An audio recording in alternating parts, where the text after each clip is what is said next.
All right, and good morning and welcome to day 2 of action here at Jolly Ski at San Gervasio, Bresciacano in northern Italy. My name is Tony Leifert and I'm pleased to present to you once again to the 7th San Gervasio Pro-Am. So, good. We've got some good skiing to come ahead. We've got the pros, we've got our junior challenge taking place, and preceding all of that, we've got a carryover event from yesterday. It's going to be the Open Men's amateur competition in Series 1, and we'll see a familiar skier amongst that list very, very soon. But here is our list of items for today. 8:30 start with amateurs round 2. The only event that we're carrying over from yesterday, which is going to be Open Men's Series 1. Then 9:30 is when we'll start with the Junior Challenge round 1. Then we'll go into Pro Men and Women round 1, and then we'll recycle back round to the next round of Junior Challenge before we go into the Junior Challenge head-to-head for girls. And then we got Pro Men and Pro Women for the second round. So, looks like we've got a full slate of skiing today, and we're pleased that you've taken time out of your busy schedule, out of your sleep cycle, to be with us this morning. The time right now in San Gervasio Bresciacano is about 8:15 in the morning. And I'm sure that there are some hearty souls out there that are tuned in at this hour, in the early hours of Saturday morning. And we'll take a quick look at the start list, shall we? In the Open Women's, Kim Niederbaumer will get things up and running, followed by Rea Yoga and Beatrice Yanni, followed by Jamie Metcalf, then Bailey Austin, Alicia Bagnoli. Okay, so... And then we've got Alex Garcia, Chelsea Mills, Manon Costa, and then Sam Dumoulin. So some great skiing to come. Then we've got the Open Men. We start off with 3 Italians, Edoardo Morenzi, then Nicolas Bonatti and Matteo Luzzeri. Then we've got Nick Parsons, Carlo Lais, Jakob Bonyard. We've got Thomas de Gasperi for Italy, Benjamin Stadelbauer, Switzerland, and finally Freddie Winter from Great Britain. So, a lot of great action, a lot of great sport taking place today. I know you have the choice in what you tend to watch so far as sporting activity is concerned, but we are glad that you are tuned in to us this morning. Great to have you, and good to see you. So we got plenty on our slate here in San Gervasio, and we'll be back right after this.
Fondazione Varanini, a Milano dal 1970. Specializzata nella realizzazione di miscele, bar e vendi di alta gamma garantita da un sistema di qualità certificata. La tostatura lenta ed accurata delle migliori origini di caffè, arabica e robusta assicura un ottimale sviluppo degli aromi per un risultato ineguagliabile in tazza. Caffè Varanini, al bar, in casa o in ufficio. Una storia di gusto.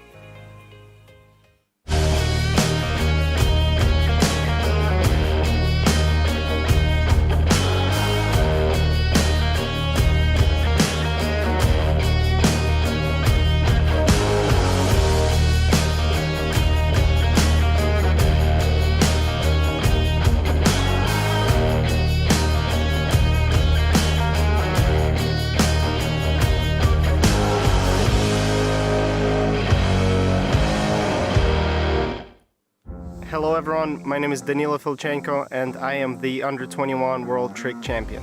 The edge trick binding brings me a lot of support and control over my ski due to the 3D printed plate. I'm very excited for upcoming 2021 season as Worlds are taking place, and I'm confident that with the right gear, it will help me achieve my goals.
I've been a fan of Marcus Brown since I was like 13 years old. He's, been my childhood hero, and so for him to offer something like this, which is it's great not just for me, but it's great for water skis to have something like this where people can really get a bespoke water ski experience. It's going to improve their skiing, their body, and Jenny's she's amazing too. So just to have the access to both of those guys, I think it's huge, and it has been massive just to talk things through and to get a new understanding of stuff I haven't tried yet.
Hello everyone, my name is Danilo Filchenko and I am the Under-21 World Trick Champion. The edge trick binding brings me a lot of support and control over my ski due to the 3D printed plate. I'm very excited for upcoming 2021 season as Worlds are taking place, and I'm confident that with the right gear, it will help me achieve my goals.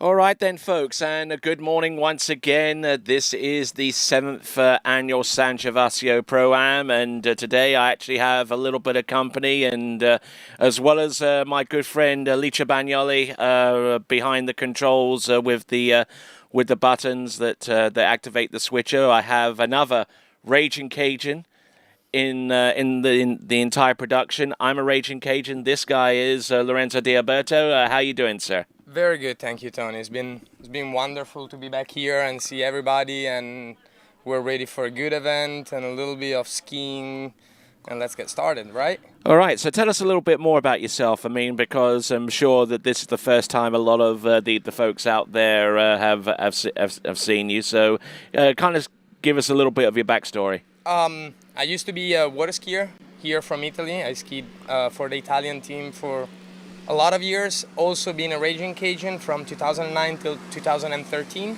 Won a national championship with the Cajun, and stopped skiing and I changed a bit life around. I started teaching wakeboard also and wake surf a lot because I started working on public lakes in Italy, and that's what the trend is. Unfortunately, not much water skiing, but it's been fun always being on the water and around skiers. Excellent stuff, excellent stuff. So, we've got our junior challenge taking place this morning. I hear the boat go up and down to go through its simulation pass. So one or two of these competitors, well, actually one, as a matter of fact, in the boys' junior challenges from Italy, Vincenzo Marino. And then we'll follow on with Jamie Blanche from Mexico, followed by Nicholas Artisom of Austria. So you're looking forward to the junior challenge, aren't you? Yeah, I'm looking forward to see some young skiers put out their best scores and try to win this event. It's going to be fun to watch them, and it's going to be fun to see also their final, their head-to-head final. And also we got the pros coming up in a short while as well after the conclusion of the junior challenge in this first round. We've got one round of boys, one round of girls to get things up and running, and then we're going to go into the pros, and then our schedule is going to resolve itself from there. We'll be back in just a few moments right after these messages here at the 7th annual San Gervasio Pro-Am competition. Be right back.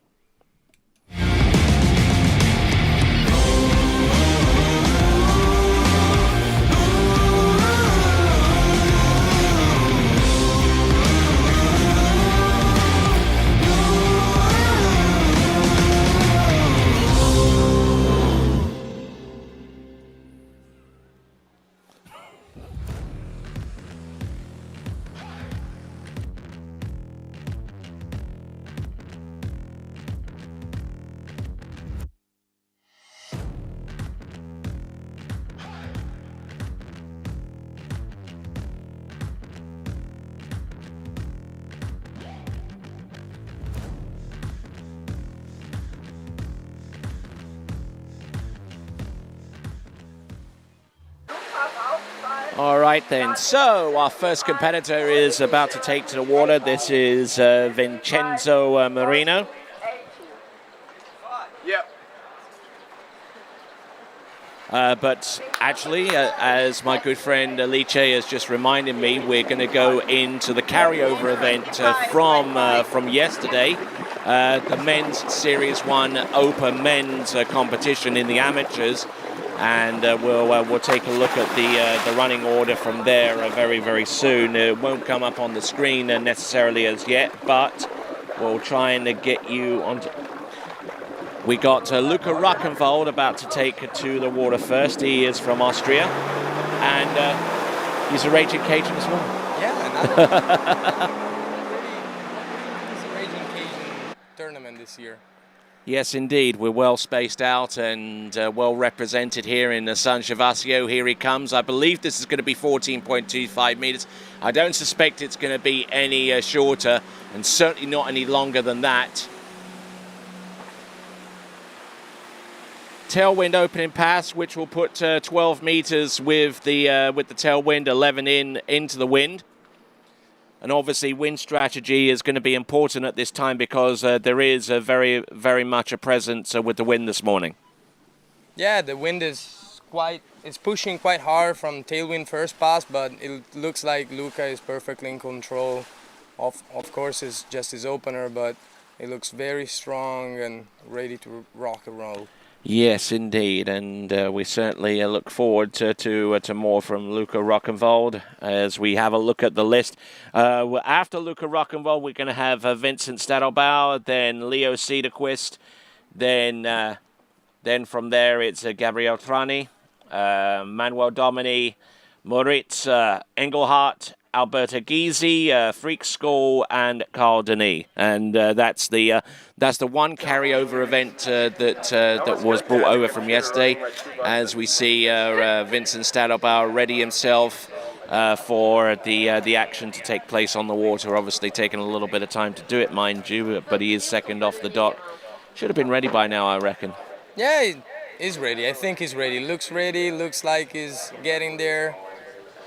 Let's see what Luca does now in his second pass. Come ha detto giustamente Tony, vediamo adesso Luca, secondo passaggio, entrare con la corda a 13 metri. Vediamo all right. Cosa fa.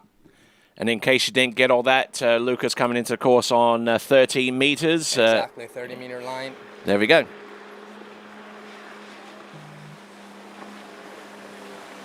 Well, this is going to be a strange one because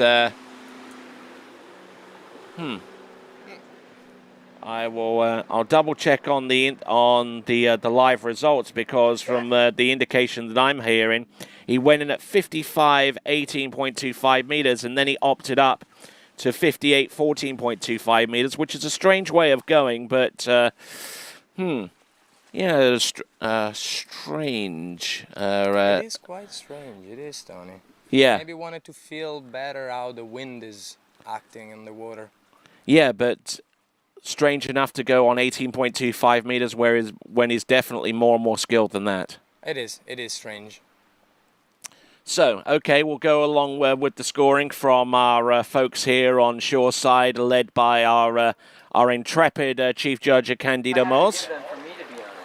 So, if that 14.25 meter pass is run, then we'll go on to 13 meters next. Why are we on the bid? So 14.25 meters shows us 6 buoys there on our live results. As Vincent Stadelbauer coming back on 13 meters. So probably went out on 16 meters to get things up and running, and that kind of blows my theory out the water that he wasn't going to go any longer than 14.25 meters. Tony, exactly. But you never know. He just needed a little wake up this morning. Yes, absolutely. So let's have a look and see what Luca Rock'n'Vold can do. A pass that we would have thought would be a second. This is his third pass. This is 13 meters. Luca Rock'n'Vold of Austria, coming to us from a long line of water skiers from the Rock'n'Vold family and a whole bunch of very prominent officials that have helped to progress the sport along over the last few years, the Rock'n'Vold family. And Luca himself not doing too badly with this 13-meter pass, Lorenzo. No. Doesn't look that bad. It looks very strong through the pass. Probably he just decided to start at that weird pass just to get a 12-meter headwind. Yeah, that would make sense. Now coming back, he's gonna have a very nice headwind, and it's gonna be able to go deep into 12 meters and run it probably. What do you think? Yeah, I would. Yeah, I mean certainly the tactics are sound, but I mean you've got to ski up to your tactics. I mean you can't allow the headwind to be the end all and be all of everything you got there. You got to go out there, make that turn, get that angle through the wakes, and really keep that ski edging out and keep casting out and arcing out. So exactly. the work has to be done. The work has to be done. All right, let's see what he's got. See what he does now. Yeah, absolutely. Here he comes, the 12-meter run. He set himself up for this. He started out with a fairly easy opening pass. And here he comes. 12 meters. There you go. Oh, look at that turn off that ski on that Radar Pro build. Nicely done. Round number 4. Excellent edge change into 5 and number 6. So the tactics were sound, and it's brought him to 11.25 meters so far. Yeah, it did. It did. He did ski stacked it out. He did ski strong. We can see him here in the replay. Very nice gate entrance. And despite the fact that he's left foot forward, just take a look at this turnaround buoy number 2. Just killed it. Yeah, I've crushed that turn. Just wanted to turn it. All right, that's got to give him some confidence going forward, knowing that if he plants that skiing pretty hard on his offside turn and it turns like that and stays with it, then anything beyond that is definitely it's off to the races. Yes, definitely. Let's see now at 11.25 meter with this little tail breeze that he has, what he can do. But it looks very solid, right, as so far on the water. Maybe he was harboring further ambitions. Maybe he was looking to put 10.25 into the wind. Probably. No, 10.75 into the wind. I beg your pardon. So let's see what he's got. ABC's first. He's got to run 11.25 meters if he hopes to put 10.75 into that stiff head breeze. Certainly taking the long way to get here. Look at that. Oh, fumbles the handle a little bit, and that is going to cost him his approach into number 2, and 2 buoys is going to be it for Luca Rockenwald on 11.25 meters. Vediamo adesso il replay. Let's see the live replay here. What went wrong for Luca? So entrance gates around buoy number 1, and yeah, just that handle. He got loose line. He got separated. Loose line. He probably didn't expect that wind to push him so fast into the buoy, and got a little long and was able to pull the skier out number 2, a little less turn to get 2 full buoys. We'll wait for the confirmed score from the judges. Well, the judges confirmed 1.5 on 11.25 meters according to the live scoring. 1.5 at 11.25 meters, and that will represent the effort in round 2 of the amateur competition for Luca Rockenwald. Just to clarify, we are in an event that carried over from yesterday, the round 2 of the Open Men's Amateur Competition. The conclusion of the amateur competitions will be on Sunday morning before we go into the bracketed pro finals.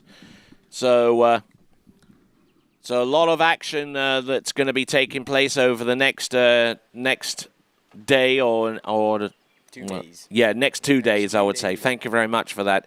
So yeah. So now our next competitor to take to water boat will be Vincent Stadelbauer.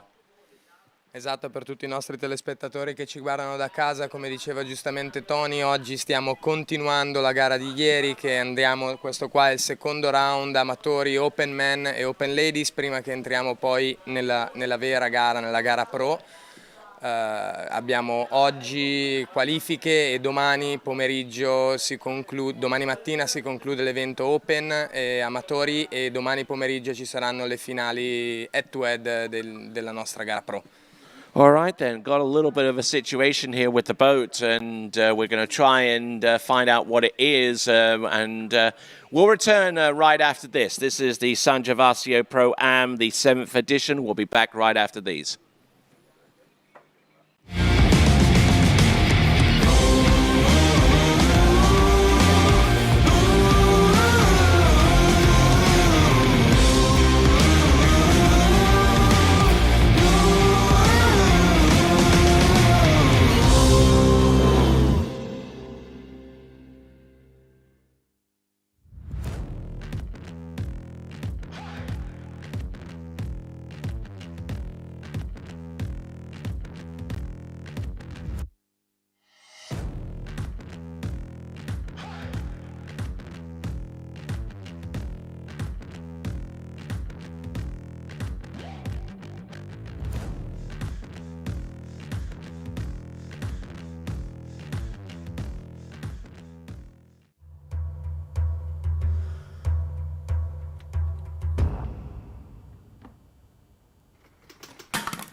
back right after this aerosol commercial.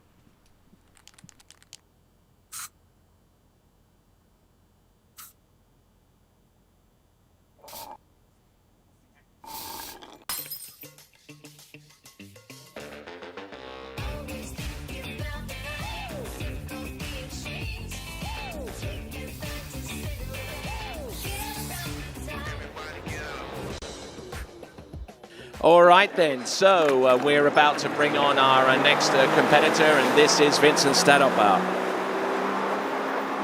All right then, so coming into the course, I believe, unless he's playing win strategy, it should be a pass of 14.25 meters. So looking to put 11.25 meters into a head breeze.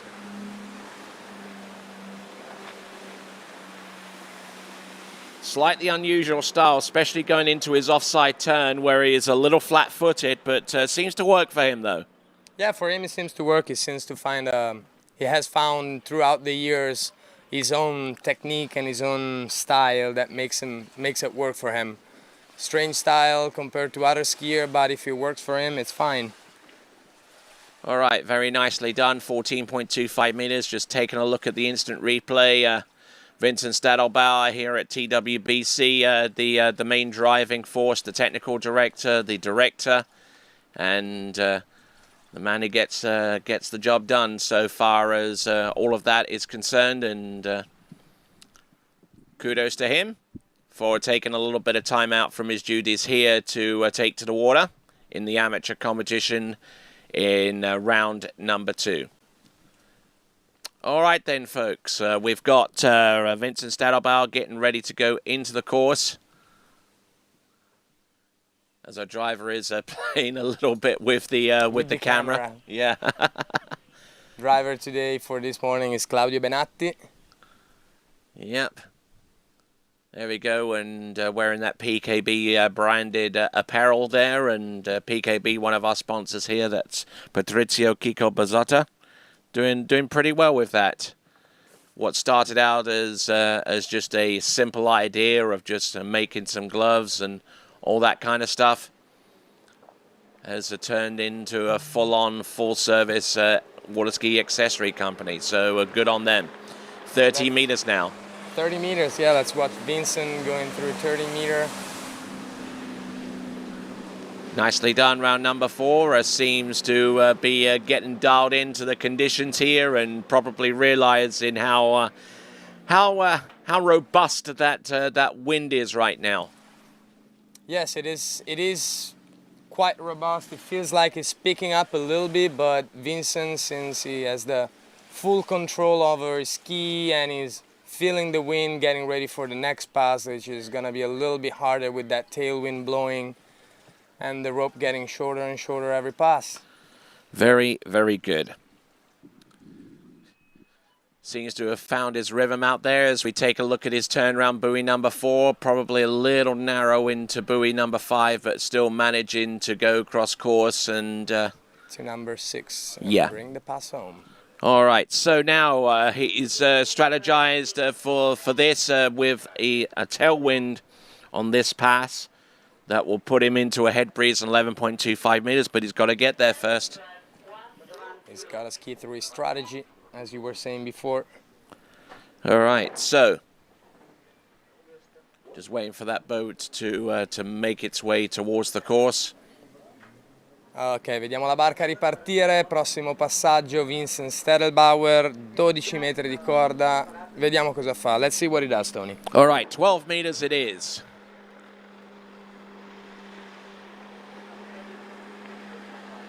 Nicely done, round number 1. Good extension around buoy number 2. Excellent number 3. He's still on top of the ski. On 12 meters, takes a hard snap of the line, and he runs 12 meters and does it very, very nicely indeed. And setting himself up well on the wind strategy for 11.25 meters into a pretty strong head breeze. Let's see now in the instant replay, Vince going through 12 meters, sorry. My mistake.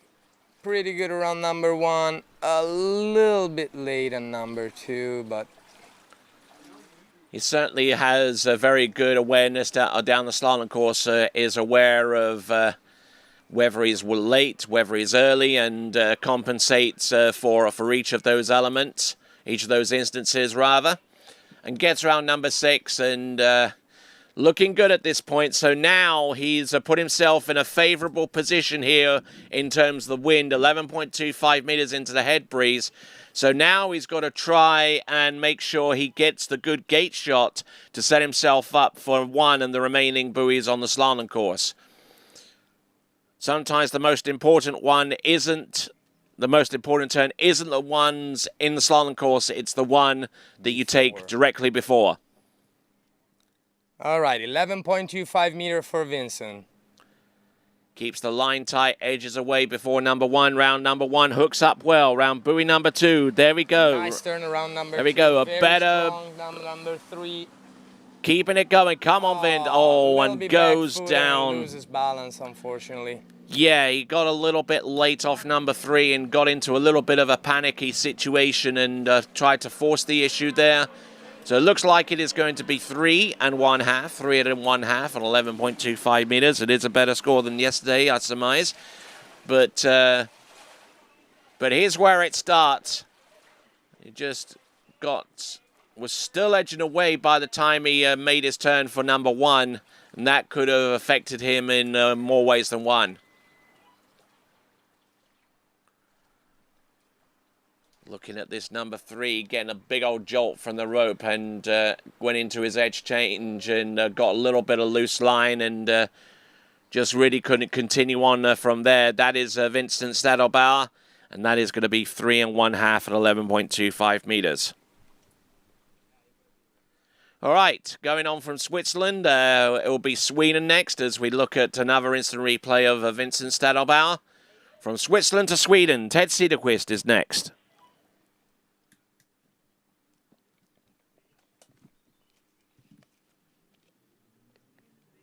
Ok, vediamo la barca adesso che riparte per il nostro prossimo concorrente.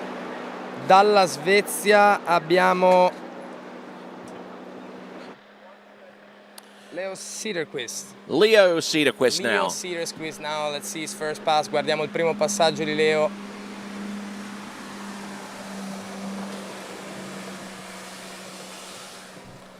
Looking all right, looking in good form. Il primo passaggio completato era 14 metri e 25 centimetri di corda, 14.25 meter first pass, brought it home. Let's wait for the judges confirming the score. Yes, indeed, and he on 14.25 meters, employing the same wind strategy as Vincent Stadelbauer. Let's see if he can make it to that point. In the round previous to this, in this competition, among all of our competitors, currently lying in 14th place with a score of half a buoy on 12 meters.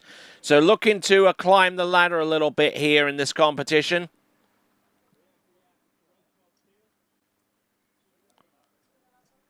So 13 meters comes up next. We've confirmed the 6 on 14, and we will continue to proceed on from here. Scores that we've seen so far today. Luca Ruckenwald with 1.5 for 11.25 meters. Vincent Stadelbauer with 3.5 on the same line length. And thank each one of you guys and girls out there for tuning in, no matter where you happen to be. Whether you happen to be somewhere like Ankara, which is in Turkey, in which case it's about 8 minutes to 10 in the morning there, a little bit later on in the day. And let's watch Leo coming back at 13-meter line. Trying to feel the wind, find his rhythm through the course. It looks pretty solid so far. Yes, indeed. Looking very solid, as a matter of fact. A little strung out into number 6, but he's fine for the most part, and 13 meters. Decent looking pass there for Leo Cederqvist. Vediamo adesso l'instant replay. Leo Cederqvist, corda 13 metri, 13-meter line. Let's watch this replay. Looks quite strong, looks confident, looks calm.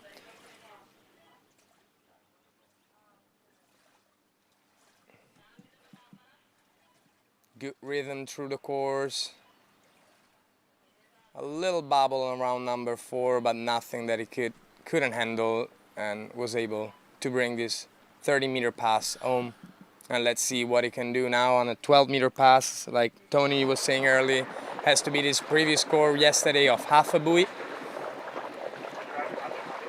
Okay, looks like I'm hearing from our officials a gate review is underway for that particular run.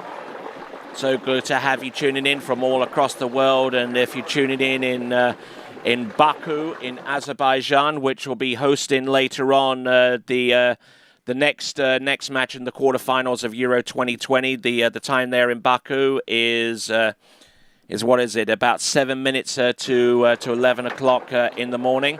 That match I'm referring to is the Czech Republic versus Denmark.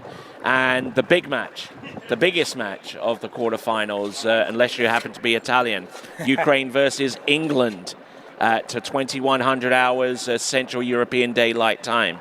So I'm looking forward to that game. And I'm looking forward as well. Yes. Curious to see who's going to get to the final. Yes, indeed. And the semi-finals and the finals all being played in one place. That's Wembley Stadium in London. Yes, it is. Yeah, a lot of sport going on this time of year. Don't particularly want to bore you too much with soccer, but I tell you what, in this area of the world, soccer is like a religion. Soccer here is... Or it's football. Soccer. Yeah. Football. Here is football, of course. The gaucho. It is quite dominant. Yes, It is quite dominant. It is our sport. It's what Italians are known for. Okay, the jury confirmed the good gate for Leo, and now let's watch him coming back at 12-meter line. All right, they took their time over the over awarding the gate, but 12 meters it is. It's going to be a tail breeze for 12 now. Was him sitting in the water a little longer than usual going to distract him in any way, shape, or form? He's a little bit late off number 4. Here comes Leo Cederquist around number 5. Whacks that turn round 5 and gets it good to go around number 6. An excellent skiing there from Leo Cederquist. Excellent skiing for little Leo. Let's watch the instant replay. Guardiamo adesso insieme il replay. Entra nel campo da slalom, buona curva attorno alla boa numero 1. Let's continue to number 2. Good pull out of 2.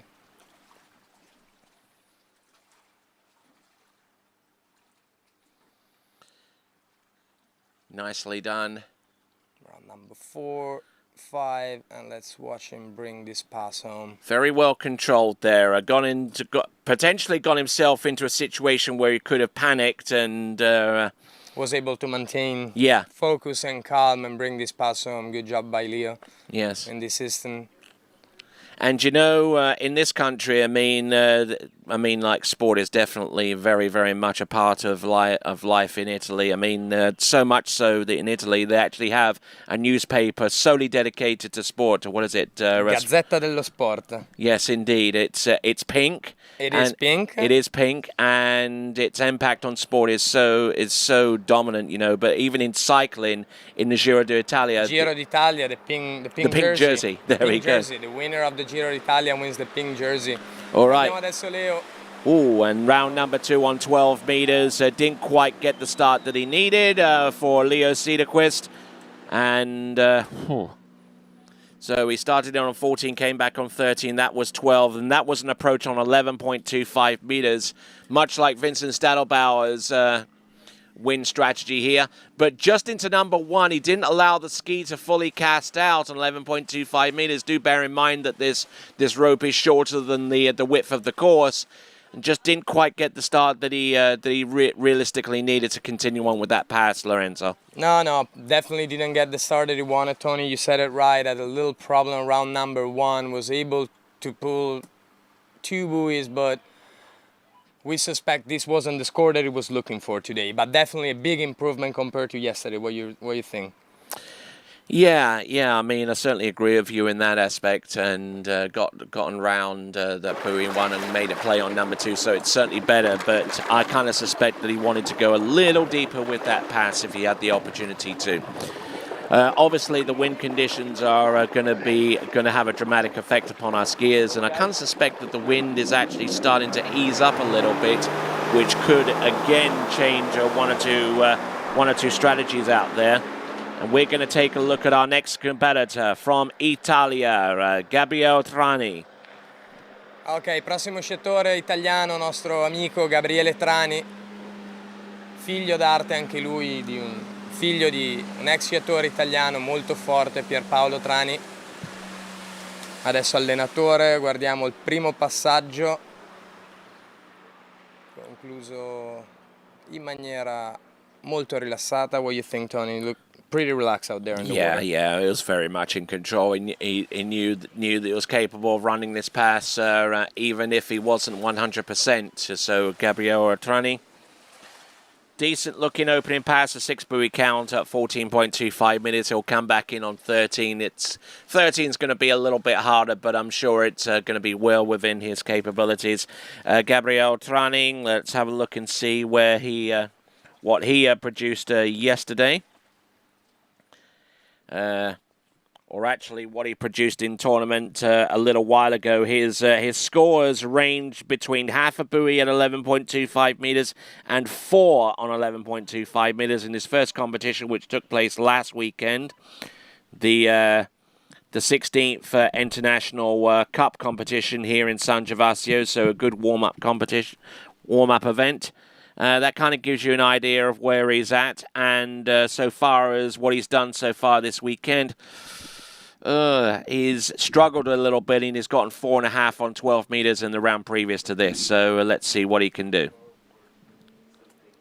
All right, we look at the boat coming back in the course. The wind looks like it's easing down a bit, like you were saying, Tony, but it's a little bit gusty, I think. Yeah, it's a little up and down. A bit. Let's see what it will do to the strategy of the skier, the wind changing so quickly. All right, nicely done, round number 4. A controlled aggression hit on 13 meters and gets the job done. I like what he's doing. I like where his mind is at. And 12 meters, though, is going to be with a tail breeze, so that's going to present a real significant challenge going forward. It is nice pass for him here. Watch it back in the instant replay. Very nice pass, very solid, very much in control. Guardiamo adesso Gabriele in questo replay, la sciata molto controllato, molto forte attraverso questo campo, con l'aiuto del vento anche, se vogliamo, in faccia. Vediamo, buon numero 4, eccolo che gira la 5, si approccia verso la 6 per portare a casa questo passaggio e così guadagna l'accesso al campo successivo. Next course, 12 meter line, Tony, right? Yes, 12 meters is going to be the next pass, and we'll see him come into the course very, very soon. I think it's about a 45-second drop on each end, that time measured using our zero-off cruise control system that is used in every single tournament that's worth its salt these days. We employ a system called SurePath in the boat that monitors the driver's boat path and gives them an instant assessment of whether they're deviating too much or on either side of a center line on slalom course, and also calculates total deviation.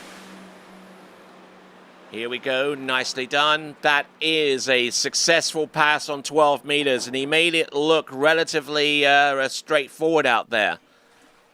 It did indeed, Tony. He was able to run it, a little bit of struggle in the second half of the course, but he was able to keep his calm, his composure, to not to go in a panic situation and not bring this pass home. He was very good at keeping calm in order to bring the pass home and getting the possibility to get back at 11-meter line. Sounds like a winner there for Gabriele Trani. Has run into 11.25 meters in every round that he's taken this year, all but one. That was the round yesterday.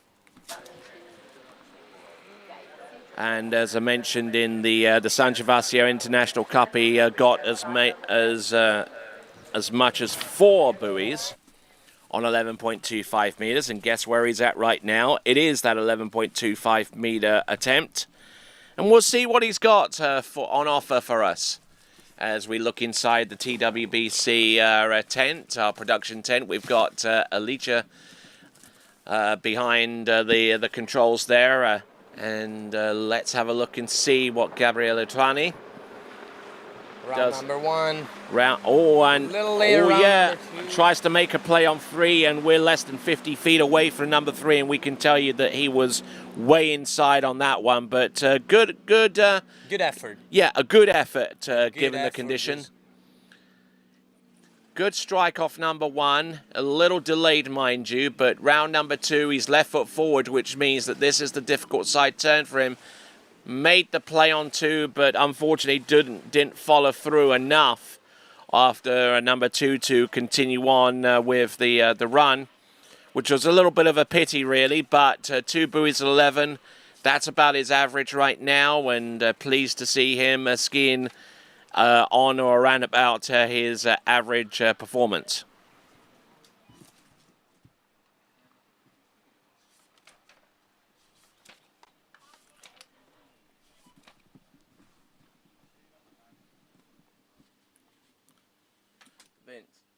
Reframe.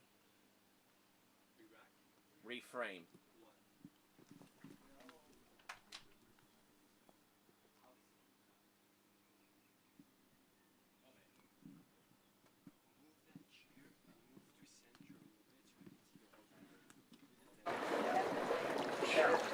A2, vero? Yeah, di Matteo or someone. Yeah. When we see them, they come. All right, Tony, let's see. Our next skier in the water would be another driver of the competition. Yes, that's right. That's Manuel Domini. Manuel Domini, we can see from the scoring, is getting in first pass 40-meter line, so it looks like the strategy of the skier remains constant as of right now, trying to keep that 11.25 line in a headwind. Yes, indeed. And he carries over from round 1 the best score of the open men's competition with 2 at 10.75 meters. Let's see what he's got. Manuel Domini, who comes to us out of Sperlonga. Sperlonga, Italia. Manuel, originario del Lazio. Vediamo adesso primo passaggio, 14 metri, un passaggio molto semplice di riscaldamento per lui, ma mai dire mai, è pur sempre una gara. Gira la 6, gate d'uscita e porta a casa questo passaggio. Nicely done here in his first pass, Tony. What do you think? Yeah, I like that pass, 14.25 meters, but what we haven't seen so far in this competition yet is anyone attempting the opt-up, and here would actually be a decent opportunity for him to try that if he wants to put to 10.75 meters into a slight breeze. Yes. Yeah, exactly. So, I mean, if he feels frisky enough to do it, now would be a good chance to. It would, especially with the wind today. The condition, or the wind is gusting a bit, going up and down. So we'll see what the athlete would do. Maybe they feel in the first pass a little stronger the wind, the one they expected, or a little less. And let's see if they decide to hop up, because this wind condition are definitely those conditions that put this option in the athlete's mind. All right, let's see what Manuel can do. We've got our tower cam shot focusing in on Manuel right here. We can hear the boat coming back, roaring that engine. And this open men's competition, a catch-all for all the skiers whose maximum boat speed is 58 kilometers an hour or 36 miles an hour. This is right here and now Manuel Domini, and this is 13 meters, unless we hear otherwise from our officials. He's looking strong, though. Looking very strong at Lux also in the second pass for him. Looks like a completed pass, 6 buoy, but we'll wait for the official confirming of our judges. Guardiamo Manuel nel replay, let's watch the replay together. Manuel molto tranquillo nel gate d'ingresso, molto rilassato. All right, and Manuel, we were looking at his previous competitive result here in San Gervasio last weekend. He scored a 2 at 10.75 meters and backed that up with 1.5 on 10.75 meters and 5 at 11 in the 3 rounds that he skied in that particular event. So expectation of a greater performance is certainly high on the mind of Manuel Domini, who has run 14 and 13 meters. We're going to take a look and see what he's got for the next run as we check on dockside right now.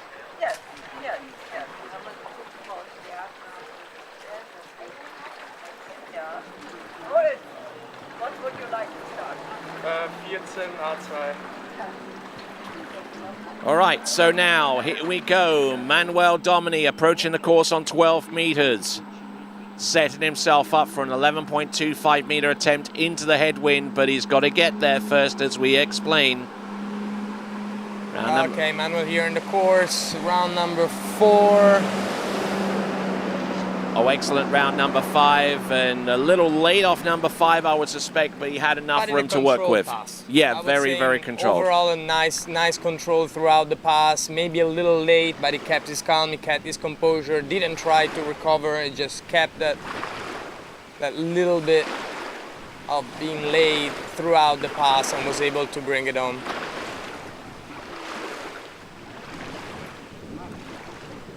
All right then, so continuing to roll right along, we've got Manuel Domini. And as we continue right along, I ask you one question there, Lorenzo. Do you like pina colada? Why not? All right, and actually I'm going to give him a Toyu bar with pina colada flavor. Toyu Snacks actually are a sponsor of the of the skier of the day among the pros. You can go to toyusnacks.com. That is for the skier of the day competition. The voting will, I believe, actually starts pretty soon. It starts actually tomorrow, as a matter of fact. So you can vote for your skier of the day among the pros tomorrow. But that is brought to you by Toyu Snacks. But at the meantime, you can win yourself the ski of your choice, whether it's a D3 or a Conley, by going to waterskibroadcasting.com/play.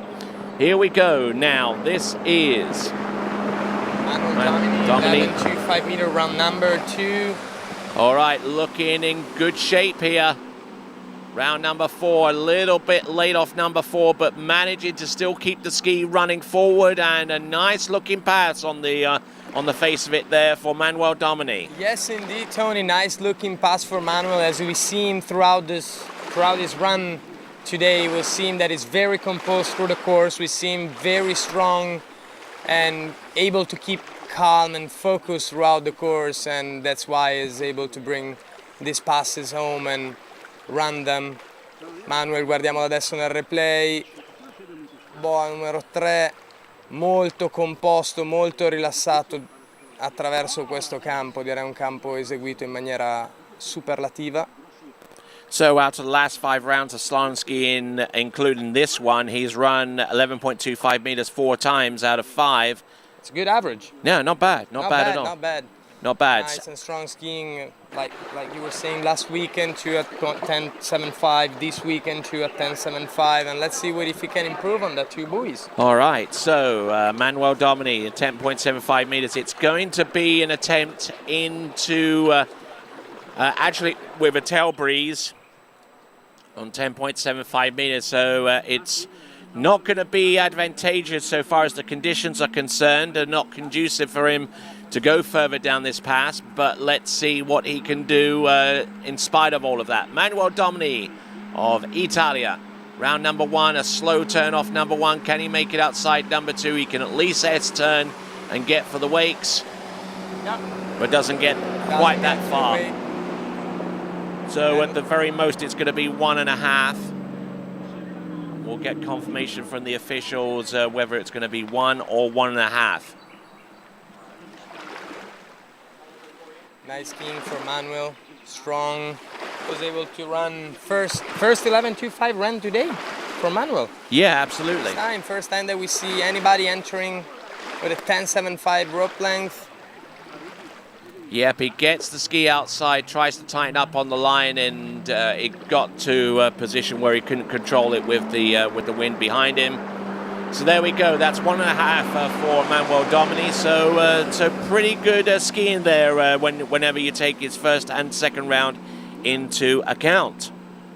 Very consistent, just half a buoy difference between the 2 rounds. So yes, very, very good skiing for Manuel this weekend.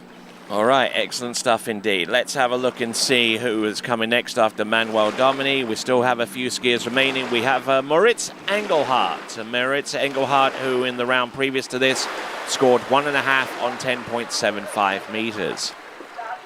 I need you again. Vediamo adesso le telecamere che inquadrano il nostro prossimo atleta. Dall'Austria abbiamo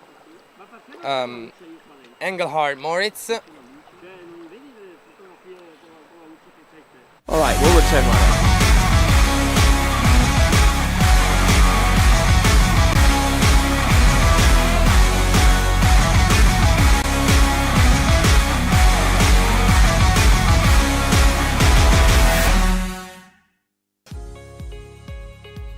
Torrefazione Varanini, a Milano dal 1970. Specializzata nella realizzazione di miscele, bar e vending di alta gamma garantite da un sistema di qualità certificata. La tostatura lenta ed accurata delle migliori origini di caffè, arabica e robusta assicura un ottimale sviluppo degli aromi per un risultato ineguagliabile in tazza. Caffè Varanini, al bar, in casa o in ufficio. Una storia di gusto. All right, ladies and gentlemen, we are back, and we are about to bring Moritz Engelhardt back into the course in this second round of Open Men's Amateur Skiing. Coming in for his first pass, should be 14.25 meters, I would imagine. But maybe the opportunity presents itself for some of our skiers to go in on a slightly different line length, whether they go with the scenic route or go in on 16 meters or go in with something a little bit more exhilarating like 13. Here we go. Exactly, Don. Let's see how the wind situation evolves and what the strategy of our skiers is today. Looked like his first pass was 14.25 like the other skiers.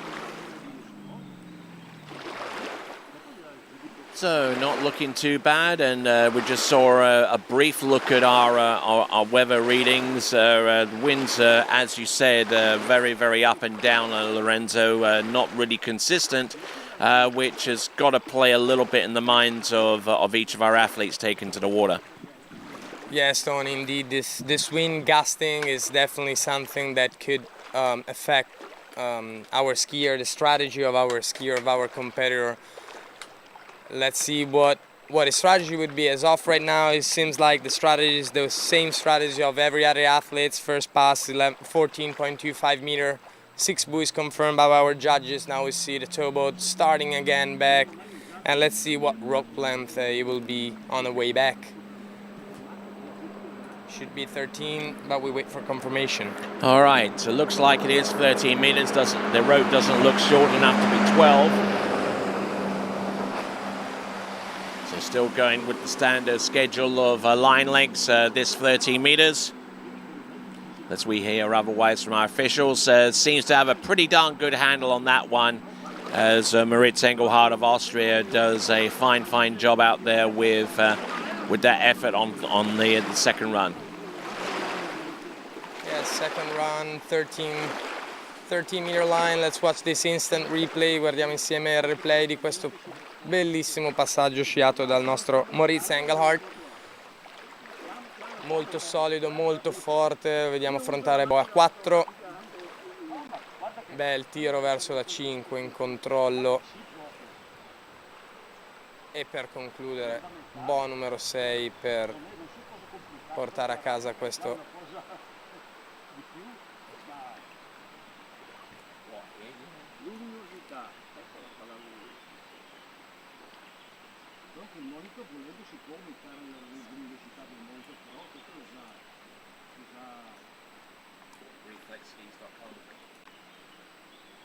All right then, and just a reminder to our good folks out there that if you want to try any of the Reflex products that you'll inevitably see in this competition, you can go to reflexskis.com and find out where you can demo those products. Reflexskis.com to try out their products, whether it's skis, whether it's bindings, a slalom or trick skis, as a matter of fact. So check them out, reflexskis.com. Here we go. 12 meters for Moritz Engelhardt, taking a big old snap off number 5, but manages to get round number 6 and all of the buoys. So good effort there from Moritz there, Lorenzo. Yeah, good effort. Let's watch him back in the assistant replay. We see a very strong pull through the gate, through the waves in the gate. Round number 1, line tight, able to gain composure immediately after the buoy. Guardiamo adesso Moritz in questo passaggio a 12 metri di corda con un piccolo vento a sfavore, vento alle spalle. Certainly like what I'm seeing there, very, very controlled, as we've seen from a lot of our skiers out there. They seem to just have this uncanny knack of taking what's coming and just really rolling with it. So far as that is concerned, and not really being distracted about what's going on around them. So definitely, Tony, we see all our skiers so far very focused, very much so, with their head in the game, and we've seen a good composure by everybody. Absolutely. So let's see what Moritz is capable of, as we see Alberto Gysi on the slalom dock getting ready for his turn out in the water. This is Moritz Engelhardt. This is 11.25 meters. He's round, oh, look at that, round number 2. Oh, when it was off to the races, a little bit off buoy number 2, got a really good turn and really set himself up for number 3. But then things started to go pear-shaped, and Moritz, I don't know if you caught that in the background, but just a little bit annoyed. Too happy about that score. No, maybe hoping for a little more, but we can see here in the replay, as you said, very strong turn around number 2. Got pulled in by the boat a bit around number 3. Yeah, little slam dunk. And I think that number 2 was too good. Let him go into a false sense of security, and he tried to execute a similar turn round number 4, despite the fact that he's left foot forward and his odd number turns are more advantageous for him. But you know, it's slalom, as much as it is physical, it's definitely quite a mental game to we can see him here in the replay, exactly. Tony. Let's watch here. Around number 3, a little slammed under, wasn't able to bring the ski out as much as he wanted outside of that buoy, and ended up getting pulled forward by the boat, and with an official score of 3.5 at 11.25. Unfortunately, we saw him not too happy. We heard him not too happy about that score. Yeah. But let's see our next skier in the water now, Gysi Alberto dall'Italia. Alberto Gysi dall'Italia, un ragazzo locale. Si allena qua, questa è casa sua. Primo passaggio 14,25 metri. A local skier. Local skier. Yes, indeed, from San Gervasio. This is Alberto Gysi.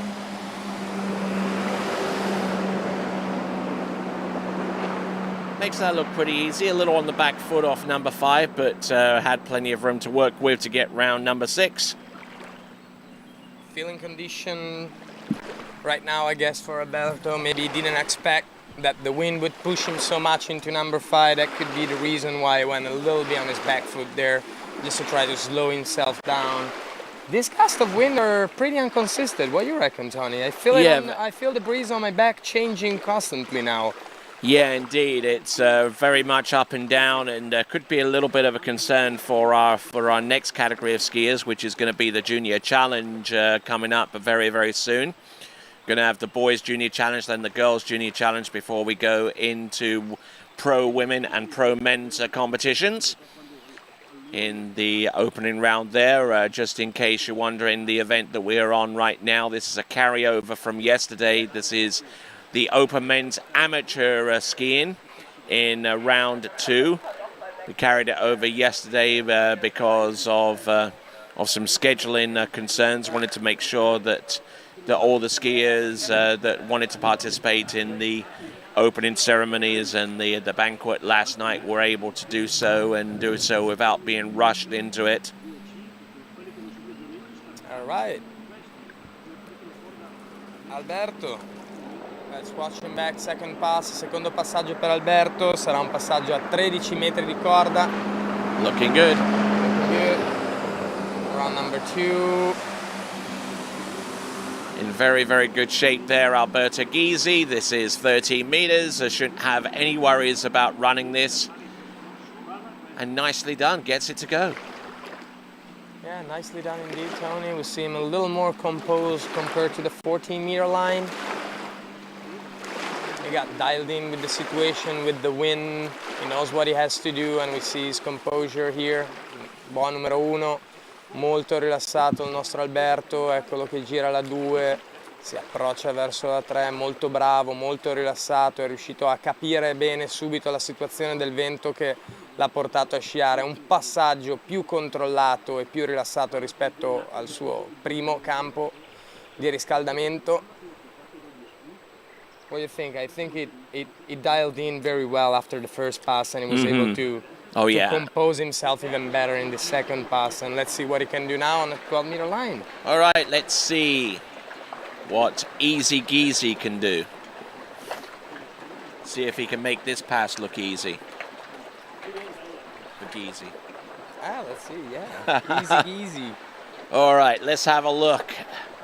12 meters, we're waiting for the full 45 seconds to expire. That being timed by a zero-off system. As soon as the boat exits the exit gate, the timer starts, and 45 seconds is all the skier has from that point before the boat pulls the skier back out onto the water towards the slalom course. This is 12 meters. Getting in a little bit deep off number 3, but still manages to get outside horrid number 5. Just about has enough room to make it round number 6. And of all the things we can say about that pass, it wasn't easy. It wasn't easy. It wasn't an easy. But still managed to bring it home. Just this number 1 here didn't exactly set himself up well for 2. Just got a whole bunch of separation off number 2, which he had a hard time controlling into number 3, and by this time he let himself go down course. But once again, these skiers have the knack of knowing exactly where they are on the slalom course and making the necessary adjustments to keep that pass very much in play. Yes, indeed, Tony. It was. You could definitely see that he realized, and it was a little late. He knew he had to fight a little more through the wakes to make it through this pass, and that's what he did. And he did good. Brought home the pass, and let's see what he can do in the next one. 11.25. All right, and at the helm of that Malibu towboat is our good friend Claudio Benatti, one of in good round number 2. Oh, look at this. Nicely done. Let's see if he can continue the rhythm. He makes a play on 4. I think managing to get to the wakes in time to score the 4-4, but Alberto Gysi has certainly done his challenge of getting up towards the top quite a few favors here. Just look at that number 1, Lorenzo. Yeah. Number 1 looked pretty good. He got pulled by the boat on the edge change on number 2, and I think that's where he realized that everything was collapsing and wanted to fight a little more. And it looks like we got a score of 4, which would put him in. I'm not too sure whether that puts him in the lead. That might actually put him in. For the round, it's the second highest score. Yeah, second highest score. Yeah, second highest score of the day. But then you've got Manuel Domini, who's in the lead with 1.5 at 10.75 meters, and very consistent there as we get ready to bring our final 2 competitors. We'll have Carl Denis coming up in a few minutes, but before him, from the Netherlands, you'll love this name, Freak School. Yeah, it's a good name. Let's see. Oh, hang on a second. Looks like we've got inside 3 ball and so inside 4 ball, which means that Alberto Gysi gets 3, which kind of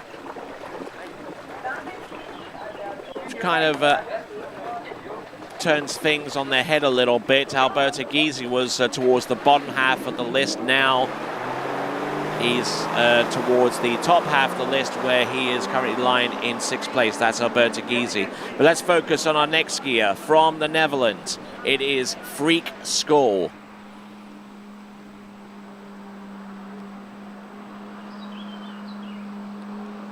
Round buoy number 1, a nicely executed round buoy number 2. Pretty consistent strategy today. Also him starting at 14.25 meter.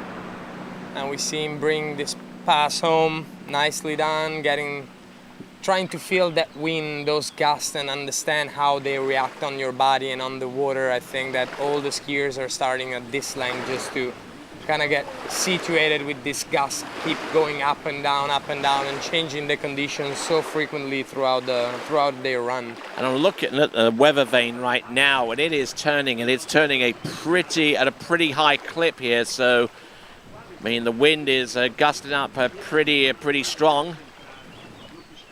As we look at the tail end of Freek School's passes. Don't forget, folks, the Junior Challenge is coming up pretty soon. So keep an eye on that, and stay tuned to the action to come there in the Junior Challenge before we go into the pros. So I'm Tony Lightfoot. He's Lorenzo De Alberto, and we're at the 7th San Gervasio Pro-Am right now, going into the continuation of yesterday's event, which was the Amateur Open Men Series 1. That's correct. We have now in the water from the Netherlands, Cole Freek. He just completed his first pass, and we're watching him now at 13 meter line. Yep. Going around number 3 nicely, got a little pulled by the boat and looks like he's struggling a bit, but we see him able to bring this pass home and yep, managing to get the job done. That's Freek School there. 30 meters. Pass that should be comfortably run. But these conditions right here with the wind blowing down course, headwind on 13 meters should actually help him out a little bit. But he wants to make sure that he gets good enough angle across course and allows that ski to carve a pretty decent arc, which you can do on 13 meters. You can even do it to a limited extent on 12, but once you get to 11.25 meters, where the handle comes up short of the buoy width, arcing that ski out may not be possible for a lot of our competitors. Maybe difficult, maybe definitely difficult, especially with these conditions today. The wind is making life very hard. Those gusts are making life very hard for the athletes because they have to adapt basically between each buoy because it's changing. Freek School. And he's down around buoy number 1 on the 12 meter line, and that's not going to be particularly enjoyable for Freek School as he swims into shore. Not a score that he was hoping for. No, it looks like he lost the line a little bit coming into buoy number 1, and just the ski came round, but it came round over the line, and he was a little off balance there, so it's going to be half a buoy there for him as we get ready for our last competitor in the Open Men's Series 1, Round 2. Carl Dennis from Canada is going to be our last skier to go in the Amateur Round 2 for Open Men.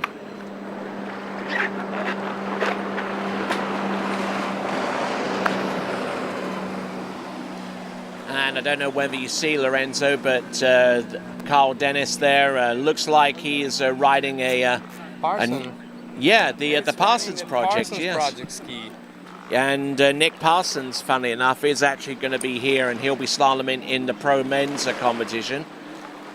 So good to see his participation and that of the the Parsons Project pineapple ski.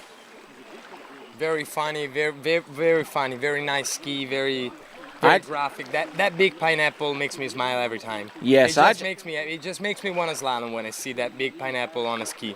I actually suggested to him a little while ago when I knew what his slalom ski was going to be called, and I was going to suggest to him that he calls one of the skis the Express. So it'd be the Pineapple Express. That would be good. Yes. That would be nice. Let's see now. We'll see from our judges that they're confirming that the Carl is doing his first pass at 14.25 meter. Yep, that's right. Our other competitors so far, nobody tried so far a more aggressive strategy, I would say. Maybe trying to get in a 13 meter to get that 11.25 with the headwind, but let's see what they can do. All right, let's see what Carl Denis can produce. 14.25 meter star. Let's see what he has in store for us. Yesterday he didn't slalom particularly well.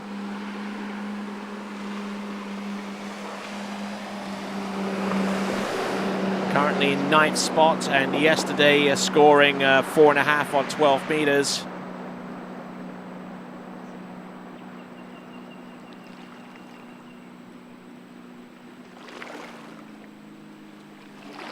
So Lorenzo looking pretty good on pass number 1. Yeah, we can see pass number 1 here now in the system replay. Bui number 1 attorno alla 1, gira con tranquillità la 1 in questo primo passaggio, chiamiamolo di riscaldamento. Gli atleti sono perfettamente in grado di passare questo campo, viene usato un po' dai nostri atleti per sentire le condizioni del momento, sentire come il vento si comporta sul loro corpo durante il passaggio, ma come sempre ricordiamo che è una gara e tutto può succedere, quindi sì, un passaggio facile, ma un passaggio sempre comunque da affrontare con concentrazione e con la testa, the head in the game, right? Absolutely. Go through each and every other pass with their head in the game, and this first pass looked easy, but it's very important for them. All right, then continue right along, and we've got people tuning in from all over the world. If you're tuning in to us from Abu Dhabi in the United Arab Emirates, it is 11:30 in the morning.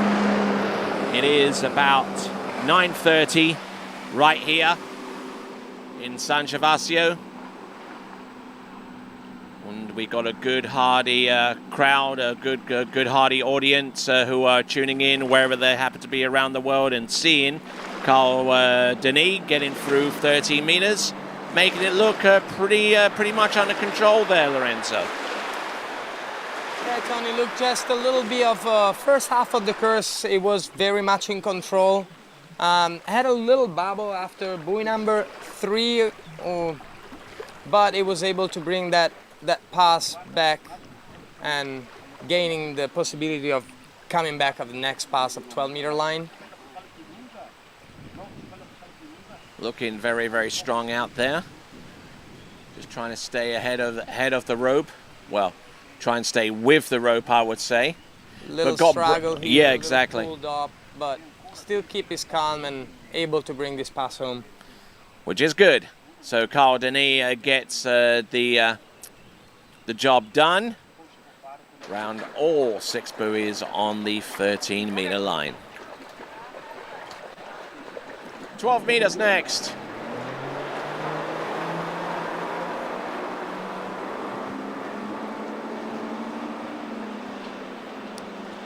Ecco il nostro Carl Denis rientrare con la corda a 12 metri. Diamo l'ingresso. Round number 1. Keeping the flow going here on 12 meters. Got 4.5 yesterday, and he gets a little bit more and just about makes it round buoy number 6. Whoa! That was close. That was close, but he fought through and it looked like he ran the pass. We'll wait for the confirmation of our judges to see if it's a full 6 buoys or maybe he got a little shorter. through that exit gate. We couldn't quite see. No, confirmed. Our judges are confirming. 6 buoys for today so far. Yes, and the early part of this pass really set himself up well, but then things started to go a little pear-shaped like that off buoy number 3. Just kept his angle, just kept his composure going, knowing that as long as his hands were still on the handle, he had a chance. And this is what Wade Cox would have said a safety check, but unfortunately he almost checked himself and wrecked himself. Almost checked himself out of this tournament, but yes, was indeed. able to keep it going, run this pass. Good improvement compared to yesterday for Dennis. And let's see what he can do at the next pass, 11.25 meter with this head breeze. Now the wind is picking up again, so let's see if he gives him a big hand or a small hand, right? Certainly put himself in an advantageous situation with the headwind in front of him, and now he's improving upon his score of yesterday as 4.5 on 12 meters. Let's see what he's got. Round buoy number 1, broken over at the waist. Round number 2, wow, and didn't get an especially good number 1, and number 2, not so much either. Yeah, I had a little struggle through the gate. I could see that he had a little struggle to the gate, able to turn number 1. Nice pull, just pulled back his hips a little bit through the edge change. That brought him to struggle around number 1, and then unfortunately that was over at number 2. Too fast, too soon, and everything collapsed. And 1.5 would be his score today. Let's wait for confirmation from the judges. Right, and with that score, that concludes the amateur round of round 2 with the open men's competition. Our next set of skiers will start off our junior challenge momentarily. But there you see the tail end of Carl Dennis's effort with 1 1/2 buoy at 11.25 meters. My name is Tony Leifert, he's Lorenzo De Alberto, and we'll be back right after this at the 7th San Gervasio Pro-Am Slalom Tournament.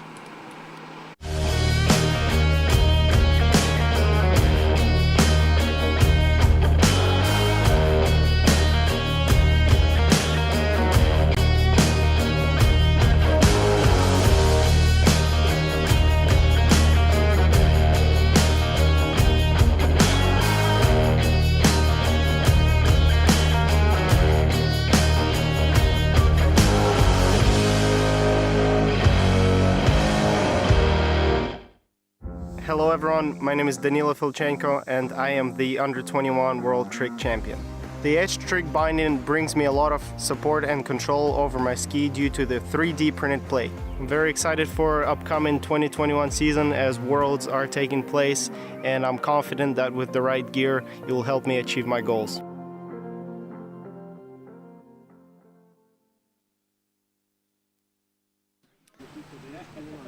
There we go, welcome back again to this 7th San Gervasio Pro-Am. We just got done with the amateur series. From yesterday, we've seen Series 1 being completed right now, and we're waiting for the boat to get back to the dock for the junior challenge, right, Tony?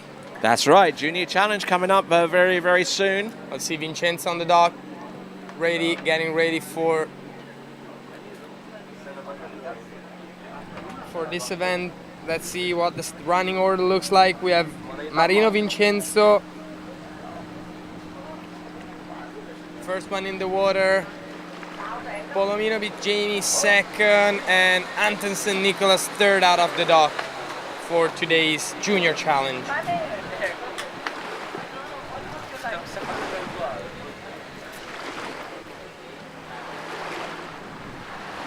Wind picking up again, yes, Tony. We'll see. Can you feel it? How fast it's changing today, this wind?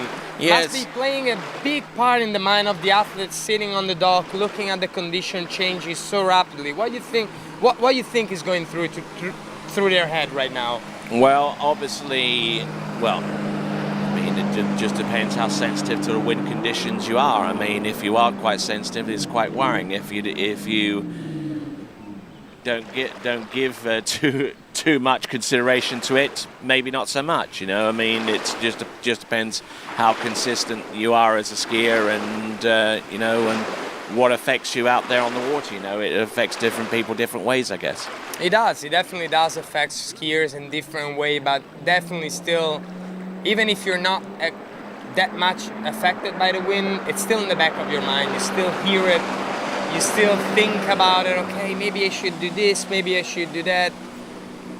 It is, especially with the condition like this, with these gusts that are unpredictable. Sometimes they are quite strong. It is quite difficult for our athlete to dial in and follow a line and follow a strategy.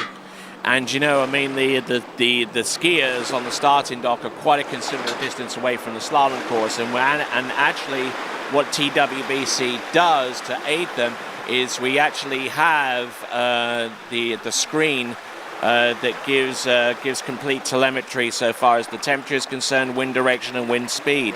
You know, so they can make those last moment decisions based upon the very latest information they have on dockside. Yeah, right, Tony. TWBC does an amazing job in doing this and keeping the athlete informed of everything that's going on, especially weather conditions. Like in a place like San Gervasio here, when you have tailwind, we got in a place like this. I was saying, Tony, the dock is quite down and away from the course, and you don't really feel that how strong is the wind once you are on the dock. You just feel it once you get out of the water, but your strategy then is to keep going with that. All right, and our TWBC crew there in the tent here at Jolly Ski and San Gervasio Bresciacana, place called Pontevico. You take the exit there, you head towards San Gervasio, and somewhere within about within a 4-mile radius, you will find Levele and also Jolly Ski, which is where we are right now. Exactly, Tony. We're located pretty deep in the heart of northern Italy. As you said, between Cremona and Brescia, a little east of Milano, and this beautiful lake, perfect condition as usual here. Boats are incredible, the skiers are incredible, and the atmosphere, it's very nice, and it looks like a good weekend of water skiing is getting started just now. What do you think? Yes, and the roads around here, the Autostrada in particular, pretty good as well. As a matter of fact, this lake here was dug for the A4 Autostrada, wasn't that right? I cannot confirm you that information, but I think it was dug for that at the beginning and then turned in a full-on water ski lake thanks to the help of the help of Fedele Luzzeri, which is one of the pioneers in Italy of this sport and one of the person that is always trying to improve the sport over every aspect. And excellent stuff there, and a lot of lakes, a lot of artificial skiing lakes and places where people perform tournament skiing. I mean, just to kind of give you a sense of what skiing in Europe is like, you know, I mean, it's it's very, very different to the United States where people that have the opportunity to acquire some land and can dig a ski lake do it and extract the materials out of the ground for that purpose. A lot of ski lakes in the United Kingdom and another place in Europe, they were already dug out because the material that was used from digging was used to actually construct a lot of the motorways and stuff that are scattered all around this continent. Yes, it is indeed, Tony. Most of the lake were already dug. They weren't dug specifically for water skiing. So if you go ski around Europe, you'll find lakes that have completely different shapes of what you're used in the US. But it's good, it's fun, and it's a way that we can also ski and enjoy good conditions out in the water. And yes, indeed, and it is the ultimate example of recycling, I guess. Exactly. It is a good example of recycling, Tony. All right, and then. I guess we'll be back in a second, just after these commercials.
right then, folks, our first skier in the Junior Challenge about to take to the water. We've got Vincenzo Marino.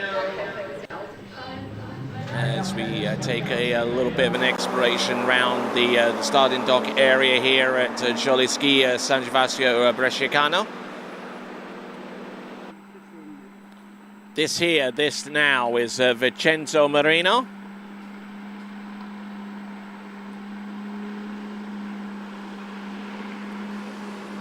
Looking good.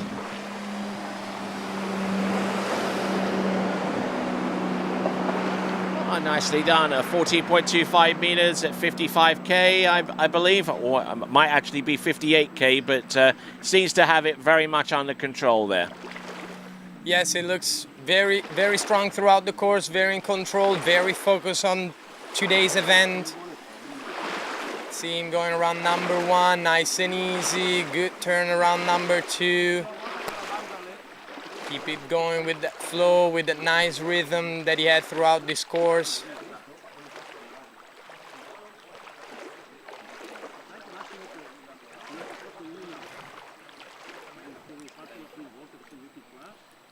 And here it is, we can see instant replay, Vincenzo bringing home this 6 buoys at 14.25, coming back now in a second at 13-meter line. All right then, continuing right here.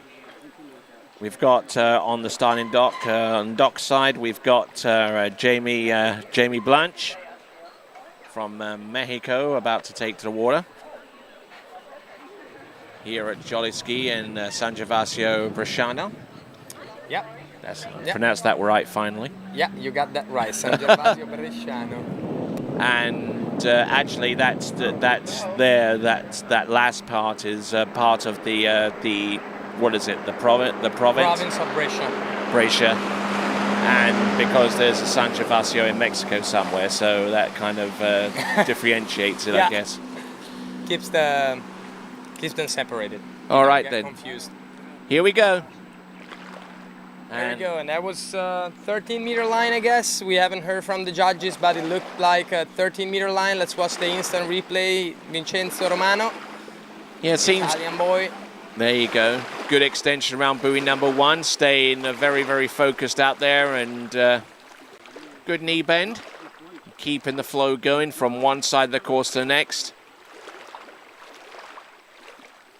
Yes, guardiamo adesso Vincenzo, guardiamo come ha sciato tranquillo, rilassato e in controllo questo passaggio a 13 metri che la nostra giuria ci conferma, quindi concluso il passaggio a 13 metri, prossimo passaggio lo vedremo entrare in campo con la corda a 12 metri, so 12-meter line next pass.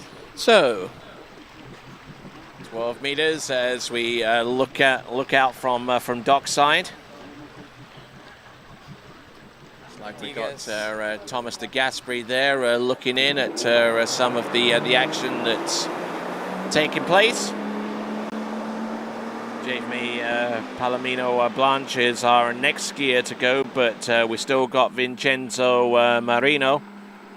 Coming back now, 12 meter. Let's watch this pass together. Ooh, a little struggle around number 2. Nicely done though, keeping the flow going. He's keeping the rhythm, he's keeping it going. Good job by Vincenzo, keeping that rhythm going, not panicking after the little bubble that he had around number 2, and was able to bring this pass home. Let's watch it again in the replay. All right, good extension towards the boat there on the gate shot. Seems to be skiing very, very comfortably indeed, letting everything flow.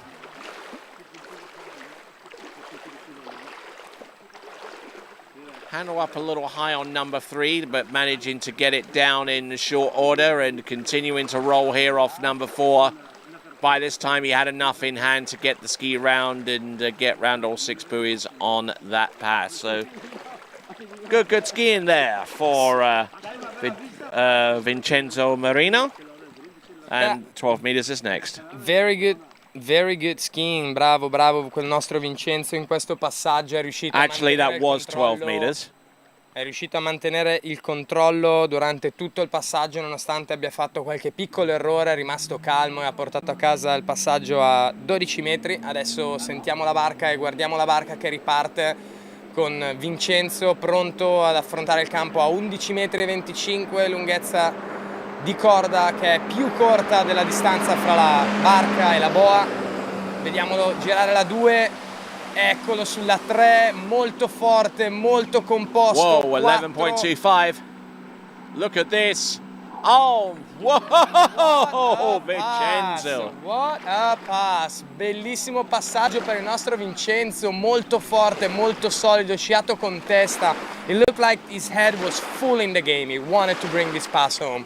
He had a knife between his teeth and it was just, I want it. What do you think? Yeah, went full-on attack mode off number 1. A little bit off balance there off number 2, but that's halfway to be expected, you know. And I mean, that's half of the battle. But having enough mental fortitude and enough confidence to go out there and realizing that not every turn is going to be golden, but if you at least have that second hand on the handle and you're ready to go, if you make, you still have a chance. You still have a chance. You said it right, Tony. And that's exactly what happened on the 2-4 side, and he was able to make up for that on his 1-3-5 side to stay in the game. Exactly. Vincenzo also skiing very strong. He's had in the game. He wanted this pass. He fought through it, and he had a good result there. 6 buoys confirmed. Let's see him coming back at 10.75 meter. Let's watch Vincenzo. Vincenzo adesso rientra 10.75 la corda. This is only the second time we've seen this attempted today, but I can guarantee it won't be the last. And there we go. That is a 2-buoy count for Vincenzo Marino. 2-buoy count. Let's wait for an official confirmation from our judges, but it looks like he made it around number 2, had enough tension of the rope to make it back in for 2-ball and get the full buoy. Sembra che il nostro Vincenzo, stiamo aspettando la conferma ufficiale dai giudici, però sembra che sia riuscito a uscire all'esterno, a mandare quello sci all'esterno della 2 come vediamo dal replay, e vediamo se riesce a rientrare tra le onde prima delle boe, e sembrano 2. Aspettiamo, Tony, do we have official confirmation from the judges? Not quite yet, but if 2 buoys stand, if 2 buoys is confirmed, that would be only the second time this season that he's gone into 10.75 meters and registered that kind of score. So he's equaled his best score of the season. He actually went to one of the Masters qualifying series tournaments over at Lake Ledbetter in Winter Garden. That's Drew Ross's place, incidentally. So a 2 at 10.75 meters he did there not too long ago, and he did 2 this time around as well. So we'll be back right after this. The 7th San Gervasio Pro-Am continues on. A fan of Marcus Brown since I was like 13 years old. He's been my childhood hero, and so for him to offer something like this, which is it's great not just for me, but it's great for water skis to have something like this where people can really get a bespoke water ski experience. It's going to improve their skiing, their body, and Jenny's she's amazing too. So just to have the access to both of those guys, I think it's huge, and it has been massive just to talk things through and to get a new understanding of stuff I haven't tried yet.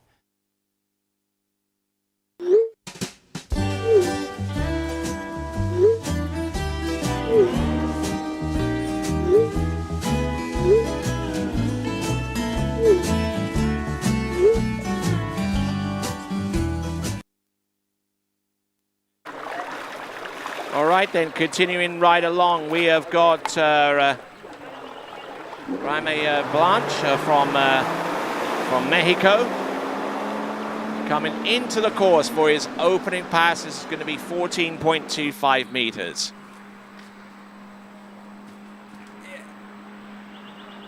All right, first pass 14.25, 14 metri e 25 di corda.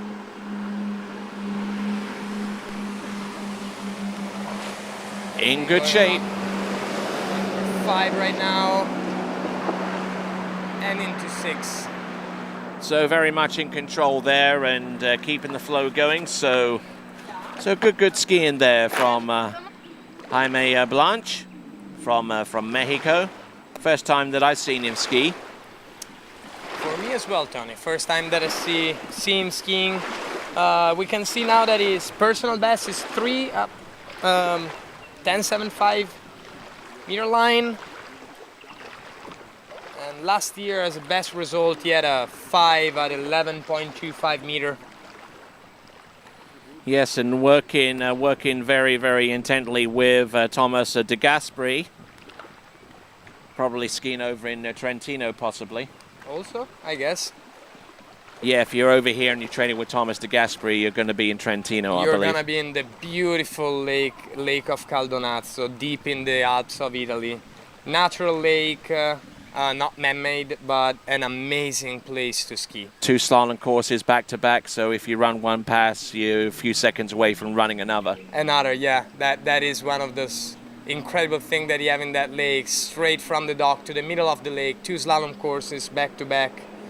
And it's wonderful to ski there. Everybody should try it once. Okay, let's watch him back. 13 meter line. Jaime Blanche from Mexico, not looking too bad at all. Good skiing there. Great little performance there from Jaime Blanche of Mexico, as he makes his way towards the starting dock and gets ready for pass number 3. He's run 14 and 13 and looking very impressive so far. Very aggressive, as a matter of fact.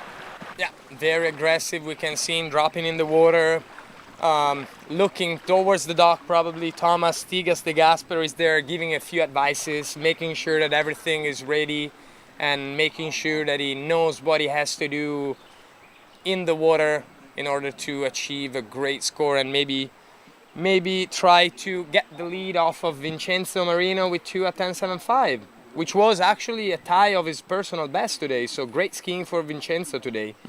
Absolutely. Got some great junior talent out there, no 2 ways about it, as we see Jaime Blanche of Mexico. He says he likes to ski in a lot of different places, and the best part of what he does is the traveling, because there's a lot of it. Here we go, Jaime Blanche of Mexico, coming in on the 12-meter line. Good stab on number 1, excellent on number 2. Great effort there on number 4, and number 5 takes a good hard snap off 5 and gets number 6 to go. Continuing on towards 11.25 meters, that is Mexico's Jaime Blanche. Yes, Mexico. Very good skiing right now from Jaime Blanche. Let's watch this instant replay of the 12-meter line. Molto forte la sciata di Jaime, molto composto, è riuscito a portare a casa questo passaggio senza troppi problemi, mantenendo la concentrazione e gli occhi puntati verso il suo risultato. Vediamo girare boa numero 4 che si approccia verso la 5, un pochino agganciato alla 5, ma nessun problema per lui, buon tiro 5-6. E porta a casa il campo con tranquillità e quasi il sorriso sulle labbra.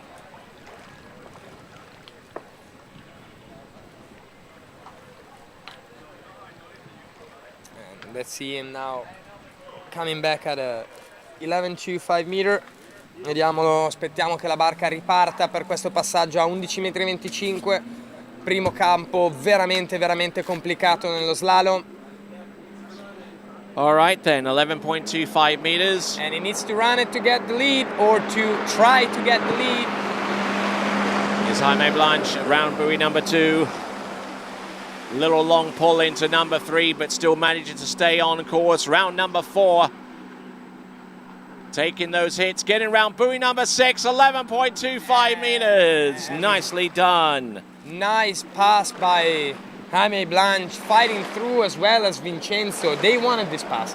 They know that they have to get to 10.75 or even further in order to get the lead and in order to qualify for the head-to-head final tomorrow in the junior event. And we see him also as Vincenzo. He fought through this pass with focus and concentration. He wanted this pass, and indeed he got it. All right, absolutely. And Jaime Blanche, again, a little pulled over into number 2, but still managing to stay in the game. Just remarkable that these junior athletes have that kind of composure out there on the slalom course and being able to take what they have or what they're given and able to compensate and roll with it in each instance. So Jaime Blanche getting ready for 10.75 meters. His personal best is 2, and 2 is the lead right now. Yes, 2 is the lead and is his personal best. And let's see, we hear the boat roaring, getting ready for the next pass. Let's see if he can overtake the leaderboard from Vincenzo right now. Let's see him through the starting gate. Around number 1, little cut up. Short of number 2. And you have to be absolutely perfect on 10.75 meters. No room for error there, but it's going to be a 1 buoy count. That's a decent score based upon his personal best and what he's typically been able to perform up to this point. But Jaime Blanche gets 1. So there we go, round number 1. Tried to make a play on number 2, but way too late to do so. So there we go, 1 buoy for Jaime Blanche on 10.75 meters. So looking at our instant replay, just got broken over on number 1. And not a bad effort to try and make a play on number 2. All right then, so we'll continue on with the 7th San Gervasio Pro-Am right after this.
All right then, so our next competitor to go, our last competitor in the boys competition, in this round at least, Nicholas Antonsen of Austria.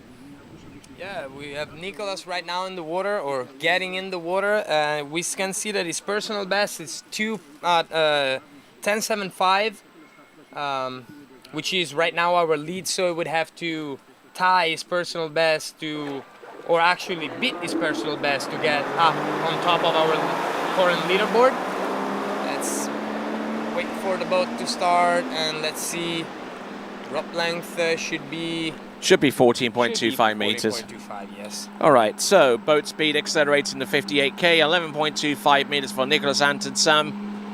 Round number 1, a good strike on number 2 as he continues to roll into number 3. Excellent skiing so far.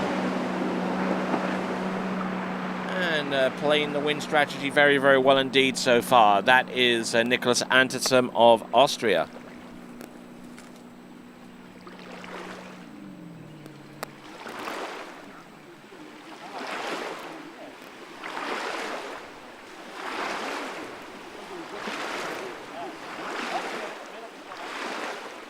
Vediamo questo replay di Nicholas Antonsen, corda a 14 metri, passaggio di preparazione, quasi di riscaldamento per i nostri atleti, per capire come il vento, che oggi sta andando molto su e giù, molte raffiche poco prevedibili e a volte forti, come si sente il vento sull'acqua durante la sciata.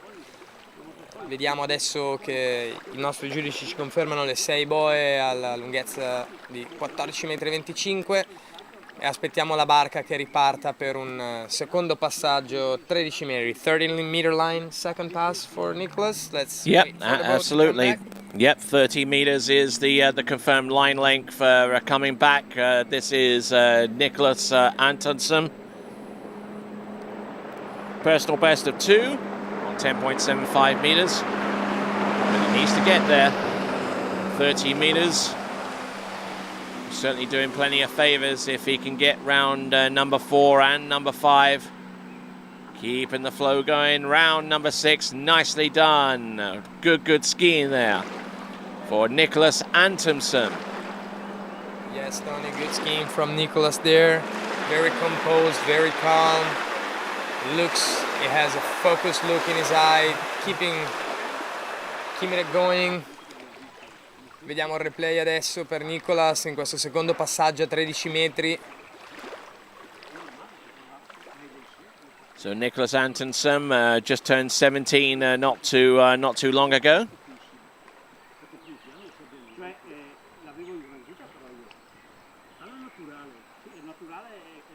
Looking very strong indeed on that second pass. He's been skiing for about 13 years and has had a whole bunch of coaches in amongst that time, ranging from the likes of Ivan Moras and Thomas de Gasperi among them. Okay. How are you feeling about today? She answers, you go off of that. Okay.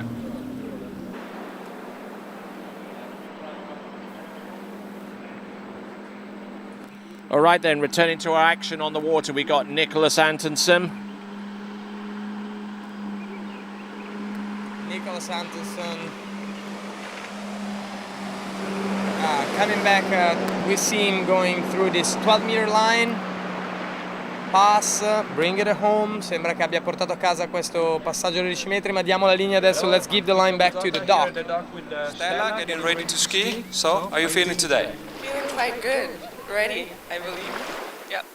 Okay, condition seems really good. A really little tailwind first pass. So, good luck to you today. Thank you so much. Let's hope for the best. Okay, back to you guys. All right then, and that was our good friend. That is Patricio Kiko Bazzotta. Great to have him on dockside. He brings a wealth of knowledge and into this role of dockside reporter. And we look forward to hearing more from him as we continue along with this competition. Yes, indeed, and we see now. We saw just now. Finishing the pass at 12-meter line, ready to get back at 11.25-meter line, Nicholas, for us today. So yeah, starting in on the 14.25 meters with the opening pass, and he's already cleared his third pass, which is 12 meters now. 11.25 meters is very much in play.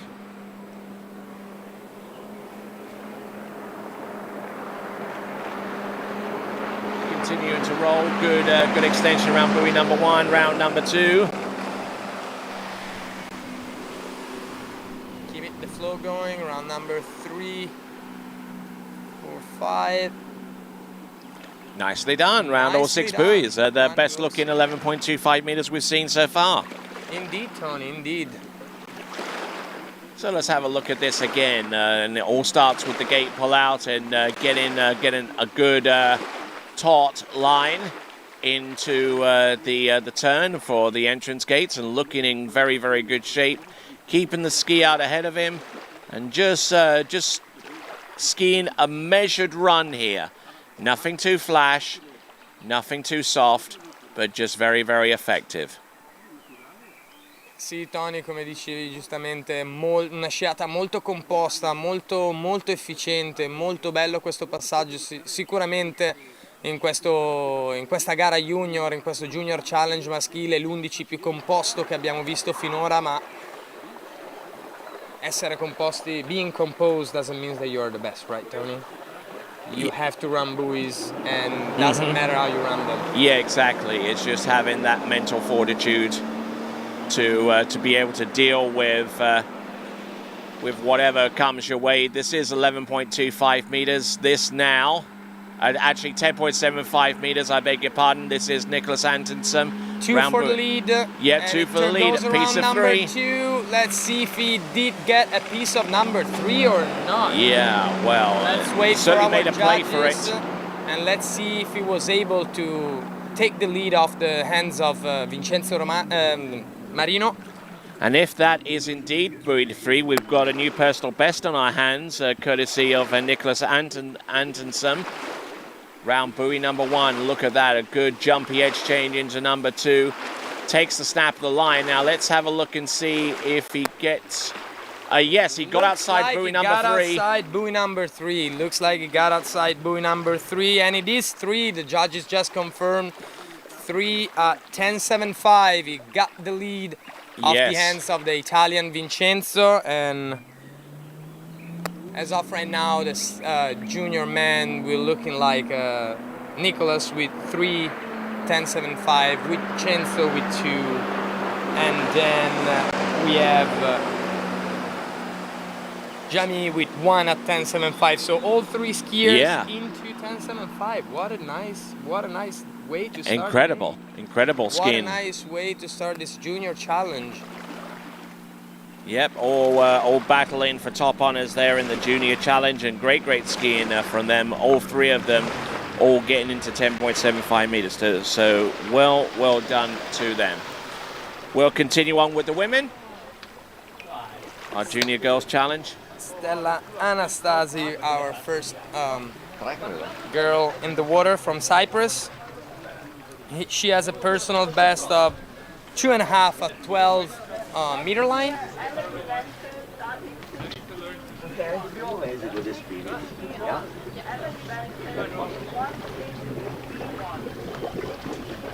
Sorry guys, little mistake by my side. First junior skier in the first women junior skier in the water would be Emily Wenzel from Germany, getting in at 16 meter line, and she has a personal best at 4 at 13 meter line. That is correct. And we can see that she's also a local girl, trains here. This is her own site. Let's see if this has a little advantage or not. All right, the personal best currently is 4 on 13 meters. This is the 16 meter line to start things off, and max speed of 55k. See how far she gets. From Germany, this is Emily Wenzel. Looks up to skiers like Janina Bonneman. And she is among her favorite pros to watch, including Neely Ross. So some great skiers for inspiration, and good to look up to as we look at Emily Wenzel of Germany, just absolutely skiing perfectly round all 6 buoys on 16 meters.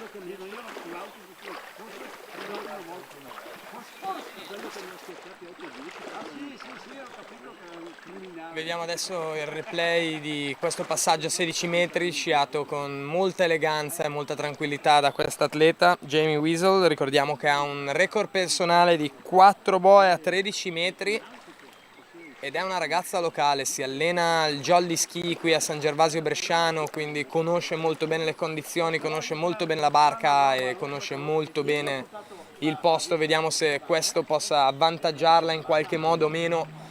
Ma alla fine quello che conta per noi è fare il numero più alto di boe e cercare di mettersi davanti a tutti. La vediamo rientrare adesso con la corda a 14 metri, 40 meter line for this next pass for Emily.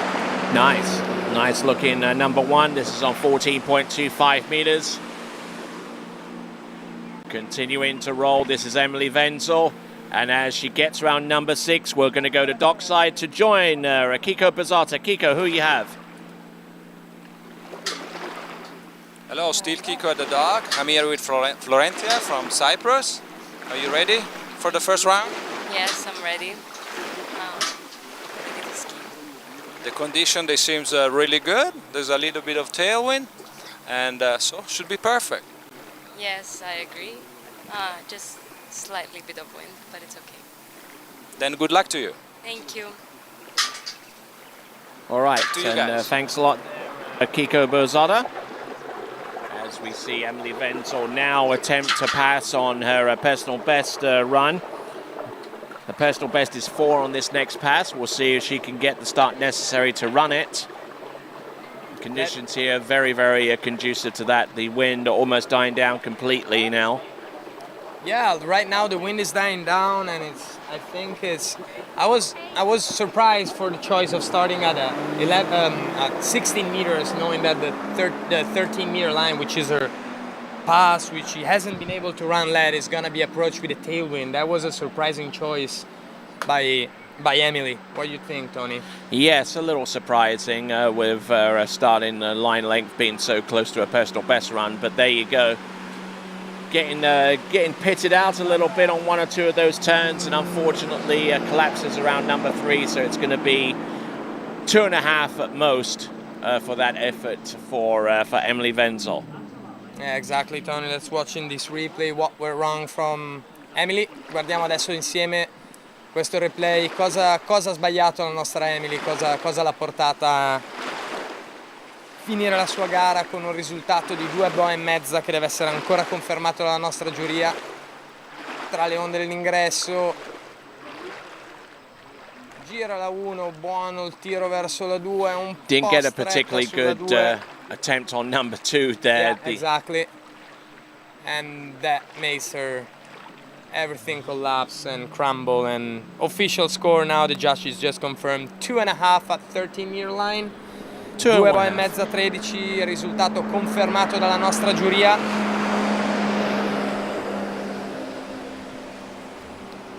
Andiamo adesso sul pontile, la prossima atleta pronta, concentrata.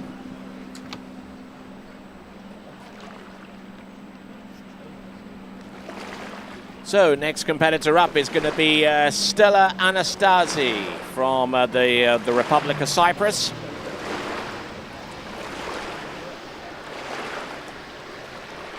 And certainly Cyprus is starting to raise its profile a little bit more with each successive year in the tournament water skiing. Their facility in Polomedia Dam in Limassol is certainly a go-to place for a lot of athletes, not only from within Cyprus but from skiers from outside. And they have their own little water ski manufacturing industry, courtesy of SP Skis. And we actually have had an opportunity to see a few skiers in the amateur competition yesterday ski on that product, including one from the top scorer from Gennady Gorelia, who scored 5 at 10.75 meters yesterday on that SP Bronco that he's riding. Oh. Okay, let's watch the boat getting into the course. First pass is going to be at 16-meter line.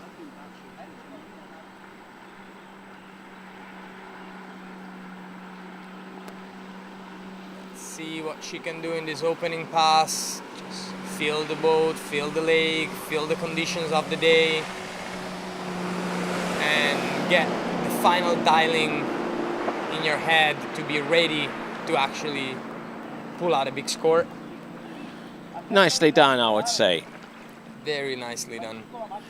Okay, so a personal best is 2.5 on 12 meters. That was the opening pass of 16 meters. Certainly a more realistic starting line length that we've seen so far, starting on 16 and would go to 14, 13, and then before you attempt your 4th pass, which in this instance would be 12 meters there for her.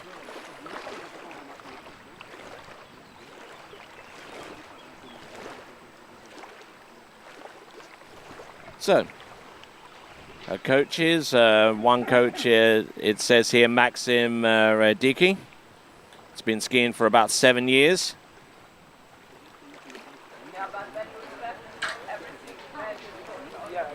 And her most memorable skiing experience was being on the podium at the Youth Europeans 2018 in Dnipro. And if you want to have a chance to win yourself a slant ski, whether it's a D3 or a Conley, by accurately predicting the podiums in the pro competition, then go to waterskibroadcasting.com/play. That's waterskibroadcasting.com/play. Here we go. Stella Anastasi. This is 14.25 meters, getting a little bit pushed out of her position, but still able to comfortably run that pass for the most part. That is it. Nice pass by Stella. Few bubbles, but still kept calm and composure and brought all the 6 buoys home.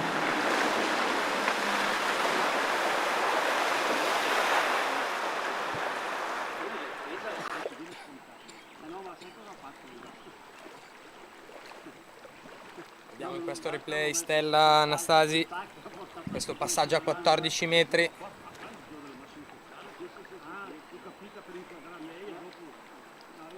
This instant replay, I can't really see too much wrong, but very, very measured here on 14.25 meters. Started off on 16 meters for an opening run. And just trying to hold her direction, hold her nerve from one side to the next as she gets around buoy number 5 and executes a fine, fine turn on number 6. So now, with 16 and 14 under her belt, she now coming into the course on 30 meters, and that score of Emily Wenzel is 2.5 on 30 meters. Let's see what she has. Stella Anastasi, best of 2.5 on 12, which means she is capable of running this. She's certainly taken the lead at this point in the proceedings. A little long pull into number 5, but managing to make it round that turn and round number 6. So Stella Anastasi getting ready for 35 off or 12 meters. Esatto Tony, ecco, vediamo il replay di Stella passare questo campo a 13 metri. Ricordiamo che il punteggio da battere, lo score da battere era lo score di 2,5 a 13 metri sempre, che aveva fatto segnare Emily Wenzel, sciatrice precedente. La vediamo adesso, lei molto composta, è sciata abbastanza rilassata e tranquilla. Porta a casa questo passaggio, completa questo passaggio a 13 metri di corda e si appresta a rientrare a 12 metri di corda, che per ora è stato il suo campo limite. Il suo record personale sono 2,5 boe a 12 metri. Vediamo se ci delizierà e si delizierà di un nuovo record personale. Let's see if she will improve on her personal best and she will get a higher score on the board for the next skier to beat. Absolutely. All right, so now what we've got is Stella Anastasi on 12 meters. She's already in the lead by about 3.5 buoys. Let's see what she's got here. 12 meters. Beautiful number 1. Round number 2, her personal best is half a buoy more than what we're seeing right now. That's 3. So a new PB there for Stella Anastasi with 3 on 12 meters and taking the lead in the process. Yes indeed Tony, abbiamo visto Stella affrontare questo passaggio a 12 metri. Vediamo adesso nel replay istantaneo Stella in attraversamento fra le onde nell'ingresso. Attorno alla 1, attorno alla 2, forse un po' troppo rilassata per questa corda, e la porta a fare solo un'altra boa, però la porta in testa e si mette in tasca un nuovo record personale, battendo il suo record precedente di mezza boa.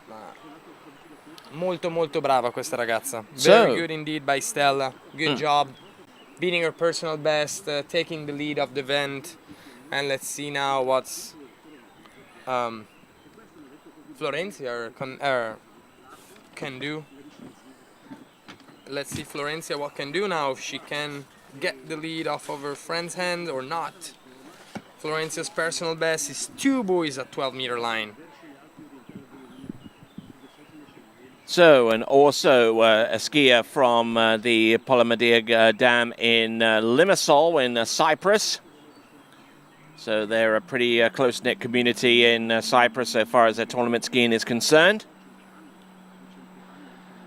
as we see her come into the course right here on the opening pass. 60-meter line, this opening pass.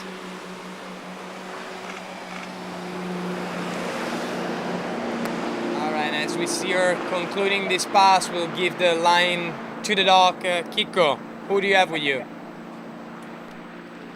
Hello, I'm Kiko here, and I'm with Manon Costar, world champ, and Freddie Winter, world champ, with a bit of drama, actually, a big drama here for this San Gervasio Pro-Am. So Manon, explain what happened. I love KLM, they're the best. Yeah, we traveled yesterday and didn't get our bags. We have 2 different bags, both of them didn't make it in. So we're trying to fix a different ski and try and see if I cannot fall on my first buoy. And, and we'll see, yeah, just a bit of a rush here. And the same thing for Freddie. Yeah, I'm being very selfless here. I'm actually helping Manon's situation. I don't know what I'm going to do, but she's up sooner, so we'll figure out me before. Screw KLM. They suck. I just want to say, KLM, if you're watching, I hate you. You are. There's no. I can't get a hold of anyone. Our bags are lost. They could be anywhere between here and the end of the earth. So yeah, very frustrating. Okay, then we're going to see our world champion here with a new ski from our club members. Back to you guys. All right then, so Freddie Winter, obviously not a fan of KLM. No, definitely not a fan of KLM today. Let's see Florentia coming back at 14-meter line. Round number 2, nice and easy. She looks composed and relaxed. Not looking bad at all with that second pass, keeping the flow going, keeping some good water speed in the turns. Certainly a lot of drama on dockside with Freddie Winter and Manon Costar right now. So, yeah. But there's still plenty here to keep us occupied for the moment, at least with Florencia skiing. Yes, nice pass. Guardiamo il replay insieme. Bel passaggio a 14 metri. L'atleta Florencia molto composta, ha sciato con molta tranquillità questo passaggio. Concludendolo, facendo le 6 boe, la porterà adesso ad affrontare il campo a 13 metri, campo che deve chiudere o deve arrivare il più in fondo possibile per provare a insidiare la nostra leader attuale, la sciatrice pretendenze Stella Anastasi, che ha fatto un risultato di 3 boe a 12 metri. All right, so 2 passes under a belt, 16 and 14.25 meters. Here comes 13 meters. Her personal best is 2 on 12, so she isn't too far away from that, provided she can make it through this next pass of 13. Let's see what kind of start she gets. A nice one. Round buoy number 2, keeping the ski tip going in the right direction. Bit of a tailwind on this pass, but still making some headway and getting around buoy number 6 and skiing that pass like she knew what she was doing. Yeah, nice pass, Tony, nice pass, skied from Florencia right now. Let's see the replay, guardiamo il replay insieme, going around buoy number 1, a little bit of loose line, but still able to bring the ski around and go to the next buoy. Round number 2, very nice indeed. Molto buono questo passaggio di Florencia, sciato con molta tranquillità nonostante nella seconda metà sia salita una forte raffica di vento alle spalle. Second half of the course she had this big gust of tailwind that didn't bother her thankfully, and was able to bring home the pass, and now she's able to get back in a 12-meter line and try to take the lead away from the hands of Stella. All right, inside our TWBC production tent, we see our good folks there keeping the broadcast going, and you'll see us right here. My name's Tony Lyford, this is Lorenzo De Alberto. And we go back live to the action with Florencia coming back at 12 meter. Florencia Loitadou from Cyprus. Let's see what she's got, 12 meters. Anything more than 2 will give her a PB. Nice, number 1. Oh, look at this. Lord, she's going to get a piece of 3. It's another personal best from our skiers from Cyprus. And she harbours greater ambitions as well. Look at this. Round number 4. gets inside number 5 and she takes the lead. She takes the lead by a buoy and another personal best from the Cyprus girl, beating her previous. So not bad skiing there. And number 2, she got a good turn and she stayed against that line. Good extension round number 3, and remarkably, she got that ski round. Number 4 as well. Yeah, exactly. All right, let's go to dockside.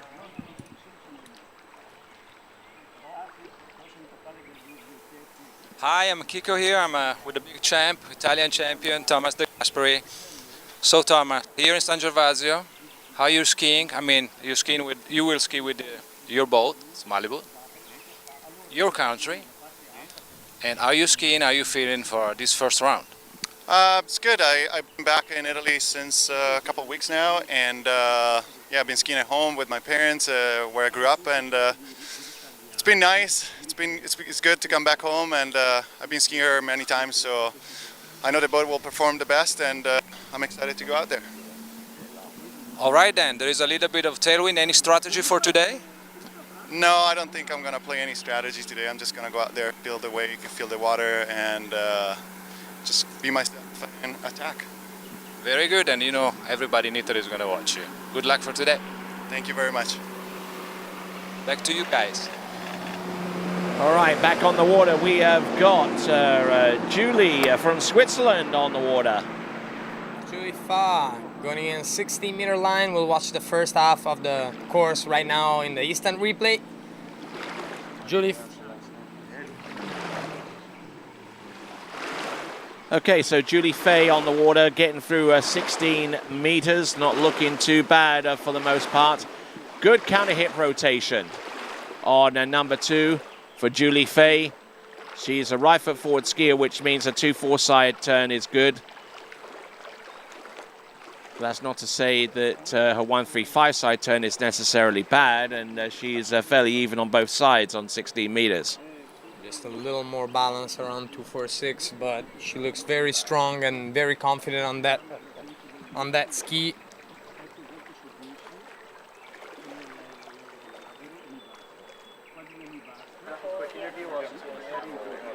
That Monte Carlo ski. Have your interview ready when you are. Let's see that Julie has a personal best of 0 buoy at 11 meters. So she's well capable of getting the lead off of the hands of Florencia. Let's see though if she can get through. Let's see if she can get through 14 meter. It'd be an easy pass for her. Yep, here's Julie Fay around number 4 and number 5, and as she approaches 6, well, takes a timeout at starting dock. Kiko, who do you have?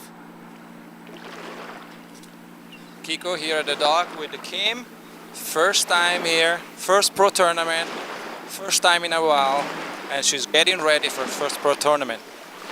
I'm super excited to be here. Can't wait to go out and ski. Great, the condition looks perfect, so you should be skiing great then. Yes. Good luck. Thank you so much. Thank you. Back to you guys. All right, so we're back, and this is the 7th annual San Gervasio Pro-Am. That was Kim Niederbaumer about to take to the water very, very soon. And I tell you what, we've got plenty of great skiing to come. And I'm looking at that cup of espresso over there. You probably drank that about an hour ago, and feeling well, hey, top of the world.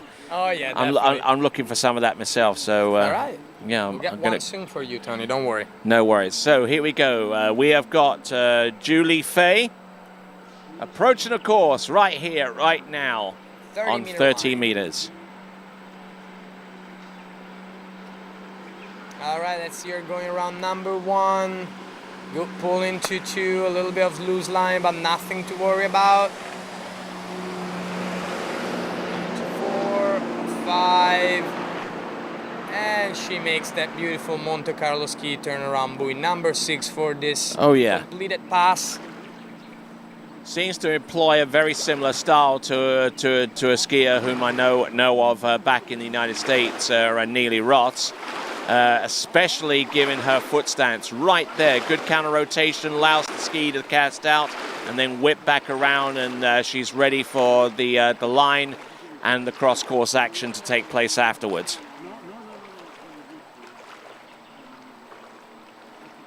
So on the bottom right-hand corner, you see the dockside screen. You'll see Kim Niederbaumer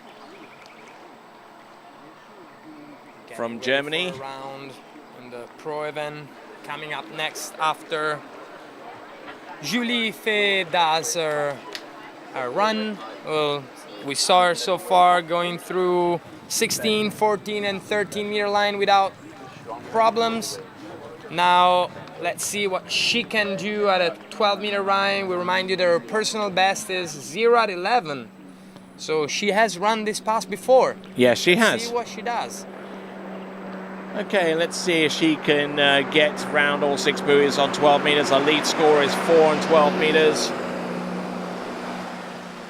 by Florencia. Now look at her go. This is 12 meters. This is Julie Fay. Round number 5, can she make it? Round buoy number 6. Oh, it makes a play on 6, but inside that turn. So it looks like she's going to get 5, but it is enough for the lead. It is enough for the lead indeed, Tony. Good skiing from Julie. Let's watch it in this instant replay.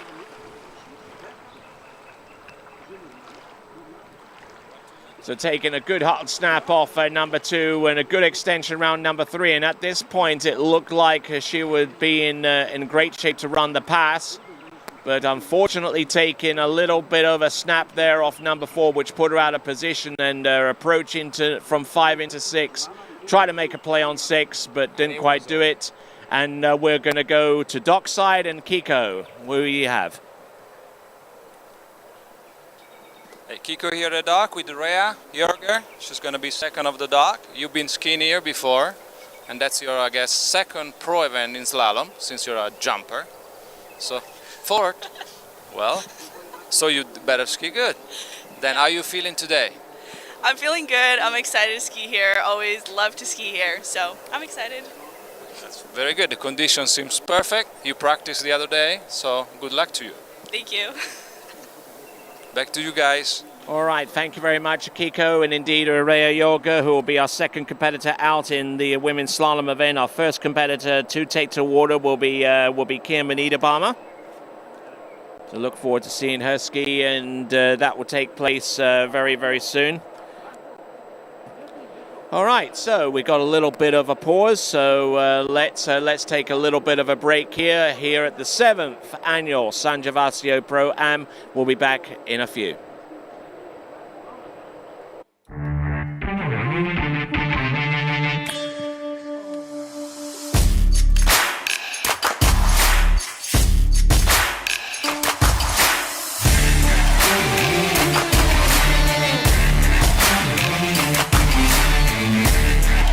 Third out, followed by Jamie Metcalf and Hughes Bailey Austin, followed by Alicia Bagnoli, then Ali Garcia, then Chelsea Mills, followed by Manon Costar, and the defending champion from 2019, Samantha Dumoulin. So those are the skiers to come in the Open Women's, and fine list of skiers they are indeed. So, some great talent on offer, starting with Kim Niederbaumer, who will take to the water first. Little insight from Kim. We can see here that she did her personal best here in San Gervasio in 2019, and she's looking for a new personal best right now. Let's see if she can get it. She has a personal best of 1 at 11. And let's see if she can get it. And we'll be back with you guys in a moment.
everyone, my name is Danilo Filchenko and I am the Under-21 World Trick Champion.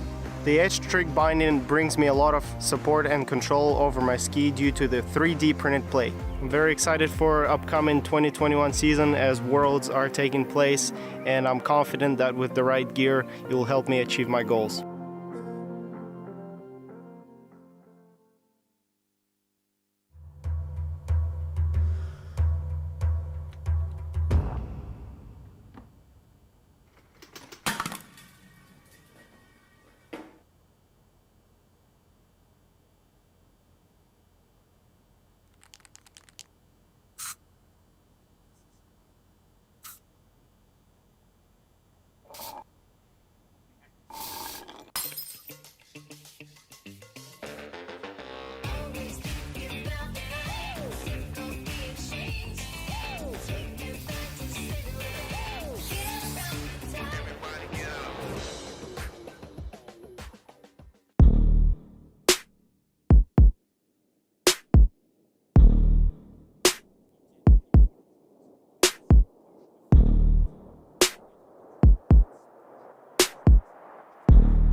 Torrefazione Varanini, a Milano dal 1970.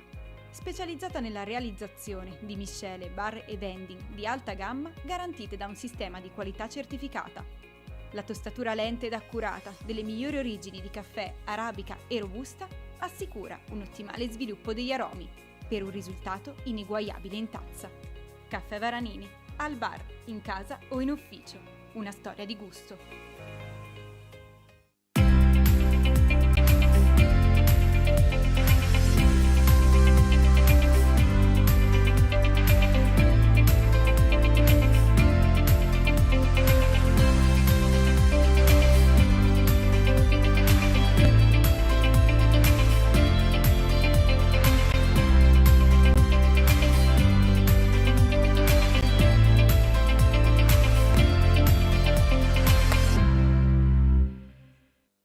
Introducing the IWWF license, a new initiative starting January 4th, 2021 to make the IWWF World Titled events more affordable for organizers and increase bidding for best venues for athletes to perform. An annual fee of just $25 or a single tournament fee of $7 will go towards improving the experience for athletes. The IWWF thanks you for your support in continuing to try and improve World Titled events. This new mandatory license. All right then, folks, welcome back to the 7th San Gervasio Pro-Am Slalom. We are about to go into the first of our pro events, and our first skier about to take the water will be Kim Niederbaumer from Germany. And there she is on top of that list, followed by Rea Jorge, then Patrizia Yanni, along with Jamie Metcalf, Bailey Austin, Alicia Bagnoli, Ali Garcia, Chelsea Mills, and Manon Costard, along with Sam Damala. So, got plenty of great skiing to come.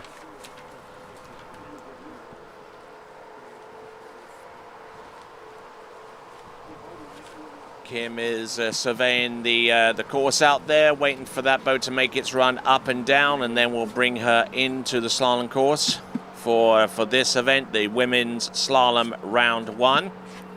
We'll explain the format to you in just a moment. And that format is going to consist of 2 rounds of elimination, and irrespective of whether you score your best score in round 1 or round 2, it'll be the top 8 when both are taken into consideration that will see themselves through to the 3rd bracketed round of competition. So, top 8. Make it to the final. Yeah, absolutely. Whether your best score comes from round 1 or round 2, that will be your best score, and that's the one that's used to determine whether you make it in or not. And there's Mario Pagozzi, our driver in this first round. And Mario Pagozzi himself will have the distinction of being a driver for the World Championships in under 17, under 21, and the Elite World Championships. And as a matter of fact, each one of those tournaments will be brought to you exclusively live on TWBC. And we see Beatrice Yanni warming up on dockside with fresh from surgery. Has been trying to get fit over the last few seasons, but now she's in a position where she can come back and perform towards her best capability. So Beatrice Yanni looking good out there on the dock, and I'm sure that she will relish the opportunity to compete against the very best women's competitors. Starting off with Kim Niederbaumer, whose personal best currently stands at 1:11.25 meters. Personal best that she set here in 2019. Yes, that's right. And she's looking forward for a new personal best. Let's see if we can achieve something better than 1:11 meter. See, she's getting ready. She has the handle in her hands. See her fully focused on this tournament. As we see the boat that swings around the dock. The rope is placed and it's 14 meters, the starting rope length for Kim Helen. Yep, Kim Helen Niederbaumer, who says that she resides in Lafayette, Louisiana. Now, we know that spot. We know it quite well. Yeah, we know. Yeah, absolutely. Cajun country. Cajun country, and one of our best memory in water ski is actually winning the national title with the Raging Cajun in 2019. Yep, that's certainly the ultimate water ski team event, the NCWSA National Collegiate Water Ski Championships. Here we go. This here is Kim Niederbaumer. Opening pass 14.25 meters.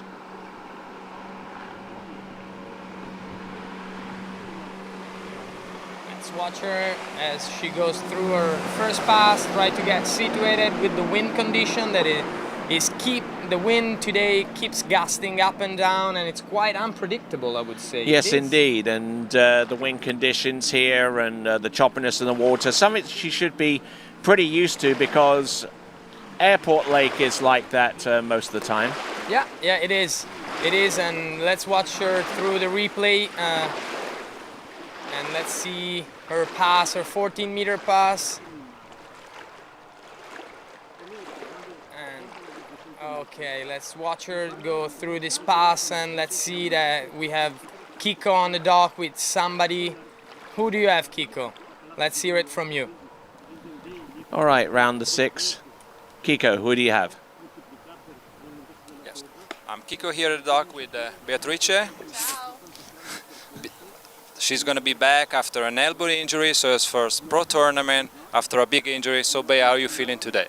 I'm so excited to be back in this water ski world, so let's see what I'll do.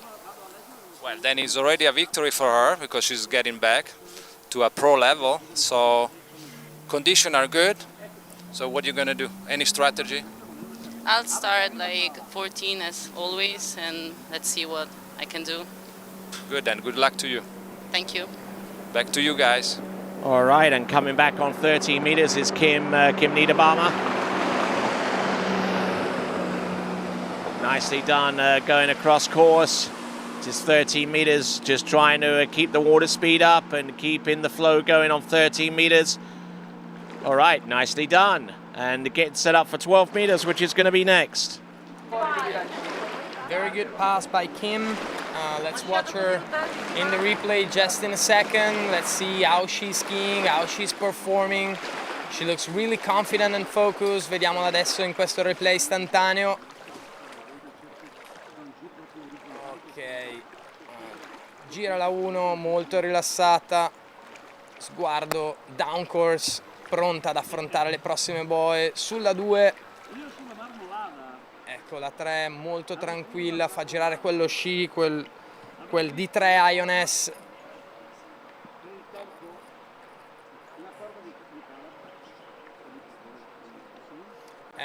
Vediamo adesso completare il passaggio, eseguito molto bene, molto bene, e la vediamo adesso pronta ad affrontare il prossimo passaggio, corda 12 metri.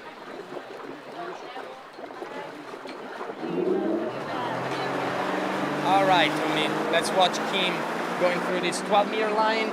Let's see what she can do if she gets to the end, so she can try to improve on her personal best and put a big score up on the leaderboard as the first skier in the water in this pro women event. All right. Fortunately, she had a little bobble at the gate and number 1. Let's watch it in the replay. Okay, not too bad around buoy number 1, but the handle coming up a little bit high, kind of like stopped the ski cold there, and on number 2 didn't get much better there for her. So it's going to be a 2 buoy count on 12 meters for Kim Niederbaumer. And as if me and Lorenzo weren't enough of Raging Cajun representation, we have another guy here, Benjamin Stadelbauer. How you doing there, Ben? I'm good. That's true. It's the full Cajun setup here. Yeah, including the skier on the water. Oh, yeah. It's pretty good. Cajun setup. Let's go UL. All right, so looking at the conditions out here, how it's blowing a little bit, does that kind of give you cause for concern, or is it something that you can quite happily, just deal with? Yeah, I just walked down the lake actually to check out the wind. It's a very steady tailwind off the dock. So for most of the ladies, if they start at 28 off, which is the trend right now, they'll get a 38 in the headwind. And then for the guys, it's going to be a 39 in the headwind. So I think it's going to play a factor for, it's a head-to-head. So you want to ski well in the first round, get a good seating. And so I think we'll see maybe some people opting up or starting shorter to set themselves up for big scores to try and get ahead of the competition, basically, for the head-to-head pairing. Yes, I was about to ask that, as a matter of fact. Thank you very much. But I would say obviously the stress is going to be on the second round, because, as you said, you're going to put a good score first of all in the first round, a steady score, nothing too much out of the ordinary. But obviously, as the pressure ratchets up in the second round, then you've got to start to make some hard choices about whether you want to opt up or whether you want to go in on a later pass. Yeah, no, for sure. Right now, it looks really, really nice. So I don't think there's many concerns from any of the skiers. If it goes up, then it'll be a bit different. But as of right now, we have really, really good conditions, and I think there's going to be a good show, hopefully. Excellent stuff. And Lorenzo, anything to add there? Not really. Benny was very, very, very, very good in explaining all the conditions that these athletes, all the stuff that these athletes have in their mind before, during, and after a tournament. The concern of putting a big score at the first round just to be confident going into the bracket round is a big point of pressure. What do you say, Benny? Yeah, no, for sure. I think that's on everybody's mind, and I think the better you score in the first rounds, usually the higher you'll be in the head-to-head pairing and give yourself the best shot. All right, let's continue on with our action on the water. Thanks a lot to Benjamin Stadelbauer. All right then, so, okay, we got Rea Yoga coming into the course on this pass of 14.25 meters. You can see from the screen that she used an A2 as letter of her choice on our 0 off. Let's see her going through her first pass, which should be a 14-meter pass. Yeah, it was 14.25 meters. Okay. Let's watch her in the replay.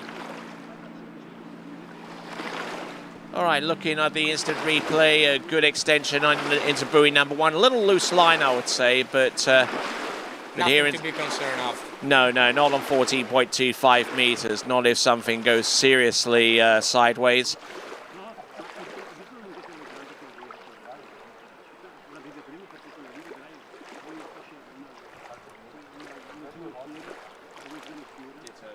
Okay, let's see her going. Let's finish her first pass at 14-meter line, and now we wait for the boat to come back at 13-meter. And we'll try and explain these metric line lengths to something that's understandable to our audience over on the other side of the Atlantic. So we started off on 14.25 meters. That was 28 off, or 47 feet of line. Now we're about to go on to 13 meters, which is 32 off, or 43 feet of line. So we'll try and mention that. Mention those line lengths as we continue on. That's notwithstanding the fact that on the top left of your screen, as you see right there, you have both measurements. 13 meters, 32 off for Rhea Yoga. Yeah, she is going through this 13-meter pass. Let's watch her go around number 4, nice and looking good. Into 5, and then into 6 to bring home this beautiful pass for Rhea. Yes, very well controlled, very well managed on that particular effort for Rhea Yoga. Okay, so just to explain the format again as we look at Rhea Yoga, we have 10 skiers in the women's competition, 8 advance through to the bracketed round, which means we only eliminate 2 skiers in the women's competition.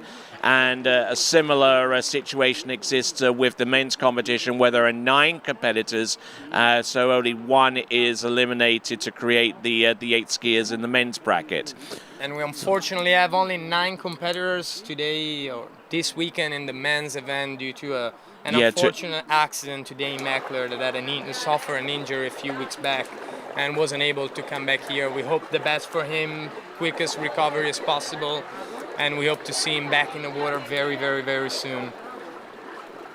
So, and obviously with Dane Meckler, I mean, it's going to there's going to be an extended period between this tournament and the next pro tournament, which is going to be, to the best of my knowledge, the Hilltop Pro-Am.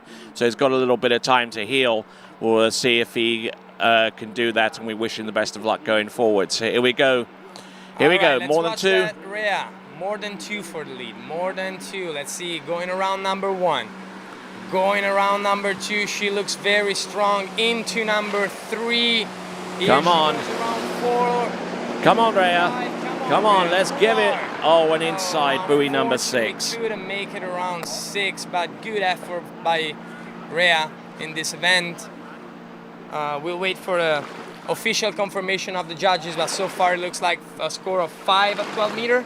Yep, looks like it's going to be 5 on 12 meters there for her, but handle getting up a little bit high, and to ski that far down on 12 meters after that kind of start is a remarkable feat.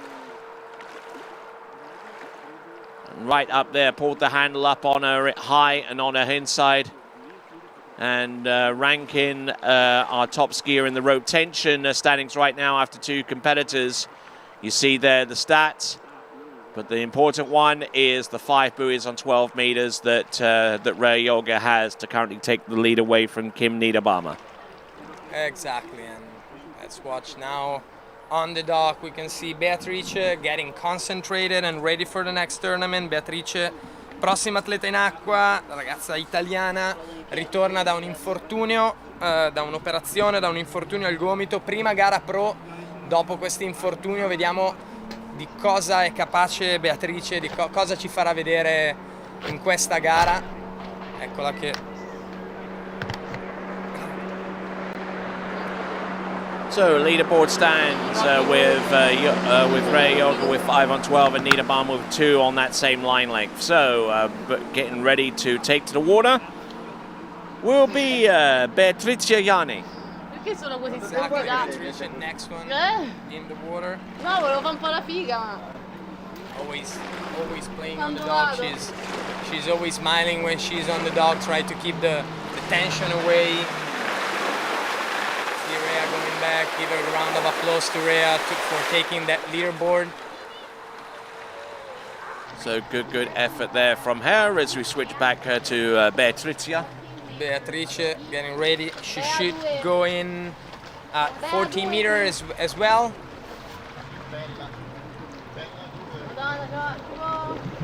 There, Elizabeth Galli, our boat judge there with Mario Pagozzi.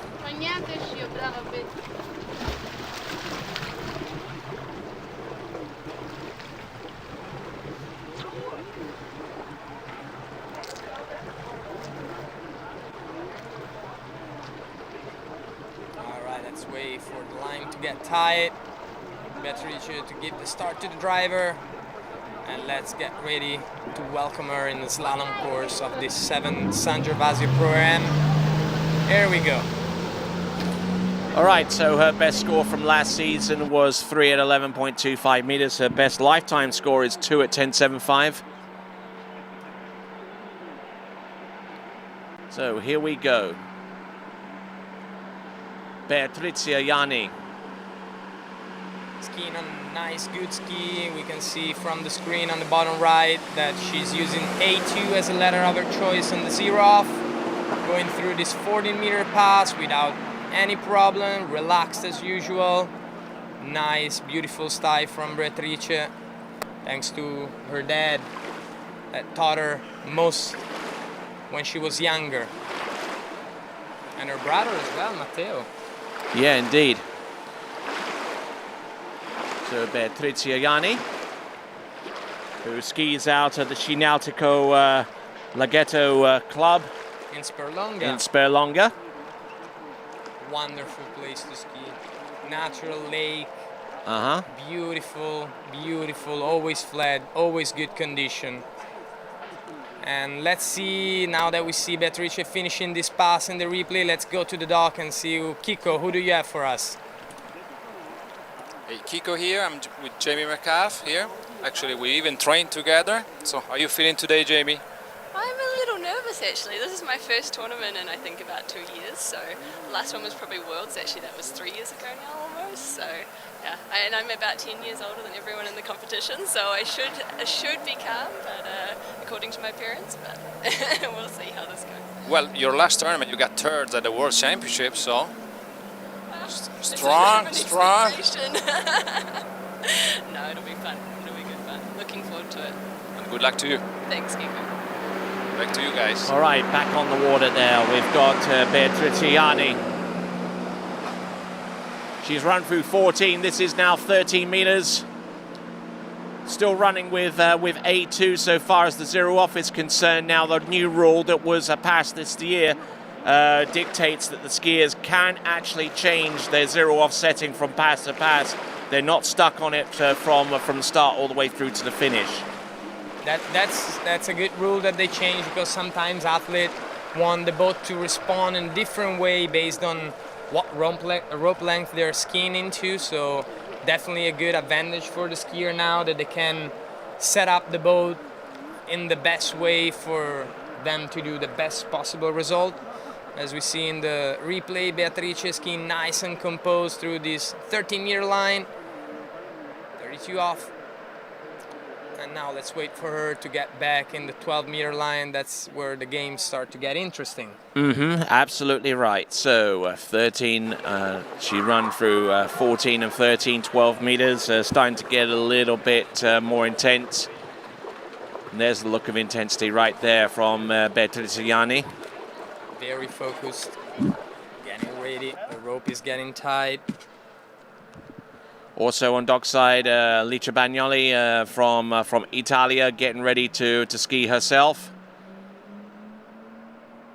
No doubt will be looking out into the water with intense interest for her compatriot. Originally from Roma, this is more than 5 buoys is necessary to take the lead in this competition on the 12 meters pass. Looking good round number 4, very steady round number 5, and yes, excellent entrance into buoy number 6, and we'll revel in how easy that was for her to score that pass relative to those that we've seen before.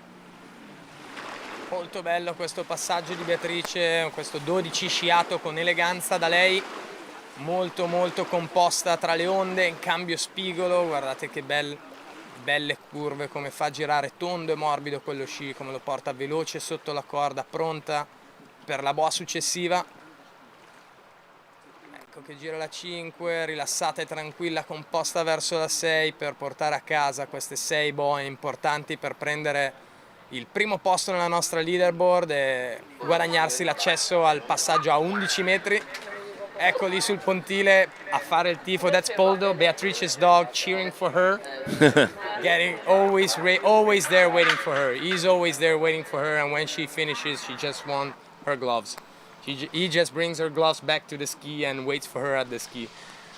Good companion to every you. Yes, indeed. Well trained. All right, there's Mario Pagozzi, our boat driver, now mashing the throttle down and getting ready to bring Patrizia into the course.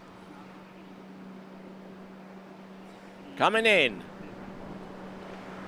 This is 11.25 meters. Her best score last year with this line length was 3. And that's exactly where it's going to stay, unfortunately. Gets a decent number 1, but just overcooks number 2 there, Lorenzo. Yeah, indeed she did. Unfortunately, score should be 1.5 at 11.25 meter, 38 off. We'll wait for a confirmation from our judges.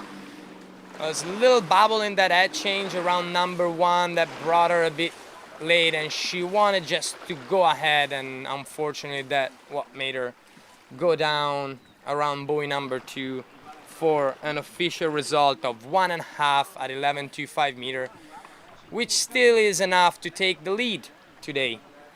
It is indeed enough to take the lead, and as a matter of fact, because she's only the 3rd skier out,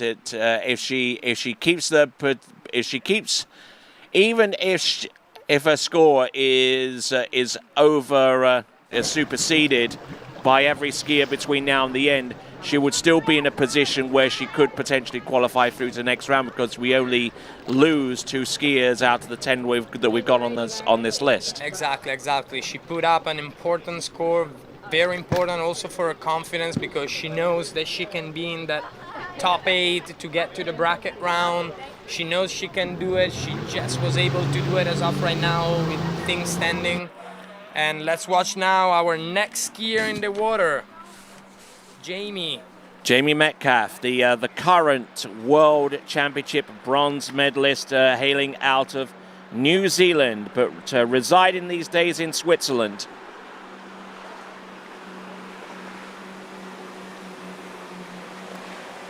All right, let's see her going to her first pass, around buoy number 5, number 6, and let's give the mic back to the dock. Who do you have for us, Kiko? Kiko here at the dock with Alice Bagnoli, hometown favorite girl. I mean, our best Italian slalom skier, back in her hometown. Are you ready for this? Yeah, I have to say I'm pretty nervous though. I've been used to staying in the US a lot, and now that I got back to Italy, it feels like pretty surreal. So to have that extra pressure, but I'm pretty pumped about it, so I hope I'm gonna ski well. Well, I used to train you when you were little, and I think everybody, we're watching you now only on television. Everybody's going to be happy to watch you live here in San Gervasio. I'm always going to think about your what you always tell me, so everything you tell me is always good. So good, that makes me happy. Then good luck to you today. With Kiko as well. Thanks. Back to you guys. Okay, that was Alice, and we're also focusing on some other folks along dockside. In a moment, we'll get to talk to our previous skier.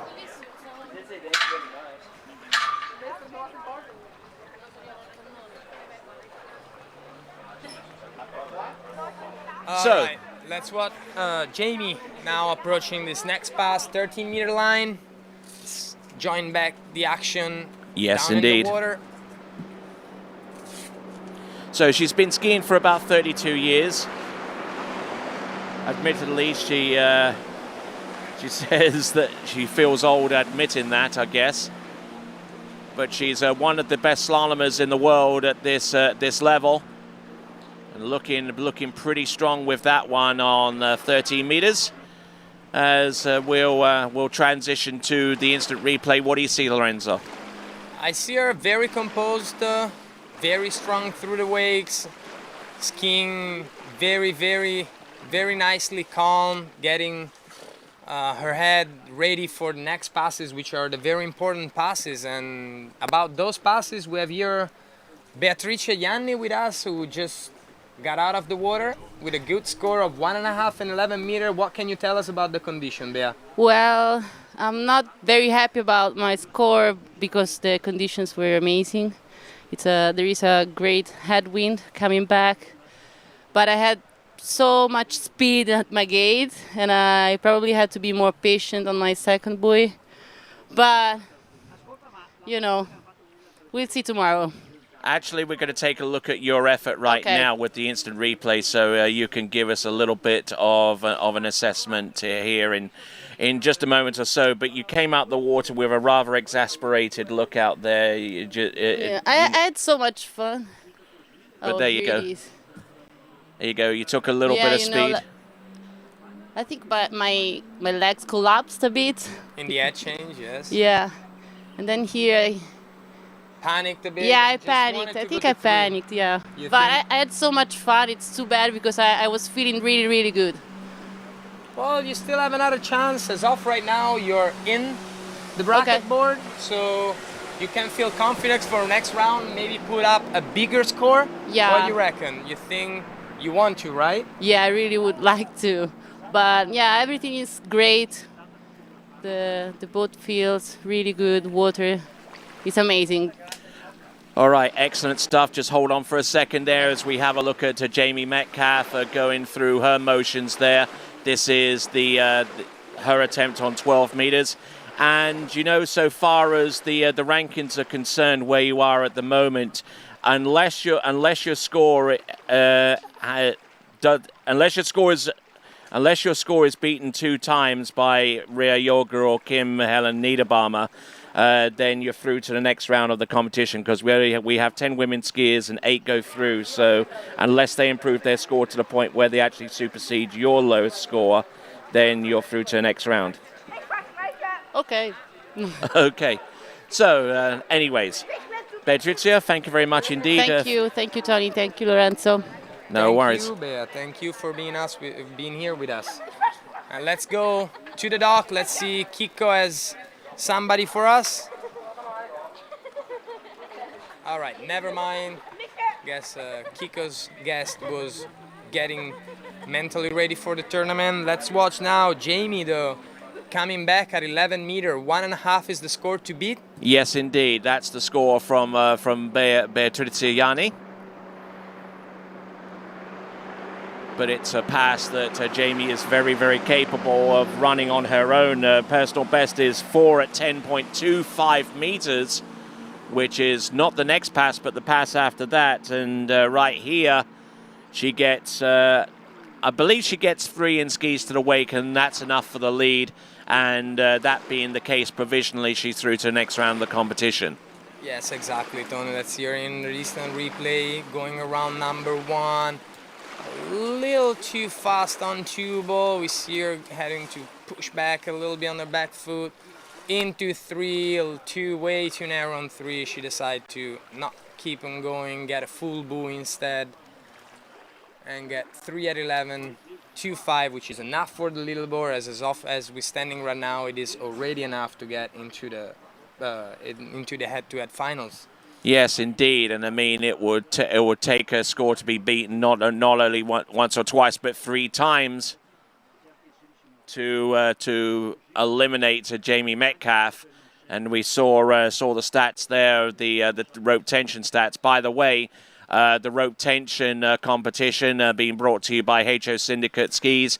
$500 for each, the women's competition and the men's competition, to who can produce the strongest pull against the boat. At this instance, Jamie Metcalf, very light pull against that boat, probably not in the prime position to get that $500, but let's see if our next skier does. This is Bailey Austin from the United States, coming in on 14.25 meters, Lorenzo. Yes, let's watch Bailey going through this first pass. We see her ski very nicely, very smoothly. She has a personal best of 2.5 at 10.75 meter. Yep. So comfortable past 14 meter for her to get situated and put her head fully into the game. Let's watch her now in the replay. Ok, per i nostri amici italiani questa è Bailey Austin dagli Stati Uniti. Ha un record personale di 2 boe e mezza, 10,75 e la vediamo sciare su un Monte Carlo. Adesso questo passaggio 14 metri, molto semplice, molto rilassato per lei. Cercare di sentire bene come si comporta la barca, come si comporta il vento e mettere la testa al 100% nei prossimi campi, che sono i campi che la porteranno So Bailey Austin. verso la nostra finale head-to-head di domani. So Bailey Austin out there from Austin, Texas, the state capital of Texas, and skis over at the Aquaplex, not too far outside of Austin, in the little village of Creedmoor, and also skis over the MC Skis Training Center in Claremont, Florida, and has had some pretty lofty distinctions in her career, namely winning the 2017 Junior Moomba quite a while back, and she's currently in the process of applying for medical school. So there's going to be a lot on her mind between now and then. Let's have a look and see what Bailey Austin's got for us with the 13-meter run. Slicing and dicing the slalom course, and looking very relaxed. Also yes, the Raging Cajun out there on the water. Oh yeah, another Raging Cajun on the water. Yep, Bailey Austin, who currently resides in Lafayette, Louisiana, to ski for the Raging Cajuns, and once again, the Raging Cajuns are everywhere. Oh yeah, they are everywhere. They're right there. Now on the screen we have two. We have two speaking to you. We just had another one talking with us. We are everywhere. We're everywhere. We are a good family and we enjoy it. Ryan Gonzalez is going absolutely nuts right now. Oh yeah, he's loving this. He's loving us making this much commercial for him. All right, then. So that is Bailey Austin getting through the opening 2 passes of 14 and 13 meters, now getting ready for 12.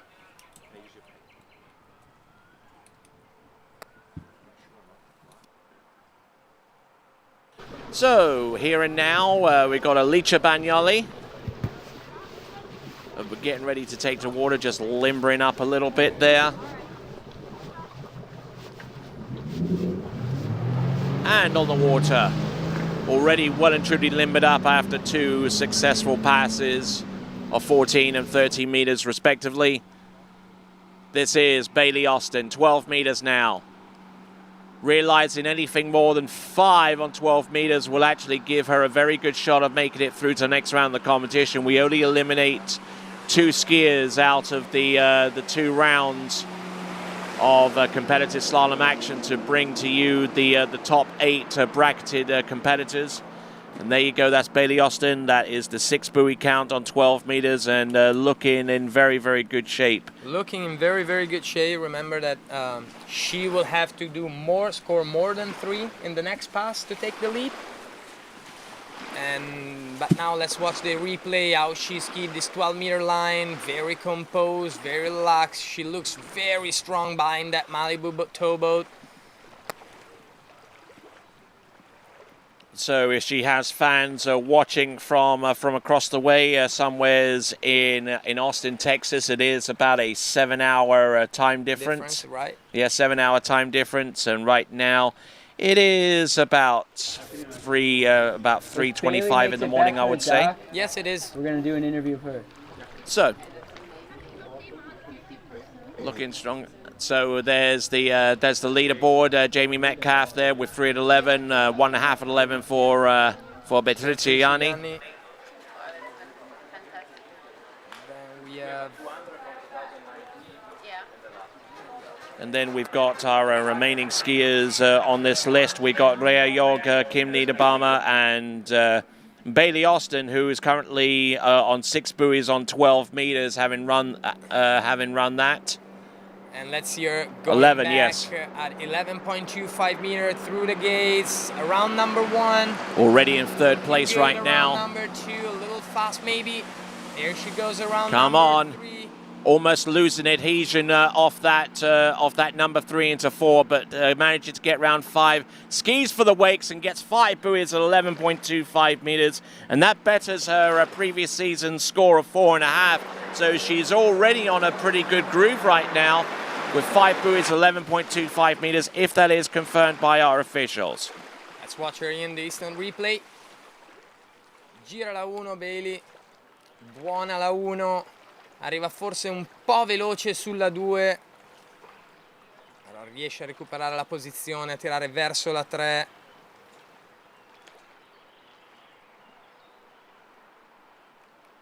Poi la 4, ma purtroppo aveva già tanto ritardo e la porta a passare giusto all'esterno della 5 per conquistare la boa. Piccola Estern per riprendere tensione. Does she get to the wakes? Yes. She should have got 5. Yeah, 5 buoys on that one. 5 confirmed, sì, quindi sono 5 confermate dalla nostra giuria per and that gives her the Bailey lead. Austin. Yeah, puts her immediately in the lead, and certainly in a good shot of making it through to our 8 skier bracketed finals. Exactly, Tony, as we see the boat now starting from the dock, pulling our next skier. And Bailey Austin also in the lead in the rope tension stats as well, so putting herself in a good position where she could quite possibly win $500 for her effort in pulling the hardest behind the boat. Starting with A2 and 14.25 meters, this is Alice Bagnoli. Ecco Alice, primo passaggio, 14 metri di corda. Completato alla perfezione, un'altra ragazza italiana che però adesso vive a Lafayette, Louisiana, dove studia alla University of Louisiana Lafayette e scia per il Raging Cajun. Guardate come con scioltezza affronta questo passaggio a 14 metri, gira la 5 per poi concludere il campo, ma adesso andiamo al pontile che abbiamo il nostro Chicco con qualcuno. Chi hai per noi, Chicco? Kiko here at the dock with Austin Bailey. Great performance. How did you feel out there? Oh, it felt great. I was so excited to be back here in Italy. It's been a few years, but I'm so excited to be back at this beautiful lake. Yeah, we saw you from the show. You almost ran 11, and so you're getting ready for the second round. Maybe you get something at 39. That's the plan. That's the goal. Well, very good first round.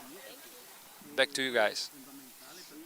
All right, good to hear Bailey Austin. I'm sure we'll be hearing a lot more of her between now and the end of the competition. And actually spoke a bit with her over the last few days, and she's actually pretty good on the mic as well. She's definitely got that kind of mind that's conducive to doing what we do. As we see on the dock that the drama keeps on going. Unfortunately, I've heard from Matteo Luzzeri that the air company cannot locate the bags of KLM, cannot locate the bags of Mano and Freddy, so they have to try to get a ski from some club members or some people here that are willing to lend them a ski just to go through at least this first round and hopefully get the bags, their own skis, for tomorrow. So the wind is slowly petering down, and just in time for Alicia Bagnoli to make her way through 30 meters, looking very, very strong out there, Lorenzo. Yes, Tony, she's looking very strong, good position, good composure through the wakes. We see her approaching this course with a full-on battle mode on her face. She wants the lead and she wants to keep on skiing in this event. See her going around number 5, nice and relaxed for number 6. And there she goes. All right, so putting herself in a good position to attack 12 meters. As we take a look dockside, we see Ali Garcia about to take to the water. I'm sure there's plenty of other activity going on dockside as well. We just saw a clip there of Freddie Winter trying out some skis. I tried to, but Looks like the airline didn't exactly deliver. No, they cannot locate their bags, for what I heard. They have no idea where the bags are between here and the end of the world. Like Apparently, I mean, he had trouble getting in touch with the actual airline. Full stop. Yeah, at the beginning they did have problem with that, which is unbelievable. Yeah. But let's watch Alicia now, going back at 12-meter line. Important pass for her. Important pass. She must run it to be sure that she stays in this competition. Let's see her go around number 2. If she can get more than 5, that will definitely help her cause. Round number 4. Round number 5, Alicia Bagnoli getting around all 6 buoys on 12 meters. There we go, Alice. Good job for her, good effort. Brava Alice. Completato il passaggio dei 10 metri, la guardiamo nel replay. Intanto vi ricordo il suo personal best è 1 boa e mezza, 10,75. And so Alicia Bagnoli, not only a fine talent out there on the slalom ski, but one of the best technical directors in the business of water ski broadcasting, doing a fine job out there when she isn't on top of the water. And when she does get on the water with that good slalom ski, she propels herself from one side to the other and doing a fine job in getting around all 6 buoys on 12 meters. Yes, indeed, Tony. And let's watch the leaderboard right now. Guardiamo insieme la classifica. Austin Bailey prima per ora con 5-11, seguita da who followed? Bailey Austin. Bailey. Jamie McCart è seconda con uno score di 3 boe a 11, seguita dalla nostra Beatrice Ianni, 1 boa e mezza, e poi le ultime 3, le ultime concorrenti rimangono. And don't forget that Alicia Bagnoli has just run through 12 meters, so that puts her into a 4th place right now, at the very least. Round number 3, now round number 2, good to go. Round number 3, can she attack this? Round 4, she S-turns 4, gets to the wakes. Oh no, and not in time for the boat guides. So it's going to be 3 1/2 for Alicia Bagnoli, which currently puts her marginally ahead of Jamie Metcalf and puts her into 2nd place. So Bailey Austin currently in the lead for the United States, ahead of Alicia Bagnoli, then ahead of Jamie Metcalf, ahead of Beatriziani, ahead of Rea Yorga and Kim Niederbaumer. So 6 skiers out and Alicia Bagnoli in 2nd place right now. You see, looking at this S-turn and just, I don't know quite what happened there. It didn't look as if she was in a hurry at all to make it to the wakes, but I suspect that she knew what the top scores were and knew that she didn't really have to rush to get to the wakes to put herself in a position where she would advance through to the bracketed 8-skier final round. Yes, indeed, Tony. Probably she decided, let's try an S-turn, let's see if I can make it back in, but not too much stress. I don't want to stress myself or having the possibility of injuring myself even a little bit. I want to make it to the next round. I want to make it to the bracket round and run it all the way down. All right, good stuff. Okay, our next skier on the water is Ali Garcia. Entrance gates, buoy number 1 on 14.25 meters.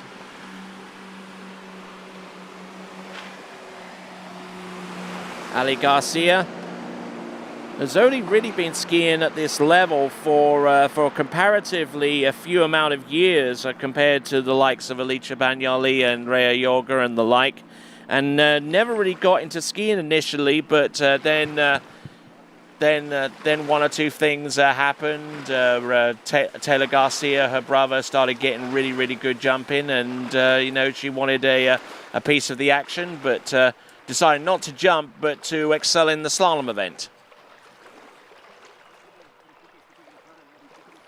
Guardiamo insieme il replay di Ali, questo 14, primo campo per lei, riscaldamento quasi. Vediamo che gira la 6 e conclude questo passaggio con scioltezza e molta tranquillità. Adesso per tornare poi, prossimo passaggio, 13 metri di corda, eccola inquadrata in acqua. La corda piano piano va in tensione, pronta a far partire quel Malibu. 45 secondi il tempo in acqua che gli sciatori hanno fra un passaggio e l'altro per prendere fiato e concentrarsi al 100% per il passaggio che segue. Si percepisce? Rimangono dopo di lei 3 sciatori sul pontile e per concludere questo primo round femminile del 7° San Gervasio Pro Am. Ok, Ali Garcia, 13-meter line, 32 off, getting in, buoy number 1. Nicely done, rough buoy number 1, good extension off number 2. This is 13 meters, a pass that she should be capable of running every single time she hits the water, and looking in very, very good shape in the process. So, a resident of Winter Garden, although she does claim temporary residency of Lafayette, Louisiana, because she's a raging Cajun. Another one. Yes, indeed. And her most memorable skiing experience was a podium at the Worlds, in the Junior Worlds not too long ago, and occasionally skis over at Matt Reaney Ski School in Central Florida. So, that's what we know about Ali Garcia. But the important thing to know is that she's run through the opening 2 passes. Now she's getting ready to enter her third pass, which will be a 12-meter line. Terzo passaggio per Ali, che dovrà affrontare a 12 metri in questo momento in acqua, a prendere un po' di fiato e a impostare la sua tecnica mentale per affrontare quest'altro campo importante. Deve passare questo campo per avere una chance di arrivare al prossimo round, al bracket event. She has to run this course, Tony. Yeah, effectively get more than 5 on 12 meters to put her in a position where she could be in the bracketed final, or at least give her some margin of safety there. All right, here we go. This is Ali Garcia, and this is 12 meters. Let's watch her run number 1, a little slack line, but nothing to worry about. Number 2. She looks very composed, very confident. Yes, extremely confident. Round number Boom. 5. And all 6 buoys for Ali Garcia, which brings her into a position that now she can affect the lead. Now she can really has a shot of taking the lead of the tournament and pull it out a big, big score for the bracket rounds. All right, so the current lead score is Bailey Austin with a 5 on the 12-meter line. And that's her target, the highest target that she can aim for at this time. And then we've got other scores such as Alicia Bagnoli with 3.5 on 11, then Jamie Metcalf with a 3, and Beatrice Ianni rounding off the top 4 with 1.5 at 11.25 meters. So continuing to work her magic out there on the slalom course, Ali Garcia. Picking her up in just a moment or so as the 45 seconds of drop time expires. 11.25 meters for Ali Garcia is imminent. Let's see what she can do at this rope length. And after her, we only have 3 women remaining. Mills, Costard, and Dumala for this women event. And after them, we will go straight into the men event. But let's watch together Ali Garcia getting in 11.25 meters, 38 off. All right, here she comes. Round number 1. Good shot on number 2. Look at her go around buoy number 3. Oh, and takes a dive there on number 3 and trying to get a little further down course. But it is going to be a 2.5 buoy score. That puts her ahead of Beatrice Ianni, but keeps her slightly behind Jamie Metcalf. So Ali Garcia currently in 4th place right now, and I would say safely up the order that we can say that she's put herself in a good position to be in the bracketed final. Definitely, Tony. She did ski well. She did put not a massive score, but an important and good score for her for the next round and for the bracketed round. Let's see, she's right here in front of our position. Let's see if we can have a chat with her or not.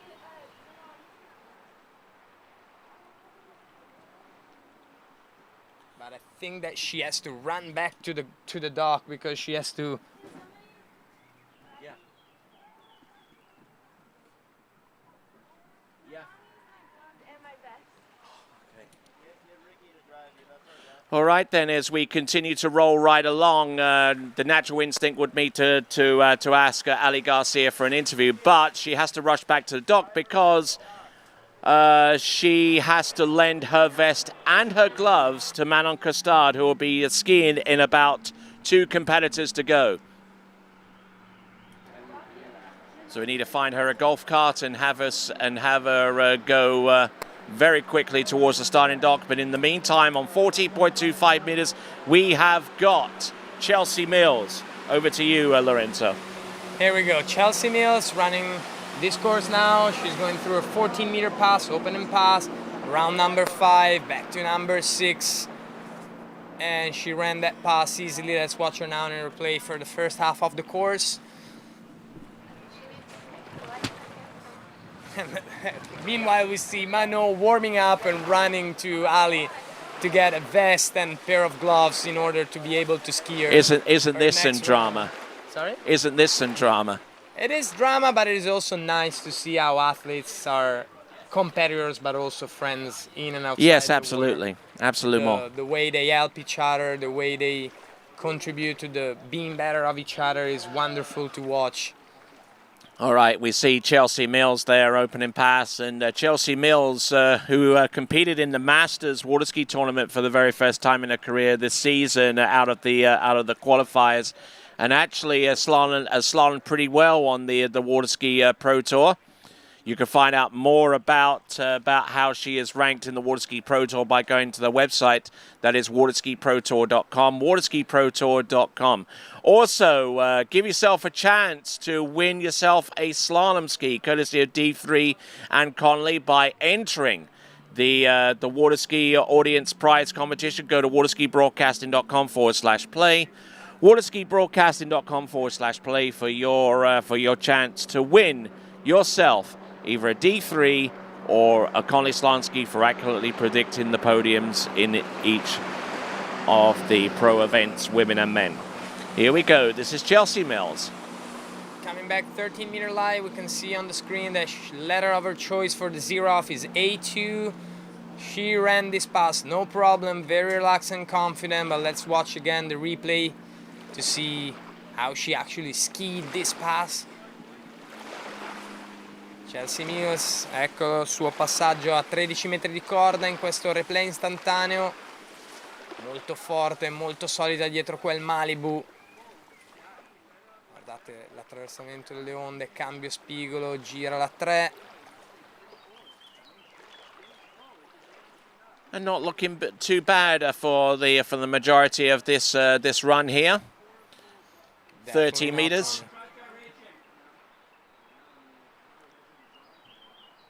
Keeping it flowing all the way down course. A great skiing effort there from Chelsea Mills.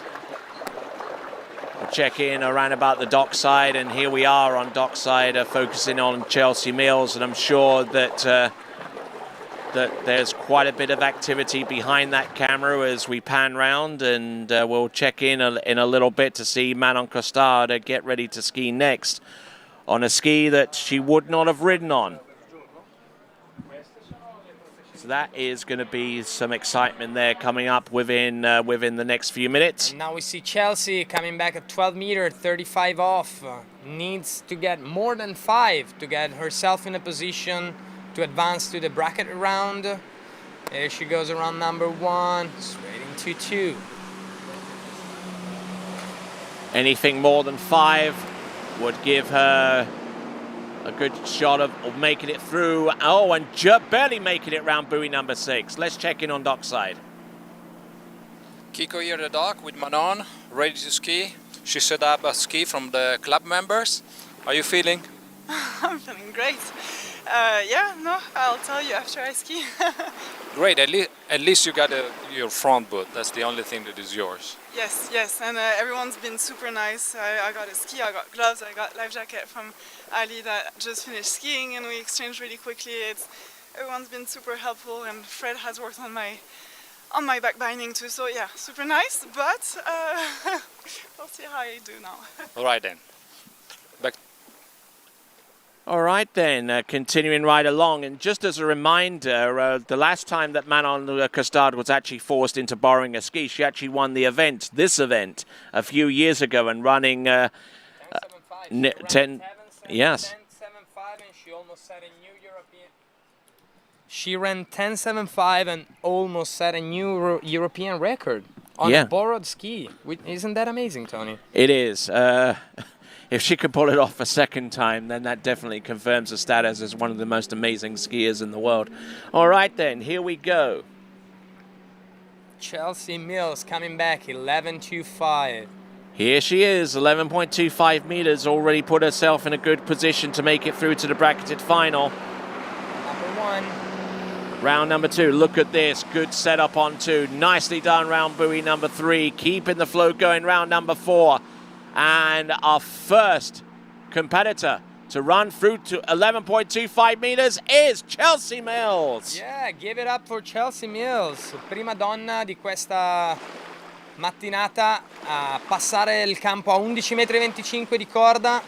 Guardiamo il replay insieme, sciata molto aggressiva per lei questa mattina. Decisamente un campo non facile da affrontare. Si è posizionata bene con una piccola brezza di vento in faccia, anche se il vento fortunatamente sta piano piano calando e le raffiche diventano sempre più morbide, quindi ci sarà meno strategia in gioco e più sciata per i nostri atleti che seguiranno dopo Chelsea Mills. Great effort there from Chelsea Mills, and now for the first time we're going to see 10.75 meters among our women's competitors in this competition, the 7th for San Gervasio Pro-Am Slalom. So let's see what she's got. She has a personal best of 4. Yes, 4 at 10.7. 4.75, and last year as a best score she went really close to her personal best with a 3.5. So let's see what she can do. Let's join her back on the water and see what she can do in this pass. 10.75 meters, 39 off. She goes around number 1, around number 2, a little bobble around number 2. Oh, wow.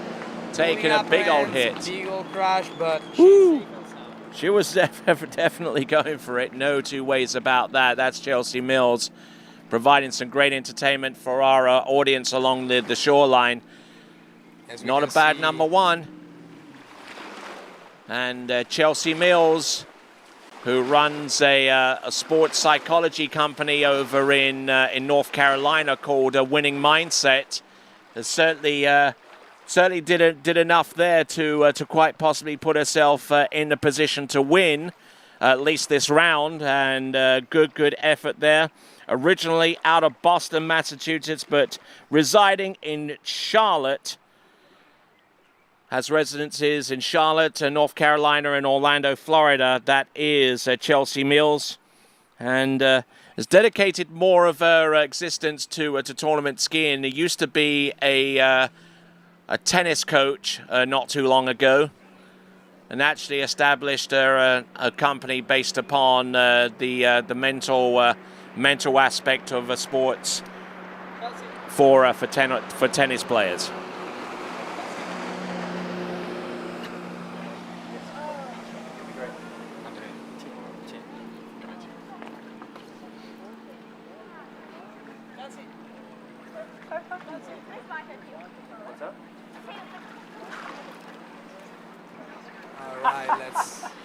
All right, so Manon Costard. Well, this isn't a first for her. She's borrowed skis before, and she's been relatively successful in skiing throughout the slalom course on borrowed equipment. She's certainly a better skier than me in that respect. Better than most, I would say. Better than most, yeah, exactly. It's not that easy to grab a ski from a club member, put a strap it on, and run 10.75. Yeah. And she was rather fortunate that there was a club member that actually had a Connolly ski that she could potentially ride on in this competition. We'll look out for her in just a few moments.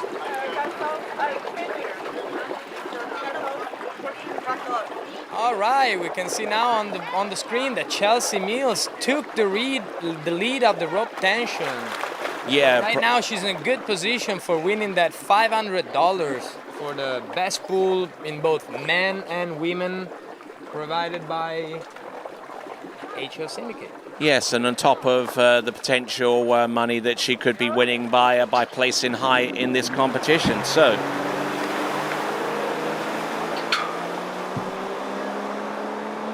Let's watch together Manon going through her first pass. Should be 40-meter line.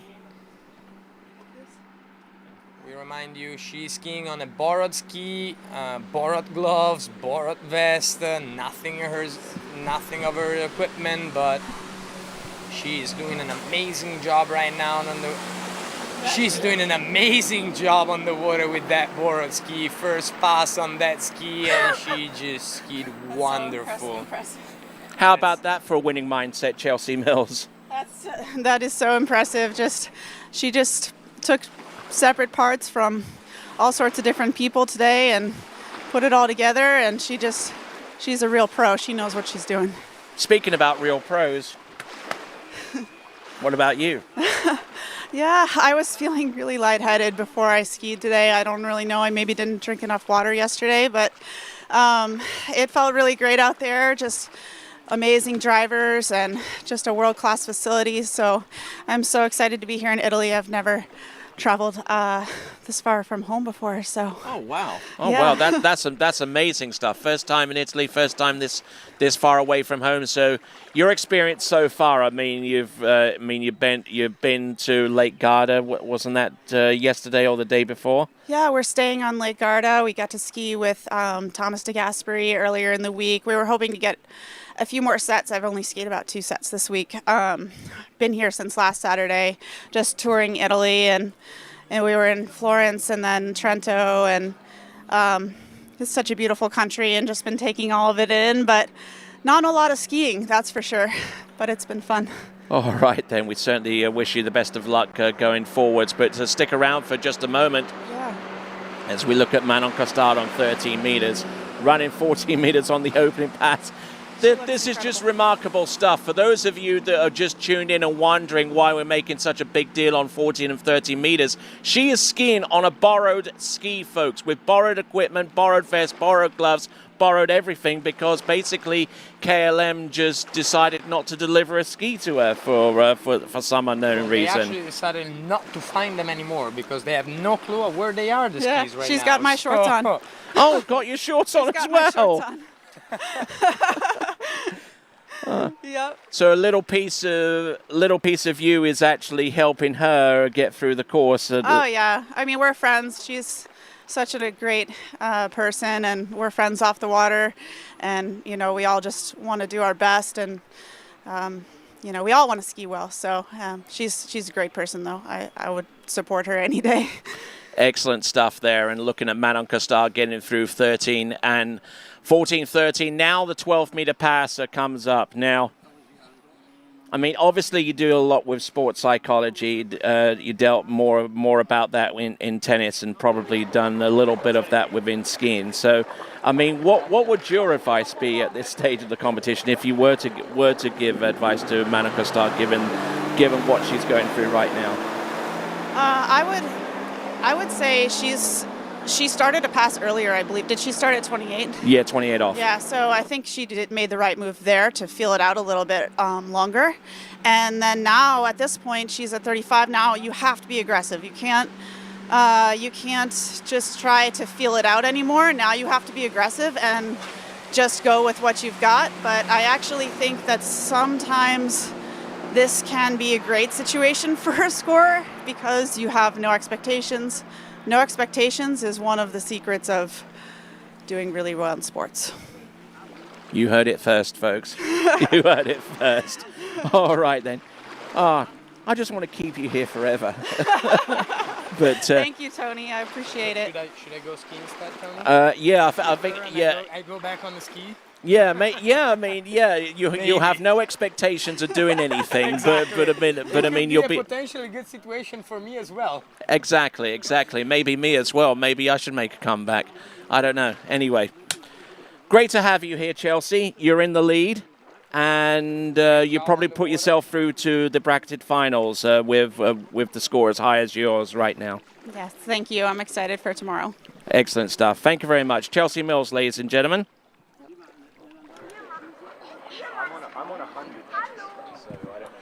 Ooh. Around now we can see on the screen We our last athlete on the dock. We didn't anticipate with this much. Blue bib. Blue bib, we would like to remind you, which is the bib that the current defending champ has on. Right, Tony? Yep, the defending champion. Our last killer, Samantha Dumala, which is our defending champ. And now let's join back the action with Okay. Mano, who needs to run this to get a shot at the lead. Let's see if he can do it on a borrowed ski. Okay, Going Chelsea. around number 3. Look at this. 11.25 meters. Oh, look at this. Look at this. How on earth? How is that possible? How is it possible? I don't know. It's just I think it's just as Samantha saying that she has just a head into the skiing. She's not thinking about what she has under her feet. She just wants to ski, and that's She's what free she of does. expectation. She's completely free of expectation, and she just skis for the joy of skiing. And once you are that good, once you are the defending world champions, skiing just for fun means running 38 off 11.25 meter like that. What an amazing performance by Mano. Yeah, absolutely. I mean, and now she's in a position where, well, first of all, she's run 11.25 meters. For all intents and Second purposes, woman. she's through to the next round of the competition, and she obviously is going to be tough to beat for that score. But she's looking at Chelsea Mills' score to 2 1/4 at 10.75 meters for the lead. So at this stage, I'd say anything's possible. Let's see. Let's watch together what she can do. It's hard to do. It's hard to predict what she can do because in this condition, anything can happen, as you said, Tony. This performance being brought to you by KLM. Here we go. This is Manon Costar. Round buoy number 1. Look at her go. Round number 2 on 10.75 meters. How is this even possible? She gets round buoy number 3, takes a piece of it. Well done. And let's give her a big round of applause to Mano for this incredible performance of 2.5 at 10.75, which is enough to take the lead away from Chelsea Mills and enough to put a big smile on Mano's face despite everything and all the drama that is happening with her ski and her equipment. Or the lack of it. Oh, the lack of it, right. Now we'll try together with you guys here at the station, at the desk, for a little chat. A little? Let's keep her here for a while, come on. Okay, yeah, Tony. absolutely. Okay, so that's 2.5. That puts her in the lead by 1/4 of a buoy ahead of Chelsea Mills. So, waving off to the crowd towards the end. So great skiing there from Manon Costar. And yeah, just to reiterate once more, for those of you that are just joining in, skiing on borrowed equipment, borrowed ski, borrowed gloves, borrowed jacket, borrowed shorts, the whole equipment there.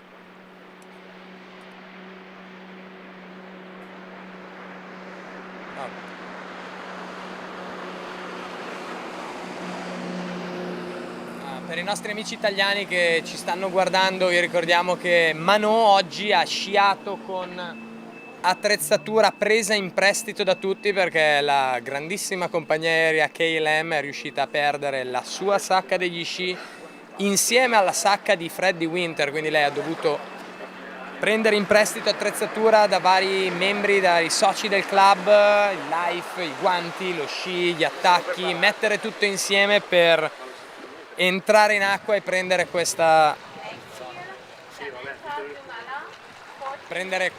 leaderboard con 2 boe e mezza. Adesso ci ha appena, eccola qua, insieme a noi. Here she is, Mano Costar with us. Hi guys. Hello. Hello. Hello. What have you been doing? I've been skiing. I'm very tired. I set up the ski this morning, thanks to K&M. Oh. And well, look, I mean, I'm pretty excited with how it went. It could have been a lot worse. I was a bit worried, and I definitely skied on the defensive. Defensive? Are you kidding me? Well, I felt like I was on the back foot. That's what I mean by defensive. Yeah, okay. Like I was a bit worried. And, Okay, we're going to take a look at the last pass. Your attempt at 10.75 meters, and we actually had Chelsea Mills here saying basically that you were skiing free of expectation, and that's why you're able to get to this point right here. Yeah, I think, I went step by step, tried to get as much information as I could from the early passes on. And, it felt good. It was more a matter of, okay, let's get the confidence and feel free to move on the ski rather than staying on the back foot. And, we'll see how it goes for the next rounds, but I'm happy with this one. Excellent stuff, and we're going to take a look at our last skier, Sam Dumala, in just a moment. But I think what it says to me a little bit, so far as you've been able to quickly adapt from your regular ski to this one, is that the Connolly brand seems to have some really good consistent points between them. And you're skiing, what is it, on the DV8? Is that correct? Yes, I'm skiing on the DV8. And this is the GTR right here, isn't Yes. it? So I mean, there are design similarities, and the consistency between one and the other, probably really helped you out at this stage. Yeah, for sure. And I went from the GT to the DV8. And the GTR is a bit a mix of the two. So I adapted quickly because I've skied on the ski and they're definitely consistent. Thanks to them. All right then. Well, I'll let you get tired off. I'm still amazed that you're able to do it. And you were 4 kilos away from taking the lead in the rope tension. So close. So close. There you go. Well done, Manon Costard, ladies and gentlemen. As we continue on, we've got Sam Dumala, the defending San Gervasio Pro Slalom champion. Thank you very much, guys. Not a problem. Okay, let's watch Sam Dumala going through her second pass as we say goodbye and good luck to Manon for the next round and the bracketed round. Sam running this pass easily, I would say. We're still reeling in shock. Oh yeah, me too. But we got a job to do and we got to keep on going with the Absolutely. Yeah, we've got Sam Dumala on the water, the defending champion, and tell you what, she's gone through 14 and 13 meters like it was really mundane and, looking really strong. Now, Samantha Dumala, for her part, I mean, she's skiing in this competition, had to spend quite a bit of time out of competing because she is actually looking to go into a medical school. See a trend there between Bailey Austin there and Sam Dumala, and obviously. Being involved in medical school takes a lot of time from your schedule type deal. Not an awful lot of time to devote to skiing. But when she does get time to do it, she's one of the top skiers in the world. And I mean, her personal best is 2 on 10.25 meters. Certainly one of the better scores out there. Yeah, one of the better scorers. With everything that she has to do to get into medical school, still being able to run and ski at this level it's mind-blowing. It's mind-blowing to me. All right. Let's watch her now. Yes, indeed. 12-meter line. Needs more than 5 to get to the bracketed round. Currently resides in Miami in Florida and divides her time skiing between Swiss Ski School and the Greater Miami Water Ski Club. This is Samantha Dumala.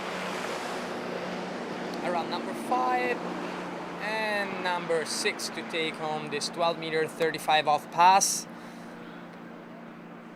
So great effort. Aside from winning the San Gervasio Pro Slalom here not too long ago. Says that running 10.75 meters for the first time was was among her greatest achievements. Good effort here from Sam Dumala as she gets across course for a shoulder charge into buoy number 5 and managing to get the ski round and looking in good shape round buoy number 6 and through the exit gate. So just a quick reminder to you folks that waterskibroadcasting.com, the place to go to information about this event. You can also play for a chance to win a ski of your choice. How about a D3 or one of those Conleys? We just saw a Manon Costard go really out of her mind. So you could go to waterskibroadcasting.com/play for your chance to accurately predict the podiums and get closest to the top score. This is a stop of the Waterski Pro Tour. You can go to waterskiprotour.com to find out more about the rankings and the scheduled tournaments to come during this season. Here we are. This is Samantha Dumala. This is her attempt at 11.25 meters. Look at her go, keeping the ski on edge in front of her and not looking terribly perturbed out there and getting around all 6 buoys on 11.25 meters as if she knew what she was doing. Yes, indeed, Tony. Let's watch the replay together as she goes through the gate. Nice turn at the gate. Around number 1. Very nice and easy. Nice pull going to number 2. As we see that the wind is actually died down almost completely right now. Yeah, absolutely. The gusts are barely there and the conditions are perfect for next round of the men as we see Samantha Dumala going through this 11.25 meter. And now she has a good shot of the lead, which is right now the lead is held by Manon Costard with 2.5 buoys at 10.75, followed by Chelsea Mills with 2.25 at 10.75. Remarkable. And then the third place is for Austin Bailey with 5 at 11.25 meters. So as of right now, she has the third place. Yeah, but and third let's place. see if she can get into the lead or get close to Manon and Chelsea. Okay, by the virtue of her running 11.25 meters, as you mentioned correctly, Samantha Dumala in third place right now. Now looking to ascend a little bit higher at 10.75 meters, gets the good start on number 1. Round number 2, keeping the flow going. Round number 3 continues to roll here. And nice and easy, getting the lead. Yeah. I think she said that's enough for today. That's see enough. If I can do more tomorrow, but for today I'm happy. Yes, indeed. 3 buoys at 10.75 meters, not overly exerting herself and putting herself in the top seeded position, provisionally going into the bracketed final. We'll see if she's prepared to defend that position come the second round a little bit later on today, but there you go. 3 at 10.75 meters. That will do nicely. And she'll ski into the dock. And that will conclude the pro women in round 1.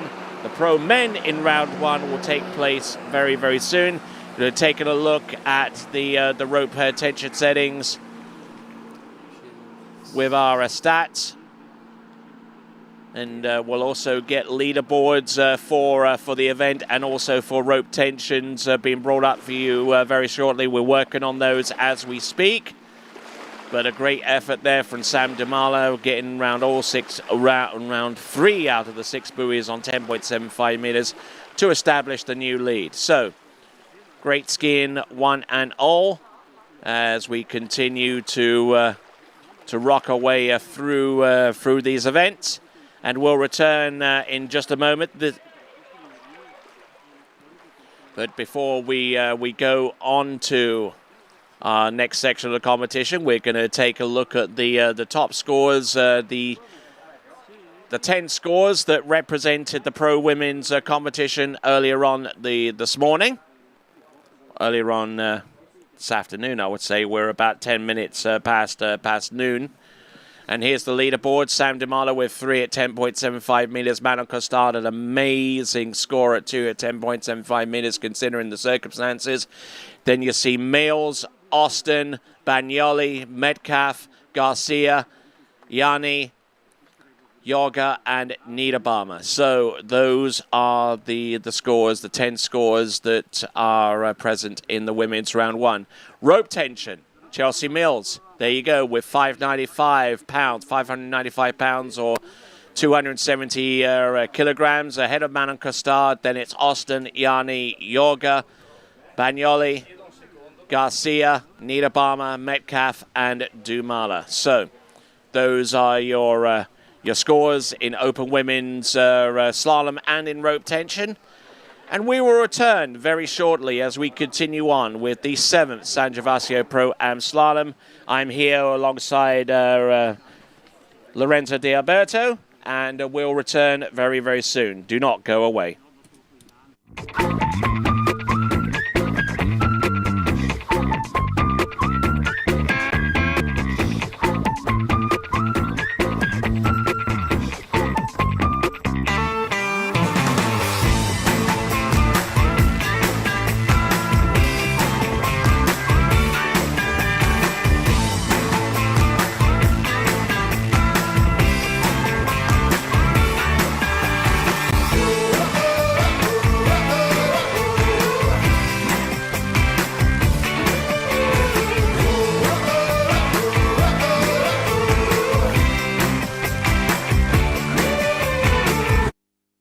I'm involved with the flow point method because I think it's a really strong program. We've been working on a couple things and it's just fine tuning, and I want to be able to make sure that I can do those movements no matter where I am, so I can feel confident skiing at any site. It's just really all encompassing, and I think that's really beneficial. It's very helpful to keep on those keys and have a support team behind you that you can ask questions to and are there for every step of the way.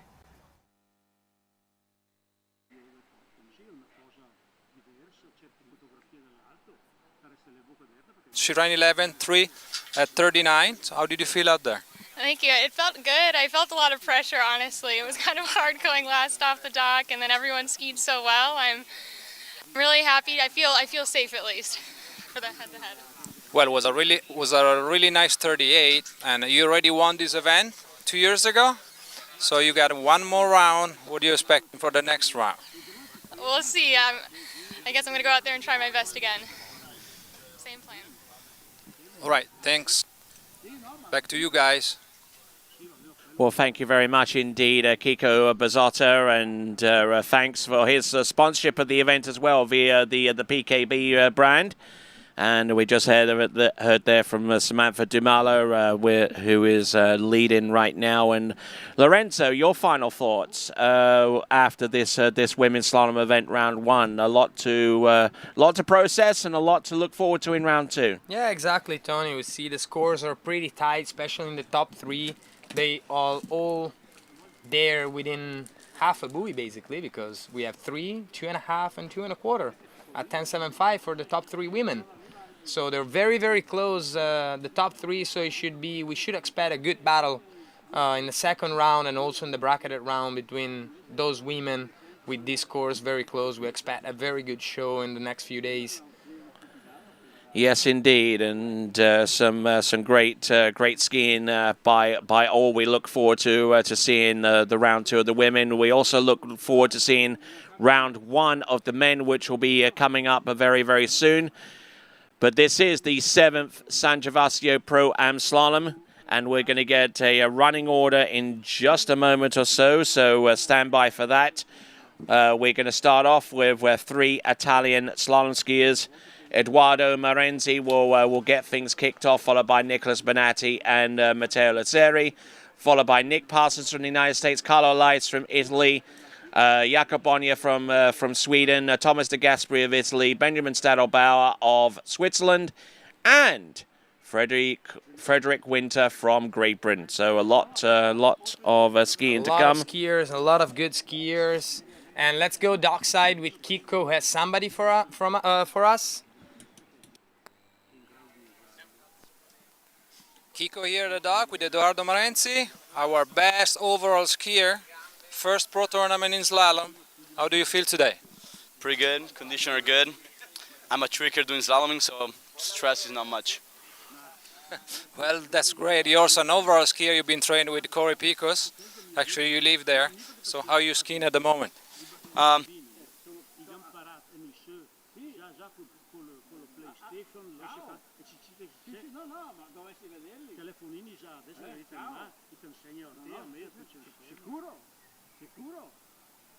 All right, thank you very much, Kiko, for that quick interview with Edoardo. We'll anxiously waiting for him to get on the water. We want to see him skiing alongside with all the other athletes that are present today here at the 7th San Gervasio Pro-Am. All right, then, continuing right along, and we're just trying to sort out bios for each of the skiers. We've got 9 skiers in this event, I do believe.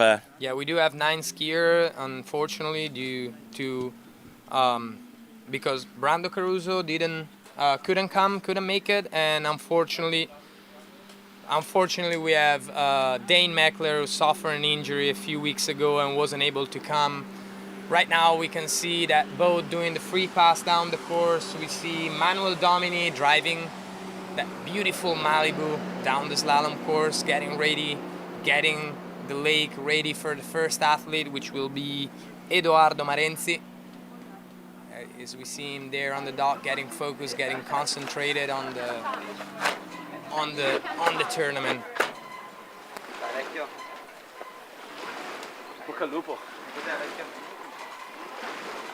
It'll be intriguing to see how this one pans out with the skiers that we've got on offer on the dock. Got a whole slew of Italian competitors, and then a smattering of competitors from the United States, from Sweden, from Switzerland, and also from Great Britain on tap. Unfortunately, this pandemic wasn't able to bring all the best skier in the world here with us today, but we hope to see them very, very soon, and we hope to be able to do big events like we're used to see very, very soon, as long as this pandemic situation resolves itself.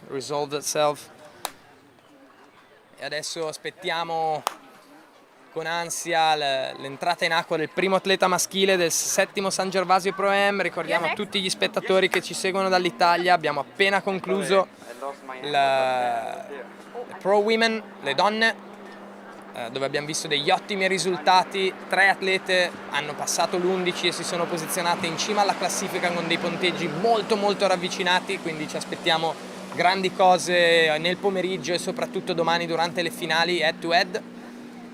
E adesso vediamo Edoardo che si concentra, pronto ad entrare in acqua e affrontare questa sua prima gara pro. Ci ha detto prima al microfono insieme al nostro Chicco Buzzotta che questa è la sua prima gara pro di slalom, essendo lui un figurinista e soprattutto un combinatista. Siamo veramente curiosi di vederlo oggi in acqua e felici di vedere un altro atleta italiano tra i più forti al mondo qua al 7° San Gervasio Pro-Am.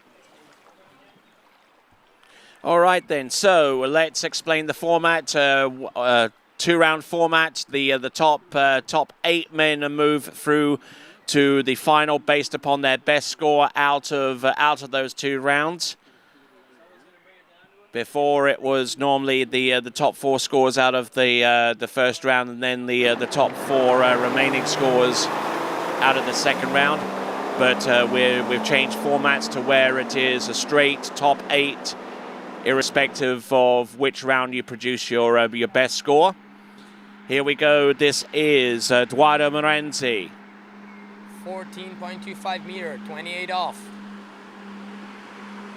We'd like to remind you that the head-to-head format will be run with 2 boats simultaneously.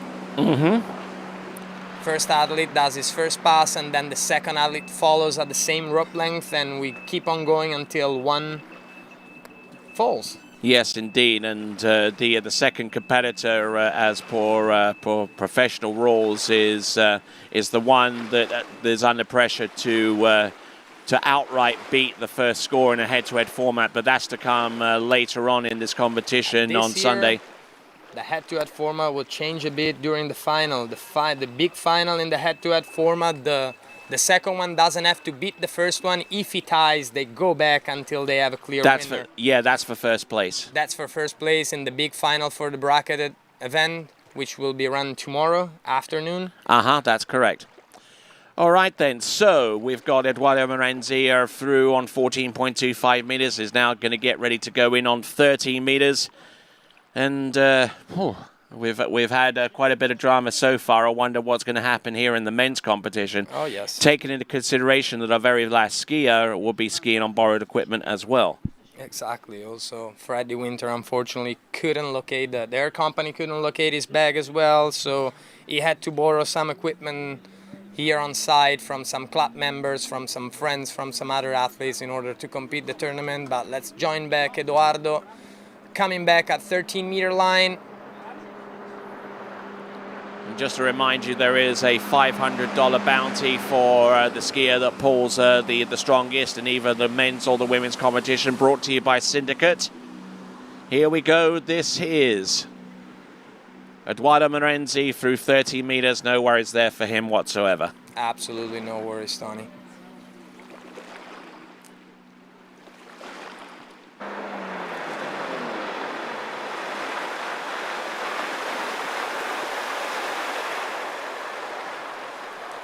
So great skiing.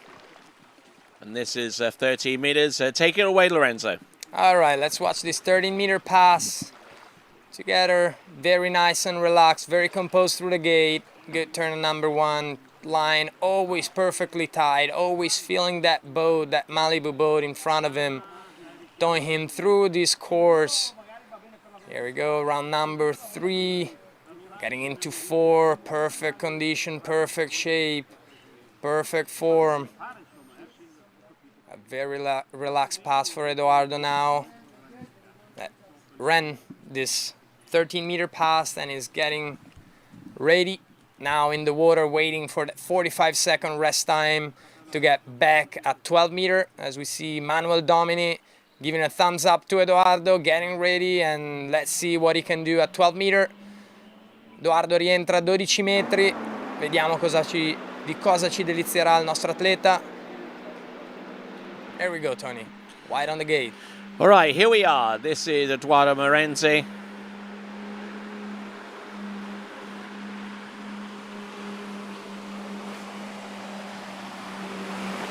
Continuing to flow from one side of the course to the next. Nicely done for the most part. That's Eduardo Morenzi, and that is a 12-meter run. But he knows if he is to put himself in a position where he'll ski in the bracketed section of the event, that he's really going to have to put something up that's quite substantive on 11.25 meters, if not into 10.75 meters. Exactly, Tony needs to really focus now, getting ready for his next pass, which, as you said, he will need to go very deep into this pass, and hopefully we'll see him also in the next pass. We will see him running this 11.25, and we'll love to see him getting ready. And now let's go dockside with Kiko. Who do you have for us, Kiko? Yeah, Kiko here at the dock with Nicolas Benatti, ready for his set. He's just fresh new Italian trick record with 11,250. Great slalom skier. He already ran 39. So how you feel today, Nicolas? Everything is amazing here. Like, it's my home site, so I'm really happy to be part of the pro event. I did this event a lot of times as an amateur, but today is my first day, so it's like the first day at school. Really excited. Well then, good luck to you. Thanks, Kiko. Back to you guys. All right then, first day at school, hey, for Nicolas Benatti. Let's see what Eduardo Morenzi can do. Out on the water, there we go. Open men's slalom in the pros. This is 11.25 meters. Oh, look at this. This is a bit surprising. There we go, Eduardo Morenzi doing a fine job out there. And a personal best of 2 at 10.75 meters, and showing us some great technique there on 11.25. Oh yeah, definitely, Tony. Good skiing for Eduardo right now so far. Running this pass was very important for the leaderboard, was very important for the event. Let's see this replay, guardiamolo insieme durante questo replay di questo 11 sciato e portato a casa. Girare la 2, un po' di corda in bando, ma recupera subito la posizione per tirare verso la 3.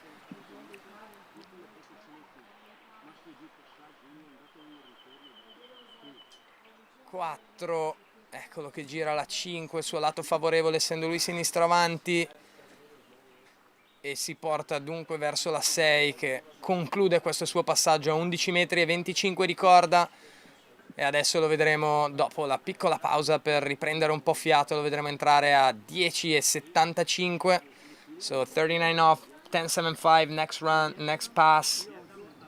Let's see what he can do. Personal best of 2. Let's see if you can beat it or at least tie it. All right, so his current temporary residence is Lafayette, Louisiana, and comes to us originally out of Lessa in Italia. This is Edoardo Morenzi. Number 1 makes it to number 2, pulls to 3. Does he make a play on 3 for a new PB? All right, so Edoardo Morenzi gets half a buoy more than his personal best. He should be pleased with that at the very least. Definitely, Tony should be pleased. He's already a quite decent score for a main event, 2.5 at 10.75, especially thinking that this is just the first round, so he will have another chance to put a big score up and hopefully move to the next round. Yeah, good start off number 1, round number 2, and does he get a piece of 3? I think he does, so... It looked like he went outside 3, didn't make it in time back through the wakes, past the buoys. So it would be a maximum of 2.5 if he made it outside 3. And it is 2.5 from our official. So new PB there from Edoardo Morenzi. And actually his bio should be updated because last weekend he actually got 3 on 10.75 meters. But within half a buoy, we're not gonna gripe too. We're not going to gripe about that too much. And Edoardo Morenzi, 3 buoys at 10.75 last weekend, qualifying him to ski in this event and getting 2.5 here. I'll take that. I would take that as well. As we see on the dock right now, Nicolas Benatti, and on the side of Nicolas on the screen, you can see the remaining list of skier that they're still waiting to get their chance to put up a big score. Let's give a big round of applause, un grosso applauso a Edoardo Morenzi che torna adesso verso il pontile.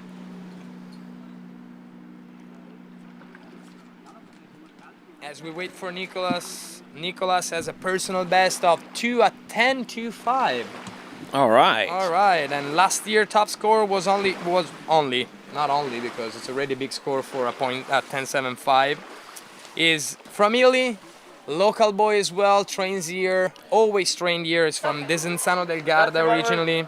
Thank you. Plenty of coaches here on site, starting from his father, Claudio Benatti, who we also saw this morning driving the amateur event, and Matteo Luzzeri, friend, colleague, and coach, and Gennady Guralya as well. Great coach, great person. There, you're right there. Let's see Nicolas in the water right now. We wait for the boat to tie that rope, roar that engine, and bring him into the slalom course. We wait to see what's his rope length. What will he start? 13 meter. He will start at 13 meter line. So here he goes, Nicolas. Let's see him in his first pass. And riding on an SP slalom ski being built out of Cyprus. This is Nicolas Benatti.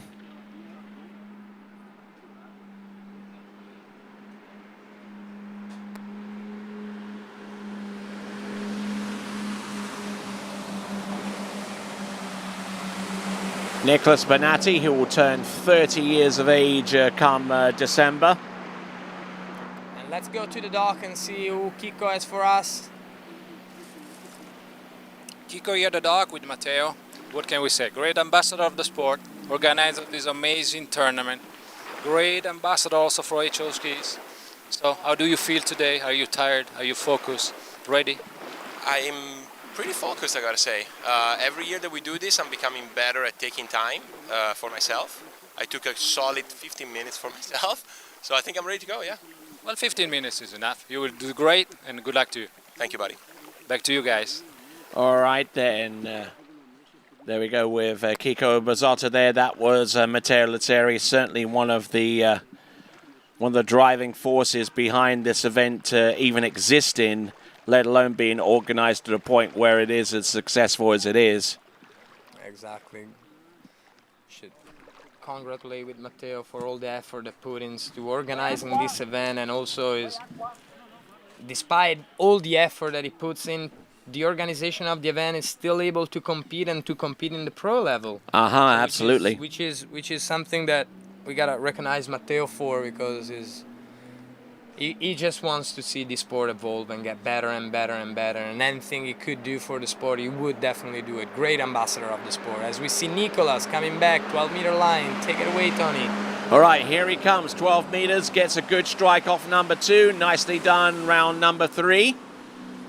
Seems to be running this one without too much effort and getting around all 6 buoys there with that pass of 12 meters, deciding to go on 13-meter starts instead of 14. So he's on the 12-meter pass, 1 pass earlier this time around. We'll see what he can do on 11.25 meters, which is going to be the next run coming up next. Yes, and meanwhile, the wind looks like it died completely down, just a few gusts, but they're not strong at all, so they should not affect the skier too much in the water. That's probably why Nicolas decided to take that 38 off tailwind, especially because he probably was hoping for a little head breeze on his 39 to try to get as deep as possible and maybe run it again. Good skiing so far at 12 meter. Now we wait for the boat to bring him back, give him a little rest, and bring him back at 11 meters, 38 off. All right. As Matteo makes his... just settles himself down on dockside and gets ready for his turn to ski. Matteo Lazzeri is looking out towards the water and seeing Nicolas Banatti. It's run through 13 and 12. This is now 11.25 meters. Needs to get aggressive here and fast. Round number 2 and number 3. Keeping the flow going. Looks like he certainly wants this. 11, almost barreling in too far forward into number 6, but he had enough to play with to get round all 6 buoys, and Lorenzo looking good for 10.75. Definitely, Tony, molto bello questo passaggio di Nicolas, a tratti un po' lottato, ma comunque portato a casa, e questo è l'importante. L'importante sono le 6 boe, lo stile non conta, contano solo le boe che riesce a girare, e Nicolas le ha girate tutte in questo passaggio 11. Abbiamo visto la 3, si è un po' schiacciato, un po' incastrato lo sci, fa scorrere bene verso la 4, prende velocità, spazio per la 5, pazienta la 5 per avere un buon tiro verso la 6 e riuscire ad allargare abbastanza per portare a casa questo passaggio a 11. Ottima performance da parte di Nicolas, 6 boe a 11, era quello che voleva, era quello che cercava ed è quello che ha ottenuto. Aspettiamo adesso la barca che gli dà un attimo di pausa, un attimo di tempo per recuperare le energie, per prepararsi ad affrontare questo passaggio cruciale nella gara. 10.75, passaggio molto difficile, molto importante per questo evento.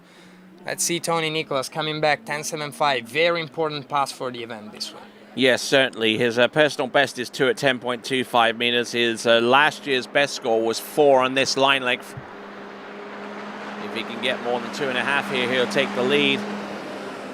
Oh, tries to get on the good foot right off number 2. Certainly tried his best out there. It's going to be 1 1/2 buoys there at 10.75 meters for Nicolas Banatti. Not enough for the lead, obviously, but certainly won't do his cause too much harm. Gone a little bit open to the boat there into number 2 and just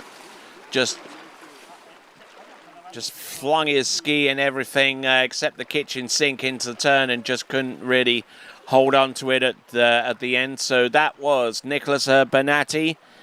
And we'll proceed on to our next athlete, who will be Matteo Milseri, as we see Nicholas Benatti's stats.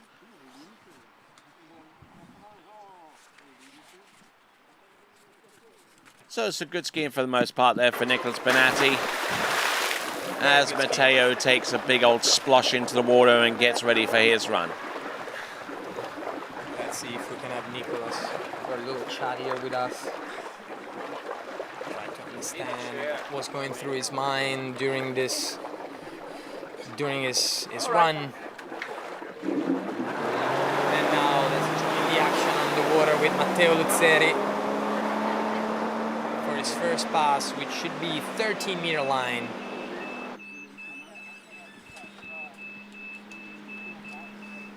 Here it is, Matteo. 30-meter line, 32 off. Going around number 1, very nice and relaxed. All right, looking all right. Matteo Luzzeri, 13 meters. And as he runs 13 meters, let's talk dockside with Kiko. Hi, Kiko here at the dock with Mr. Nick Parson. I'm taller, as you can see, the name. So, first pro tournament with the new brand, Pineapple Skis. Yeah. How are you feeling? Feeling good. First tournament of the year for me, actually. Yeah. Flew all the way to Europe. Good. Then how's the ski? It's been a good journey. It's I enjoy doing it, and we're gonna keep doing it. Now I'm gonna go ski. All right then. Good luck to you, Nick. Back to you guys. Thank you very much, Kiko, for that quick interview. We saw that you grow a bit in these 5 minutes between the last interview and this one. And now joining us here, it's Nicholas Benatti that can explain us a little bit what was going through his mind during his tournament, during his competition, during his run. No, everything was really nice out there. I just skied like a little bit nervous, I guess. Pull hard through the wakes, but don't really move fluid through the edge change. So I came a little bit inside with the left shoulder, I guess, on 1 at 10, and then it was really hard to turn 2 a try, but the ski came out. But yeah, I had fun.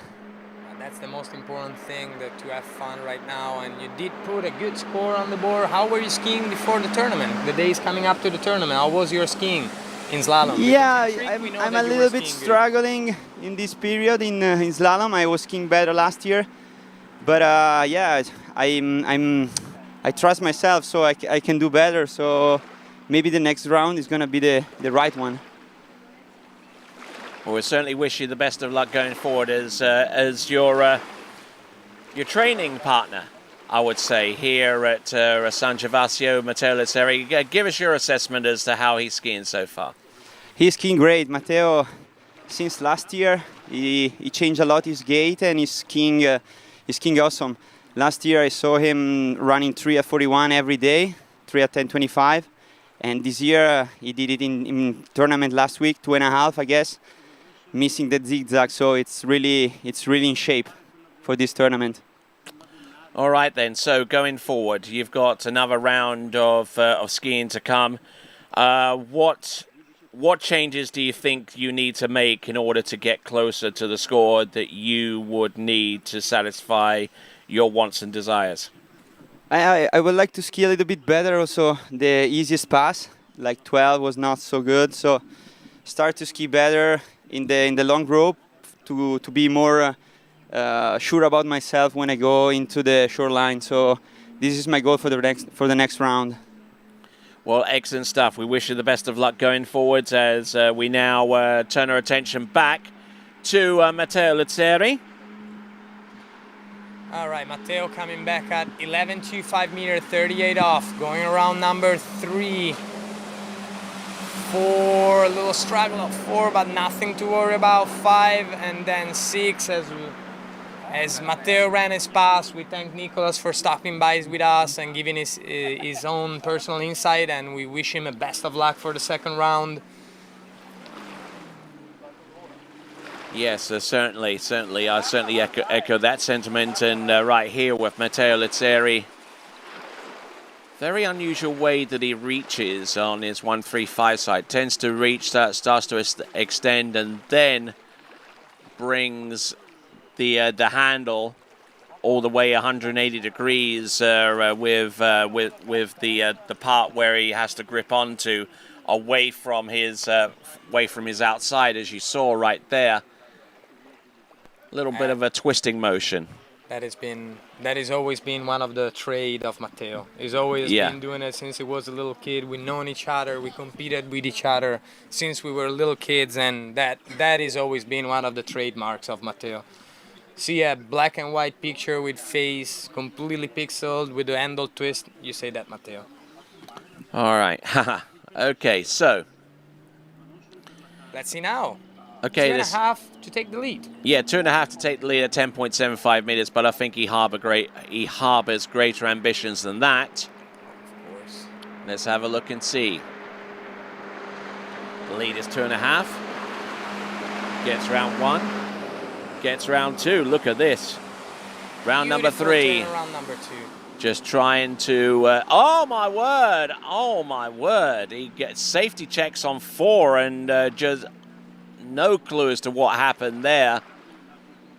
But he does enough for the lead, but you kind of wonder what happened here that precluded him from running this pass when he was so good off the first couple of buoys and so far ahead of the game here. I mean, even there off number 2, he wasn't in any danger, but then off number 3 is fine. Round number 4. Then he just overloaded too soon. He just went. He just put his pedal on the gas just way too soon. Yeah, unfortunately, both whipped him forward right before the wake, so it lost completely all the angle that he generated after the turn at 4 ball, going into 5, and then the game was already over. He knew it was over. He tried because he's a guy that never gives up. But he already knew in his heart that unfortunately that pass was over. He's a right foot forward skier, which means his 2-4 side is a little better, like here. But unfortunately, he took too big of a chunk there, and he will score 4 1/2 at 10.75 meters. It is enough for the lead, but you kind of wonder how much better that score would have been had he have just taken it just a skosh easier. All right, then, here we go. We got Nick Parsons from the United States.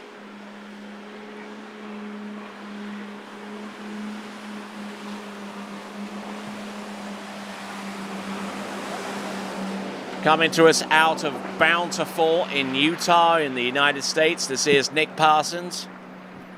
Fine job out there. Very nice skiing for Nick in his first pass. 13-meter line, I guess. Yep, 13-meter pass. 13-meter line pass, perfectly skied, very nice, very easy. One of the veterans of the tour, always been here, always been around.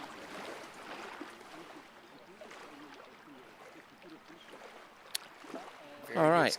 Yeah, so looking pretty good, skiing on his own brand of slalom ski, the Parsons Project, and skiing specifically on the Pineapple. Looking very, very strong out there to get things going. As to what his most memorable skiing experience was, he just says there are just way too many. It's been a journey. And you know, he loved skiing Wade Cox way back in the day.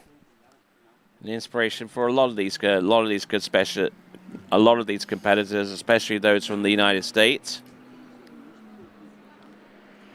So here he comes. This now is Nick Parsons. 12-meter line. There he goes, skis around number 1, around number 2. Going smoothly from one side to the other side of the slalom course and being able to easily run this 12-meter line pass. Yeah, good skiing there from Nicholas Parsons. We can definitely see that he's been around the block a few times, right, Tony? Absolutely. No worries there for Nicholas, who, aside from slalom skiing, enjoys a little bit of gardening and snow skiing, and I think a little bit of baking as well, because his father is actually a baker from Utah. Guardiamo adesso insieme al replay Nick Parson, 12 metri, campo sciato con scioltezza ed eleganza da questo sciatore veterano del Pro Tour. Ha iniziato a sciare 32 anni fa, un record personale di 3 boe a 10,25. E se gli chiedete qual è il suo ricordo migliore dello sci nautico competitivo, vi dirà tutto, perché sono talmente tanti che uno non lo posso decidere. Adesso aspettiamo la barca che gli gira attorno, gli fa prendere un po' di fiato per ripartire. Prossimo passaggio, 11 metri, next pass, 11.25. 11.25 meters coming up next for Nicholas Parsons. Excellent entrance into buoy number 1. Gotten broken over towards the front of his ski, but he's still there. He's still very much in good shape here. Nicholas Parsons on 11.25 meters, just allowing that ski to rotate underneath his body and just fully committed to the turn and indeed to the pass and getting the right result. Definitely, Tony. Good skiing by Nick. Good performance by Nick so far. So good. Running this 11-meter 38 off pass was important for the tournament, important for his score this weekend. And let's go back to the dock with Kiko.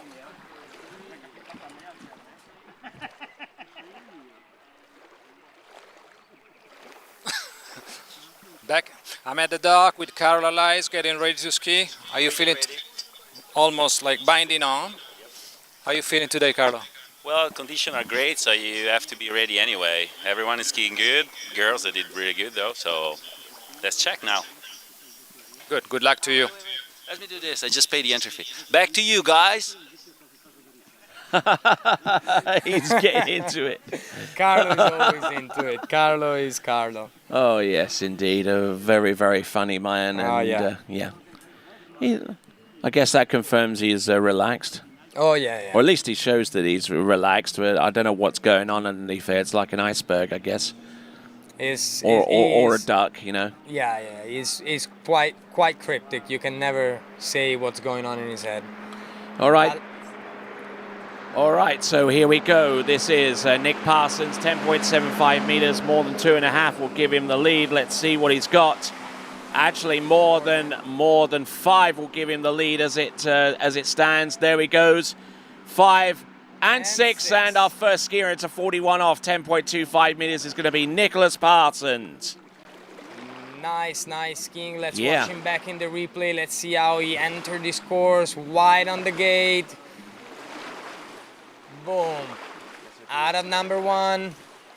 A little bit of bubble at number 2, but he was able to recover great with this, number 1, sorry, but he was able to recover great around number 2, got back his composure. Round number 3, nice tension of the line, good across the wake. Here he is, 4. Boom. Yeah, nicely done. Nicely done. 5, look at that. Some good effort skiing there. 6. That is just good effort, good skiing, and we're happy to see the first skier of the day going all the way through this 10.75 pass, and now he's ready. The rope is getting tight, and he's getting ready to get. He's ready. All right ready then. So get back at 10.25. All right, I'll take Nicholas Parsons and then I'll go.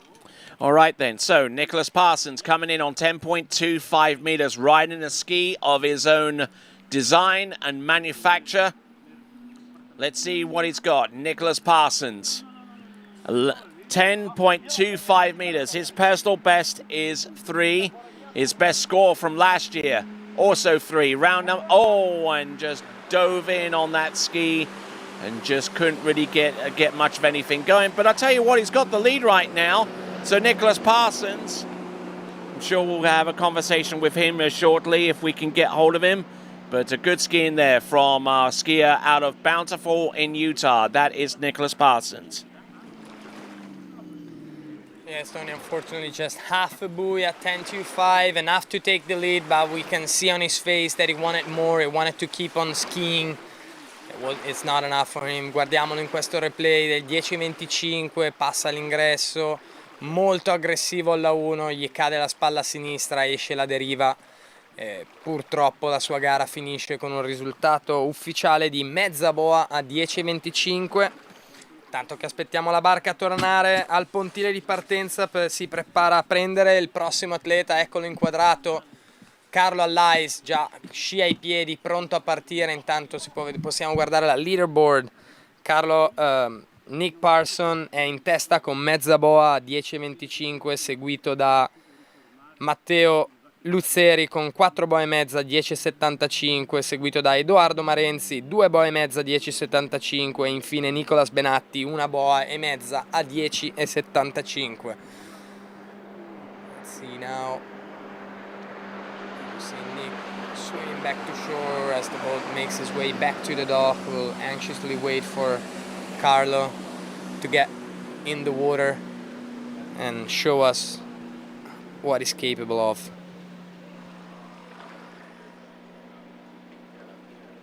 So Carlo Allais, originally from Avigliana, Italy, in the Piedmont region, close to Turin, right on the shores of Avigliana Lake, which is his own lake where he skied as a kid growing up.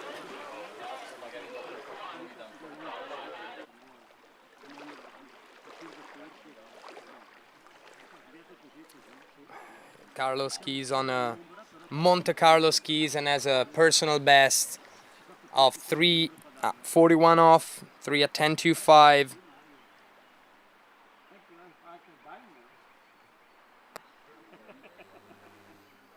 All right, let's see Carlo dipping in the water, getting his full concentration on, game face on. Yes. He's watching the TV by the food center. All right, moment of tension for Carlo, getting ready to start. First pass would be 30-meter line. We hear the boat rowing, getting into the course. Let's see Carlo. This should not be a big problem for him. Be just a warm-up, easy pass, just to feel the condition of everything himself, the boat, the wind, which actually died down between the past two skiers. We see him very, very composed through this 13-meter pass and out the exit gate, which will give him a 6 buoy count for him.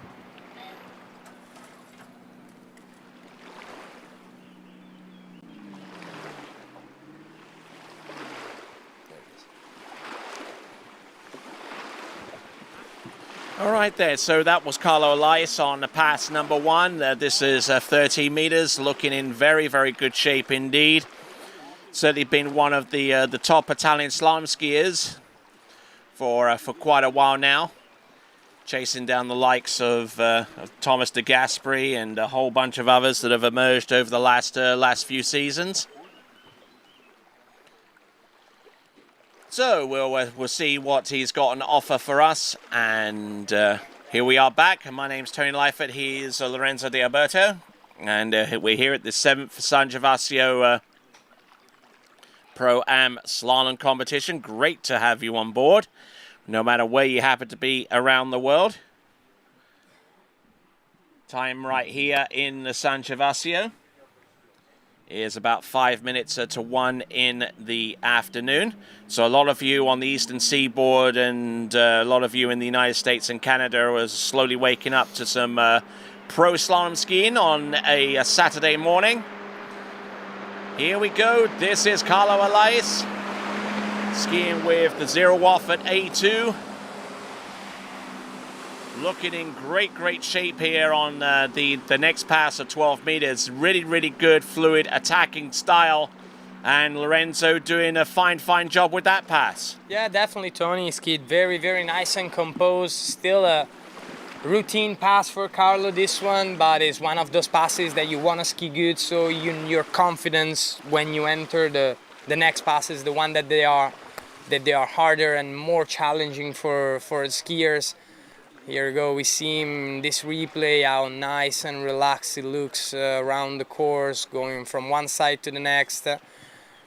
And let's see, going around number 5 and around number 6, and we'll see Kiko that has somebody for us. To you, Kiko. Kiko here, back at the dock. Jacob Bon, your third pro slalom tournament. One of the upcoming European young guns. Are you ready for this tournament? I'm super ready. Conditions look perfect out there.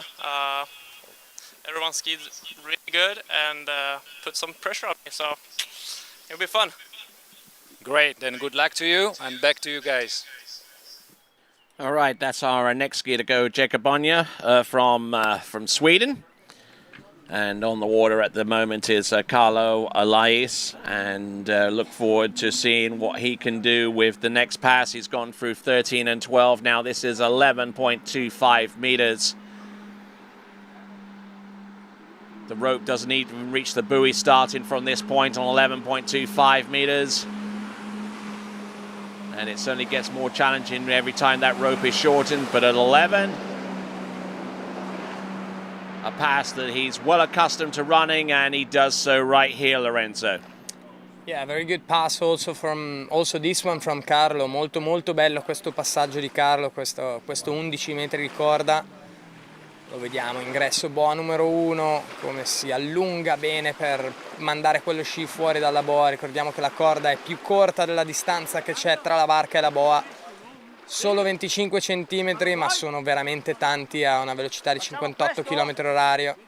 Vediamo come gira bene la 4, cambio spigolo per la 5, è un po' paziente per arrivare alla 6, gira la 6, attraversa il gate di uscita e con questo si porta a casa il passaggio a 11 metri. Adesso lo aspettiamo tornare a 10,75 m. Next pass would be 10.75 as we see the guys in the TWC tent always checking everything and making sure that you guys at home can watch a great event. I'm just sipping through it right now. All right then, so here we go. We've got a good healthy crowd of people watching on here at along the shoreline. Continuing to roll along, this is Carlo Elias. He's gone through 11.25 meters now. Let's see. Needs to run this realistically and get more than half a buoy at 10.25 meters. Here he goes on number 3. Look at this. Carlo Elias, oh, and getting round buoy number 5, and unfortunately.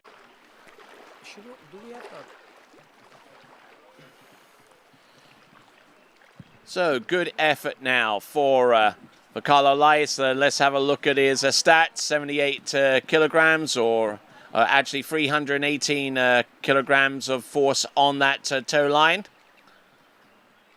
So a fairly light skier on the water, at least according to our rope tension system. And on the water, about to take to water rather, is Jacobonia from Sweden. And from here on out, we have, after him, we've got about 3 more skiers to go, which will feature Thomas de Gasperi, Benjamin Saddlebauer, and Freddie Winter. So a lot of great skiing to come, Lorenzo. Yes, definitely a lot of great skiing to come, as we see Jacob Bonje getting ready for his first pass. 30-meter line should be a routine pass also for him. And funny things, he wants to let everybody know that he's from Sweden, but he hates the cold weather. He much rather the water and being in Florida skiing or somewhere else skiing. As we see him doing an amazing job through the slalom course in this 13-meter pass, routine pass, as I just said. How do you think, Tony? How you see him skiing? Yeah, I'm seeing as his skiing looking pretty good, looking pretty relaxed. I mean, he'd like to have a relaxing round of golf, you know, sometime in amongst his activities here, and why not? I'm sure there are some decent places around this area in the beautiful Italian countryside here in the region of Lombardy, in the province of Brescia. Yeah. Yeah. And the commune of San Gervasio Bresciano. Good. See, it's in that order. You got region, province, and commune, Exactly. and then village. I guess the town or village. Exactly. Fractions or villages. Yes, indeed. All right then. So on the water, on the dock rather, is Thomas de Gasperi getting ready for his set.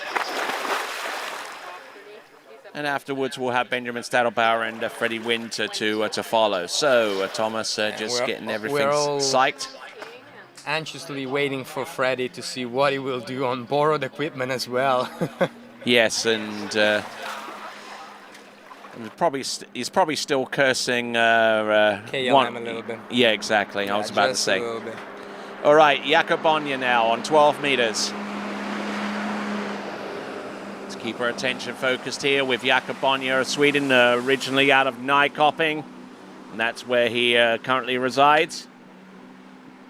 And trains out of Sevilla with Thomas Gustafsson, and also at Pico Ski School whenever he makes his way across to the other side of the Atlantic. But looking good, looking strong, and roping this pass, getting locked in, and once he's locked in, he's off to the races there. Yeah, good skiing for him also this 12-meter line, buona sciata da parte di Thomas Bagne, quest'atleta svedese che si allena principalmente a casa sua in Svezia, ma quando può si reca presso il Water Ski Ravenna di Cervia per sciare assieme a Thomas Gustafsson, oppure durante i periodi invernali si sposta verso climi più caldi come la Florida e la scuola di Cory Picos. Adesso diamo un attimo di pausa, un attimo di respiro al nostro atleta prima di riportarlo indietro nel prossimo passaggio, che sarà 11 metri e 25 di corda. All right then, let's bring in our skier. This is Jakobonia from Sweden, and this now is 11.25 meters. A pass that he's more than capable of running. His personal best is 3 at 10.25 meters. That may seem to be a little while off, but he can certainly help his cause by running this pass here and now around buoy number 4. A good extension around number 5, allowing the ski to whip round and get round buoy number 6. So that is Jakob there with that particular run. Nicely done. And set himself up for 10.75 meters, which should be coming to us in about 45 seconds from now. Yes, very good pass. Let's watch the replay here for Thomas. Good effort on number 1. Nice strong pull between 1 and 2. A little backseated out of 2, but he was able to bring his hips forward again for the next edge change. Here he goes now, number 4. 5. Being patient out of that turn. You only have 1 buoy left. No need much angle. No need nothing special. And then 6, and he brings the pass home and is ready now to enter at 10.75, which is a pass that he has to run if he wants to have a shot of getting into the lead. As we see Thomas getting ready.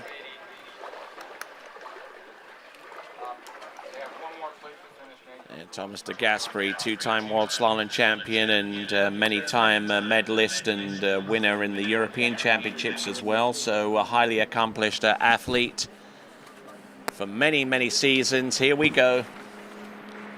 This is Jakobonia coming in on 10.75 meters. Needs the full pass to get anywhere close to the lead that's being held by Nicholas Parsons with his effort of half a buoy at 10.25 meters. Needs to stay focused here on number 4, getting good round number 5, and he is our second skier to get through 10.75.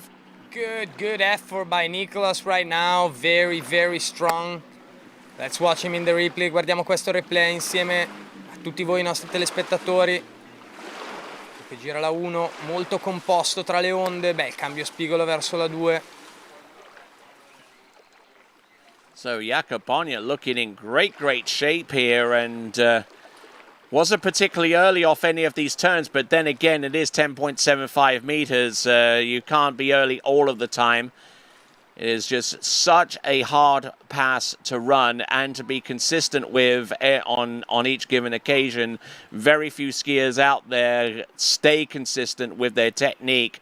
Some of it is just brute force and ignorance, so to speak, to get from one end of the course to the next. You know, just that little bit of grunt and just that little bit more determination is needed to get from one end of the course to the other and run the 6 buoys in between. But I tell you what, Jakob Bonja, who tends to ski in Sweden mostly, so he has to deal with the added difficulty of skiing in colder water, which does make the ski feel a little less stable. Yes, definitely, Tony. The added factor that he has is used to cold water, and when you get from very cold waters to warm water, everything seems a bit easier, and we see him now taking the lead away from Nick Sparson. Yes, indeed. Half a buoy, so 1 would be his final score. Yes, and let's take a look at this. And he seemed to ski just for that 1 buoy. Round number 1, drop the handle in towards the water, tries to take up the slack, just skis for the wakes, and that will do nicely. That would do. So there we score also for his confidence getting into the next round. And oh yeah, absolutely. Round. Very high up in the ranking. Yeah, that would definitely give him a big old shot in the arm there, confidence-wise, again, knowing that he can run 10.75 here and they get round 1 and ski for the wakes.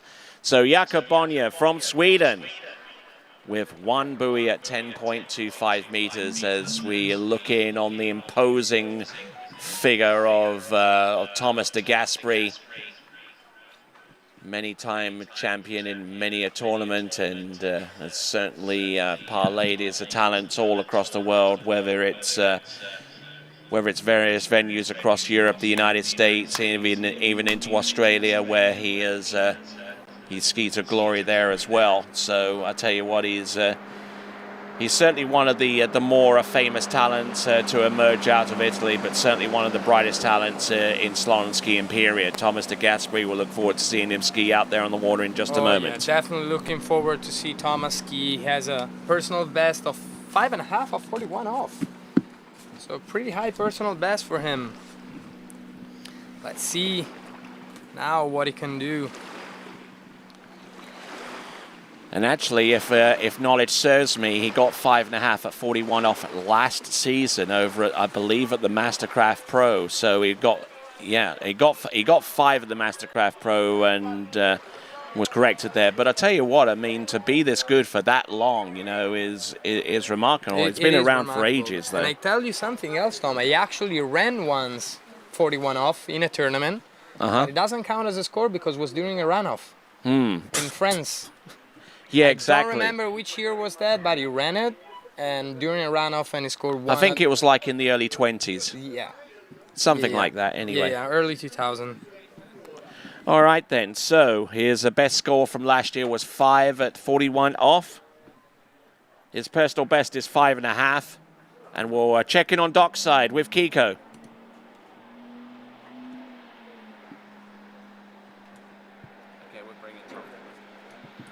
All right, then, here we go. We'll check in with Kiko in just a moment. And this is Thomas de Gasperi opening pass, 13 meters. Should make light work of this. Skiing behind his boat of choice, and let's check in dockside.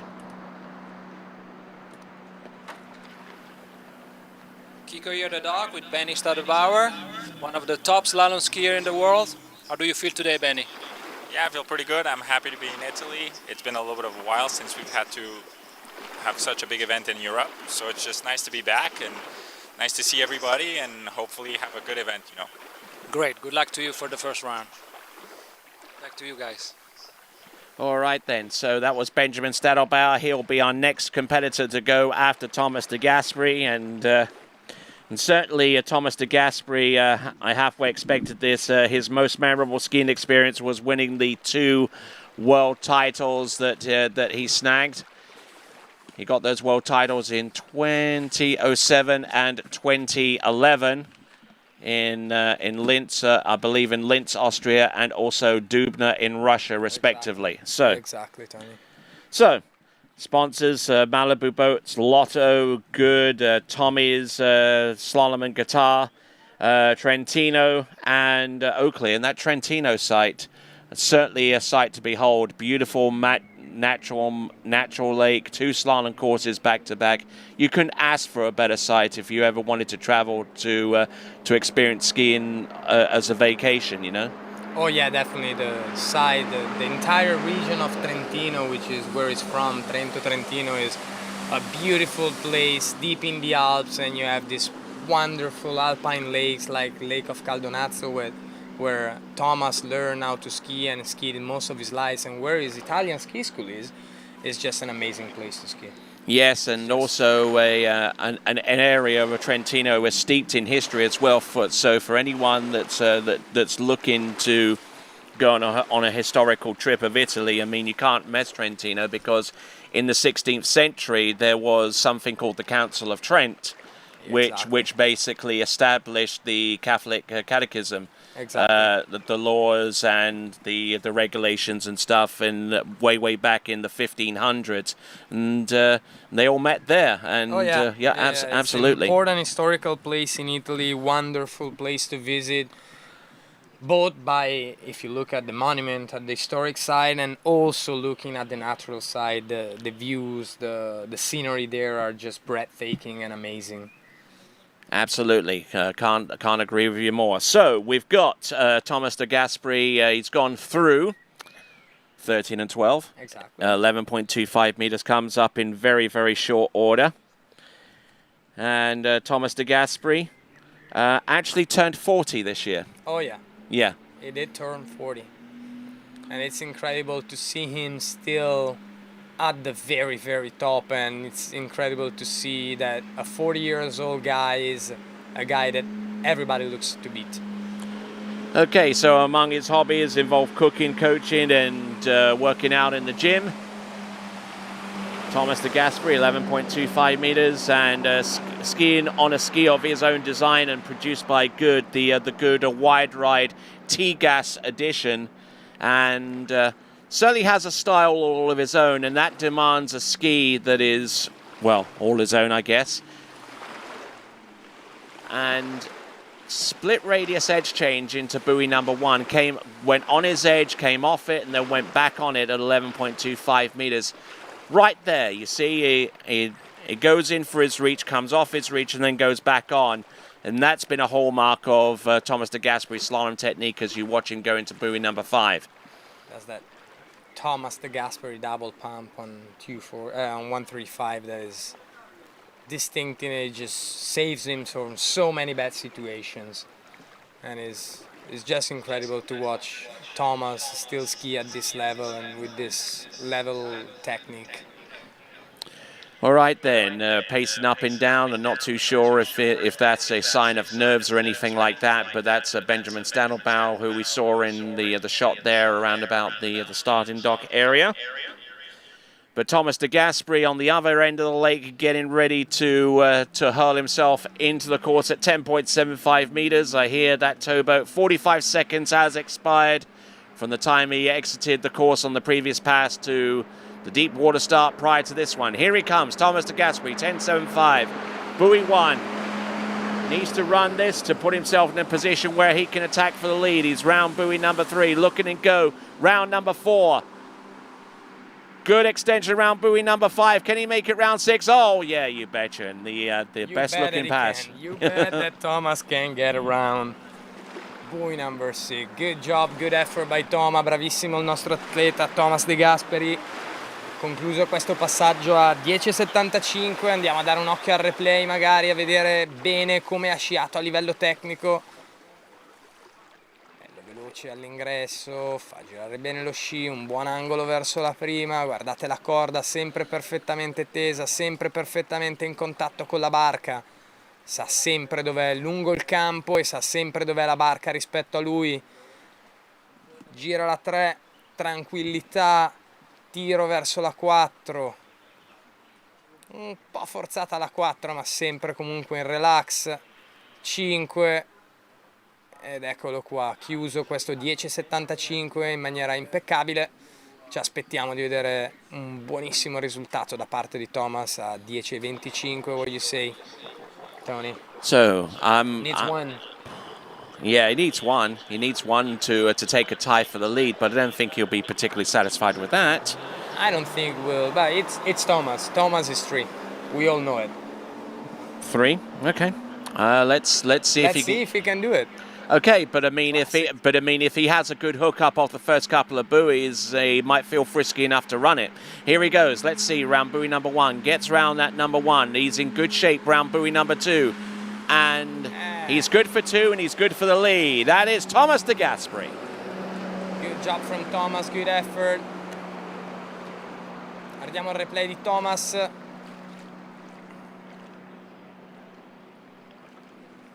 Round buoy number, yeah, just lost the line going into that buoy around number 1, and hard to regain it when you're that late. Got broken over, and I mean Thomas de Gasperi. I mean, as great as a skier as he is, and how fit he is, he still gets a few injuries and a few knocks here and there. You know, back spasms, that kind of thing. You know, so he got round number 2. He wasn't in terrible shape off number 2, but he didn't want to push it going into buoy number 3, like I say right there.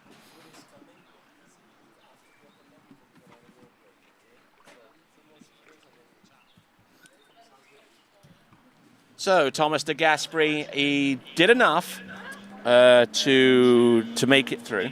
Exactly, to get the lead. To get the lead, but he didn't really push himself too hard and overextend himself. Exactly, Thomas, experienced skier, and knows what he needs to do to keep on going in this event. Well, let's hear it. Oh yeah, let's hear it, everybody. Let's hear it from Thomas. Yes, indeed. He's been so good for so long. It's absolutely incredible. Been skiing since the age of 5, and he's 40, so that's 35 years. Absolutely. I'm no mathematician. This 35 years has been done on a professional level, so that's even more remarkable. Mm-hmm. Absolutely, absolutely. Since he was 16, 17, he's been there on the top. But the one thing going against him was when he skied collegiately, he skied for ULM. Oh yeah. Unfortunately, it's not occasion. All right, there, 2 raging Still a Cajuns. good friend, but not occasion. But not quite occasion. Exactly. All right, I'm Tony Lightfoot. He's Lorenzo De Alberto, and we'll continue right along as we work our way to our final 2 competitors right now. We got Freddie Winter coming up very, very soon, but before him, we have Switzerland's Benjamin Stadelbauer. All right, Benjamin Stadelbauer, also a raging Cajun. Also a raging Cajun. Yes, Cajun. Absolutely. Let's not gloss over that. 41 off, or 10.25 meter. Mm-hmm. Skiing on an HO Syndicate Pro. Yep, and a member of the syndicate. Let's have a look and see. 30-meter start, should be well used to this. And one thing you tend to see a lot from Benjamin Stadelbauer is how much he bleeds speed off of his ski prior to the gate shot. And we'll explain a little bit more about that in a moment. But as he gets around buoy number 6, let's check in with Kiko at the starting dock. Kiko, who do you have? Hey guys, Kiko here. I'm here with Freddie Winner. So Freddie, you have a problem with your arm, you injured a little bit your arm, plus on a new ski that you found here because your ski actually didn't arrive. So how are you feeling about all of that? It's going to be a nice roll of the dice, I don't know. I mean, I've had a bit of a weird week, no skis, arms a bit sore. I was at the doctor's the other day, but I mean, let's go for it. Let's try it. I'm on a slightly smaller ski than what I would ideally like, but it's got a good name on it that I'm familiar with, so we'll see. Good, everybody are skiing pretty good today. The conditions are really great. So, well, I mean, I think the biggest problem for me is that Manon, who was on a completely different ski and like a homemade binding from this morning, she went and crushed it. So I feel a little bit of pressure that if I was out first, I'd have said, the pressure's off, but now I got to go and reach her standard. all right, then good luck to you. Back to you guys. Thank you, mate. Wow. Okay. Okay, well, that is true. Now he has a... Well, that's bluntly honest, I guess. Manon put the bar pretty high for Freddie now. Let's see what he can do with a borrowed ski. All right, so let's see now Benjamin coming back at 12 meter. All right, 12 meters it is.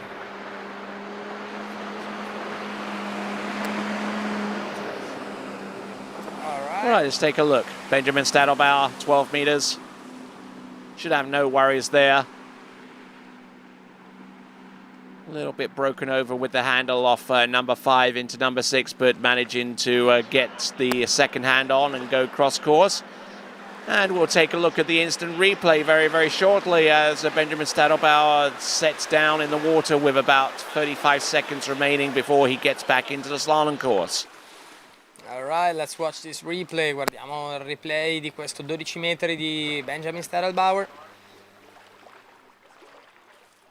Attore svizzero molto forte, eccolo, boa numero 1. Molto rilassato, molto composto in questo passaggio, un passaggio quasi di routine per lui.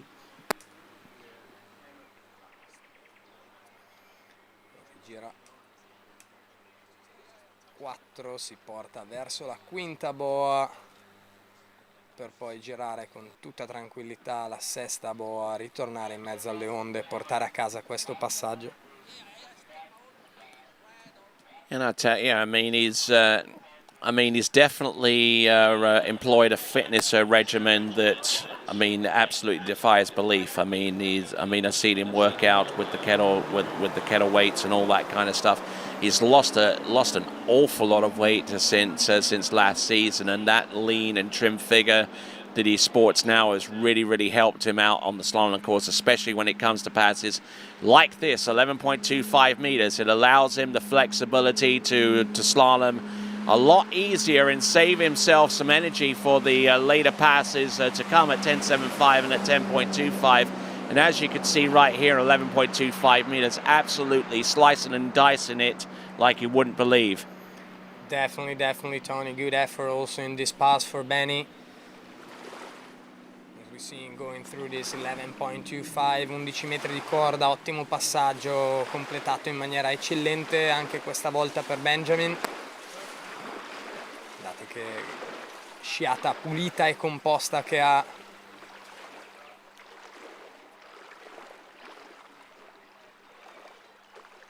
Here he goes around buoy number 5.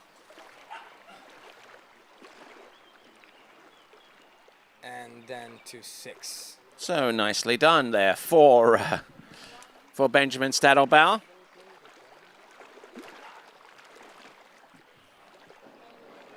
Did you put it in the backpack? We just took a look at the instant replay for the 12-meter line. Just trust us when we say 11.25 meters was run with just a similar amount of ease. Let's have a look at the... And I have the loop, it's going to be slippery as hell. So we saw the instant replay on the 12-meter line. The 11.25 meters was run with a similar amount of ease. Trust us when we say that. As we see Freddie Winter climb up out the water in anticipation for his run. So here we go. This is 10.75 meters. All right then. So around buoy number 1 at 10.75 meters. Good to go. Round number 2. Round number 3 continuing to roll here on 10.75 meters. And I'll tell you what, that is about as easy as it gets. There we go. Benjamin Stadelbauer at 10.75 meters. Great effort there. Exactly, Tony. Let's give a big round of applause to Benjamin as he drops in the water to take his well-deserved rest before entering on 10.25. Let's watch now the instant replay to watch how easy and how nicely ran this pass. Guardiamo And questo look, replay. Look at this. And look how he bleeds the speed. He gets wide enough, he keeps the line tight, bleeds the speed, just takes a little sting out of it, then rolls in, and then produces a perfect gate shot here for number one. And employing a slalom scale very, very similar to the late, great Andy Mapple so far as his reach and his ability just to whip that ski round just like that and get in a good, stable cross-course position. And I tell you what, any of you that watched way back in the day and saw Andy Mapple slalom ski will find a lot of similarity whenever you watch today's Benjamin Stadelbauer out there on the water. And he actually says it. He said it multiple times. His favorite athlete, most influential athlete for him was actually Andy. It's probably one of his idols. That's where he got his reach from, and he's always admired him and wanted to ski like him. And he's doing a fantastic job at getting in there. Let's watch him now. 10.25, must get more than 2 to take the lead.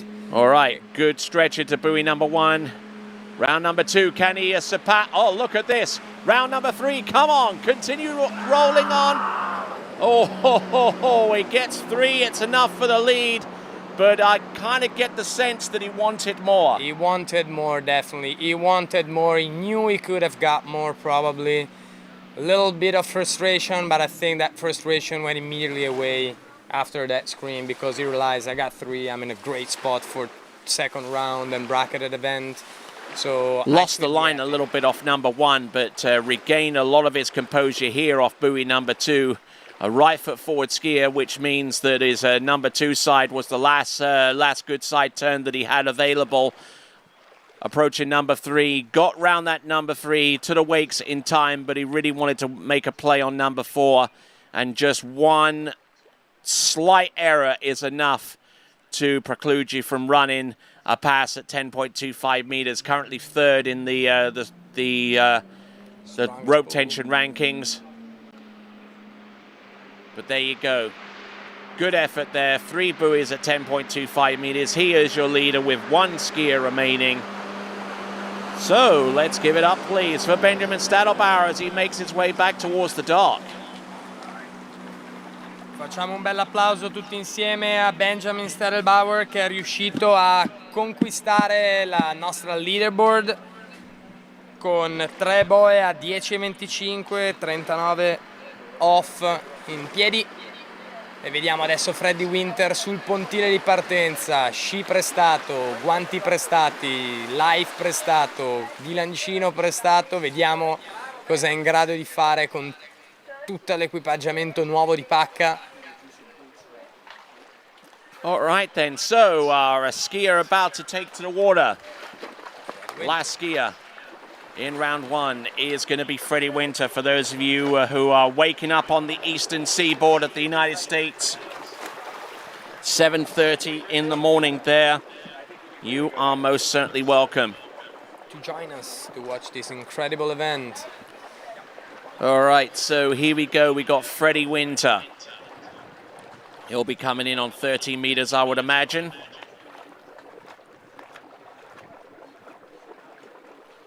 Or maybe he decided to do like Mano. Quite possibly. Down one course, just to feel the ski, and then get into his regular. All right, can miracles happen twice? Let's have a look. Freddie Winter coming into the course on borrowed equipment. That ski is not his. Half the equipment that he's using, not his either. Handle's probably not his either. So here we go. This is Freddie Winter. Look at him go.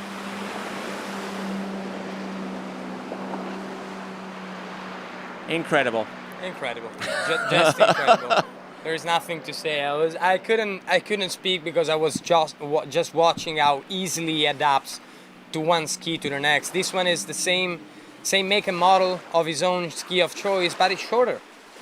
Yes, it's an inch shorter. Yeah, he rides on a 67-inch, and this is a 66. And being as it's an inch shorter, he's got to compensate for the fact that that ski is going to whip round and carve basically a tighter turn for his weight bearance on top of that ski. So he's got to be very, very you know, careful about how he makes the edge change, how he turns the ski, and try not to bite off too much of a chunk on it in each instance. So that is Freddie Winter on the opening pass. That was 13 meters. Now he's going to come back and attack 12. And just to kind of give you an update, folks, for those of you that are tuning in at about the 7:30 in the morning on the Eastern Seaboard, and obviously an hour earlier for every time zone towards the western coast of the United States, he is skiing on borrowed equipment. KLM, you know, dropped a big one and didn't deliver the skis to him on a recent flight. Both he and Manon Costard are skiing on borrowed equipment. And this is what you're seeing right now. This is a 12-meter run. And just, he is on another level. Seriously. 12-meter attempt. Look at him go. Great, great skiing there for Freddie Winter on 12 meters. Just remarkable stuff. Yes, Tony, very, very good skiing. Very relaxed, very composed throughout the course. Nothing that would even give a hint that he's skiing on borrowed equipment. All right then, so 11.25 meters comes up next. As we watch the replay of the 12-meter line, we go across the gate, buoy number 1.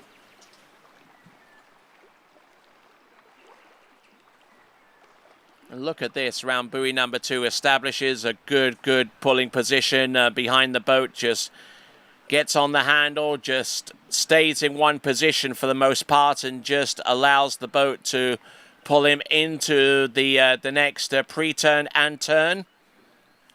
Just a remarkable athlete there in terms of slalom. Freddie Winter, who is the first skier in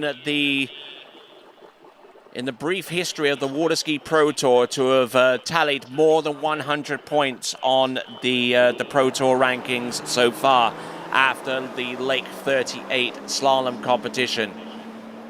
So, let's see what we've got. Freddie Winter coming in on 11.25 meters, round buoy number 1. Let's see how far he can ascend up this list on 11.25 meters. Every skier that we've seen so far, incredibly, has recorded a score into 10.75 meters, starting with Nicholas Bonatti with 1.5 on 10.75 meters. And it's just a case now of finding a target and just aiming for it, starting with Nicholas Bonatti with 1.5. And we're looking at 11.25 meters, the instant replay of Lorenzo. Yeah, we're watching at this replay. It wasn't skied as comfortably probably as 12 and 13 meter. He probably feels that inch less on the ski sometimes because he has to be very, very accurate, and now he places his body over the ski not to have it get stuck behind him, but still able to run a full pass, still able to bring it home, and still able to advance to the next pass in order to place himself in a good position for second round and bracketed events. And right now, he needs. And I kind of wonder how much he did to that piece of equipment to make it more compatible for him. I mean, did he just pick up the ski and just put the bindings on, or did he adjust the fin or make it feel longer on the ski? I don't know. I don't know. I can't tell you. But right now he's doing well enough. Later. Yeah, we'll absolutely. ask him later, absolutely. So we got a little more insight on how we entered this event, knowing everything that happened. But let's watch it now. 10.75. 10.75. He wants to run this pass. Let's see if he can do it. Around number 1. 10.75. Looking and go round that buoy number 2. This is incredible stuff there from Freddie Winter. Keeping it going. Look at this. How on earth is that possible? Freddie Winter, wow! On a borrowed ski, running through 10.75 meters. And it looked easy. It looked easy. It looked fine. Definitely not easy because it's still 10.75. So it's definitely not easy, but it looked relaxed the way he was skiing. It is incredible. I think he's trying to ski so that Manon doesn't get the better of him. Oh he can't get the better of him. He doesn't want that. No, okay. So there we go, looking at Freddie Winter. Just the kind of groove that he gets to. I mean, once he's locked in off the first couple of turns, I mean, that's it. He's off to the races. Round buoy number 4. Look at that edge change to number 5. Good extension. And, I mean, an inch difference on that slalom ski may not sound an awful lot, but, I mean, it can be enough to alter the feel of a slalom ski, making it feel less like a slalom ski and more like a trick ski. Oh, definitely. Knowing also how precise these athletes are in the setup of the fin, with measurement and everything. 1 inch for them, it's not different ski. And it's not just a length change as well. It's like a proportional change on length and width and bevels and everything that deals with. So kudos to him as he comes into the course on 10.25 meters. Needs more than 3 to take the lead. Good number 1. Boom! Look at this. Look at this. Round buoy number 3 takes a look at number 4. Yeah! And he takes a tie for the lead with Benjamin Stadelbauer. Incredible skiing by Freddie Winter with borrowed equipment, borrowed everything. Being able to run 3 at 41 and tying the lead with Benjamin Stadelbauer is just amazing. Oh, look at that. Good skiing there from Freddie Winter. Just beautiful skiing. Round number 3, safety check 3. Wasn't prepared to risk it for 4, but there you go. Fist pumping, he's happy. He's happy. And for all intents and purposes, is probably through to the bracketed round of the competition anyway. So, wow. Oh, look at that. Good skiing there from Freddie Winter. Just beautiful skiing. Round number 3. So now, Freddie Winter will be brought into the boat. 3 buoys now. First of all, let's give it up for Freddie Winter. And there he is, Freddie Winter, tied with Benjamin Stadelbauer for the lead with 3 at 10.25 meters. Thomas de Gasperi of Italy with that score at 2 at 10.25 meters. Then Jakobania from Sweden there in 5th place there. In 4th place with his score at 1 at 10.25 meters. Nick Parsons with half buoy at 10.25. Carlos Elias with 5 at 10.75. Matteo Lazzeri with 4 at 10.75. Eduardo Morenzi with 2.5 at 10.75. And Nicholas Benatti with 1.5 at 10.75. Each of our 9 skiers have gone into 10.75 meters or better. Which is an incredible result for everybody. Nice job. And let's see if we can also take a look at the rope tension. Yes, indeed. Matteo. Oh, whoa. Matteo. Matteo taking the lead of the rope tension. Yes, flexing his muscles out there. Matteo Lazzeri, 425 kilograms or 937 pounds for a score of 4 at 10.75 meters. Nick Parsons there with 3 at 10.75 and yielding 389 kilograms of force. Then Freddie Winter there that you saw with the 2 buoys at 10.75 meters with 367, and the Rankins, as you see, work their way towards the bottom there. So, wow. So we are going to bring to you the juniors. We've got some information on the junior challenge, and then we're going to take a little bit of a break before we go into the next section of our competition. A lot of great skiing to come, folks, so stick around. Those of you that are watching us across the United States of America, you are most certainly welcome. And for those of you that missed some of the action a little bit earlier on, for those of you that are watching on the YouTube channel or anywhere where our player is embedded, you can basically scrub towards the left-hand side with the slider and catch up instantly with the action that you may have missed earlier. Because, hey, guess what? I mean, it would have been like about 2 or 3 o'clock in the morning when all of this happened earlier. So if you want to catch up on any of that, you can instantly scroll to an earlier portion of this competition. But if you're watching us live, you're most certainly welcome. 20-8 in the morning on the Eastern Seaboard. Right here in San Gervasio, it is 1:41 in the afternoon, and you are most certainly welcome indeed. Lorenzo, your final thoughts after round 1 of pro skiing? Very well. So after round one, everybody skied wonderfully. We have some big results on the board, and also by the junior, some of Oh, them yeah. did. We're going to take a little bit of a break and we'll return with action for the second round of the juniors. Do not go away.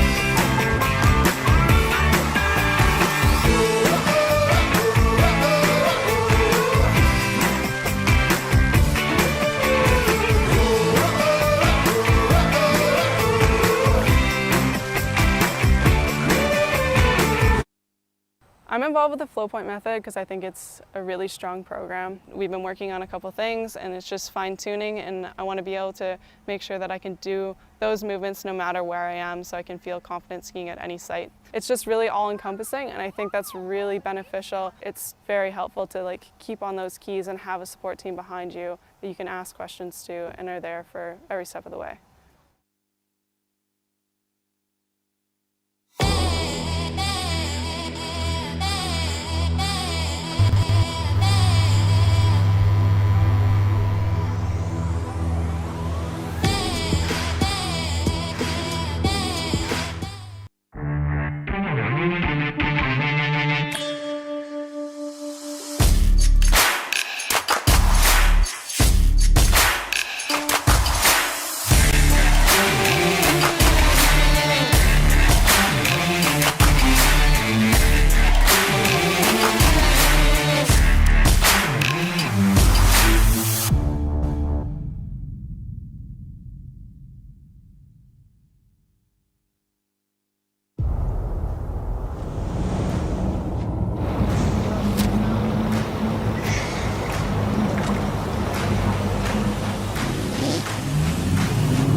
Hello everyone, my name is Danilo Filchenko and I am the Under-21 World Trick Champion. The edge trick binding brings me a lot of support and control over my ski due to the 3D printed plate. I'm very excited for upcoming 2021 season as Worlds are taking place, and I'm confident that with the right gear, it will help me achieve my goals.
I've been a fan of Marcus Brown since I was like 13 years old. He's, been my childhood hero, and so for him to offer something like this, which is it's great not just for me, but it's great for water skis to have something like this where people can really get a bespoke water ski experience. It's going to improve their skiing, their body, and Jenny's she's amazing too. So just to have the access to both of those guys, I think it's huge, and it has been massive just to talk things through and to get a new understanding of stuff I haven't tried yet. Torrefazione Varanini, a Milano dal 1970. Specializzata nella realizzazione di miscele, bar e vending di alta gamma garantite da un sistema di qualità certificata. La tostatura lenta ed accurata delle migliori origini di caffè, arabica e robusta assicura un ottimale sviluppo degli aromi per un risultato ineguagliabile in tazza. Caffè Varanini, al bar, in casa o in ufficio. Una storia di gusto.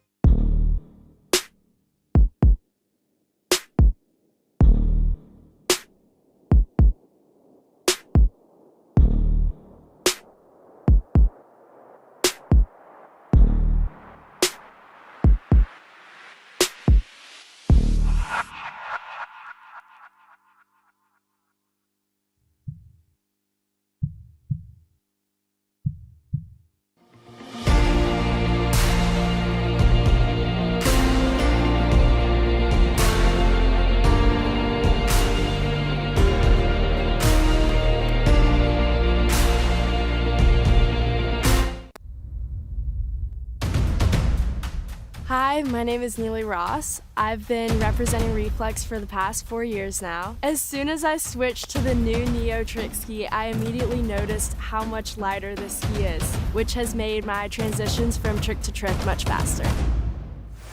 Hi, my name is Thibaut Dylan. I was very excited when they released the new Neo Trick Ski. It felt really stable and powerful. We hope you guys like the new Neo Trick Ski as much as we do.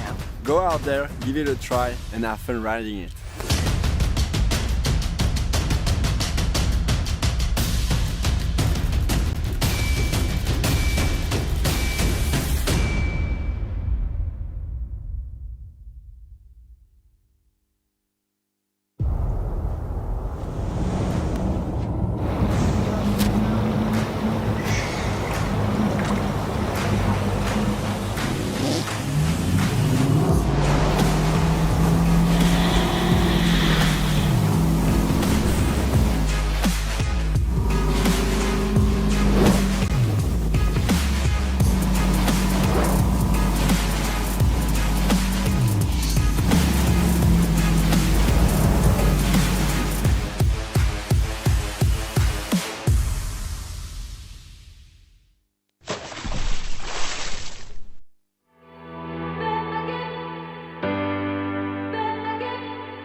Hello everyone, my name is Danilo Filchenko and I am the Under-21 World Trick Champion.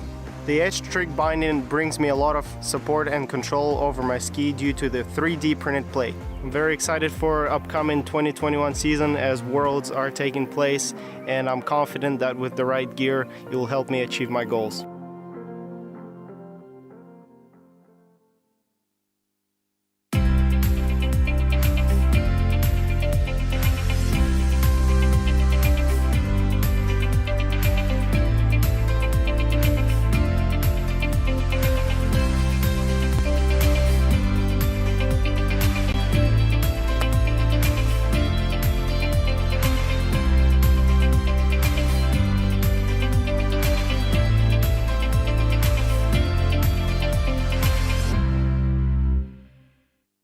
Introducing the IWWF license, a new initiative starting January 4th, 2021 to make the IWWF World Titled events more affordable for organizers and increase bidding for best venues for athletes to perform. An annual fee of just $25 or a single tournament fee of $7 will go towards improving the experience for athletes. The IWWF thanks you for your support in continuing to try and improve World Titled events. This new mandatory license can be purchased quickly and easily on the IWWF website.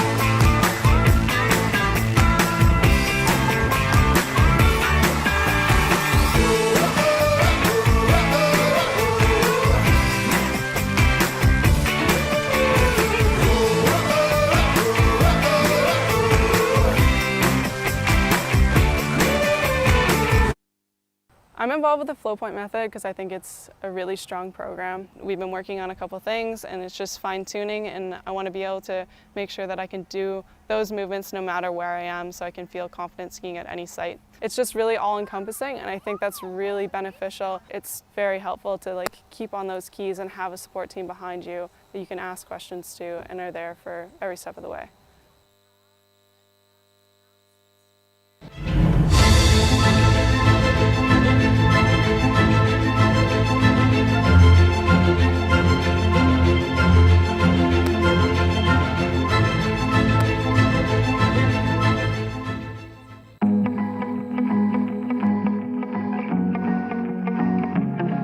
Hi, my name is Neely Ross. I've been skiing with Reflex for 4 years now.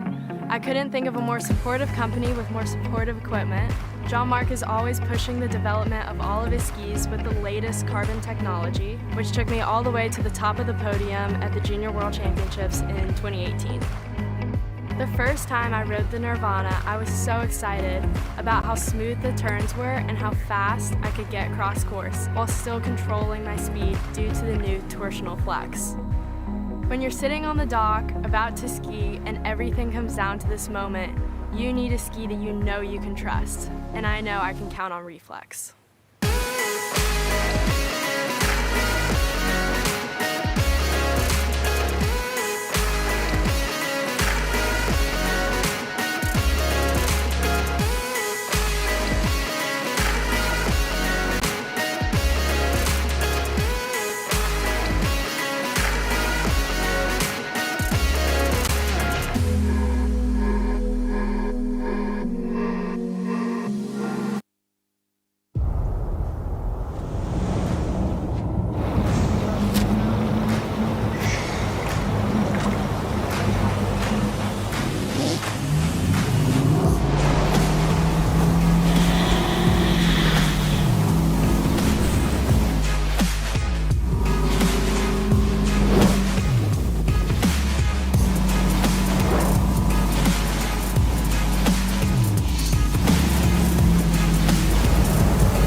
Torrefazione Varanini, a Milano dal 1970. Specializzata nella realizzazione di miscele, bar e vending di alta gamma garantite da un sistema di qualità certificata. La tostatura lenta ed accurata delle migliori origini di caffè, arabica e robusta assicura un ottimale sviluppo degli aromi per un risultato ineguagliabile in tazza. Caffè Varanini, al bar, in casa o in ufficio. Una storia di gusto.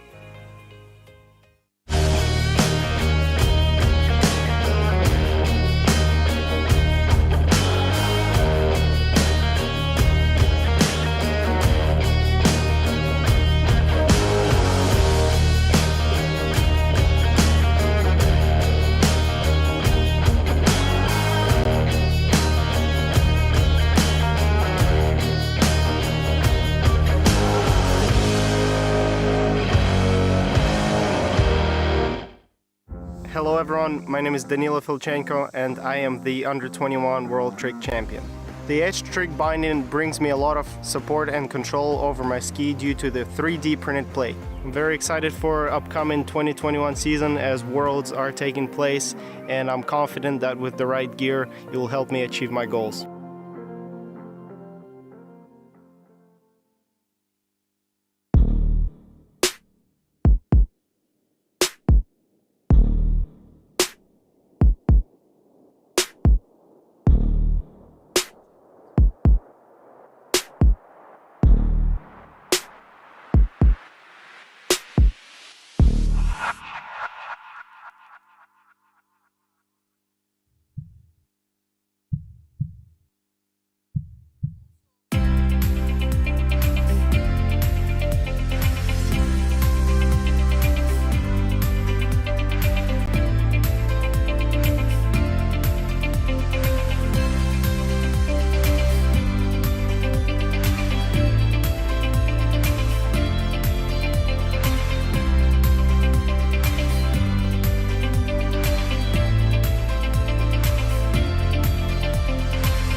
All right then, folks, welcome back to the 7th San Gervasio Pro-Am. My name is Tony Lightfoot, and he is Lorenzo De Alberto, and we're about to go into the second round of our Junior Challenge.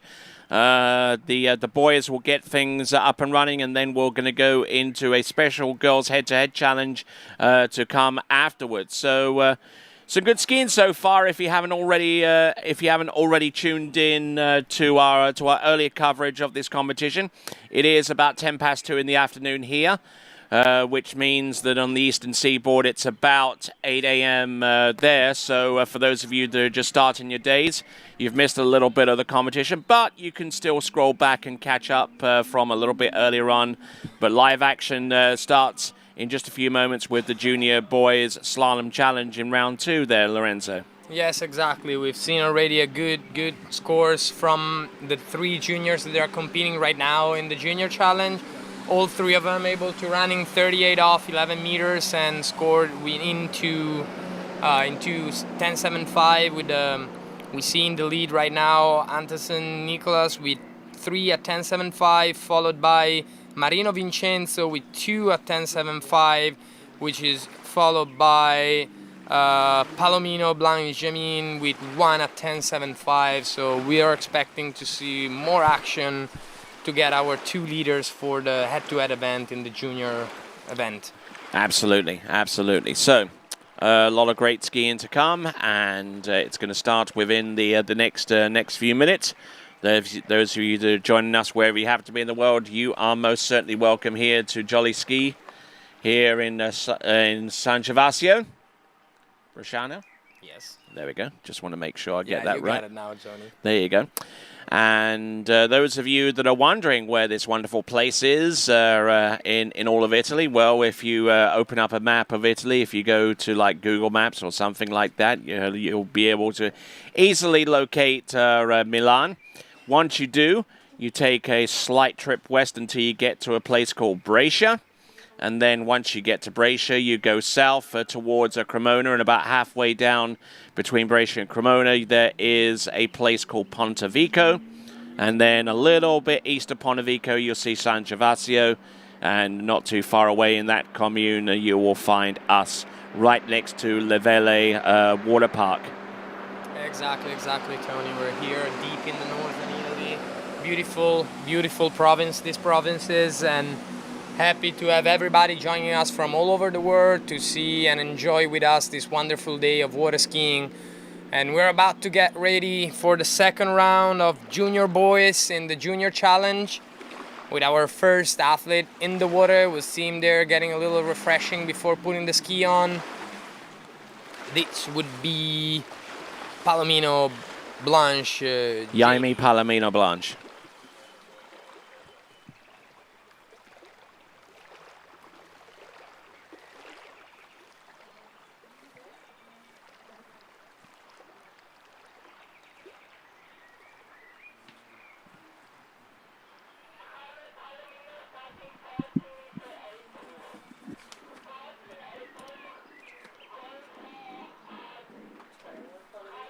Right, just waiting for the green flag to come from our officials so that we can proceed on.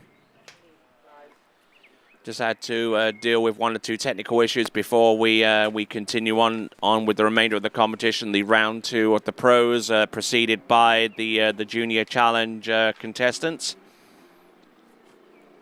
Of course, we still got a full slate of skiing tomorrow, which includes the third round of amateur competition in the morning. Then we'll go into the bracketed finals for both the pro women and the pro men competitions. So make sure you grab your favorite seat and your favorite beverage and join with us as we continue to roll on with the competition, starting with the junior challenge in the boys for round 2. And this is Jaime Palomino Blanche, who scored 1 at 10.75 meters in the first round, an impressive score, I'm sure you'll agree, amongst our junior competitors. Here we go, Jaime Palomino Blanche. The rope, I believe, the starting line length should be 14.25 meters. I can't imagine it being any longer than that. It certainly looks short enough to be 14 and looks simple enough from him to clean that particular run. So we'll get a confirmation on the line length short, and it is indeed 14.25 meters. Wonderful pass skied by Jamie. Let's see here in the instant replay. He looks calm on the rocks in the water, ready to put up a big score. Junior boys, they're doing only one. They're doing the second round for seeding for the finals. So if he wants to advance to the head-to-head event tomorrow, he needs to be either first or second. Absolutely. A little bit of pressure on him right now. Most certainly. Currently working with a score of 1 at 39.5 off 10.75 meters in round 1. Looking, and will be looking for something a little bit closer to halfway down that pass to put himself in a position where he could potentially ski in that head-to-head final. Jaime Palomino Blanche from Mexico is our skier on the water, and he is there to get the second round up and running in the junior challenge. Second now for the road to turn around the skier while he catches a little bit of his breath to get back in this second pass, which will be 13-meter line. 32 off. Should be relatively straightforward and simple for him. There we go. Let's see and join him back live in the action on the water. Here he comes. 13 meters. Not looking too shabby out there on the slalom course.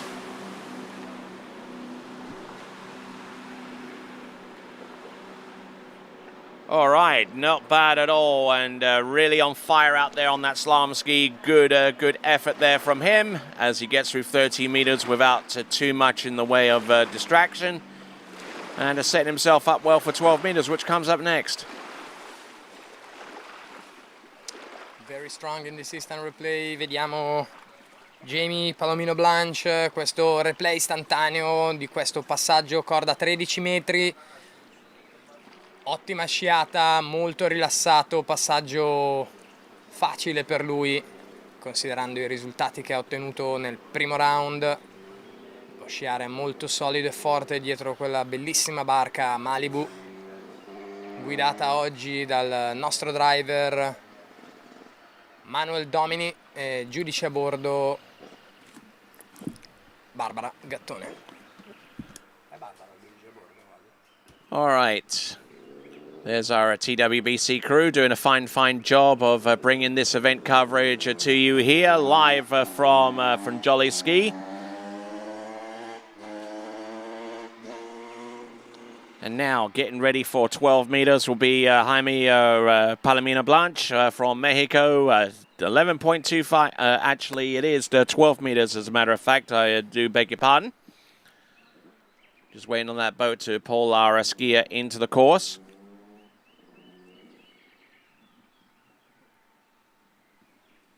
A little bit of a delay down there at the bottom end. Not too sure what's happening, but we'll try and get a resolution to that in short order. All right, we'll be back in just a few moments here at the 7th San Gervasio Pro-Am Slalom. Be back.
I've been a fan of Marcus Brown since I was like 13 years old. He's, been my childhood hero, and so for him to offer something like this, which is it's great not just for me, but it's great for water skis to have something like this where people can really get a bespoke water ski experience. It's going to improve their skiing, their body, and Jenny's she's amazing too. So just to have the access to both of those guys, I think it's huge, and it has been massive just to talk things through and to get a new understanding of stuff I haven't tried yet.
All right then, folks. Let's get you apprised as to what's been happening. We just had a little bit of a technical timeout while we resolved to fix our camera system inside the boat, which had a little bit of an intermittent failure of the camera to pan left and right. So we sought to fix it. Took a little time out to do that.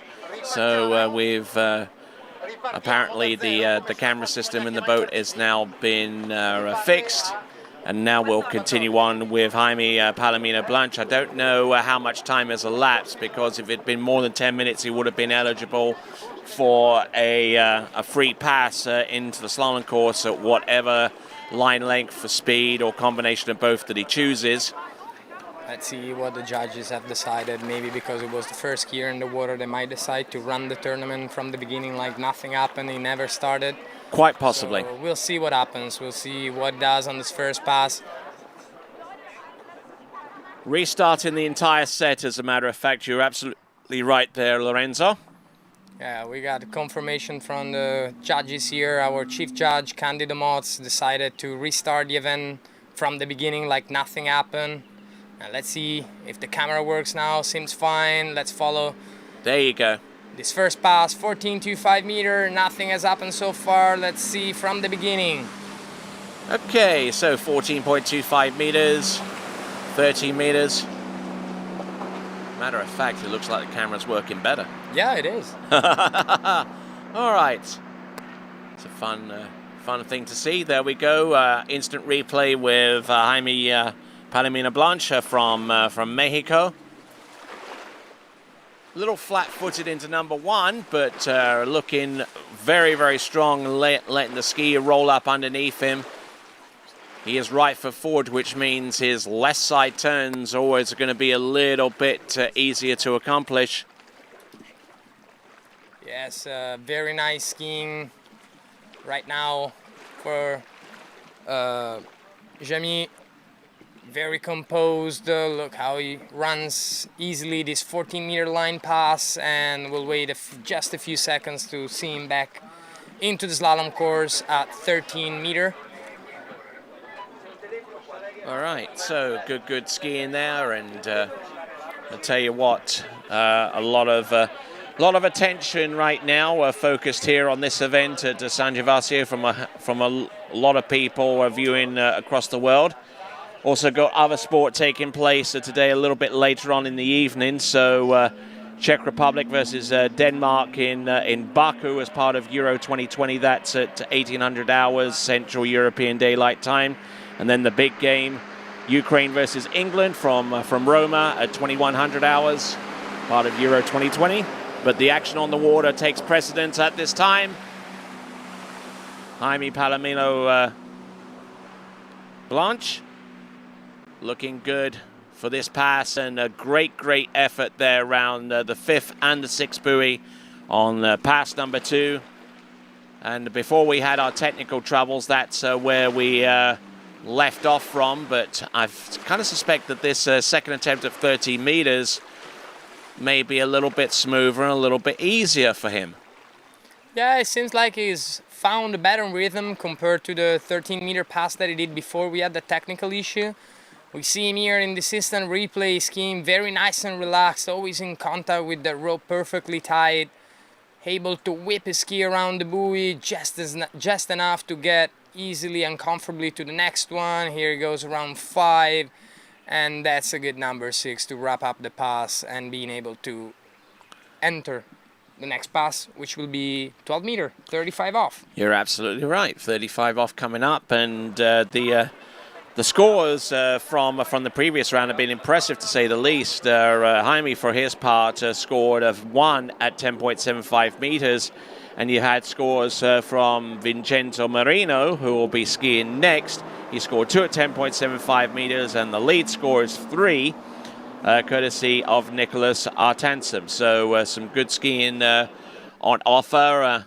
We look forward to seeing some of that in just a few minutes. Here we go.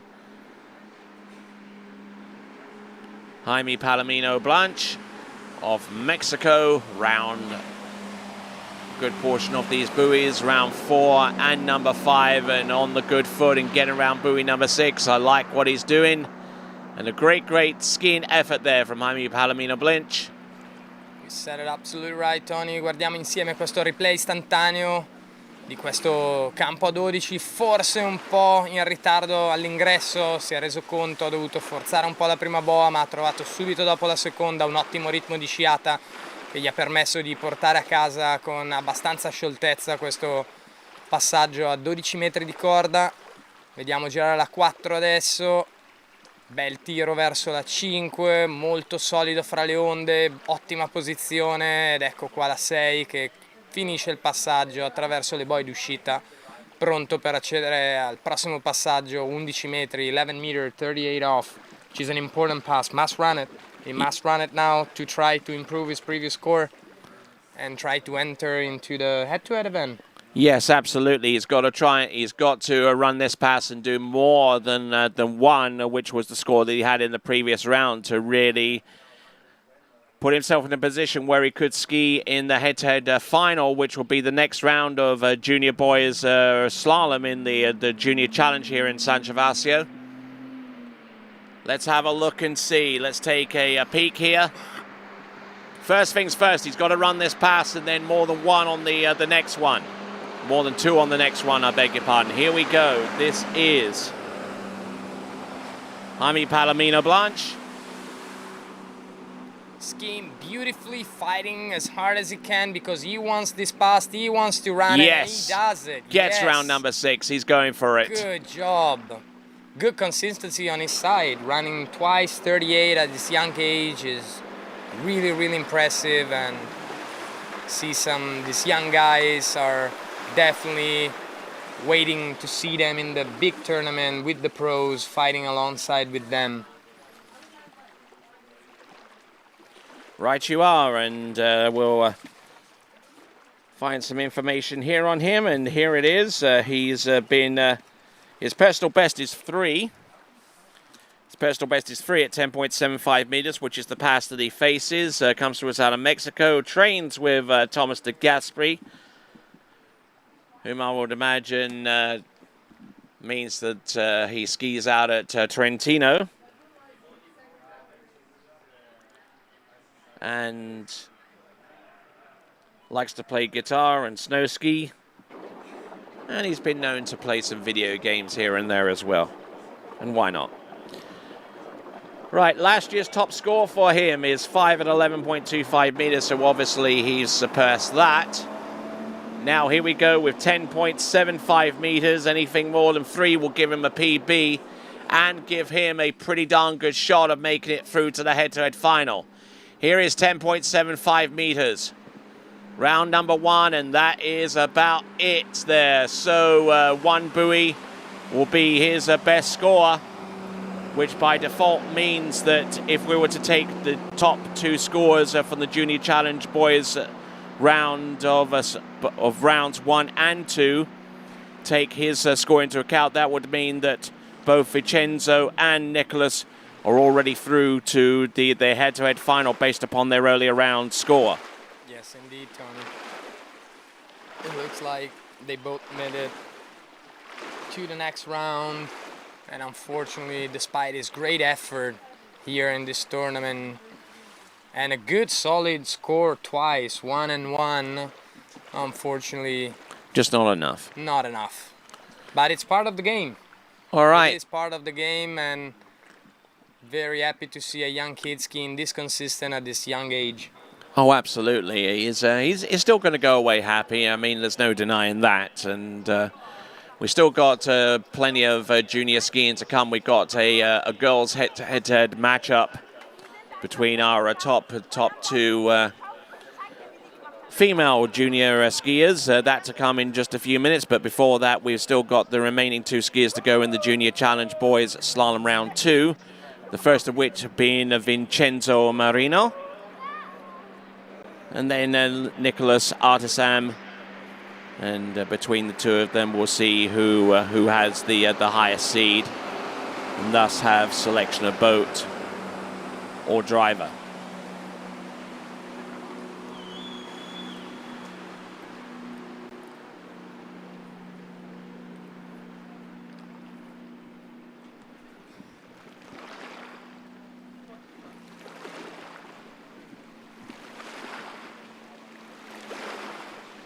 So Vincenzo Marino getting ready on the starting dock, getting ready to hit the water as Jamie Palomino Blanche gets back to the dock. His weekend is done. And we'll see what Vincenzo can do.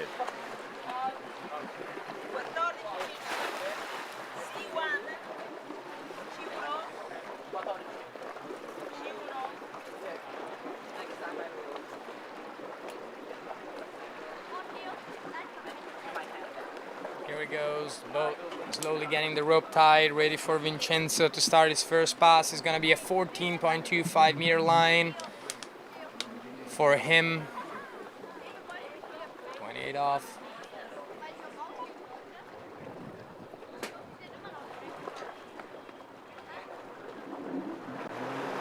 he goes, out of the water, getting ready to enter the slalom course.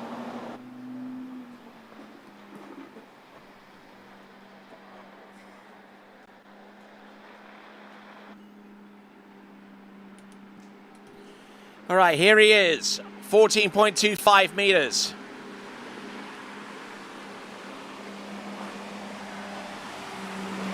Very well constructed from one end to the next. That is Vincenzo Marino.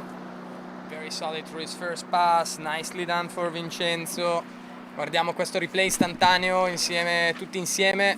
Questo 14 di Vincenzo, sciato con scioltezza, un campo di routine per lui, quasi un riscaldamento.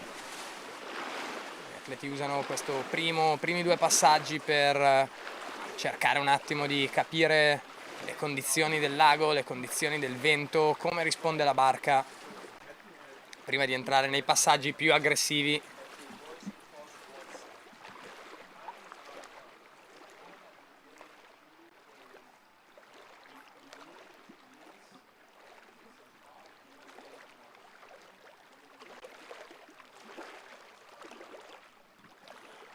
Okay.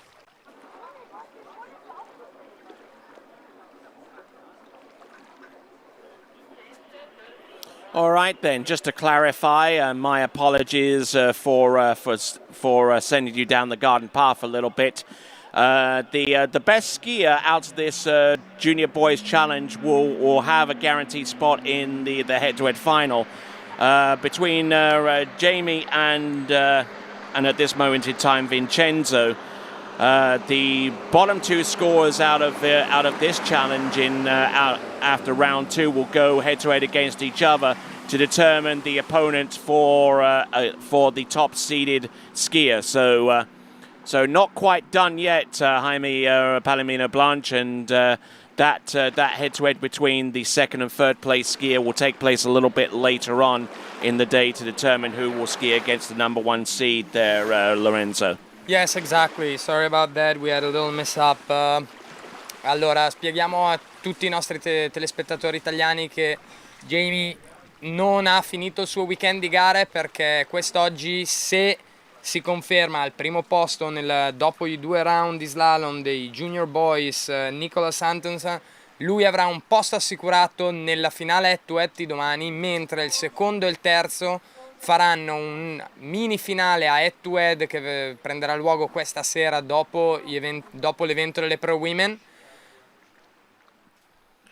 All right then, folks. Let's remind you once again Let's remind you about the audience prize. You can win a ski of your choice, whether it be a D3 or Conley, by accurately predicting the podiums in both the women's and men's pro slalom. Go to waterskibroadcasting.com/play. You've only got a few more minutes left to do this before we shut it down before the second round. So voting will be shut down before the start of Pro Women second round. So hurry up and go and vote for your podium on the website. And let's watch now Vincenzo going in at 12-meter line. This isn't bad. Vincenzo Marino getting through on that particular run. That was 12 meters. Didn't ski as relaxed and calm as he did in the previous two passes, but still able to bring the pass home. Let's watch this instant replay. First move looked pretty nice, a little bubble on 2, and from here on he had to fight a bit against the pass, the boat, the rope and everything to bring it home and have a chance to go into 11.25.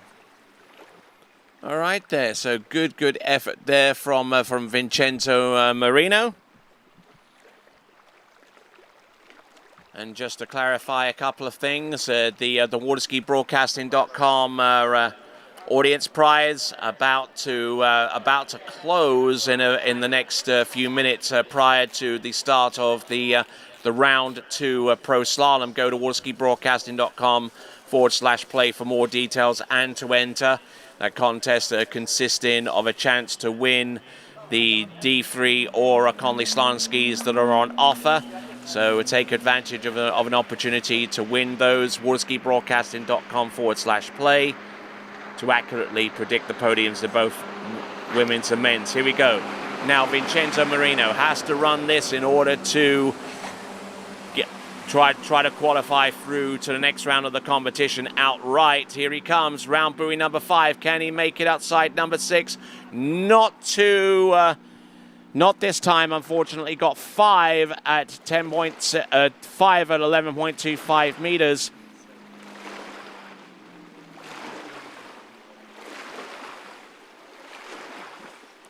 So a little bit later on, the skier Vincenzo Marino will be going head-to-head against Jaime Palomino Blanch.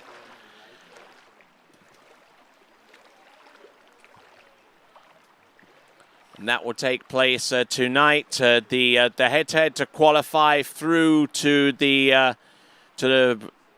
Junior Challenge Boys head-to-head final will take place later on between Jaime Palomino Blanch and Vincenzo Marino, both unable to exceed their initial score from round 1, which leaves our last skier to take to the water, Nicholas Artensen, to ski round 2 and safe in the knowledge that he's already qualified through to the head-to-head Junior Challenge final.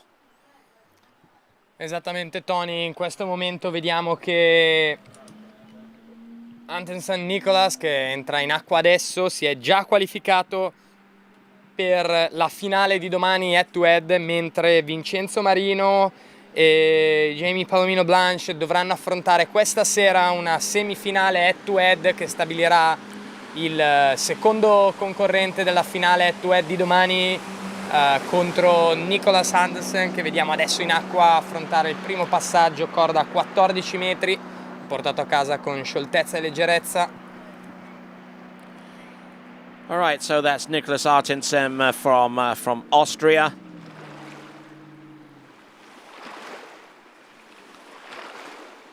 Looking pretty good on that opening pass of 14.25 meters, and certainly one of our better junior skiers in this event. His personal best, taking a quick look at that, his personal best is actually 2 at 10.75 meters and actually exceeded that in the previous round, so already on a pretty good upward and forward trend. Nicholas Artensen of Austria, hailing out of Vienna, and has been skiing for about 13 years. Won the European Junior Championships in 2017. And that was his first European Championship title. And says his favourite skier is Freddie Winter.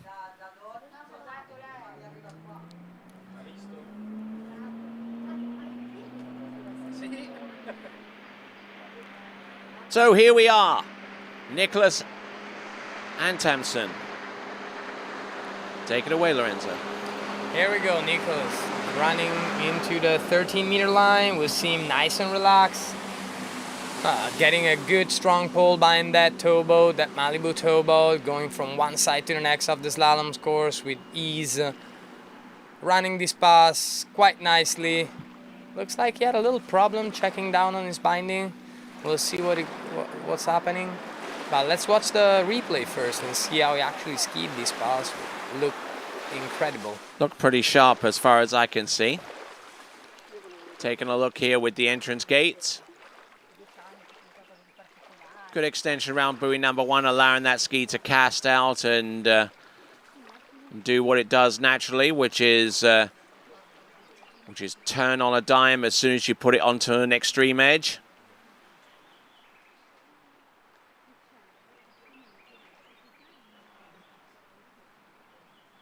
Looking pretty good.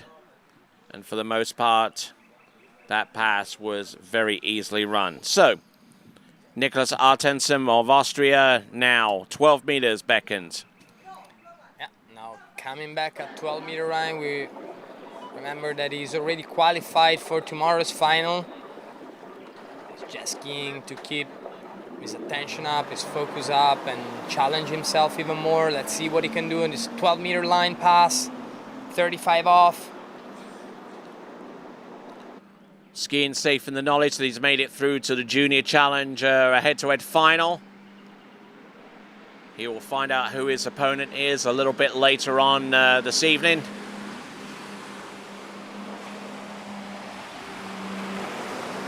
Nicholas Artensen.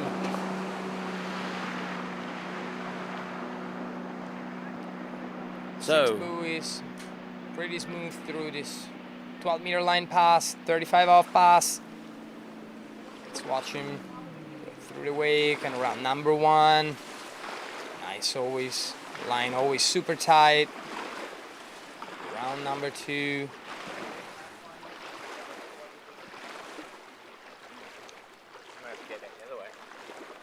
So not much there to distract him from what is out there to achieve. Nicholas Artensen. Great skiing there thus far, and he's now going to get ready for what's the next pass, 11.25 meters. We've seen Jaime Palomino Blanche get through 10.75 meters in each of the last 2 rounds, scoring 1 in each round. Vincenzo Marino got 2 at 10.75 meters in round 1 and got 5 at 11 this time around. So obviously to take the lead out of this round as well as round number 1, he's got to get more than 1 at 10.75 meters, which is the next pass after this one, and which he's approaching. 11.25 meters for Nicholas Artensen.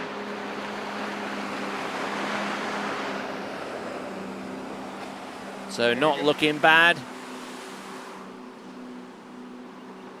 Continuing to roll from one side to the next. A skier already qualified into the Junior Challenge head-to-head final tomorrow. Does a fine job at 38 off there, Lorenzo. Yeah, definitely a very good job. He looked really relaxed throughout the course. We'll watch the replay now, but you can already tell from the watching it live, he looked really strong throughout the entire course, and we see what he can do after at 10.75. Maybe he's able to over ski his new PB that he just set in the previous round. Let's hope so. Yes, quite. And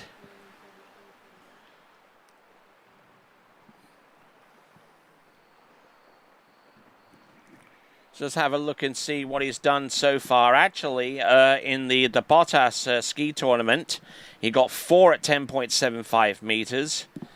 And his scores range anywhere from about 5 at 11.25 meters all the way up to 4 at 10.75 meters.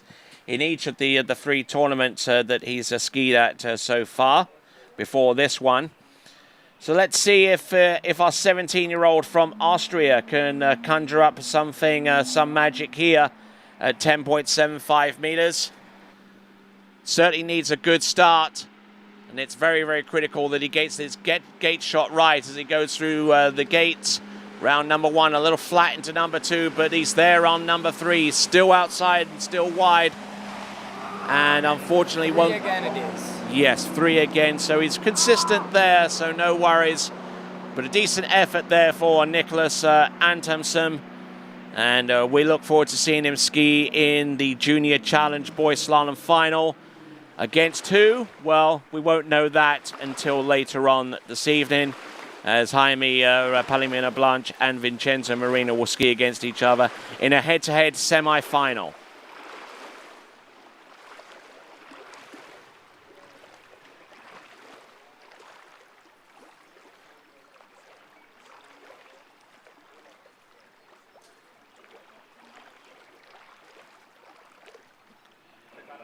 All right, our next section of the competition, we've got the girls competing in head-to-head format to determine who will ski in the girls' challenge slalom final tomorrow.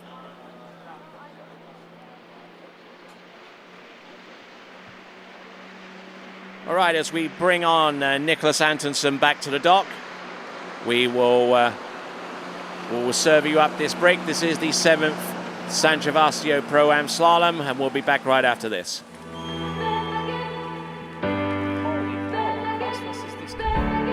I saw the result.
Hello everyone, my name is Danilo Filchenko and I am the Under-21 World Trick Champion.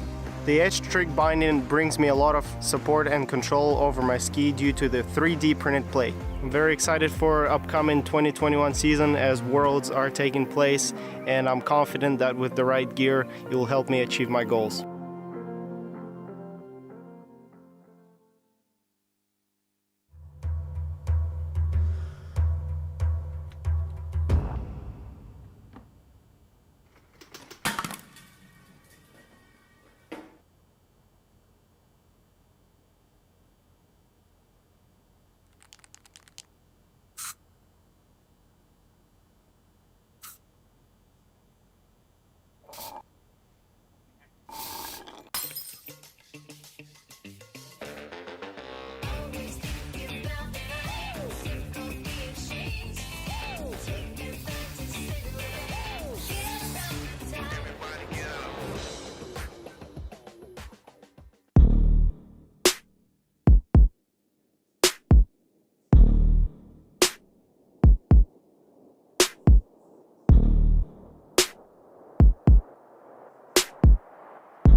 Torrefazione Varanini, a Milano dal 1970.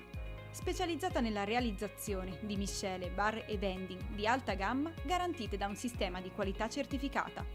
La tostatura lenta ed accurata delle migliori origini di caffè, arabica e robusta assicura un ottimale sviluppo degli aromi per un risultato ineguagliabile in tazza.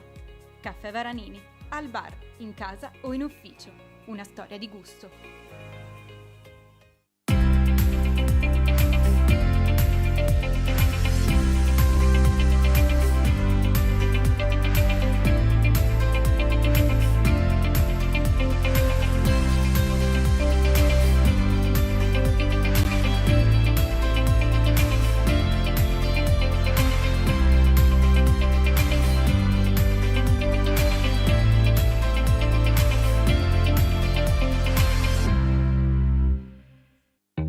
Introducing the IWWF license, a new initiative starting January 4th, 2021 to make the IWWF World Titled events more affordable for organizers and increase bidding for best venues for athletes to perform.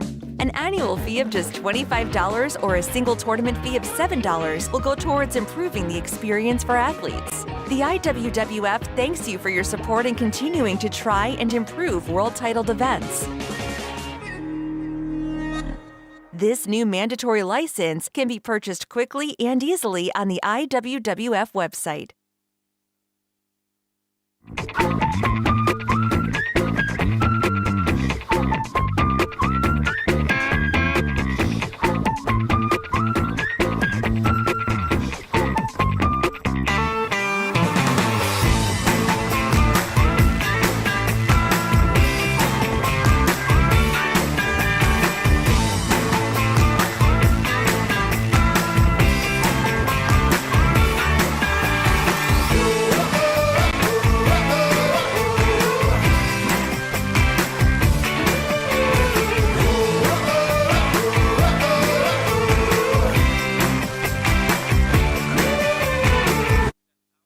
I'm involved with the flow point method because I think it's a really strong program. We've been working on a couple things and it's just fine tuning, and I want to be able to make sure that I can do those movements no matter where I am, so I can feel confident skiing at any site. It's just really all encompassing, and I think that's really beneficial. It's very helpful to keep on those keys and have a support team behind you that you can ask questions to and are there for every step of the way. All right then, folks, you've just joined us right on time for the Junior Girls Challenge slalom head-to-head that will determine the final two competitors in the Junior Challenge, which will take place tomorrow. This is in all essence, going to be a semi-final between the one-seeded skier against number 4 and the 2 versus number 3 out of the first round, and whoever wins each pairing goes into a final. And that final will take place tomorrow, yes. And we've already determined who will be in the boys' challenge final. The first boy. The first boy, at least, yes. And then we've got a semi-final between Jaime Palomino Blanche and Vincenzo Marino, and that will take place a little bit later on tonight. Here we go.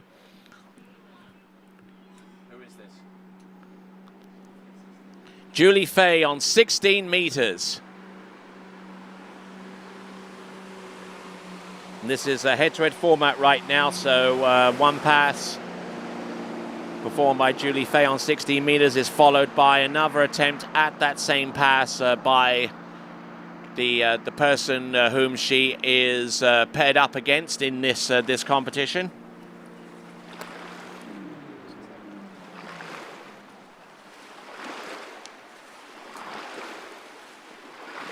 Right, we're watching the replay now, waiting for the second skier to enter a 16-meter line course.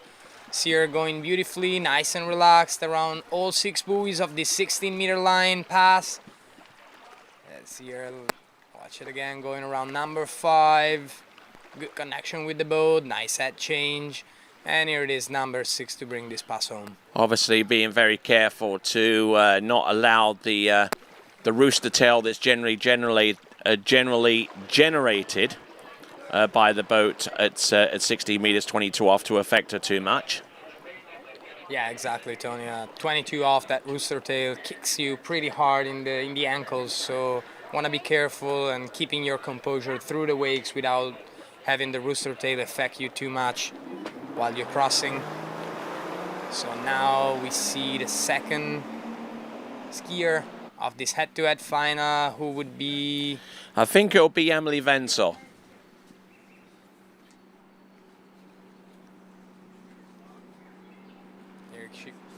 Yes, indeed. 16 meters for Emily Wenzel. Looking all right, though, for the most part. Doing a grand job there off buoy number 4 and 5. And we'll have no problems getting around number 6 on the 16-meter line. So that is Emily Wenzel.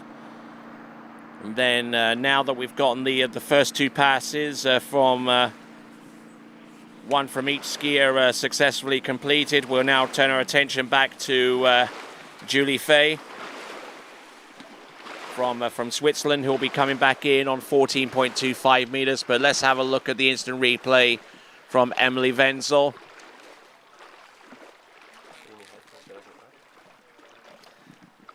Sciata molto tranquilla per Emily Wenzel in questo 16.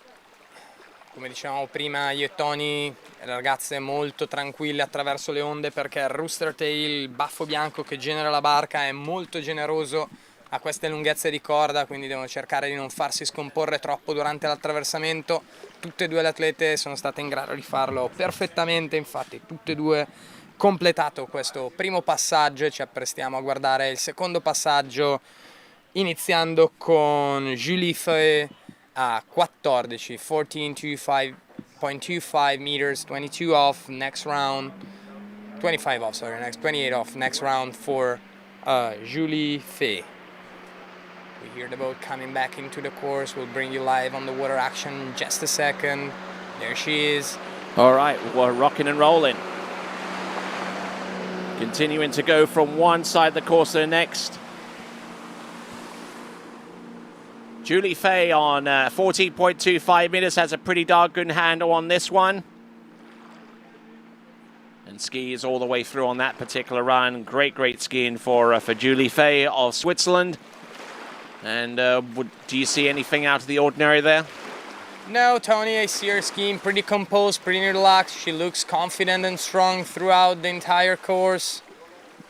Let's see now in the replay if we can catch something that might be off, but it looks like she's just focused with the head 100% into this game. Like the way she takes the slack out the line, though. Really brings the handle in very forcefully. Yes, even here around number 6, boom, straight in. Flattens off the ski through the exit gates. No worries there for Julie Fay. Absolutely, Tony, you're perfectly right. As we see the second boat standing down at the far end of the lake. All right. Waiting to get that line tight for Emily Wenzel to come back in as well at a 14.25 meter line. There we go, just a few seconds more. There she is, getting out of the water. All right, let's see what she's got. Emily Wenzel at 14.25 meters. The winner of this matchup will go into a head-to-head final, which will take place tomorrow. So she can't afford to put too much of a foot wrong here on 14.25 meters, even though she's well capable of running it. Julie Fay. There you go. We'll extend this pairing into the 13-meter line. Actually, Emily Wenzel extending this pairing into the 13-meter line. And so Julie Fay and herself will go onto that particular line length to continue on. And can't see an awful lot wrong here for Emily Wenzel either. Exactly, Tony. She skied this 14-meter pass quite relaxed, with a good position, good composure throughout the course. Maybe she's rushing a bit to get to the next buoy, especially in 135. She always finishes the turn with the hips a little bit behind, but nothing to worry about so far at this rope length. We'll see now next one what she will do, considering that their personal best as of right now stands at 4 buoys at the next rope length, which will be 13 meter. All right, nicely done. So far, so good for Emily Wenzel and Julie Fay. And Julie Fay is coming into the course now. 13 meters. Boat speed accelerating up to 55 kilometers an hour for this Junior Challenge girls competition.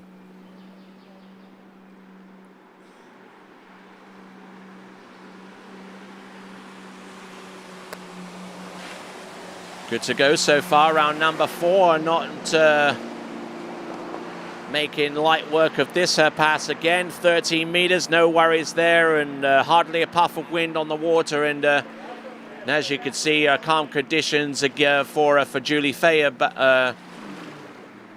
who made it through this pass. Where we just saw a brief clip there of Emily Wenzel, but getting good angle and keeping good resistance from buoy to buoy there, Lorenzo. Yes, very, very nice skiing from Julie Fay here. Like the way she used her head around 135 to whip that ski around the buoy. She has a really, really aggressive style of skiing. And there she goes, running this 13-meter pass smoothly and easily. And now we'll wait for Emily Wenzel to get back in the slalom course for a run up 13-meter, for a shot running as well, that 30-meter line. We remind you, if she runs it, she will also score a personal best. All right, so here comes Emily Wenzel from the dockside end of this competition, accelerating up to speed, 55k.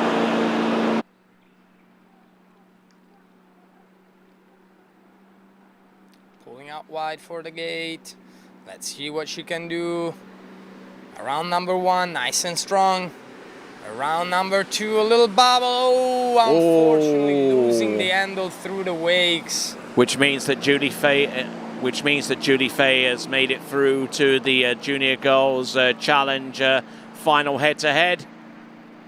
Unfortunately, at the expense of Emily Wenzel's 30-meter run. So as Emily skis in, he'll give Julie Fay a chance to come back into the course on 12 meters and establish a score there, which could in turn bolster her seeding. Obviously, she can't finish any worse than second so far as the seeding is concerned, for the fact that she is through to the final. But if she gets a more robust score than the two skiers in the final pairing, which will be Stella Anastasi and Florentia Loizidou, both from Cyprus, ski against each other. Whoever wins that will go against Julie Fay, and if their score is less than Julie Fay's, then they will then they won't be in a position to choose the boat or choose driver or whatever choice they have at their disposal if they are the top seeded skier.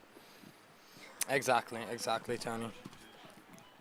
Top seeding is also important, as you were saying, for the choice then when we'll get to the final tomorrow afternoon. So we'll see now. All right, here comes Julie Fay into the course. 12 meters, let's see what she does. Look at her go, round number 2. Round number 3, she's still on full attack mode, and after number 3, bailing out, but it's 2.5 on 12 meters, 2 1/2 buoys on 12 meters. That will be enough to send her through to the final round of the competition, the final head-to-head round of the competition, which will be tomorrow. The Girls Junior Challenge will be tomorrow. But who will join her, we wonder? Well, we're going to find that out courtesy of the next semi-final pairing between Stella Anastasi and Florentia Loizidou, both of those skiers from Cyprus. Both of them actually skied their personal best this morning. Stella Anastasi was able to beat her previous personal best by 1.5 buoy. She did 4 at 12 meter, which is her new personal best, and Florencia did 4.5 at 12, which is also her personal best. So very close score for both. So this should be an interesting matchup. Oh yes, absolutely. Both skiers that ski out of the Polomadeira Dam in Limassol, Cyprus.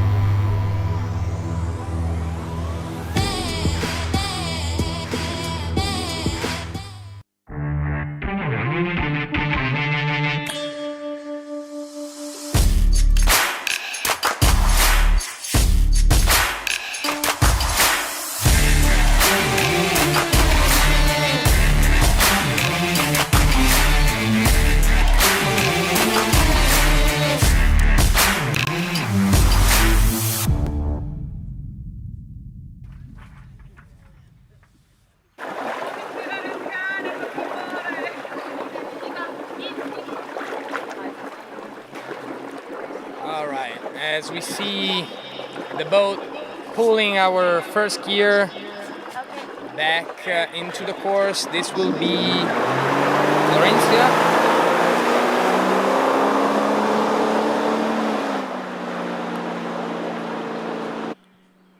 Okay, Florencia Loisidou, I believe, judging by the length of that line, is going to be on 60 meters, which it is. 22 off, which is 53 feet. Skiing nice and relaxed through this first pass, warm-up pass for her, just to get situated and with the head fully in the game. We'll see her through the gate now, just a few seconds, and we'll have Stella Anastasi following her for as well a 60-meter pass. Meanwhile, we are joined here by Julie Fay. By Julie Fay. All right. Julie. How are you doing there, Julie? You're doing. I know you're a little bit nervous. Okay, so just imagine this as just like a little conversation about me, you know, describing your slalom skiing, you know, that type of deal, and just asking some basic questions. Okay, so you'll try. Okay, all right there. So we have out there Florencia Loisidou of Cyprus going through 60 meters, and Stella Anastasi coming back very, very soon on that pass. So Julie, well done. Thanks. You hold the microphone a little closer. There you go. Thanks. Not a problem. Not a problem at all. Well deserved, and certainly made a good impression on 13 meters. What kind of scores have you been putting up in competitions so far this season? My best this season? Yes, you bet. What kind of scores? What's been your best this season so far? Is it that? 1.5 at 11. 1.5 at 11.25 meters. So we got a lot to expect from you, maybe into the final. Yeah. As we have a look at Stella Anastasi out there on the water, also from Cyprus.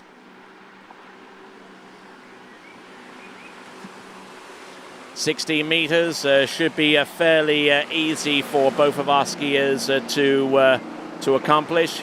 Although again a little bit pitted out of number 5, but yeah, some great skiing by our Cypriot competitors, and also by our Swiss competitor right here, Julie. So how? I mean, you're obviously pretty pleased to make it through to the slalom final, but did you expect to get that far in the competition? Were you skiing with the expectation that you had enough to beat your competitor in this competition? I hoped to. You kind of hoped. Okay. So it was a. So what do you have to say about Emily Wenzel, who was your competitor in this particular event? I mean, obviously she was well matched against you, but I mean, obviously she skied a very good. I mean, do you have to say anything about Emily Wenzel? Oh, felicitation, and she skied well. She skied well? Yes. That's good.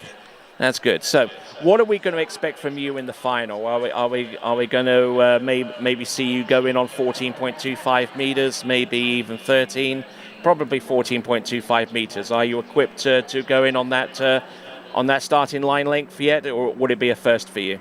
It will be a first. It would be a first. Okay. I will try to do my best. Okay, as our other competitors are doing right now, Florencia Loisidou from Cyprus. This is 14.25 meters, and stick around for a little bit. You can relax a little bit, and you can hit that button there, the one that says mic on, until the light goes out. There you go. Thank you.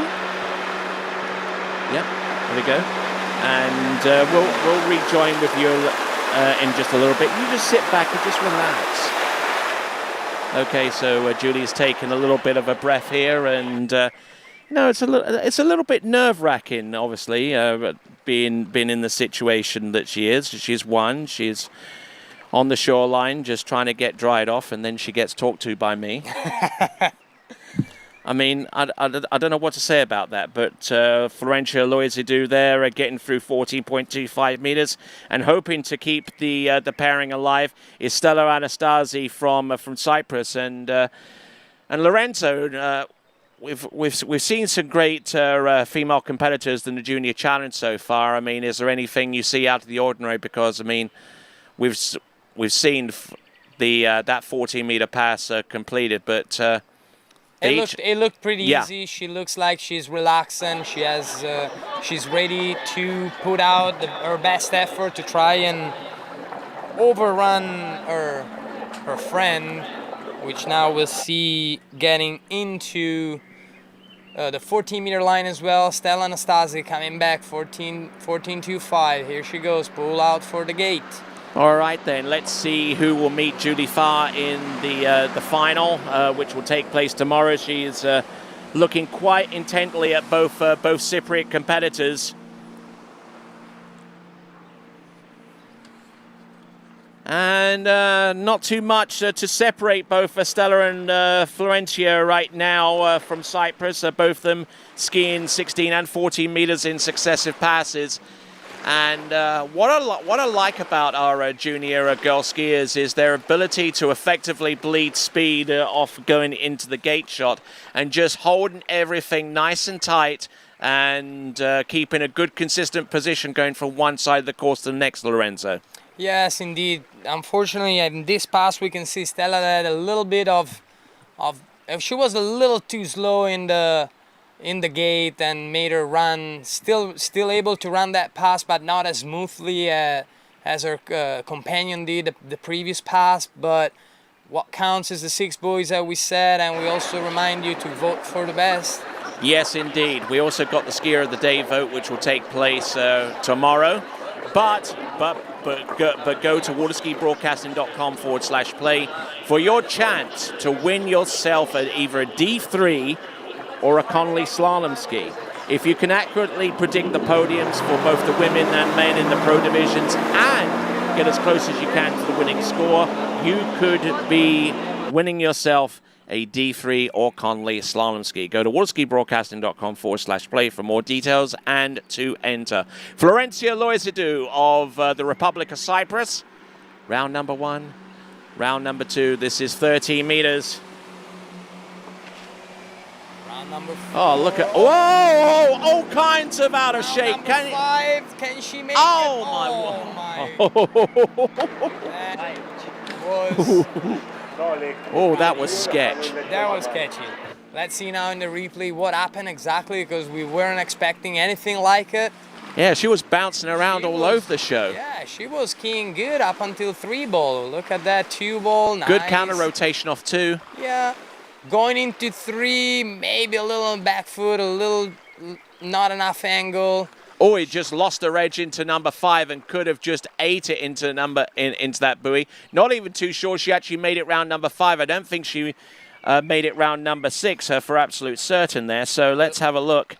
They've given a 5 on 13 meters. 5 on 13 meters.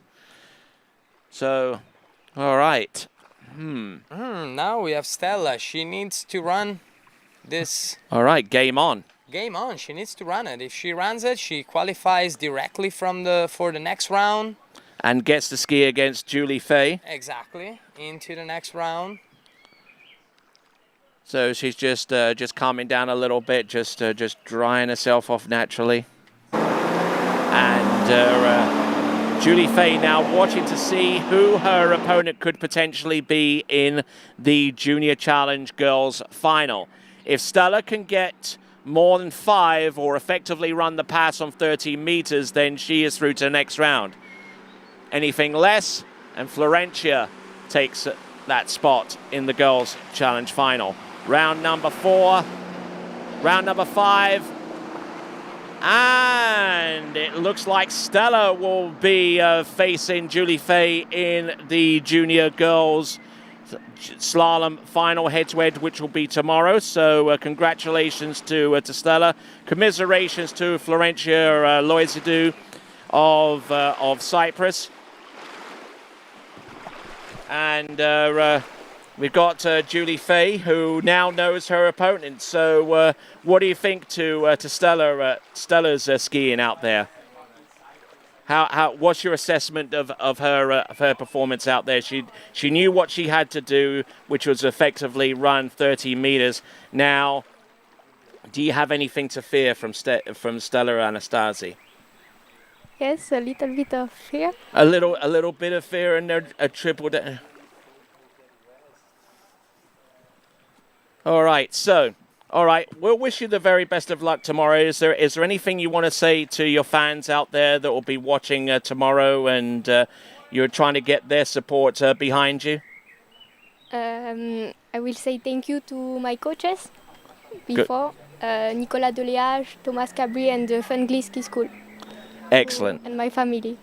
Very good, very good. We congratulate you. We also congratulate Stella Anastasi, and that is going to be the end of the Junior Girls Challenge, barring the final tomorrow. So well done to all of you, and I'm going to let you go now so you can get toweled off, Thank you. dried off. And the sense of relief from Julie's face is absolutely palpable. Yeah, exactly. She now she can rest. Talking to you, I think it felt still like being in the tournament. So she was still nervous, like she was on the water by talking to you, Tony. It's okay. It's Your okay. English is fine. The more and more you practice, the better. Exactly. All right, Like then. skiing. Yeah, indeed. All right, then we'll return to more action on the water. We'll have, right now, we'll have Stella Anastasi go through her 12-meter line. So Yeah, we absolutely. get to see after this pass who's going to be top seeded between Julie. Yeah, because it's a 2.5 buoy count that Julie's score was 2.5 on 12 meters. Now, if Stella Anastasi exceeds that, she will grab onto number 1 seed, and then she'll have the choice of boat or driver. Exactly. Okay. So let's see what Stella Anastasi can do in this pass. 12-meter line. She successfully ran 13-meter line, kicking her friend and national companion Florence Elizidou out of the head-to-head final tomorrow. Now she's coming back for the 12-meter line. Let's watch her pull out for the first gate. Here comes Stella Anastasi. Round number 1, if she can get past 3 and to the wake, she will have the number 1 seed. Here she goes. And there you go, as she skied exactly for 3 buoys. She skied exactly what she needed to get the top seed and have the better choice tomorrow in the head-to-head final. All right, nicely done there for Stella Anastasi.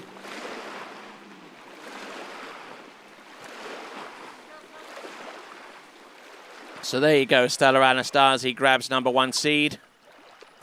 And now we're going to transition back to our competitive action in just a few moments. This is the 7th San Gervasio Pro-Am Slalom Competition. And we will return in just a few moments, right after this.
everyone, my name is Danilo Filchenko and I am the Under-21 World Trick Champion.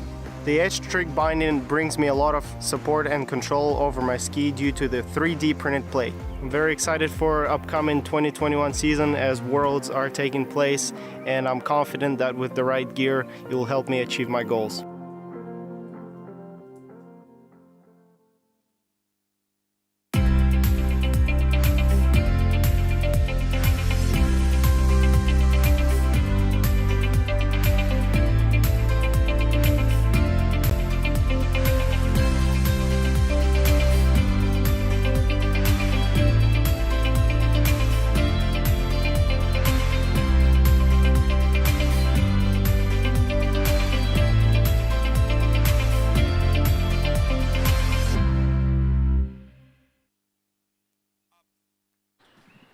All right then, folks. We return to the action in just a few moments here at the San Gervasio Pro-Am for 2021. I'm Tony Lightfoot. He is Lorenzo De Alberto.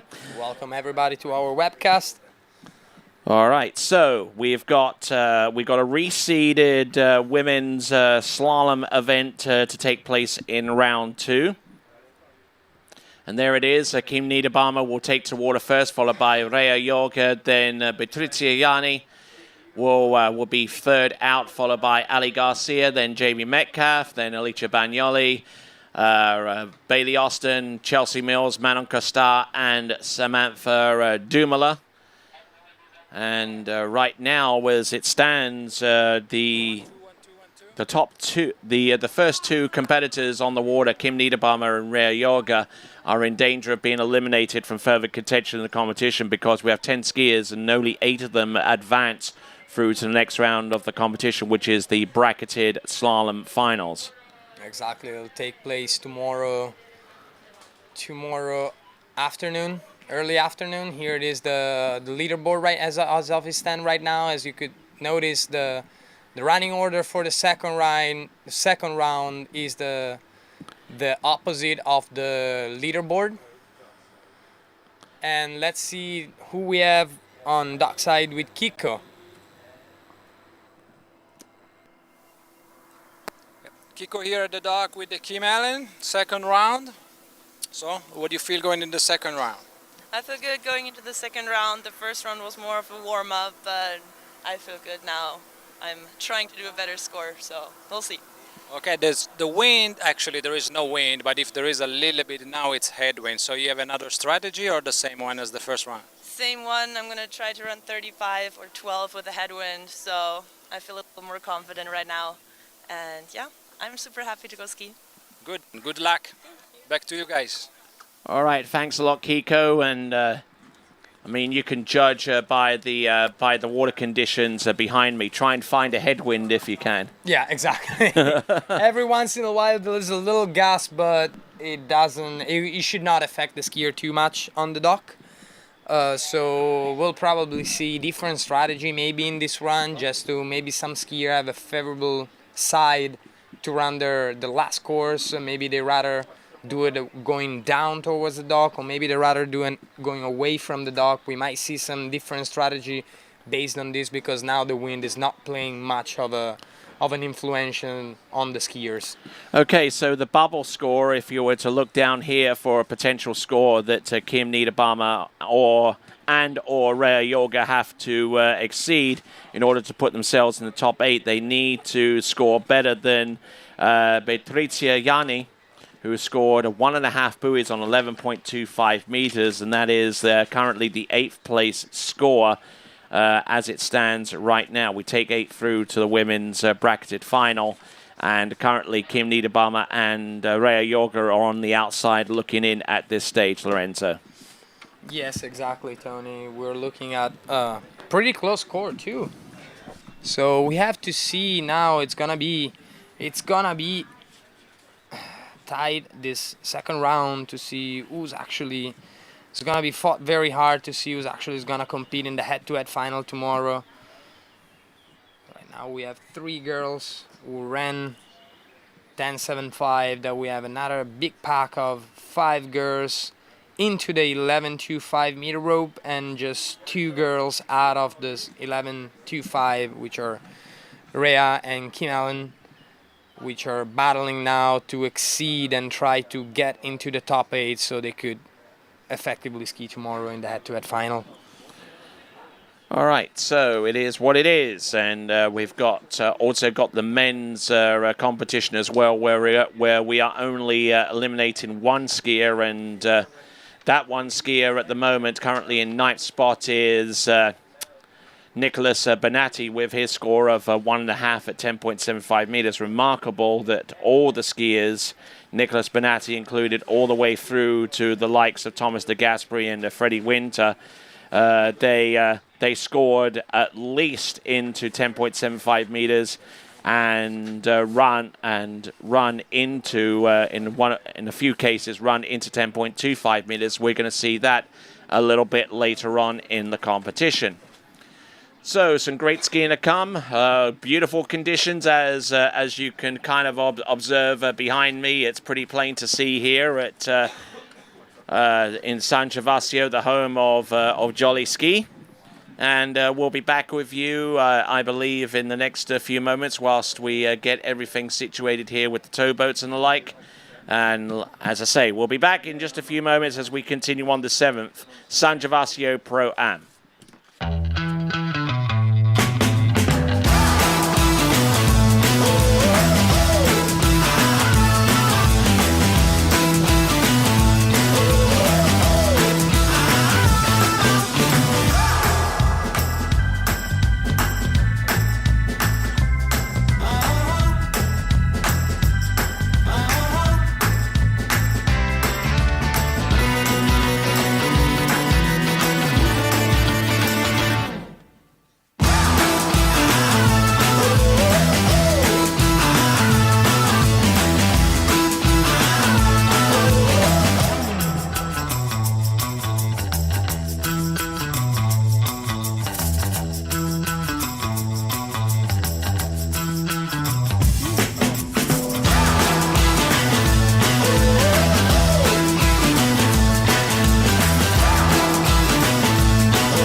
I've been a fan of Marcus Brown since I was like 13 years old. He's, been my childhood hero, and so for him to offer something like this, which is it's great not just for me, but it's great for water skis to have something like this where people can really get a bespoke water ski experience. It's going to improve their skiing, their body, and Jenny's she's amazing too. So just to have the access to both of those guys, I think it's huge, and it has been massive just to talk things through and to get a new understanding of stuff I haven't tried yet. Torrefazione Varanini, a Milano dal 1970. Specializzata nella realizzazione di miscele, bar e vending di alta gamma garantite da un sistema di qualità certificata. La tostatura lenta ed accurata delle migliori origini di caffè, arabica e robusta assicura un ottimale sviluppo degli aromi per un risultato ineguagliabile in tazza. Caffè Varanini, al bar, in casa o in ufficio. Una storia di gusto.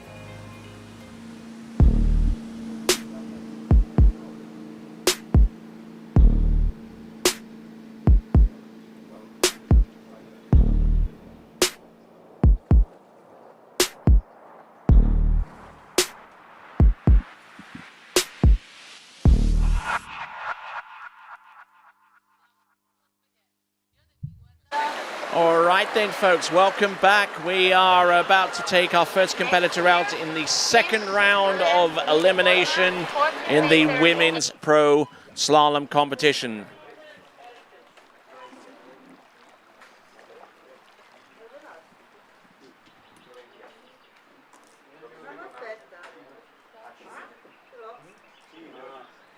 So our first skier about to take to the water will be Kim Niederbaumer from Germany.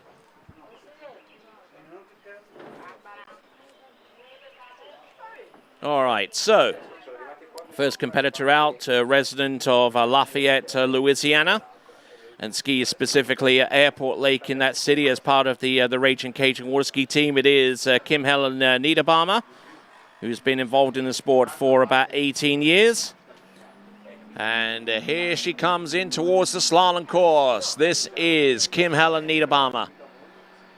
All right, let's see what she does. This first pass, which should be 14 meter. Should be 14 meters. 14 meters. I'll give it, yes, 40 meter, confirmed by the judges. Let's see her going around number 4 into 5 ball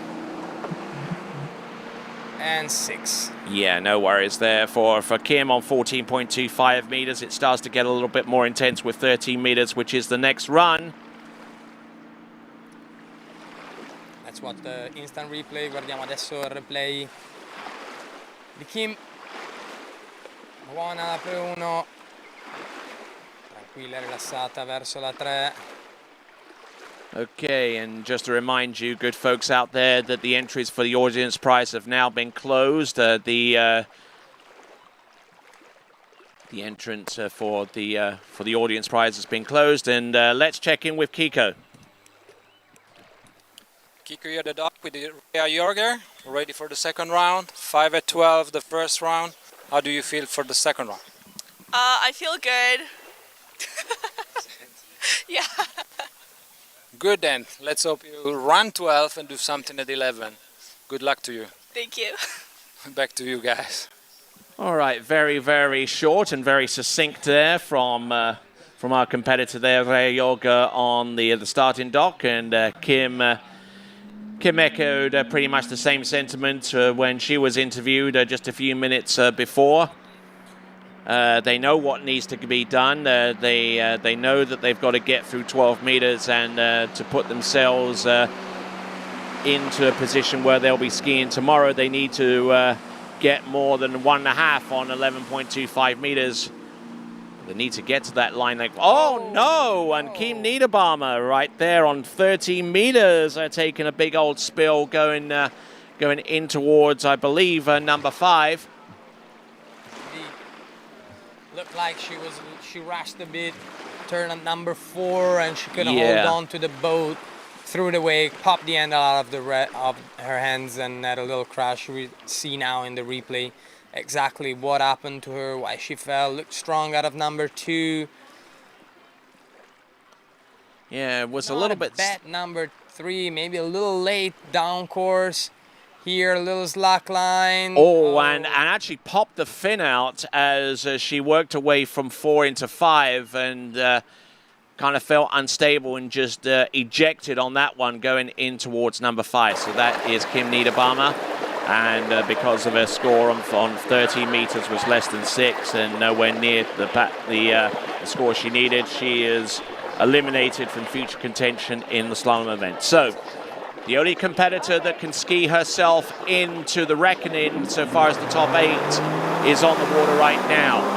This is Rhea Jorger, 14.25 meter start. Let's see what she can do at this pass. Looking confident, nice pull out for the gate. There she goes, through the gate, around number 1. Gets it to go, nicely done, round number 2. Can't see too much wrong on 14.25 meters, although she is a little down course off number 4, but she's still there, she's still on top of the water, and is continuing to give herself a fighting chance with 13 meters coming up next. Yes, definitely a relaxed pass for her, maybe a little bit down course for what she was expecting, but still able to clear all 6 buoys and bring this pass on, which will allow her to enter next course, which will be 13 meter line. We'll look now closely.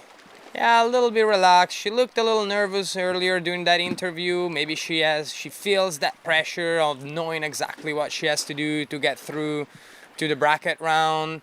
Let's see her finishing this replay, and right after this, Kiko has somebody for us down at the dock. Let's hear it from you, Kiko. Okay, Kiko here at the dock with Beatrice. You skied pretty good the first round, considering your comeback after the injury. Ready for the second one? Yeah, I hope I'll do better. Of course, it was okay as a score, but not enough for me, so I hope I'll do better. Perfect, and good luck to you. Thank you. Back to you. And no doubt a little bit of nerves on the Starland dock there, waited to see her first score of 1.5 and 11.25 meters is going to be exceeded by Rea Yoga, and if it is, then that will burst the bubble a little bit, and Beatrice Ianni would have to work herself to ski herself back into the equation. This is 13 meters for Rea Yoga. Oh, and she goes down. And that does two things. One, that eliminates her, and secondly, Beatrice Ianni can now rest easy. Exactly, can relax and breathe a little bit. Let's watch the replay here for Rea. Looked pretty strong out of number one. A little bit back-footed out of number two, but not too bad. Here at number three, everything goes bad in the head change to 4. She tried to force the turn, she didn't have the rope yet, and just went down, much likely in her previous pass. And looks who came to join us here, Tony. Yes, indeed, it's Freddie Winter. How are you doing today, sir? I'm great, and very happy to be in Italy, back in Europe. It's a good feeling. No thanks to KLM. I don't want to even talk about KLM right now. They're in my bad books. All right then. So let me see if I can put this as politely as possible. How in the what were you able to ski as effectively as you did on a borrowed ski? Well, I think I said on the dock I couldn't let Manon show me up. She did exceptionally well, and I wasn't going to be made to look like an idiot by her, so I had to go for it. I don't want to sound like a super corporate dude, but the reason that I'm on the ski that I'm on is because they work well and they're easy to use, and I feel that that put me in good stead. I wasn't massively stressed about skiing on a different ski. I didn't think I was going to run a huge score, but I felt good enough about it. So yeah, pretty happy. And it was an inch shorter than what you're accustomed to, yeah? It was an inch shorter. I mean, which it's not so much the size of the ski that's the issue. It's just the fact that it's a different ski. But like I say, those skis. The D3 Ion, it's a great ski. It works well, and 135 actually felt really good. I had a great start at 10.25. 2.4 felt a little bit odd, but maybe I guess the binding placements and the fin setup. But I have a question for you, Freddie. How much did you adjust that ski that you borrowed for the set today? What did you do to the ski? Did you just strap it on your foot and just went, or you adjusted it a bit, the fin, the positioning of the front binding? Yeah, I changed the fin a lot. I ran a long fin, pretty shallow fin, so I changed the fin more or less to my settings that I have on the Ion that I have sitting probably somewhere in Egypt. You've located it.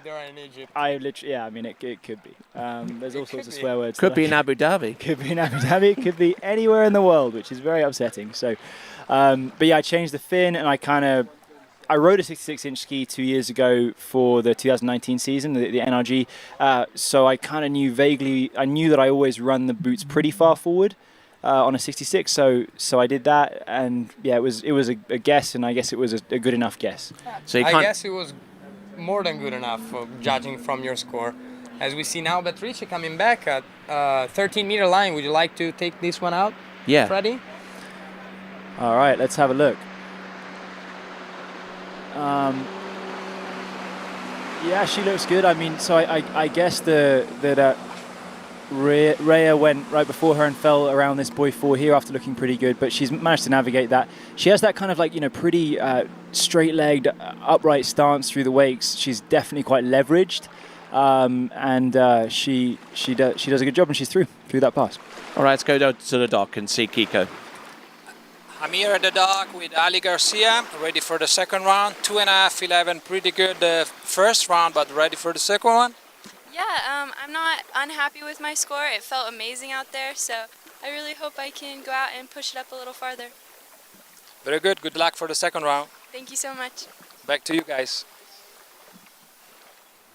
All right then, back here with my good friends Lorenzo D'Alberto and Freddie Winter, and he's a Warhawk and we're the Cajuns here. Oh yeah, so, yeah. So we should put him in between us.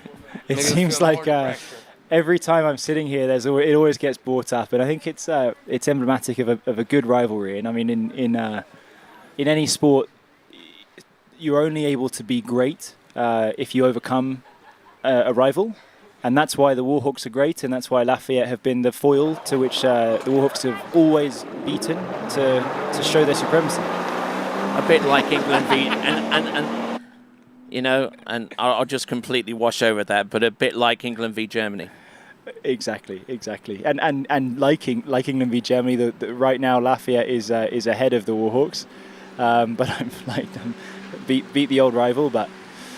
All right, let's watch Bayer. That's what we're here for. Come on. So dropping the shoulder at 3, and it's.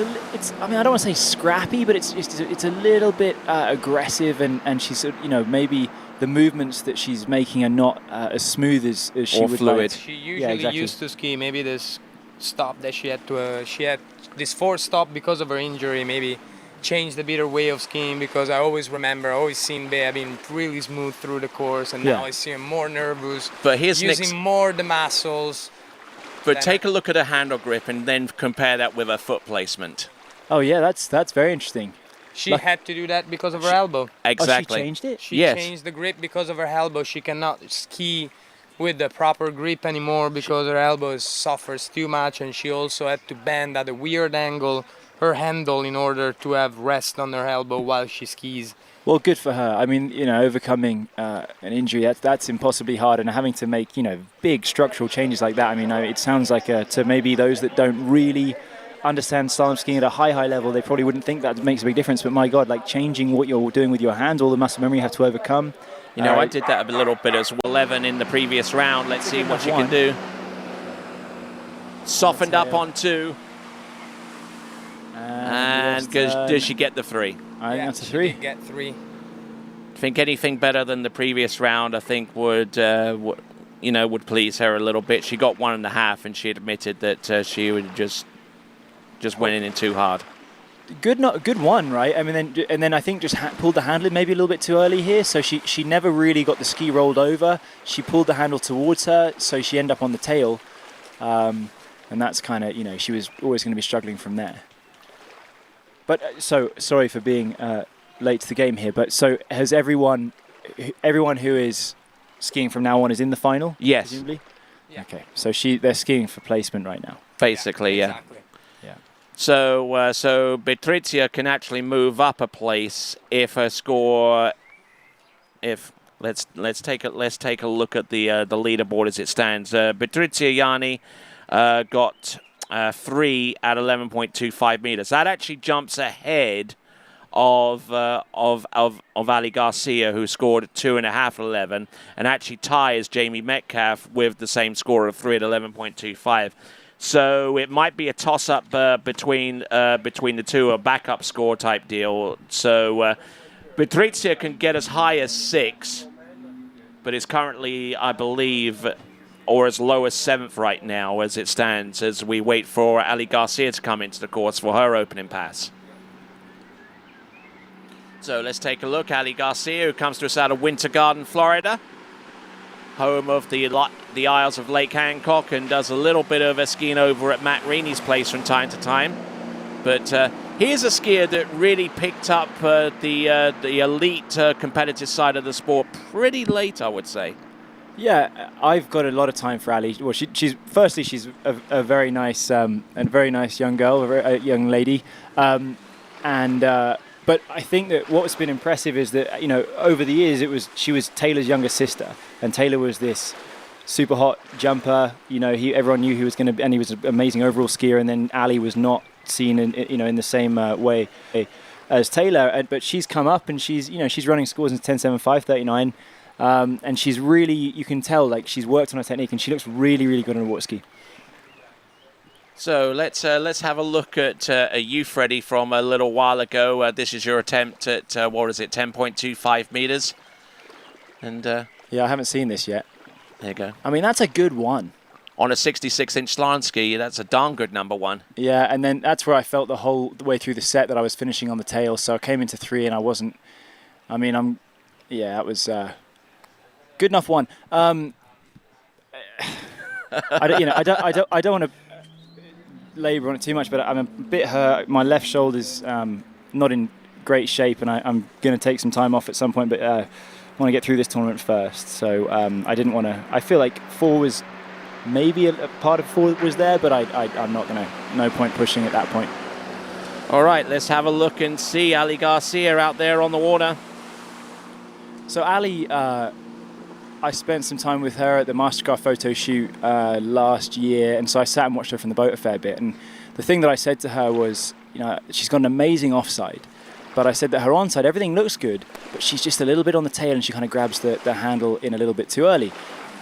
And she was...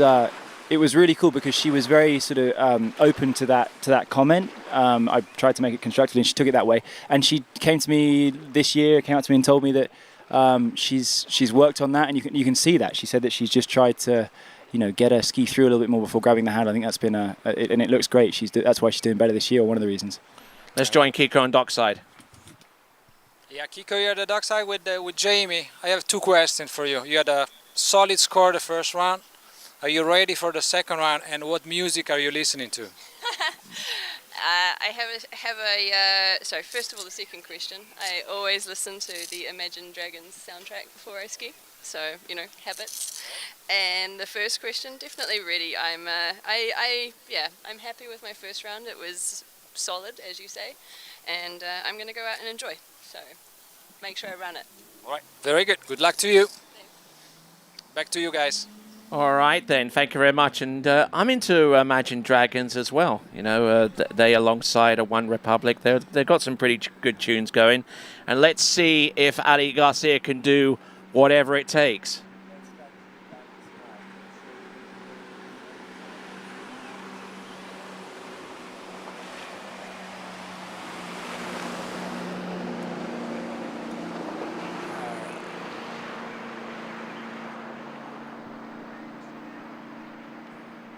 So let's watch this back. And again, I'm really interested to see this onside turn. She's a lefty. She has 3 onsides in the course, and she comes into it so balanced, and she's just moving through better and better. You can see she finishes a little bit on the tail, but I mean the offside's phenomenal. She keeps the front of the ski in the water and allows the tail to move without shoving it down and sort of causing too much smear or a bite at the front. And I think that Ali's she's a good skier, and she's improving every year. And we're going to see more and more from her going forward, especially with that sort of style. Yes, not looking bad out there, and just trying to ease her way through on the first few passes. That would have been 14, 13, 12 meters. So let's have a look of the leaderboard right now. This combines the scores that we know of so far from round 1 and combines them with the scores that we've gotten so far from round 2. The only really updated score that would have been higher in round 2 so far would have been that from Patrizia Yanni with 3 at 11.25 meters, putting her as high as 6 right now. And we got Ali Garcia right now. Take it away, Yes, Lorenzo. Ali coming back right now, 11 meters, 11 metri. Let's see what she can do through the entrance gate. She needs more than 2.5 to improve in her score of the previous round and pull up this, move up in the seating, which she's doing. Unfortunately, going a little bit too much on the tail around number 4 and going down. So it should be 3.5. We'll have a replay, and let's see if Freddie catches us some more details. A little bit on the tail through the gates here, and then she kind of didn't really finish any of the first 3 turns with the front of the ski in the water. She's just a little bit on the tail. I mean, here, that's really a big asset for her. She'll be upset with herself for not coming through so well there. But for here, I'm going, wow, she's running this. And I guess just finishing a little bit. It looks like she's grabbing for rope. She's maybe, she feels that there's not quite enough tension in that line. So she's kind of grabbing it and pulling it up towards her chest. And that's why she's moving back towards the tail of the ski. But I will say this, not Ali's best score of all time, but I mean the fact that she's kind of coming into buoy 4 having not done the most beautiful turns for the first 3, she just needs to get a couple more things in line, and she's going to be running this every single time. All right, and the upshot here is now that she's in terms of a top score, best score, she is tied with Alicia Bagnoli with 3.5 at 11.25 meters, and they could come down to a backup score. And in order for Alicia to regain 5th place right now ahead of Ali Garcia, she too must score at least 2.5 for that tiebreaker. Here we go. This is Jamie Metcalf of New Zealand. Take it away, Lorenzo. Yeah, here she goes at 14-meter line, 14.25. Vediamo la sciare molto tranquilla e rilassata. Questo passaggio di riscaldamento per lei, una sciatrice sicuramente molto esperta. Ottime 6 boe, passaggio completato, e adesso uniamoci a Chicco sul pontile che ha qualcuno per noi. Kiko here at the dock with Alice Bagnoli. So you're already in the final, you can ski really relaxed. What's your plan for the second round? I don't know. It's definitely good to know that I'm already in the final, so I can ski more relaxed and I can try to think actually about what I'm doing and not just like panic like I did before. I'm just going to try to really ski my best and really focus on my gated 11, because if I can focus on specific things on that, I can definitely run it. So I'm going to try to do that. Okay, then let's try to run 11 and good luck to you. Thanks. Back to you guys. All right, then. That was Alicia Bagnoli with Patrizio Kiko Bezzato, and so far, from what we've seen from Jamie Metcalf, she's been involved in the sport for, best say donkey's years, I would say. But I mean, she's bronze medalist from the World Championships over in Putrajaya a couple of seasons ago, and that was her most memorable moment within the sport of water skiing. And she says she really loves this tournament here in San Gervasio. Well, she's someone that we don't see across in the US too much. She's very much based over here, and she has a very serious job. I was talking to her about it this morning. She sounds very stressful. But yeah, I mean, I was really happy for her at the Worlds because she's grafted. She took off a fair amount of time from the sport and then came back, and I think her first set back after deciding to kind of get back into it, she broke her leg or something. I mean, this is a few years ago, but she's really doing a good job of getting back into the sport, and I mean, World Championship medal, well deserved. Let's watch the instant replay now for this 13-meter pass, which looked pretty smooth and confident throughout the whole pass. Let's have a look. Starting gate, one-handed gate. There she goes. Round number 1.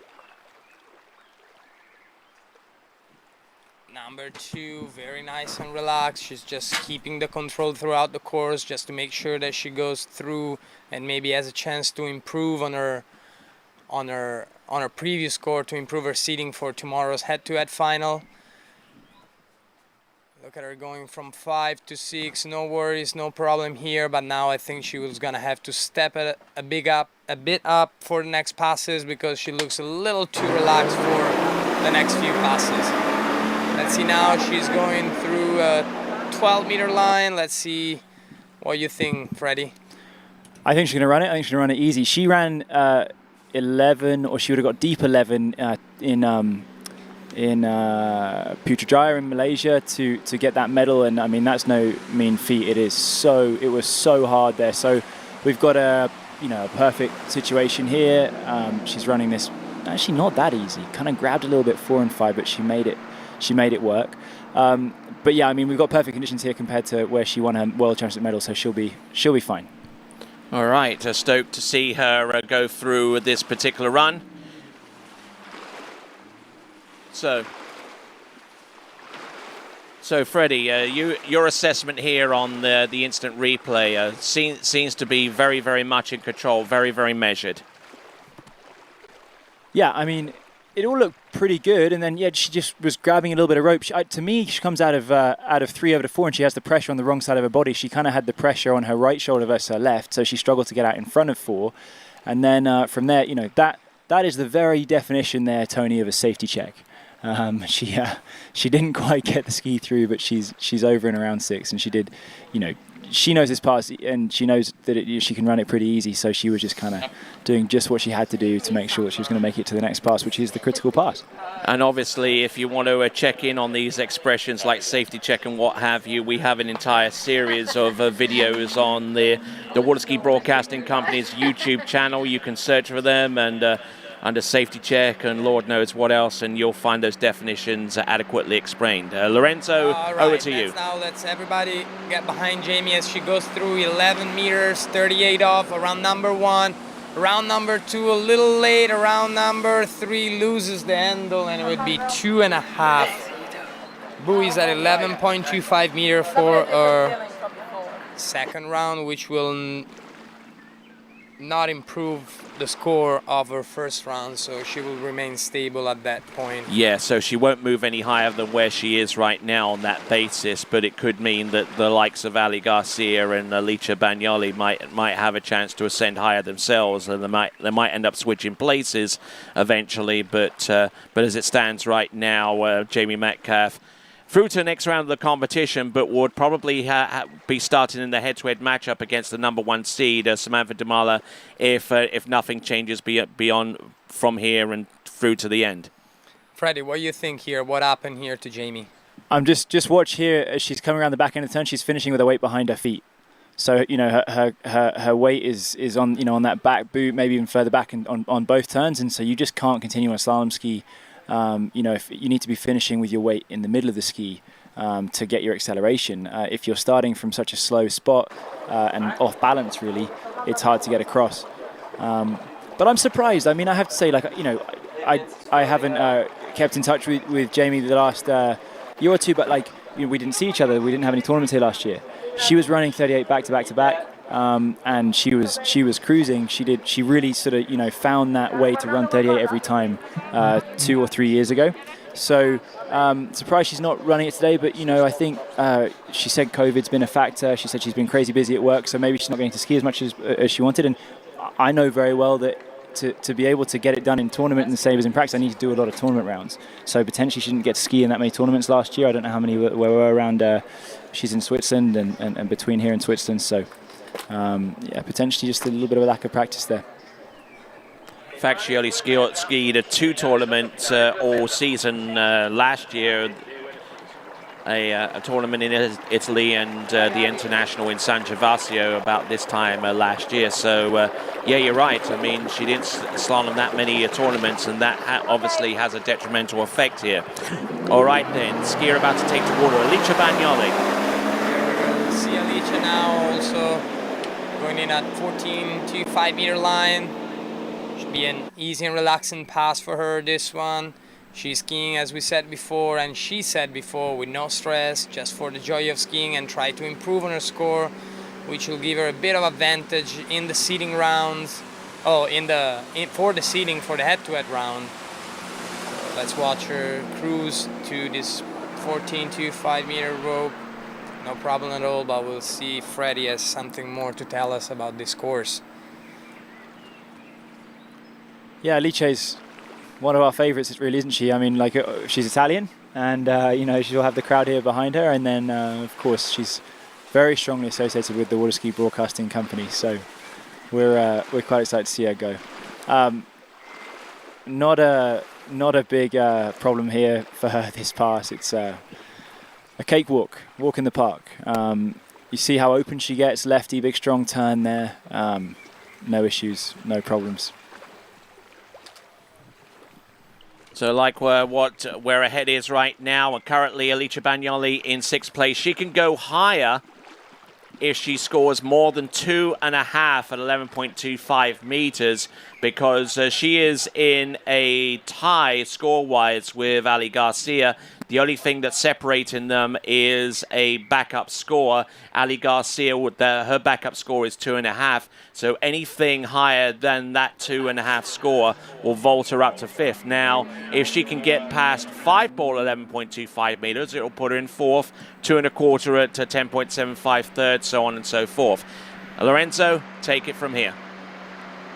All right, let's see Alicia, 13 meters. Round number 1, nice and strong. Number 2, she looks controlled and relaxed. Still an easy pass for her. Here she goes around number 4, 5, and 6 to take the pass home. And let's see from the dock side who Kiko has for us. Kiko, you're the dog with Bailey. You did a solid score. You almost ran 11, 5 at 11 the first round. Condition a little bit different, there is no wind, so it's much better. What are your plans for the second round? Just try to build on what I started working on the first round, get a couple more buoys, have some more fun. Sounds really good to me. Then good luck for your second round. Thank you. Back to you guys. All right, then. Thank you very much there, Kiko Bazzardo, and beautiful conditions right here behind us. Hardly a breath of wind.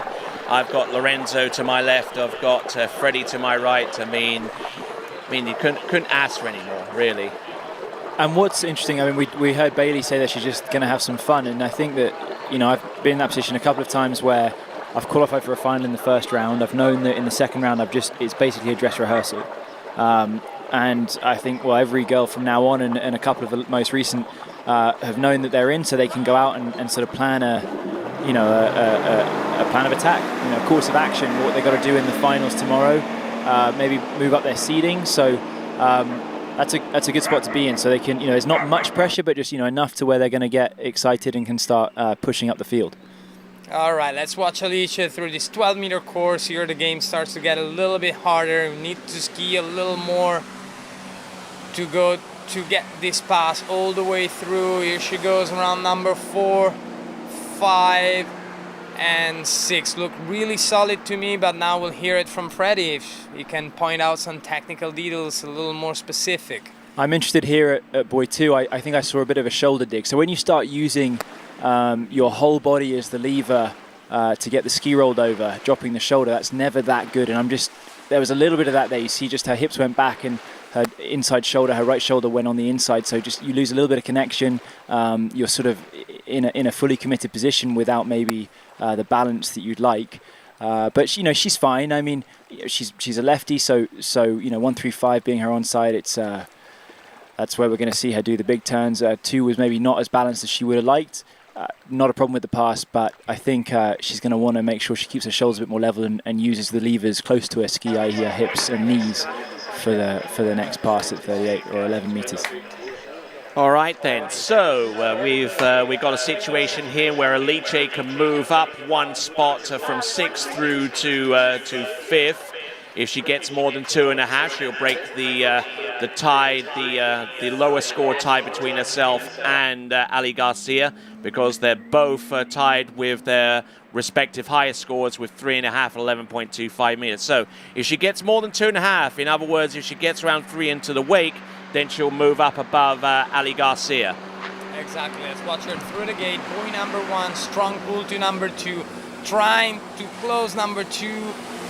Here she goes to 3, pull to 4. Oh, didn't make it. Around 4 up, probably. I think she got it. I think she got it. We're going to see here in a second. I couldn't see from the monitor. I turned around and was watching the lake, but I think she got it. Watch this buoy 3 turn. We talked about her being a lefty and going for the big turns there.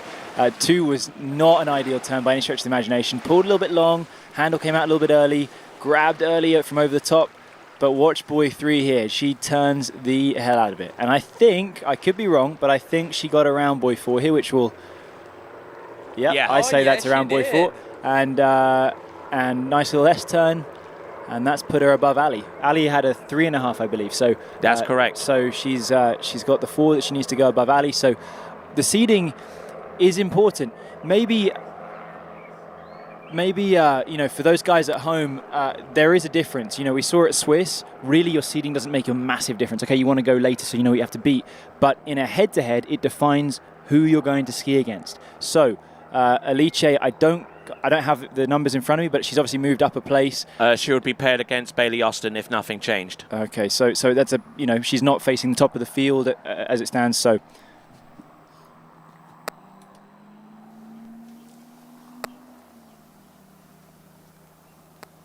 Kiko here, near the dock actually, with Dane Mackler. You're still on the list, but you didn't ski. And I know you suffer a big injury. and let's explain what happened. Yeah, so first of all, it's really tough to be here and not ski. I love this lake. I love skiing in Europe, and but yeah, my finger got stuck in the handle, and unfortunately, you know, I have a broken finger. And but at the end of the day, I think I'm pretty lucky to have my finger. As bad as it sounds, so many events. So we have like maybe a 5-week break. So I don't know. It's hard to say when I'll be back. I would like to say maybe 4 to 6 weeks, but you know, we'll just have to see how it goes. But I'm really hopeful to be at US Open. But we'll see how it goes. Take it week by week. All right, and I wish you all the best, like all the fans wish you all the best, and get back strong as before. Thank you, everybody, and thanks for watching. Back to you guys.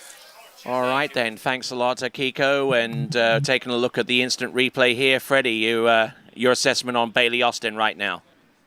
Yeah, she looks good. Yeah, she looks good. She's got that distinctive style. She kind of, I mean, I heard someone say on the mic that if you see a silhouette of Matteo Lazzari, you know it's him, and the same with Bailey. She sort of has that, big reach. She brings her hip high, and she's sort of, a little bit tilted on the inside. We're going to see her 13 meters here. I'm going to leave it to Lorenzo. Yeah, here she goes at a 13-meter line, still an easy pass for Bailey. She's skiing very controlled, good rhythm through the wakes, through that change, and able to bring this pass home in a very, very nice manner. Let's see if you can catch some details for us, Freddie. Yeah, so I've always thought with Bailey, she's got that really good offside turn.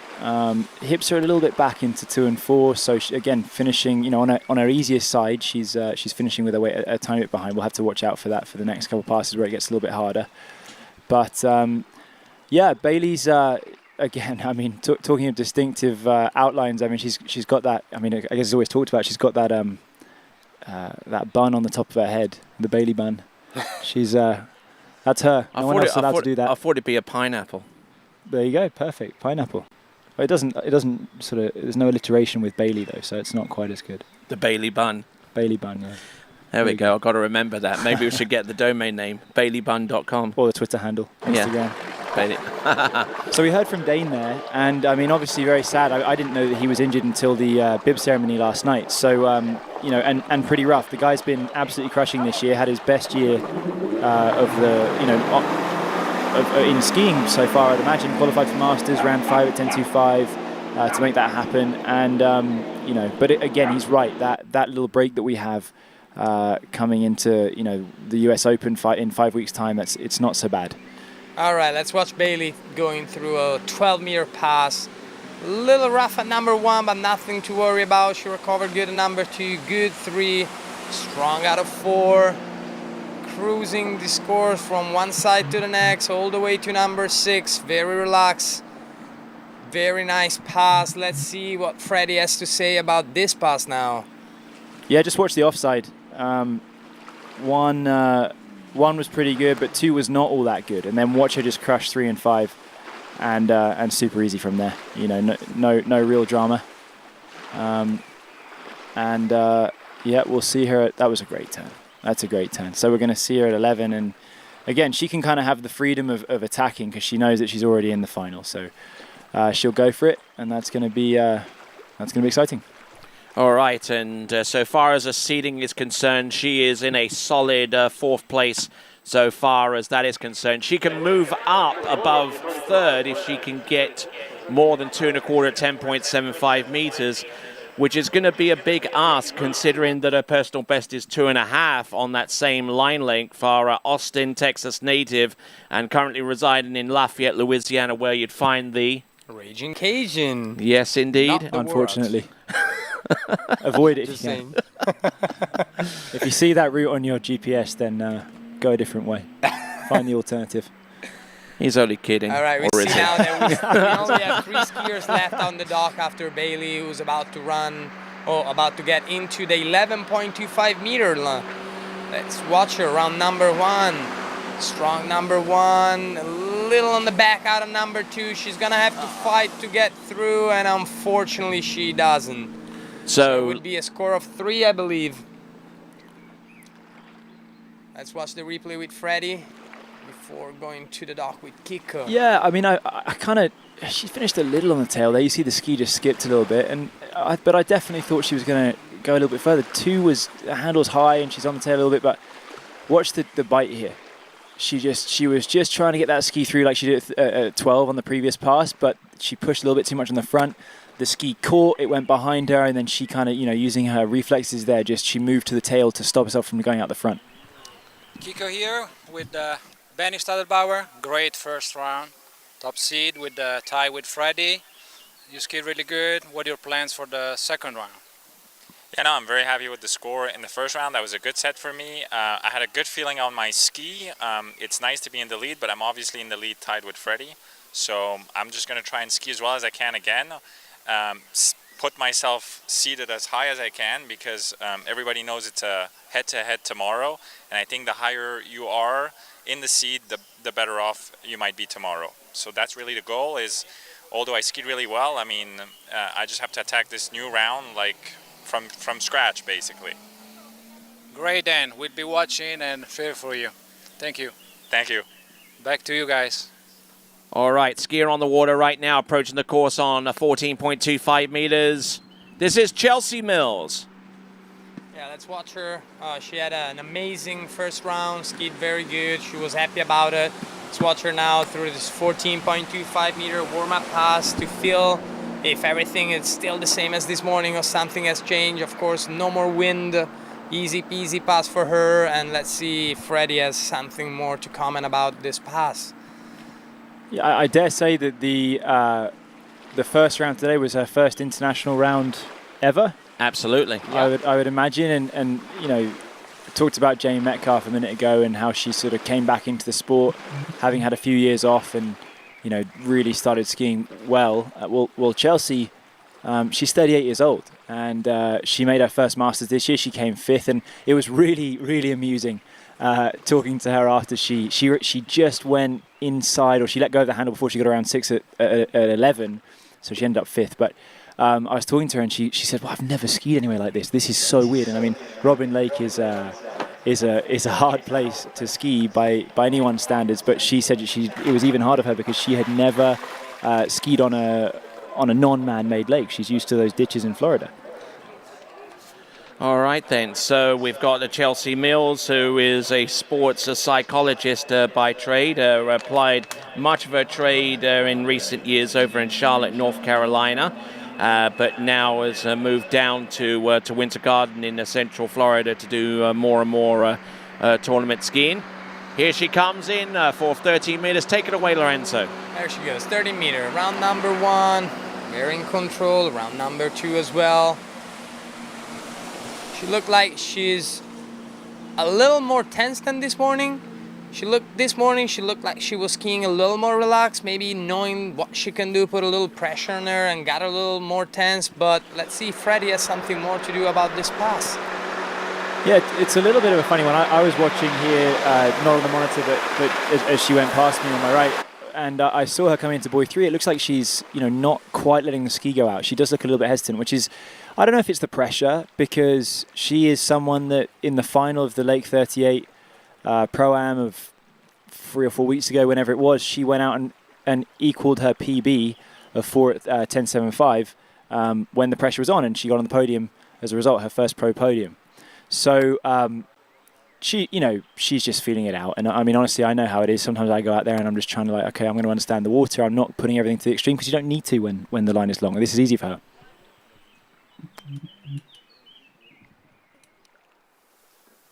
Kiko here, the dog, with Manon Costar. Well, great first round. Now I think everybody knows that you ski with a different ski from a member. I mean, you did great. There are no words how good you ski. Did you do some change of the ski for the second round, or do you feel that you can ski like it was the first round? I didn't change anything. I'm going to try and get used to it. I skied a bit on the defensive and a bit on the back foot for the first round, so I want to try and be a bit more relaxed and see how it goes.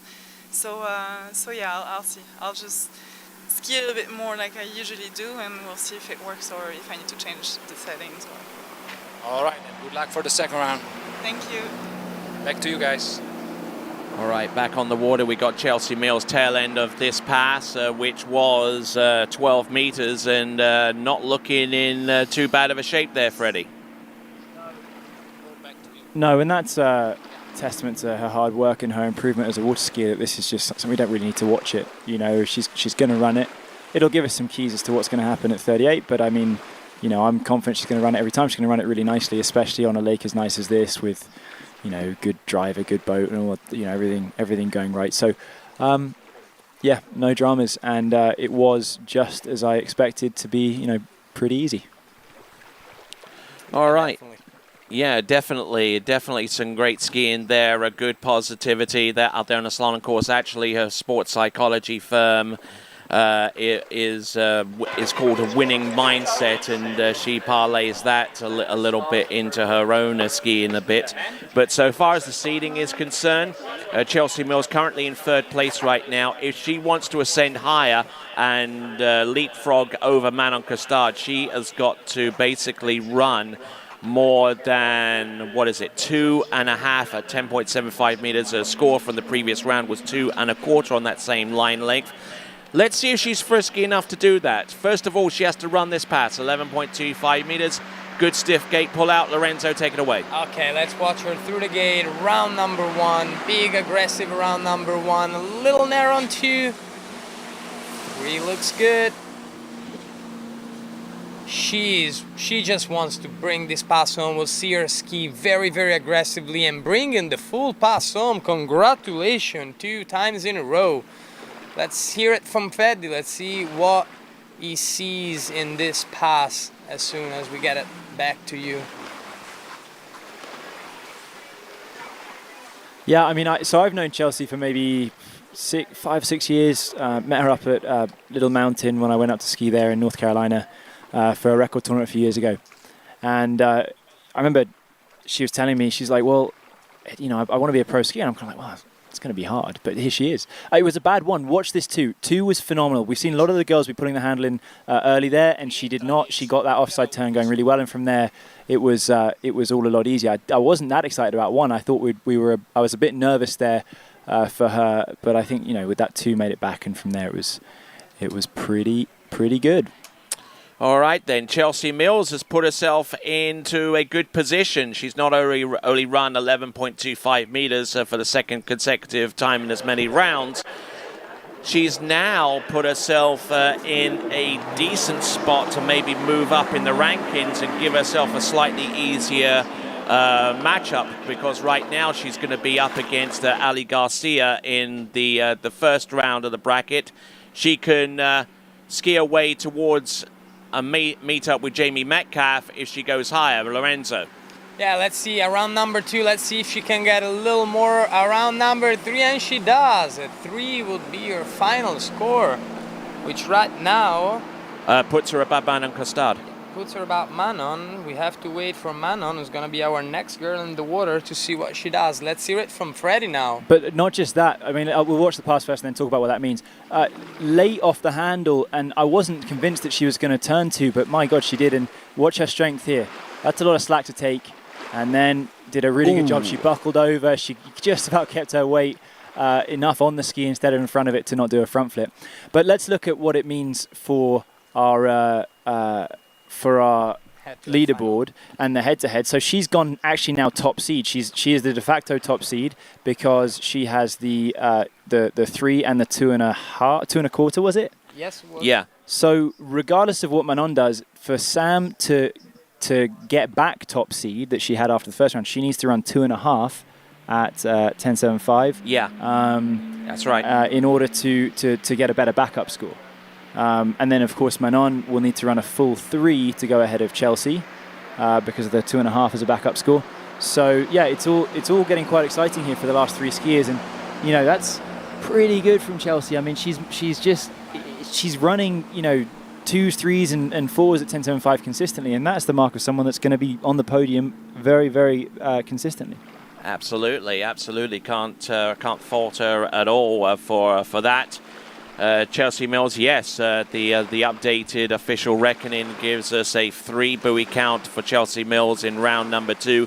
Vaults her straight into the lead above Samantha Dumoulin, who has now been relegated into second, and Manon Costard also into third. But the rub of it is both Samantha and Manon have yet to ski, and I'm sure they know pretty much what the situation is right now in order to regain the respective spots. They essentially have to ski more than Chelsea Mills in that respect. So. Wow, good skiing all the way around there from Chelsea. Let's see if Manon can do likewise as she dips herself in the water on a ski that she's only skied on once in this competition. And amazing as that round was, let's see if she can perform the same miracle twice in the second and final round of Elimination Women's Slalom. So. Manon Costard going to make her way in towards the course. Would ordinarily going on 30 meters. I'm not too sure whether she'll do it this time around. But Lorenzo, let's take it away. Manon Costard opening pass. Yeah, let's see how she skis. He wants me to charge my battery. Nice and easy around buoy number 1. It's going to be a 14.25 meter start. Pretty easy and standard pass for her. Routine pass. She's just getting warm up and feeling a little more that borrowed ski that she has under her feet.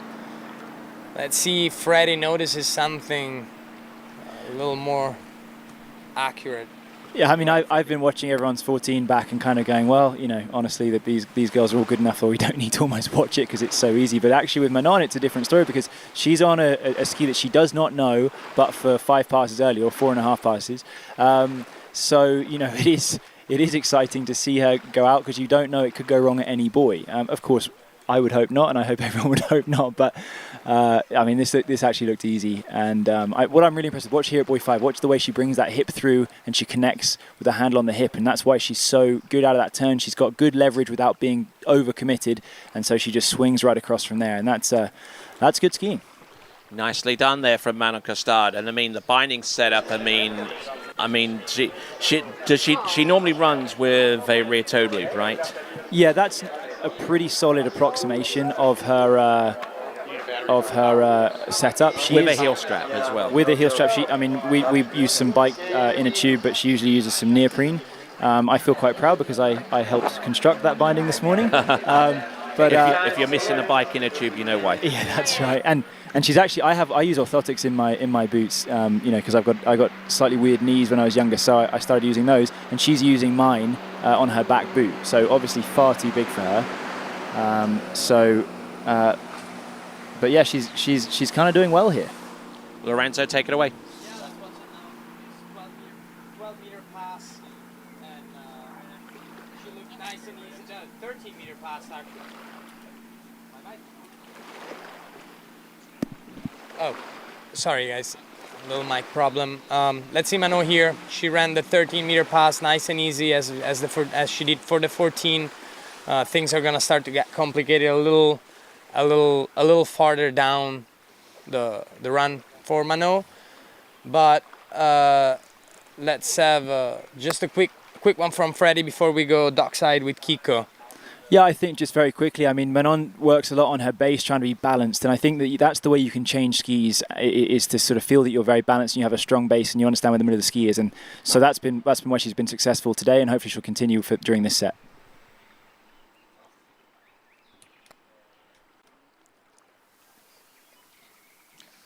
Kiko here, the dock with Sam Dumala. So, solid first round, 3-10. Going in the second round, conditions are different. You're the past champion. Tell us, you feel some pressure? What are your plans for the second round? Yeah, I'm definitely feeling a bit of pressure. My plans is to go out and try and improve on my score from first round. I got a good feel for the lake, and it's beautiful out right now. There's no wind, so I'm going to go out there and try my best. Great. You're going to change your plans? You're going to start at 13? Yeah, just I like starting at 13 a little more than 14, I think. So if I don't have to for the wind, I just prefer to start there. All right, then. Good luck to you for the second round. Thank you. Back to you guys.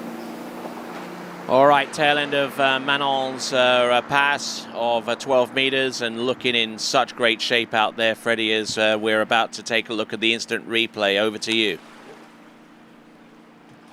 Watch buoy 2. I turned around and I caught the end of it. I think she stumbled quite big time at buoy 2, though I could be completely wrong. That's not a bad one. I think she just caught the ski. She maybe moved on the front too much. yeah, see kind of not the best. Okay, not terrible, but I don't know. I'm impressed. I'm impressed with how good she looks, especially that onside turn. Looks like it's coming through really well. She never skied on this ski in a tournament.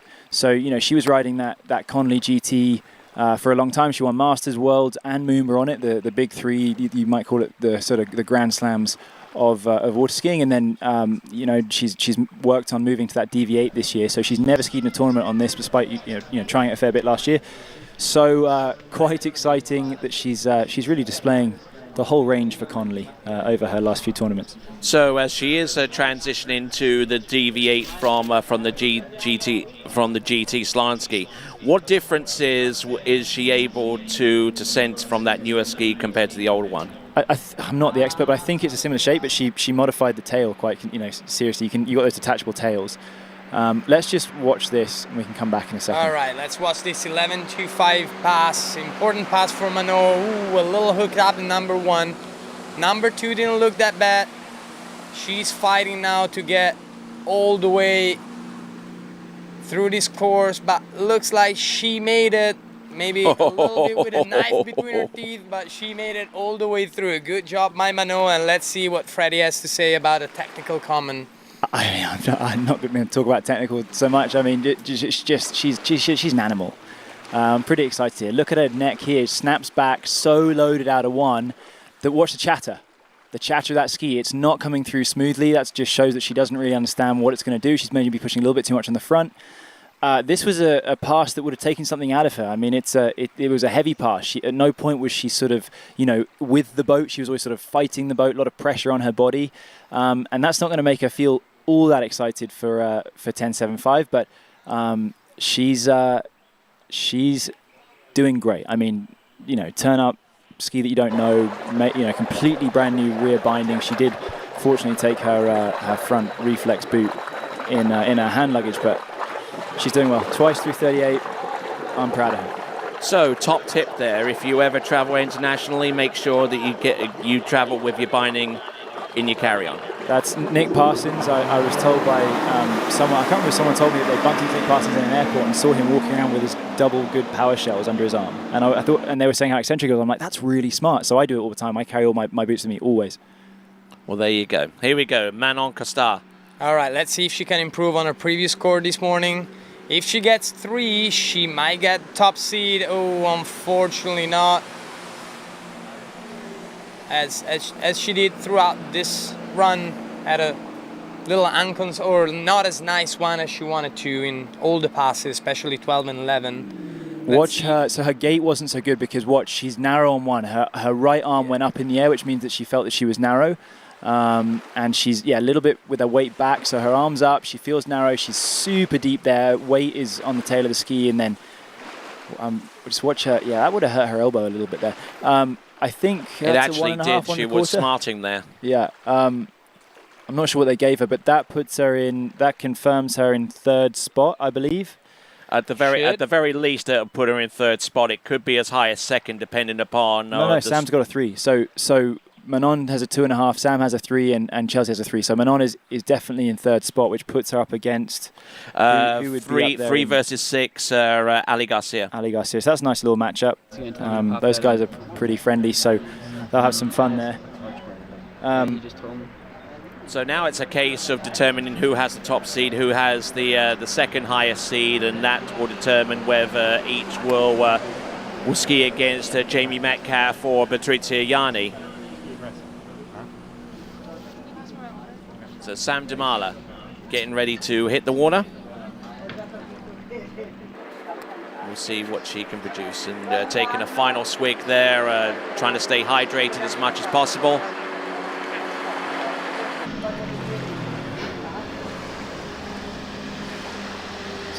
See the boat coming back and getting ready to pick up Sam Dumala. Vediamo adesso Sam, ultima atleta di questo secondo seeding round per il settimo San Gervasio Pro Am. Questa qua è la categoria Pro Women, donne pro, la categoria maggiore. Vediamo Sam Dumala indossare un pettorale blu perché difende il titolo vinto l'anno scorso.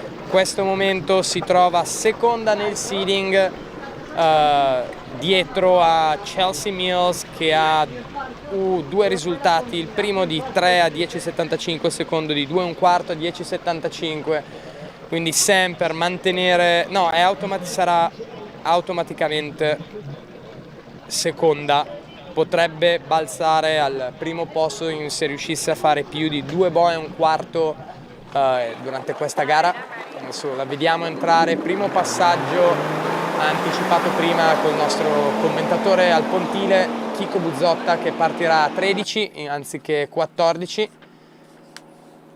All right then, so here we go. This is Manon Costar.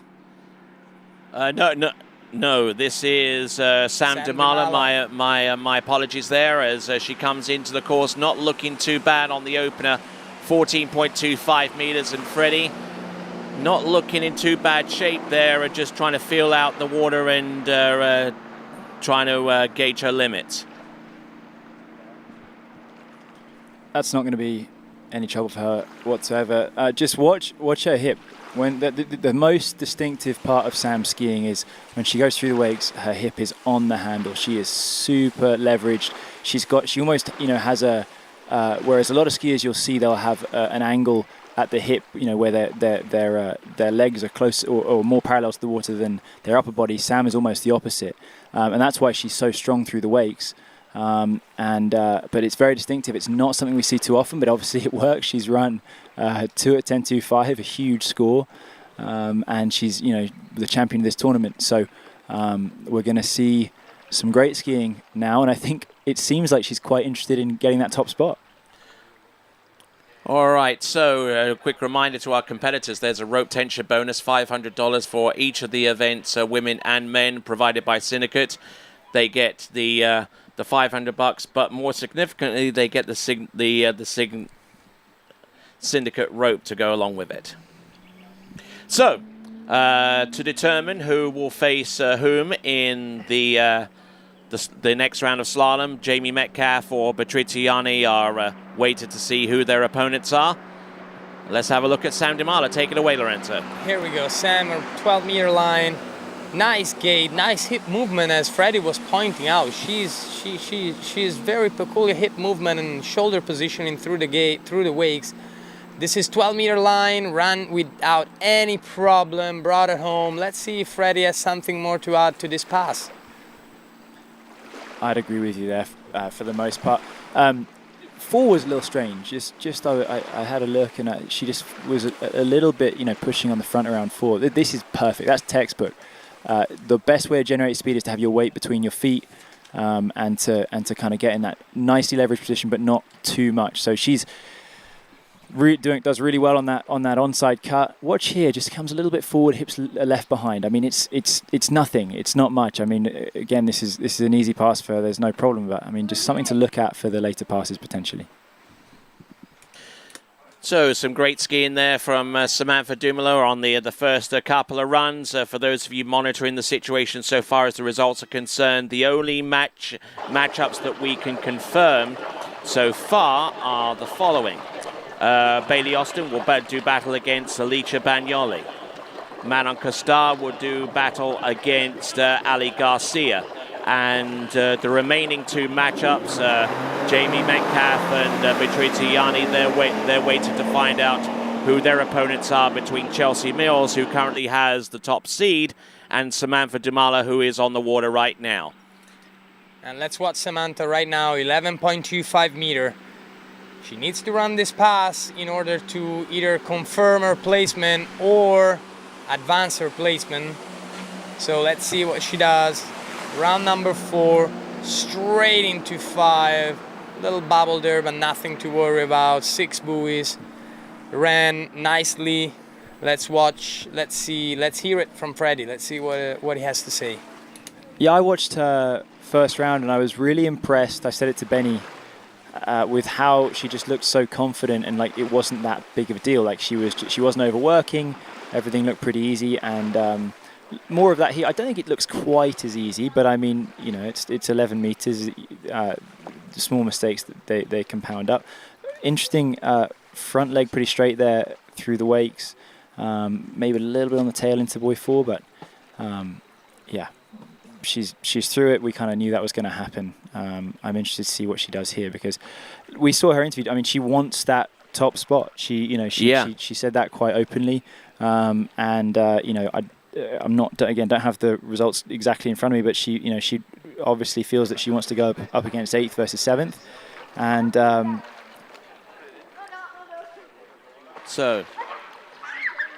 So now basically skiing for the choice whether to go up against the current World Championship bronze medalist, or a skier that's still battling to come back from Italy from injury and representing Italy, Patrizia Ianni.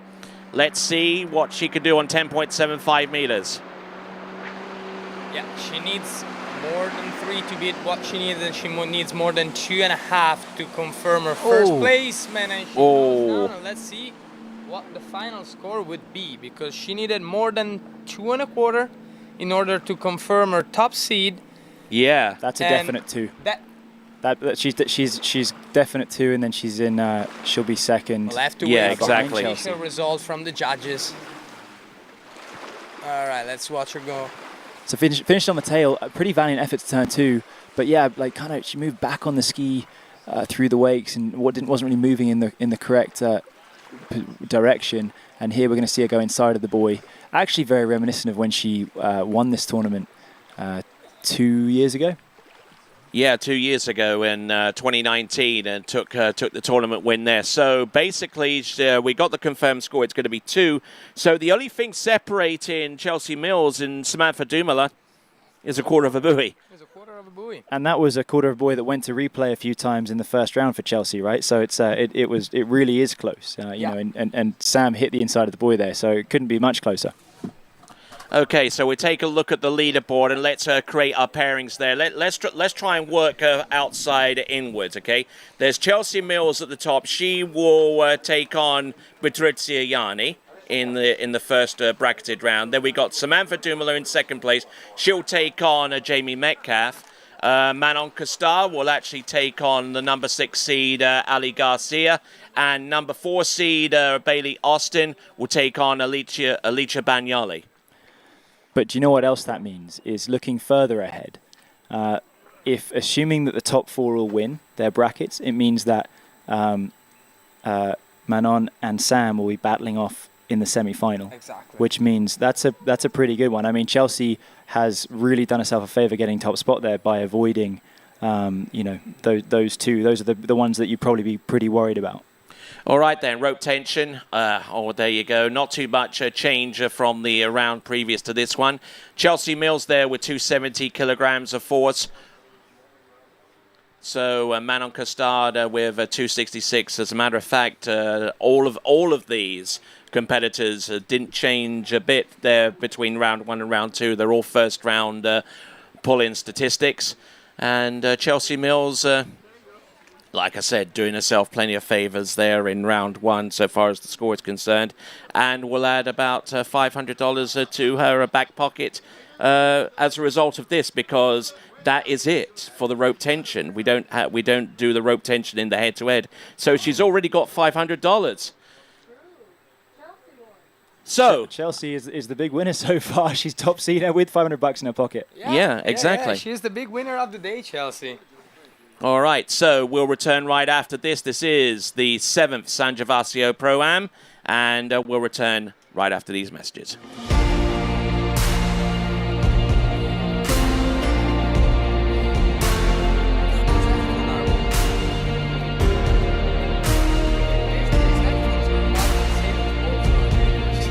She freaking get it with AC on it. Hi, my name is Neely Ross. I've been representing Reflex for the past 4 years like now. it. As soon as I switched to the new Neo Trick ski, I immediately noticed how much lighter this ski is, which has made my transitions from trick to trick much faster. Hi, my name is Thibaut Dylan. I was very excited when they released the new Neo Trick ski. It felt really stable and powerful. We hope you guys like the new Neo Trick ski as much as we do. Go out there, give it a try, and have fun riding it.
All right then, folks. So there's our open men's starting list. Nicolas Bonatti will take to water first. He got 1.5 at 10.75 meters and sets everything in motion. Eduardo Morenzi, Matteo Lazzeri and Carlo Lais in that order for Italia. Then Nick Parsons, Thomas de Gasperi, Benjamin Stadelbauer, and that will be our list. But you've missed out Freddie Winter, Tony. What's up with that? And Freddie Winter would say... Well, I'm not going to ski this round, actually. All right, that's why. Just wants to save himself a little bit because you are coming into this event with a little bit of an injury concern. So yeah. Yeah, I have a bit of a niggling shoulder thing. So I feel like I'm hopefully going to make the finals. So I think I'll just take it off and then see how we go tomorrow. Well, it's going to be a minor miracle if you miss the finals. The way that it's right. Here it is right now. I'll be upset if I don't make the finals with 3 at 10.25. That would be a pretty high standard. Yeah, it would be. All right, so we got Mario Pagozzi at the helm of that towboat, the Malibu TXI. Here at Jolly Ski, in the commune of San Gervasio Bresciano. Thank you very much. Thank you for that reminder. You're welcome. In that commune and the province of Brescia in the region of Lombardy.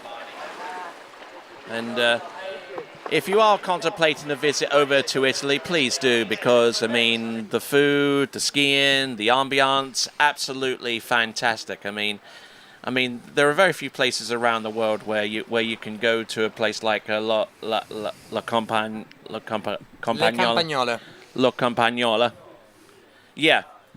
I'm getting tired, I'm sorry. But that restaurant that's just down the road here and eat for relatively cheap. Yeah, it's a great agriturismo, as we call them in Italy. So they grow their own vegetables, they make their own cheese, and the meat that you eat is also made there by them. It's their cows, their cattle that they cook for you every night. It's an amazing place to have a dinner to, very close to the lake. It's walking distance from the lake, so couldn't ask for anything better here in Italy.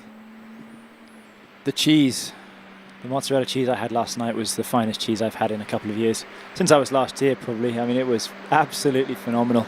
Have you tried the yogurt? No, I'm more of a cheese person than a yogurt. It's yogurt, Tony. We're British. Come on. Okay. All right. You've been in Louisiana too long. I know, but we are transmitting to a worldwide audience. So okay. Let's transmit it in the languages it was meant to be, not in the way that it was changed. Okay, Freddie. Okay, just slow your roll. Another Louisiana expression. Hate mail here, of course.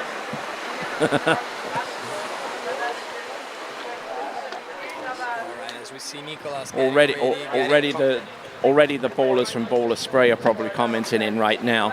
I can just see that flood of response. Anything there on your phone? No, I'm just getting some messages in. Probably get off the mic, all that sort of stuff. All right, there. Here we go. Our first skier out is going to be Nicolas Bonatti. He'll be coming in on 14.25 meters. Now, he's the only 13 meters. Now, he's the only skier in this event who can ski himself into position. Right now he's sitting. He's on the outside looking in. Yeah, he's on the outside looking in.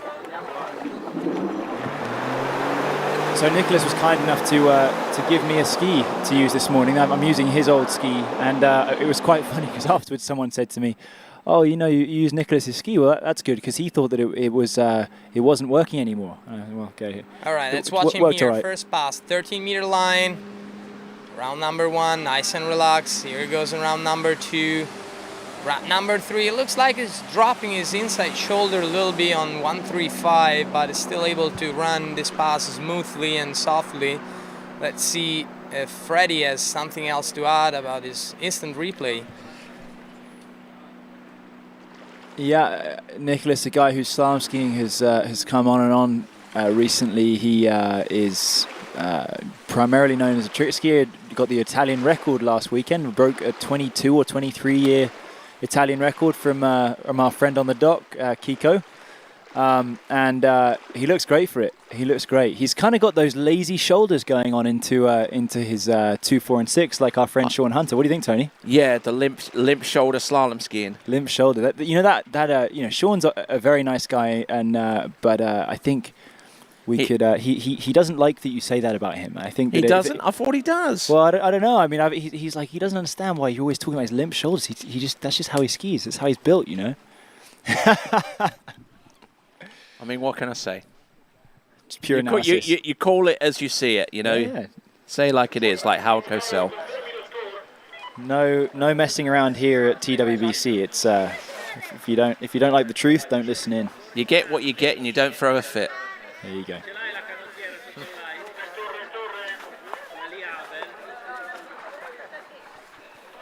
All right, then. We got Eduardo Morenzi on the starting dock getting ready for his turn out on the water.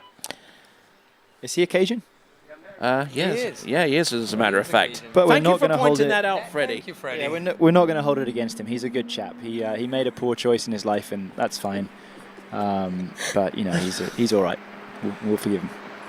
Let's see Nicholas now coming back at 12 meter. Going around buoy 1. Strong out of number 2. Oh, a little hiccup on number 3, but nothing to worry about. Number 4 was good. Number 5 still able to rock the ski around, and 6 and closing this pass without too many problems. Let's see in the instant replay if Freddie can catch something more for you guys at home watching this event. Shoulder drop at 1, and I think that happened again at 3. 2 was textbook though. I'm sitting just across from it. I saw it pretty much. Oh, look at that! There. It's gorgeous. And 3 just, yeah, he comes up, he pushes the handle forward, and that left shoulder starts coming into play, and he just topples over. But again, 4, easy. He was never going to miss this, but yeah, he's not going to be super excited about how his offside is performing just right at the moment. All right, as we continue to roll right along, reflexskis.com. Reflexskis.com are currently doing a promo. You can demo Reflex Skis for free. If you go to reflexskis.com, you can find out the latest information on the nearest location where you can actually demo Reflex Skis for free. That is reflexskis.com. And we'd like to extend a big old thanks and kudos to our webcast sponsors. You'll see and hear of them quite a bit in this broadcast, so take your time and patronize their business. And here we go. This here is Nicholas Bonatti. 11.25 meter. Let's watch him going around number 1. 2 was looking good. A little hiccup again at 3. And 4 ball just killed it. Oh, absolutely. 5, there you and go. actually looks better than 12 meter. What do you think, Freddie? Yeah, I think he did great. It was never really in doubt, just like you say. It was kind of better than the 12. I think he grabbed a little bit at some rope at 2, so I was a little bit nervous for 3, but 3 was better than the 3 on the 12. So he was in it. He was in it the whole way. Yeah, it looked I remember like he's keeping his shoulder more stable on 135 now. Yeah, that was definitely better. All right. And he got his outside hip through, and he's accelerating across towards buoy 4, and from there it was good. All right, then, continuing on, and as I said before, right from the outset with Nicholas Bonatti, he is the only person who can ski himself into the top 8 positions. He's currently on the outside looking in with 1.5 at 10.75. If he was to score more than 2.5 at 10.75 meters, or even if he scores 2.5 at 10.75 meters and the next skier doesn't score anything more than 1.5 at 10.75 meters, that would mean that Nicholas Bonatti would move up into the top 8 and be a part of that third round of bracketed skiing. So there we go. We got Eduardo Morenzi. He knows the situation as well. He's taking some deep breaths and showing 1 or 2 signs of nerves on the starting dock, but on the water. Lorenzo, let's take it away. Nicholas Bonatti. All right, let's see Nicholas. Important pass for him. Needs more than 2.5. Oh, bad on number 1, but still able to recover on number 2. Good number through. Going to 3, running around 3. Wow. Wow. Let's see if he makes it to 5, makes it to 5 Fantastic. and not to 6. Unfortunately, a great score by Nicolas Benatti. Right now. Is that a PB? No, not quite. His personal best is 2 at 10, 2.25 meters, but that's his best score since last year.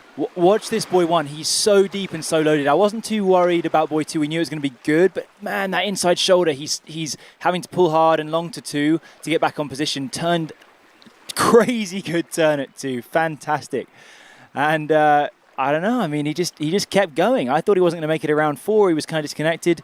Hips back, but he made it, and 5 at 10.75. That's moved him way up the pack. Puts him equal with Carlo Elias in 6th place right now. So I guess he ran 1.5 in the first round. Is that correct? That's correct. So that means that, so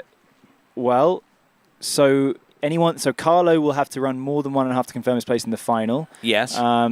Eduardo will have to run more than, what was the score after? So. Sorry, I can't quite see the scores here, but he will need to run more than the 4 at 10.75 to push Matteo down and get in there. So, I mean, this is good drama, and Nicholas has contributed to a very exciting next set from Eduardo.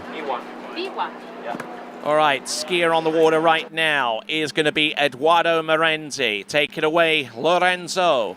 Here we go, Eduardo Morenzi skiing his first pass. Not sure what his rope length is, but it looks quite relaxed. Swinging easily from one side to the next of the course. He's getting in a 14.25 meter. We just had a confirmation. Easy pass for him, ran fully. Let's see what Freddie has to say about this pass from Eduardo. I've not seen him ski too much, but he looks great. I mean, he looks balanced on that ski. I'm liking the onside and the offside. He says he's a trick skier. Well, he was at the Masters in Tricks this year, I believe. You're right. Yeah. That's a good offside. Beautiful. He moves his feet through really well there. Yeah, he's kind of got that noble high chin, hasn't he? Coming into the boys, he's like, he's almost posing for a camera. You know, he looks great in front of this on the TWBC webcast. It does look great throughout this first pass. Let's see. Yeah, very solid chin about him. You know, you can definitely picture him in like a bespoke, styled Italian suit. Walking around On the cover of Vogue magazine. Yes, looking beautiful. Bit of blusher. All right, there's Matteo Lazzeri on the starting dock getting ready to take his turn out on the water. I hadn't realised that Matteo only scored 4 in the first round. I thought that he'd got around that boy 5. I guess he crashed into boy 5 as opposed to going around it. So that 4, but getting 4 versus 4.25 or 4.5 is potentially going to be kind of crucial here. Edo has got to, he's going to have to go a little bit further down, but I mean, 4 is obviously a lot easier to do that extra turn and cut across to boy 5. All right, Eduardo Morenzi coming into the course now on his next run. This is the 13-meter pass. All right, run number 1, strong number 1, very solid number 2. This should be an easy pass for Eduardo as well. Swinging from one side to the other of the slalom course and from top to bottom, being able to run all 6 buoys, very nicely skied, very clean. Let's see if Freddie has something to point out for the next passes. So I'm always a little bit nervous here because I don't know if there's a speaker down there at the far end. I don't want to be too sort of technically critical, but just watch here. He's definitely got the pressure on the right side of his body versus the left. So that means he's kind of going to be pulled more in towards where the boat is. Obviously far away from the extra width that you want to get, going towards his left. So I feel like he could sort of work on what John Battleday used to talk to me about every single time I ski with him. Back arm pressure, Fred. Back arm pressure. Get the swing out and in front of the next buoy. Back arm pressure indeed, and BAP. BAP from JB. Yes, with a little bit of bacon in there, bacon back. Yeah.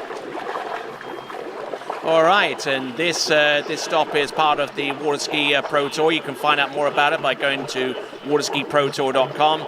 Currently in the lead position in the slalom standings. He's sitting next to me, Freddie Winter, and the only one to have eclipsed the 100-point barrier thus far this season after the Lake 38 Pro-Am. Here we go with Eduardo Morenzi coming into the course now on the 12-meter line. Critical that he runs this. Lorenzo. Yeah, it's critical that he runs it. It looks solid so far. Let's see what he does. Good number 1. Very good number 2. He's just enjoying this slalom set. He's just enjoying it. Look how he skis, how clean he is, how strong he is behind the boat. Very nicely done for Edoardo. Let's watch him again in the instant replay. Pretty easy. Let's watch this going from 1 to 2. He's good, but again, that handle's just getting away from him a little bit early. So I think he could keep the handle more, close to his hip for a little bit longer with a bit more back arm pressure, and that'll just allow him to continue his move out. I mean, again, I hate to be critical because he looks beautiful everywhere else, but I just think that's just jumping out at me as a real potential point of improvement to where he's going to be, running those extra few more buoys that are going to really put him, he might consider himself at that point a slalom skier versus a trick skier masquerading as a slalom skier. All right, so Edoardo Marenzi, who normally skis over at Rocchetto and Lago d'Orta, and also Corey Picker ski school in Santa Rosa Beach, Florida. So his places of practice are wide and varied. He's been skiing for about 14 years, and credits Silvio Caruso, because he's his first coach and the person that made him the skier that he is today. So, 11.25 meters. The course record here is 1 at 9.75 meters. It'll be a while before he attacks that, but Lorenzo, let's take it away. Yeah, let's watch him here through his 11-meter pass. It's crucial that he runs this. He wants to stay. He has a chance to fight for the final. Let him see. Let's watch him go around number 3. Here it is around number 4, 5. A little late at 5, but nothing to worry about. And 6 buoys, pass completed. Let's wait for the official result, but it looked like a clean pass for Edoardo. Yeah, clean and efficient. He ran that with a degree of nonchalance. So he was never missing it, and he looked good from start to finish. And if I'm standing on the dock and I'm a bit nervous about potentially getting pushed down the order, I'm not liking that he looks so confident. And he's getting all his turns in. He's got the ski in the water. He's getting his speed where he needs it. He's decelerating, which of course people forget, but it's as important as the acceleration that you get out of the turn, the deceleration. And he looks good. It all looks a bit easy right now. Do you believe that there is still room for a concept like deceleration, because a lot of skiers are advocating for keeping the water speed up into the turns? Yeah, sure, but I mean, like a race car driver knows, which I am not, by the way. I'm probably about the worst race car driver there is. But I think that, there is a point at which your ski doesn't want to turn. It doesn't want to grip the water. So you do need to decelerate. Okay, yes, there's an optimum level. You want to have enough speed to where not only are you able to turn, but you are able to, you're turning at a speed high enough that you can accelerate well. But deceleration is inevitably and without doubt very important. Let's watch him here, and he needs to get 4 at least to advance, but ideally more. Exactly, he needs a PB to advance. 4 would be PB. Oh, going down, unfortunately, around number 2, which means that Matteo and Carlo are through as well. Out of the final, and Matteo and Nicolas will go through the final. As well as Carlo. As well as Carlo, of course. So they can rest easy. Exactly. The only person that ain't resting easy right now is Edoardo Marenzi, who's swimming into shore. Watch him here. Handle is left inside a little bit. He runs straight. And he runs straight and he hits the buoy. I'm telling you, this guy could be he's a great skier, but he could be a really, really good skier. With a little bit of a fix there, I think that he's in really good shape. He just needs to make sure that he just continues his direction out a little bit more over to his 2-4 side. We just looked at the rope tension stats. This is the last round of skiing that the rope tension standings will be assessed, and as you said rightly, Freddie, just impacted the buoy. And a bonus of $500 for the strongest pull in this competition, in this round, is still very much present. Hopefully we'll get an idea of who the strongest pull is. I would suspect the likes of Nick Parsons and... As of right now, Matteo is in the lead. Matteo's in the lead. Matteo was in the lead after round 1 of the strongest pull. Probably from 4 to 5 at 10.75, right? Exactly. I mean, he was deep. Exactly. Deep. So, And speaking of Matteo, he'll be our next competitor out as we wait for the Malibu towboat to make its way back to the dock. Ideally hope that he does win those $500 because he puts in so much work. He's tireless. It's often thankless to make this event happen. So if there's a guy that deserves a little bit of payback for for the work that he's done, it's him. That's about a month's rent in around here. Is that right? Well, there you go. And a couple rounds of beers during the football this evening. I just want to watch England. Yeah, it's coming home. It's coming home. It is coming home. I reckon that this year the final would be Italy versus England. What do you think? Do you reckon Italy and England in the final is an is a prospect? I think so. The Italians look very, very strong. Watched last night, and I think we're looking at it. England. I think Spain aren't going to do it, sorry to say. I think they look pretty ropey. They did yesterday, so I think I can see, England would be favourites to progress to the final, and I'd say Italy would be, so solid chance. And no doubt there'll be, some serious play acting in that final if the Italians do get there. It blew me away yesterday when the chap fell to the ground as the guy scored and then get off immediately. I'd be embarrassed if I was that chap, but there you go. All right then, soccer or football aside, we've got on the water right now Matteo Luzzeri, who's approaching the course now, safe in the knowledge that he's through to the bracketed final, starting with the last 8. And here we go. Matteo Luzzeri, 13-meter rope right now for him. Let's watch this first pass, nice and easy for Matteo. Look at him going from one side to the next of the slalom course. Round number 5 and into 6. Easy peasy for him. Let's watch the replay with Freddie Winter. All right. Matteo with the early look. Watch his eyes. He gets his vision across so early into 135, and there is that iconic picture from Bennett as the sun comes down of him, like with his big reach. It was on the cover of the original, and maybe still, like, I don't know how many editions there are into the fin whispering book, which tells you how to look after your fin to make you ski better. And that's Matteo on the front, and he's got that beautiful reach on 135. And I'm sure Jay Prochetti appreciates the little shout out there, the fin whisperer himself. He's a good guy. He and I have been in touch this year, and he's been helping me with some ski setup and some, he's been helping me with some understanding of what the fin does, and we've talked about boots and all that sort of stuff and where they should be placed, and I've taken a lot of what he's said on board. He's got a great eye, and I'm a big fan of Jay. All right then, and I'm sure that, do you have a custom bespoke fin from him? No, I'm not riding one now. I tried it. It's really, really good. It got a little bit close to the season. I kind of got a little bit gun shy and freaked out, and I was like, I got to get on something that I'm very comfortable with, and I've run huge scores with. So let's watch Matteo now going to 12 meter.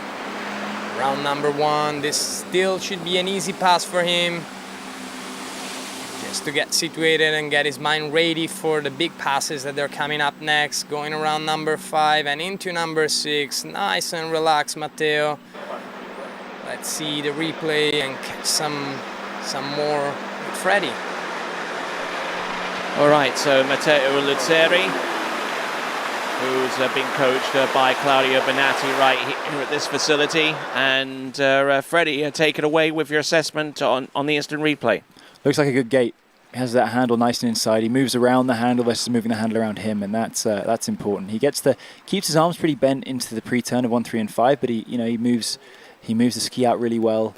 Good 2-4. Finishes a little on the tail sometimes, and that's kind of what we saw in the first round after buoy 4. But skiing well, looks good. Riding that would be the Syndicate Omega. Syndicate Omega. There you go. Yeah, pretty ski.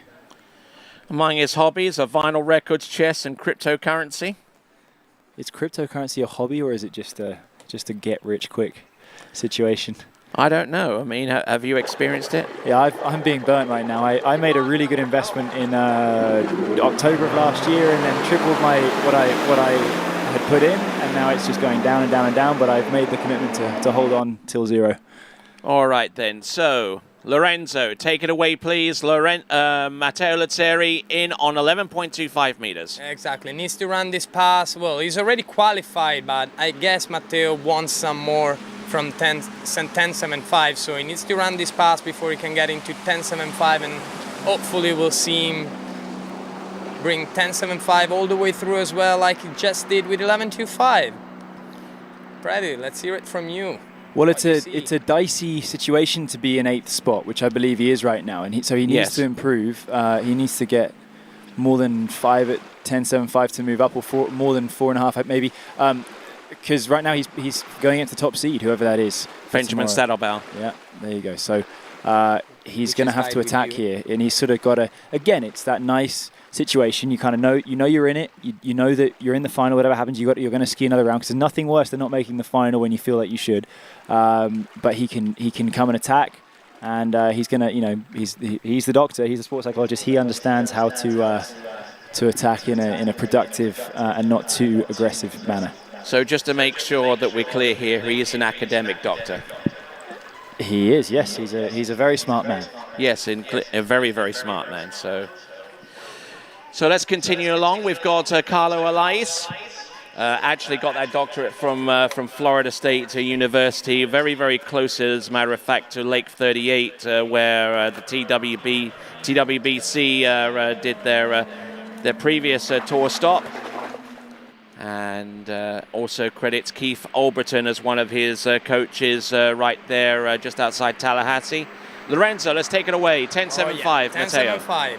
Let's watch Matteo. Let's see number 1, a little scrappy around number 1. Good number 2.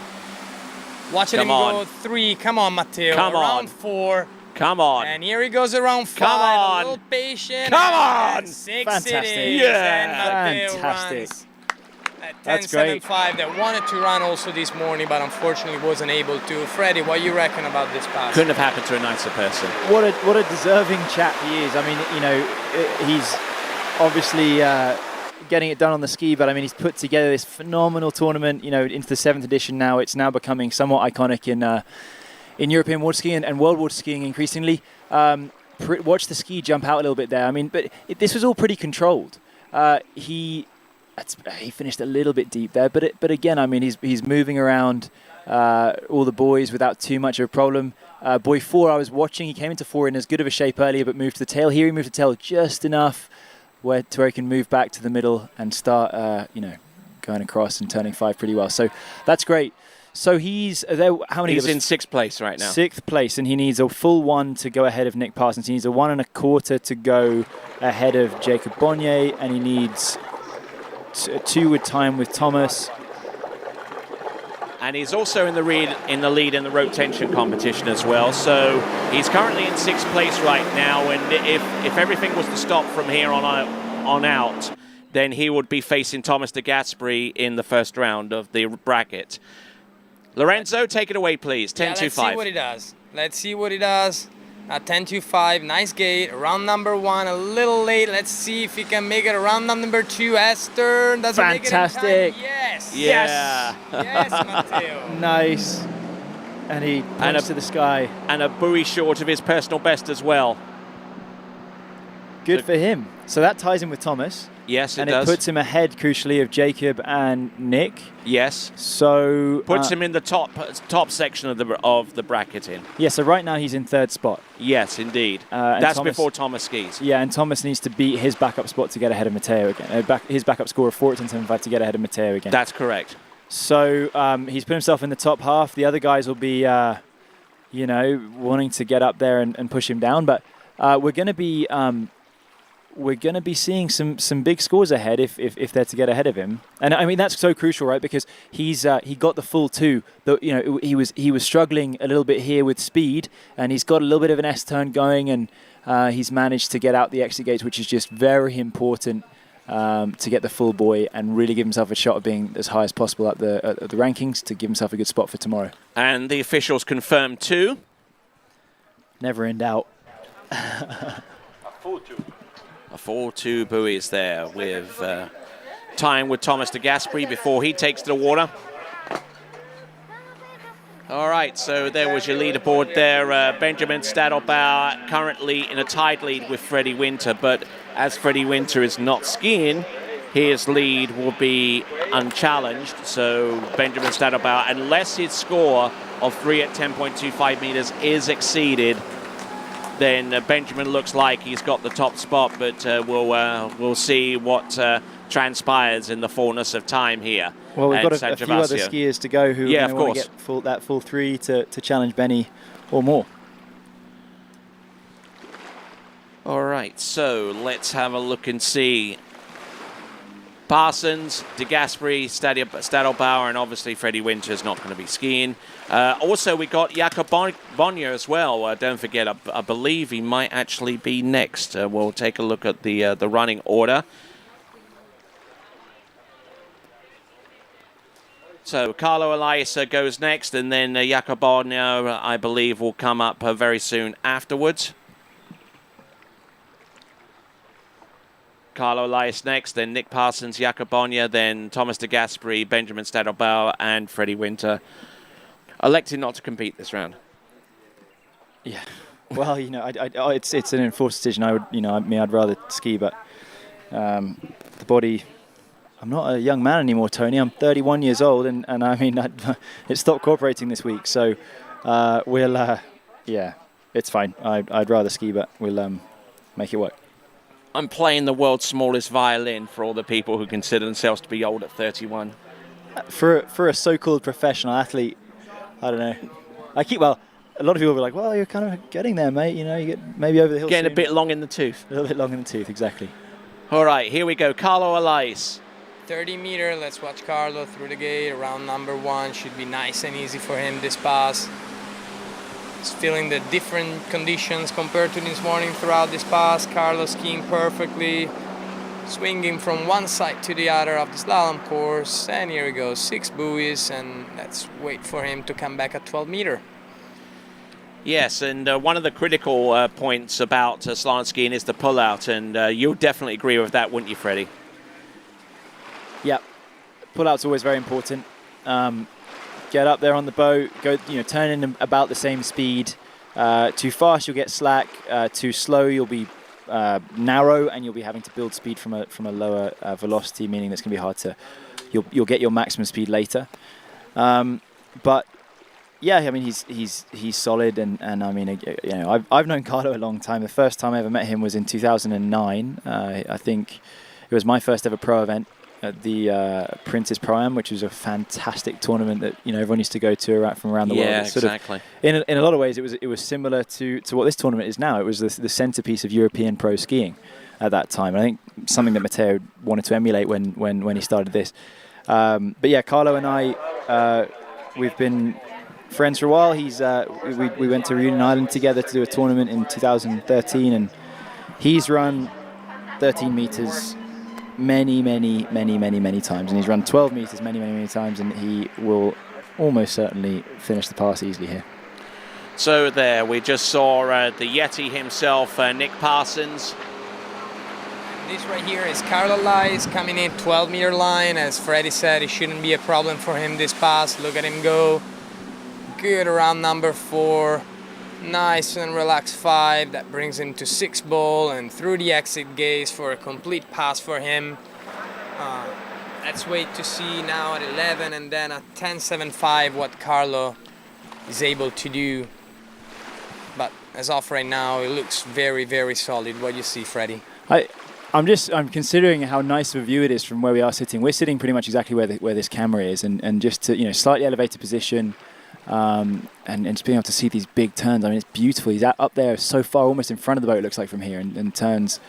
All these righties giving us a display of a great onside turn as they come into view in front of us.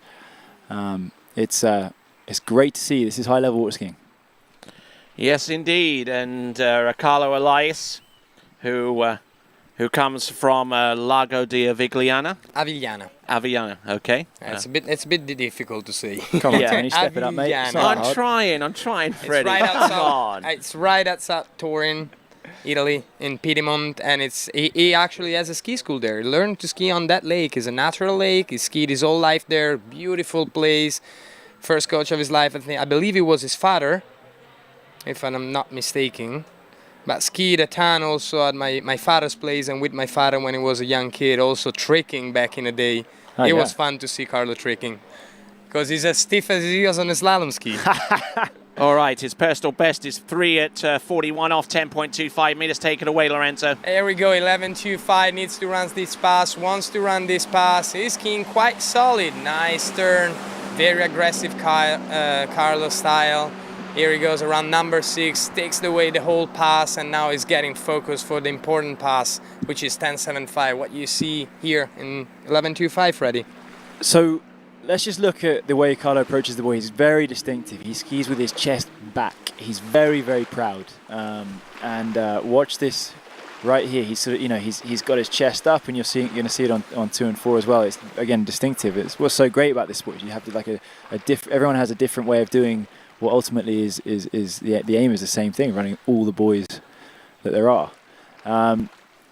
He's looking pretty good here, I have to say. I think he's going to have a really good shot of running that 10.75 and challenging those guys at the early part of 10.25 and all the way up through to the middle. I mean, his best ever is 3. I've seen him do it 100 times throughout all the tournaments we've skied together, and he's going to be on it today.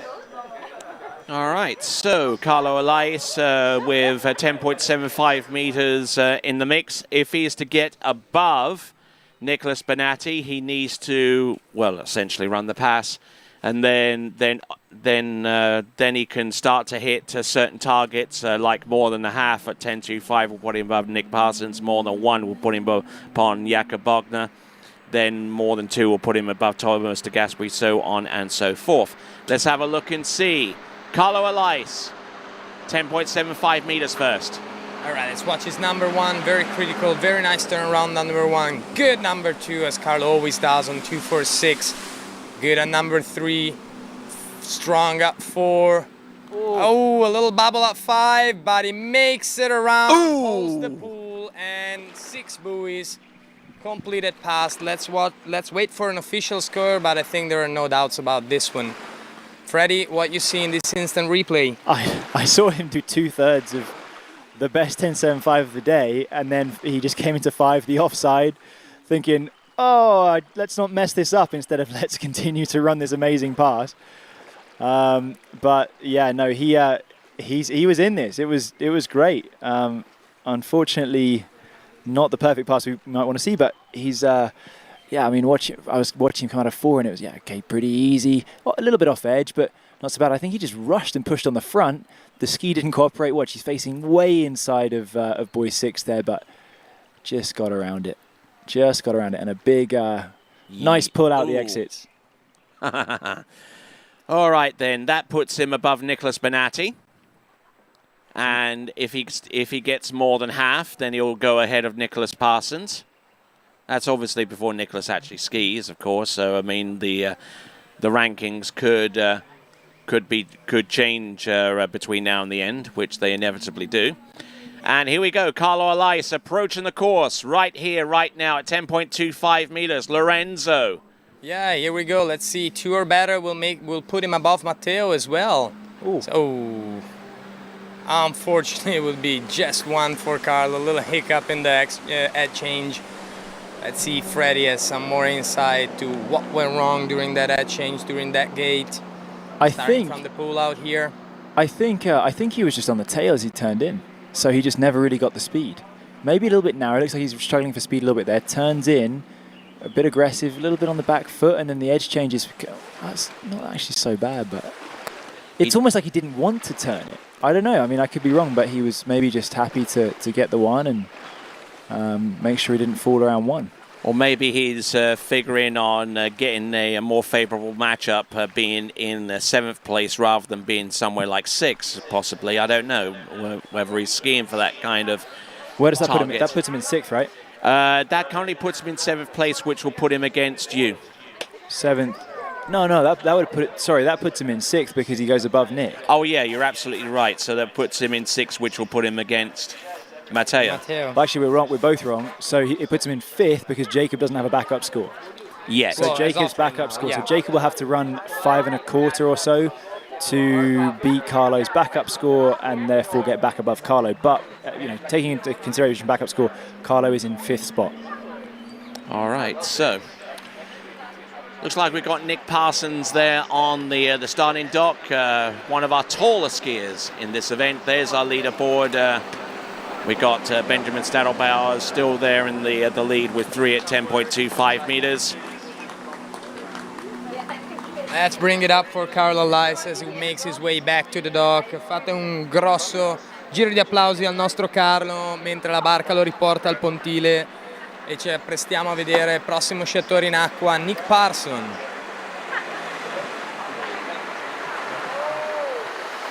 All right, so those of you that are tuning in and wondering about the format, it is a 2-round elimination. Top 8 women go into the final, top 8 men go into the final. Just basically how you stacked up on the basis of two separate rounds of scores, and that's why we're trying to assess as we going along.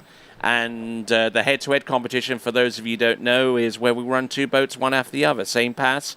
One skier goes in on that pass, and then another skier goes in on that same pass, and then you keep on skiing until someone falls and is eliminated. So you have the 4 pairings. First against 8th, obviously. First against 8th, second against 7th, third against 6th, and 4th against 5th. And then the winner goes on in a semi-final. Yes. Of each pairing, and then onto a final. And with the Euros going on, it's we're all into sort of knockout tournaments, so it's quite fitting, isn't it? Yes, indeed. And the Americans know all about brackets as well come March time. But there you go. Here we go. This now is Nick Parsons.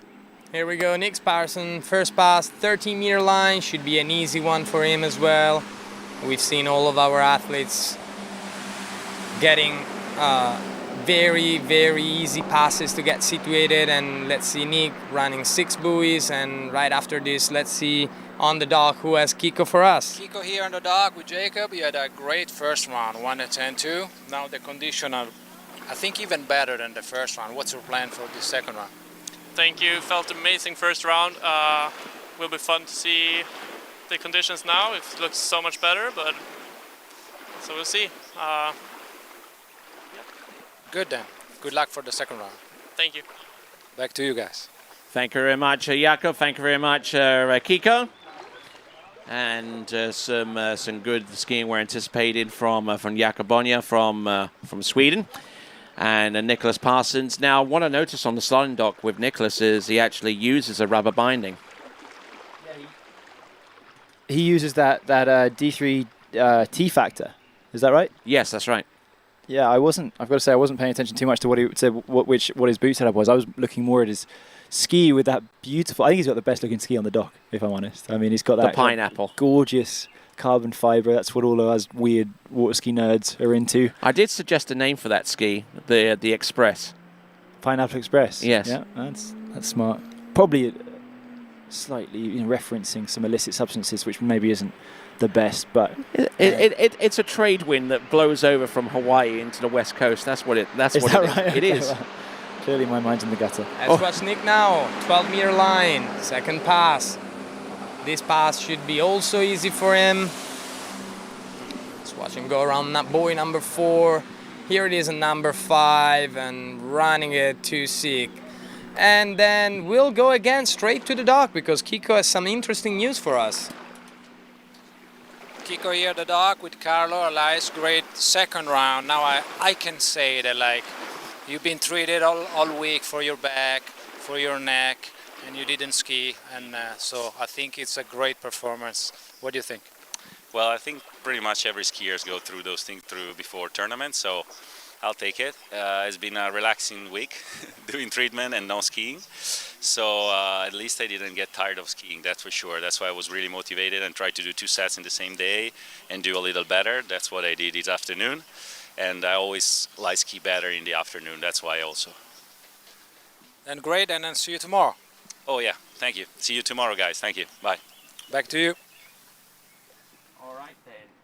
All right, so that was Carlo Elias, very well spoken there about his performance and his chances of moving forward from there.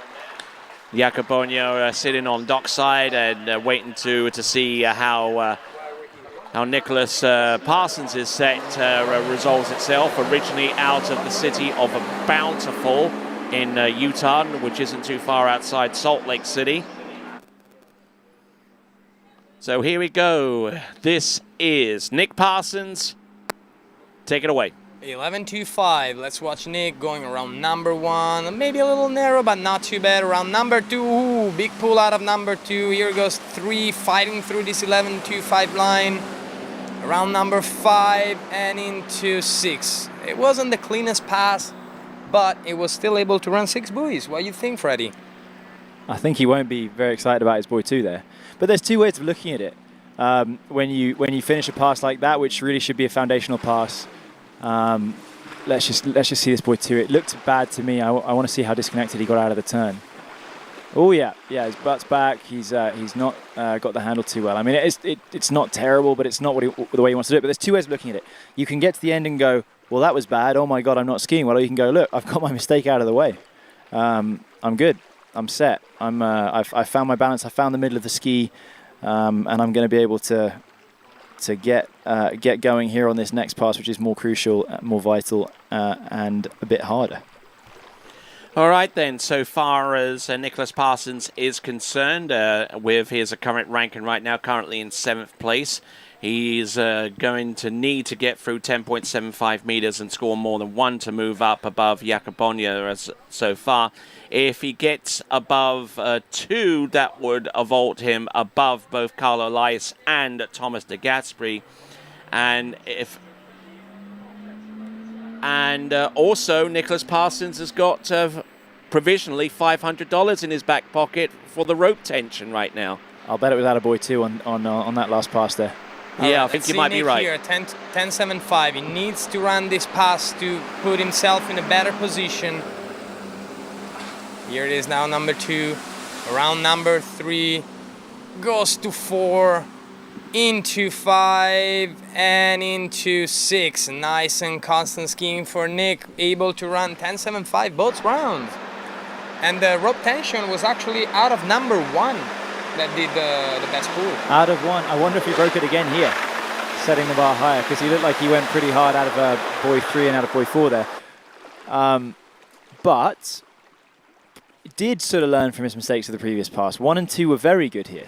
1, he came out of it, watched the ski come through, and he's not that loaded. Obviously, you're going to have a lot of load out of 10.75, but he manages to line his body up so much that it's not really pulling on him. And 1 and 2 are great. Watch the ski chatter, go a little bit of back and forth. Just missed it there a little bit, but and here big pull, the handle behind him, but he made it work, and his ski's working well. He's able to come into his offside there and just do enough to get around 6.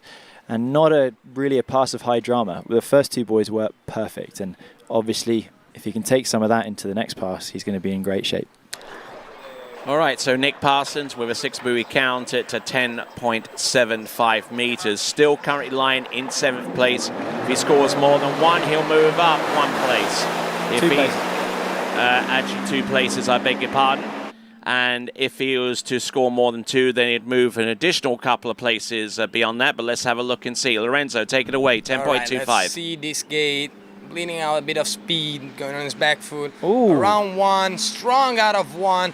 Good number 2, a little bit overturning with his upper body, and then can win the boat.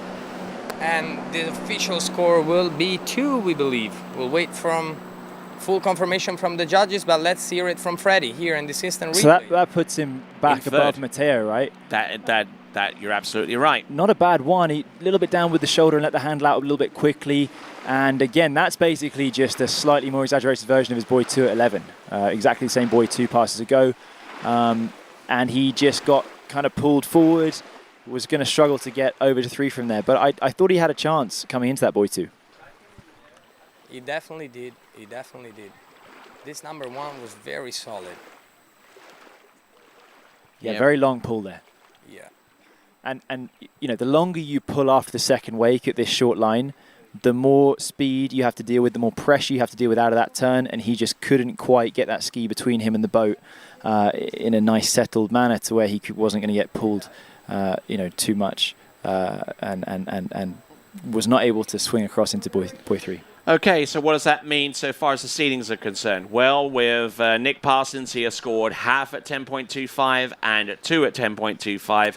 Those scores combined puts him ahead of Matteo Luzzeri, and we'll discuss more about that after we spoke with Kiko on the dockside. Kiko here on the dock with Thomas de Gasperi. So the condition seems better because everybody are skiing much better. What are your plans for this round? No plans, just skiing and have fun. Maybe change a little bit my gait because my approach at 41 wasn't the best. But if I get there, I'll consider making it better. How did you feel this morning? Like there was a little bit of wind. Now I guess down there is 0 wind. How did you feel out there? I felt pretty good. 39, 10.75 was very nice. And as I said, my 41 approach wasn't the best. So try to get it better now. Good, and good luck to you. Thank you. Back to you guys. All right, so what was the latest news that we heard from production control there, Freddie? So Nick has gotten pulled an absolutely phenomenal amount of pressure through that rope. I think I heard that it was through the gates into 1 at 10.25. I would say that that's surprising. I mean, you usually sort of see people come out of the turn and get that pull from a wider point, but I don't think Nick turned in that hard, so it must have been right through the middle. He had a good one, but that's what was. I missed it. It was 457 kilos. That's a serious amount of pull, and just a little bit away from that 483 kilos, which is well over 1,000 pounds that Benny pulled, I think, at Lacanau 2 years ago. Indeed. So some great skiing there from Nick Parsons, just further wedging that $500 into his back pocket. And now let's have a look and see who is on the water. This is Jakob Bonja. Take it away, please. Here we go, Jakob Bonja, 30 meters. Round number 1, nice and easy. Around number 2, here we go, he's going around number 3, 4. He's getting skiing very relaxed, very easy, feeling the different wind than this morning, trying to get situated and put his head 100% in the game. Let's hear it from Freddie. Yes, incredibly impressive skier, Jakob, and a chap I've spent a fair bit of time with. A couple of years ago, he was over staying with Thomas Gustafsson in Florida. We were hanging out, playing darts, all that sort of stuff.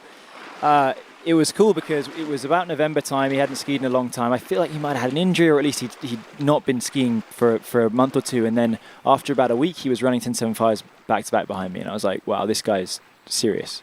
He's not messing around. He can really, really ski. His offside's phenomenal. He's got that. He keeps his hand very high up in the air on 1, 3, and 5. But he moves his hips through really well and gets he never pushes on the front of the ski, gets the tail through really well, rides that radar slalom ski fantastically. All right, so we've got Thomas de Gasperi there on the dock, and he'll be amongst our slalom skiers in the bracket competition. So let's have a look and let's see if we can speculate a little bit. Nick Parsons has vaulted himself into 3rd place above Matteo Luzzeri. So 4th will go against 5th. Matteo would go against Thomas de Gasperi if nothing changed between now and the end. Nick Parsons will go against Carlo Alais. That would be a 3rd versus 6. And you, Freddie, would be against Jakob Bonja, and Benjamin would be against Nicholas Benatti. So that would be the brackets if nothing changed between here and the end. And here is Jakob Bonja, Lorenzo. Let's watch him at 12 meter, nice and easy pass. We'll see him here going around number 5 and then into number 6 and bringing this pass home. As we were saying, this pass is just a situation pass, a placement pass for Nico before he gets into the serious passes that are 11, 10.75 and 10.25. what you see here, Freddie. What really struck me here was just how over his ski is into his offside. He gets, people always talk about, getting on the front of the ski, and I think that's a bit of a misnomer. You don't want to do that. You want to be riding the middle, but it's so easy, especially into your offside, to ride the tail, and then at the very last minute, jump on the front. You see that there into buoy 3. That's basically textbook. He's super balanced because to get the ski to turn, the tail needs to slide. You're not just moving the front through, you're sliding the tail. And so people will often, sit on the back of the ski and then jump on the front. It's a mistake that I'll make when I'm skiing badly, just to kind of unweight that tail and slide it. But of course that makes it pretty, you don't know if that's going to really be the most effective. It can really mess things up. But he's really, he's got the ski level to the water early, so he gets that turn in really, really well on that offside. That's the key to him having such a really good 135. And of course, there's a very fine line between sliding the tail and popping the fin, huh? Exactly. But that's why you want to have your weight. I always say to anyone I ever ski with, keep your weight in the middle, keep yourself balanced, instead of going forward backwards. Freddie, 11.25 meter rope. Let's see what he does. Going around buoy number 1. Looking all right. Looking good around number 2.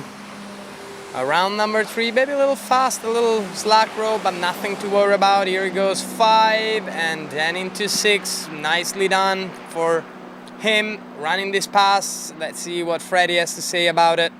Yeah, it's frightfully easy. Again, I'm just excited about this offside. Watch that water breaking really far forward. He gets to ski through. He's super balanced, and the thing, where you're so controlled out of your offside, you can just really address how much pressure you want to put against the rope. When you fall in and you're off balance, then you're committed. You don't really have any control. But he's able to get the ski through and then go, okay, I'll add a little bit. All right, there's my speed. That's enough, and it's just really efficient skiing. And that's his offsides. That if someone's trying to learn how to do a good offside as a righty, you could do a lot worse than to have a look at Jacob's 135 here. All right, then, let's see where he could potentially end up. Well, first of all, he's got to run this next pass. I mean, no two ways about it. I mean, anything less than 6 at 10.75 meters isn't going to help him at all. But if he can get through that pass, then he can start ascending, provided he scores more than 2 at 10.25 meters, which will put him above Carlo Elias and Thomas de Gasperi. And then you move up a little bit higher. If you get towards number 3 at 10.25, you'll start challenging you, Freddie, and indeed Benjamin Stadelbauer. So let's see how things shape up. This now is Jakob Bonja. Take it away, Lorenzo. All right, let's watch him here. 10.75, going around number 1, not too bad. Around number 2, a little off the edge, but makes it back in round number 3. 4 looks good. 5, nice turn around number 5, and 6 it is. Completed pass. Good job. Let's give it a big round of applause. Yeah, wow. Impressive, because buoy 2 was pretty awful. We've talked about the righties doing their huge turns here in front of us at buoy 2, and he just didn't get it. He got a pretty good one. Maybe a little forward, halfway through a turn, but you watch him, he grabs the handle and it ends up in front of him. He's on the tail, so his weight's too far back, but he kept calm. And again, as a righty, having that asset of a nice offside turn, 3 was good, and then 4 was what it needed to be, much better than 2, and he's through the pass. And I think, I've had a run-off with this guy in a European Championships final. He ran 3 at 10.25. It was a 3-way tie with me and Sasha Descans, and the guy can ski. He loves the Europeans, but I think he's going to run a few buoys here. All right, and don't forget, folks, this isn't the only slalom skiing you're going to see today, because right after this round of open men's slalom, we're going to go into the elimination head-to-head bracket for the junior challenge in the boys competition between and presented by Radar. We'll have more details of that in a moment. In the meantime, coming into the course, we've got Jakob Bonja. Currently, he's sitting on 6 at 10.75 minutes. Let's see what he does at 10.2. Here we go. Round number 1. Ooh, a little bend around number 2, and that's it for him. So that's a 1. So I think that keeps him in exactly the same spot, right? Yes, indeed. It keeps him in 6. But doesn't move him any higher. And as a matter of fact, Thomas de Gasperi, I don't think would move any lower than 5th from where I'm sitting at the moment, with his 2 at 10.25 meters. So Jakob Bonnier, with 2 identical scores, with 1 at 10.25 meters, stays in 6th place. And if that is the case, so far as the seeding is concerned, he'll be meeting up against Nick Parsons in the next round. All right, let's watch the replay before we go back to the dock to Kiko. Unfortunately here, got a little bend and couldn't make it outside too. Now let's hear it from Kiko. Kiko here at the dock with Benny. Once again, great first round. I saw you change a little bit your strategy. You're going to start at 12 meters the second round. What do you think? What are your plans? I had a good first round. I had a good feeling on my skis, so I figured, you know, I maybe try the other end and just give it a go. I mean, I just want to ski really well, and yeah, I'm going to give it my best shot. Well, very good, and very good luck for the second round. Thank you. Back to you guys. Benny can say what he wants. He's practicing for tomorrow's semi-final and final. That's exactly what's happening. I mean, there's no other reason to go in at 12. There's no wind out here. It's not. I mean, and I think it's a really good strategy. He's already in.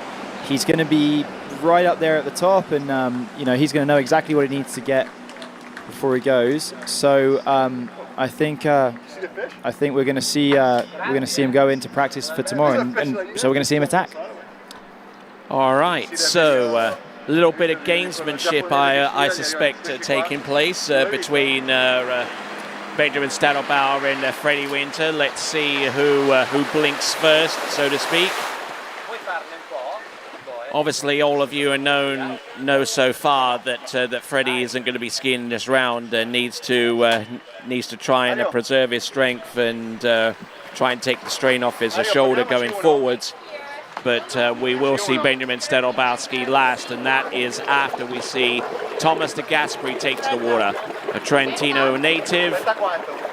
And we'll see what he's got in store for us when he takes to the water in this second round.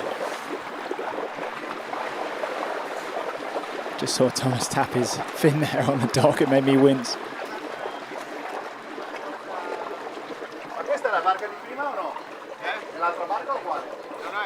Hello everyone, my name is Danilo Filchenko and I am the Under-21 World Trick Champion.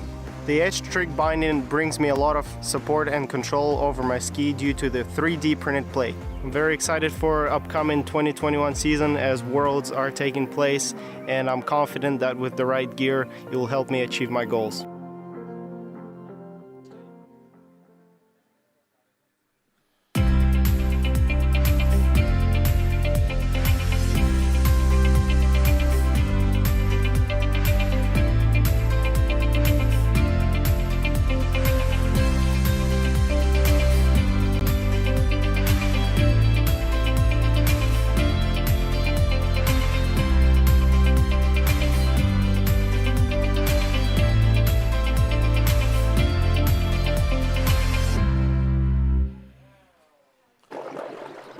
All right, then, we have got Thomas de Gasperi about to take to the water, and again, conflicting reports here from our officials saying that he got 1 at 10.25 meters. That's Jakob Bonnier, our previous skier, and other piece of information that suggests that he got a pulled gate on 10.25 meters. But in the meantime, Thomas de Gasperi, take it away, Lorenzo. Here we go, Thomas, 13-meter first pass, nice and easy for him. Look at how he skis. Look how relaxed and calm on that slalom ski, despite the high speed that he's traveling around. 6 buoys, full pass for him. Let's see what Freddie has to say about this pass. Yeah, Thomas was a guy that had a rough spring. You know, he had a fantastic 2020. Was on the podium at more or less every pro event that he skied in. 3 out of 4, and he missed his gates at Malibu, so he maybe could have been a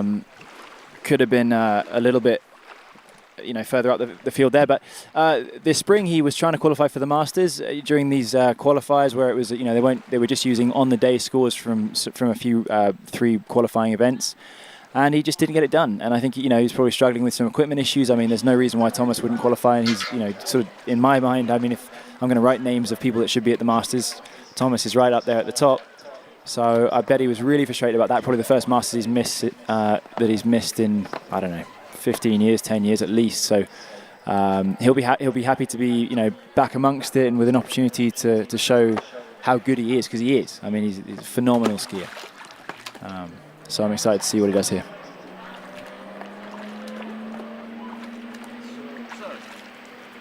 All right, here we go with Thomas de Gasperi, who skis at a beautiful facility out in Trento.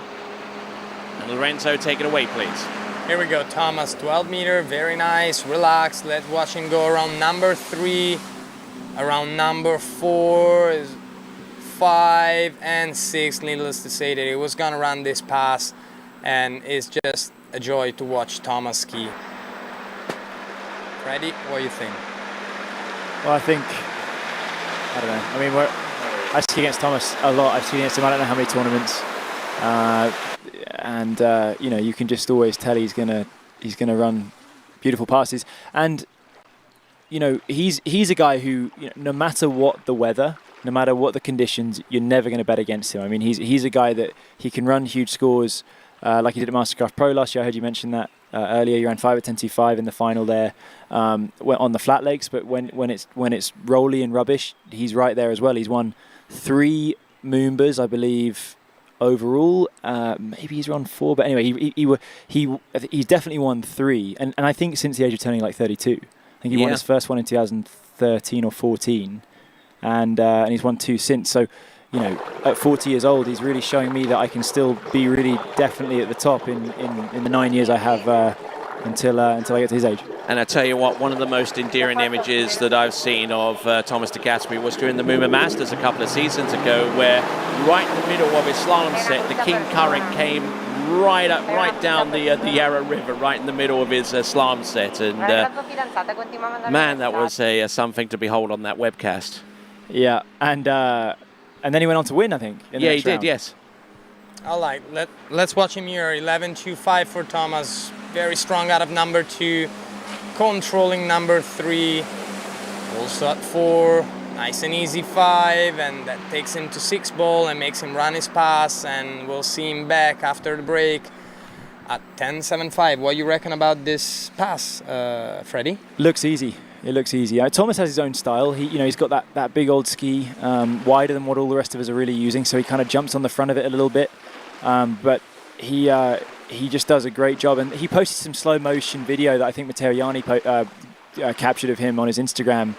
I don't know, 3 or 4 weeks ago, whenever it was. I sat and watched that for about 30 minutes. I mean, it sounds really weird, but I was just wow, it's great footage for one thing. It was from a different angle than what we usually see. It was slow motion. It was very high quality, and just to see the interface of the ski, you know, through the edge chain, through that wake, was very interesting to see, you know, how he's skiing and how he uses that ski. All right, so Thomas de Gasperi, who lists Malibu Boats, Lotto, Good, Tommy's Ski and Guitar, Trentino and Oakley as his sponsors, and he can dance the light fantastic whenever the urge takes him, and he's into cooking, coaching, and working out. So a varied and interesting lifestyle there for Thomas de Gasperi as he moves his way towards the slalom courts. Here he is. This is 10.75 meters. Go ahead, Lorenzo. Let's watch him here through the gate. Nice pull. Ooh, a little landle up around number 1. Good number 2, able to recover. Number 3 is having a little trouble on his 135, but is able to go through this pass quite smoothly. Not as smooth as this morning, but still able to make 6 buoy. What do you think is going on through his head, Freddie, right now? He'll be pretty happy with that. I mean, it wasn't his most beautiful of all time, but it's functional. He made it work. I mean, there was no turn that was 10 out of 10, but there was no turn that was worse than a 6 or a 7, 6.5. So, you know, you really, as we saw with Carlo earlier, he ran the first 4 buoys were 10 out of 10 perfect, and then his buoy 5 was terrible and he missed the pass. So you're better off kind of keeping your turns kind of, at this point they can really, especially someone as good as Thomas, you know, they can really be 7s and 8s, and that's kind of what he did. It was an easy pass. He was never missing it. Easy peasy. Yes, indeed. So that was 10.75 meters. Let's see where he is on the rankings. Well, He is in 5th place right now. And we will see if he can move any higher, provided that he gets past number 2 at 10.25 meters. If he does that, then he'll vault himself into 3rd place as it stands. If he gets higher than 2 on this next particular run. If he goes higher than 3 on 10.25 meters, then he'll vault straight into the number 1 seed at this time. And I think if you're betting against Thomas getting 3 here, you're a fool. He's always good for 3 or more, so that's sort of what I'm expecting to see. He didn't have his best round earlier. Let's have a look. Okay, let's see him go around 1 ball, pulling to 2. Oh, what happened to that ski into 2? There, Freddie? I am completely lost. I'm completely lost. That was I turned around and was watching, not on the camera, but live on the water.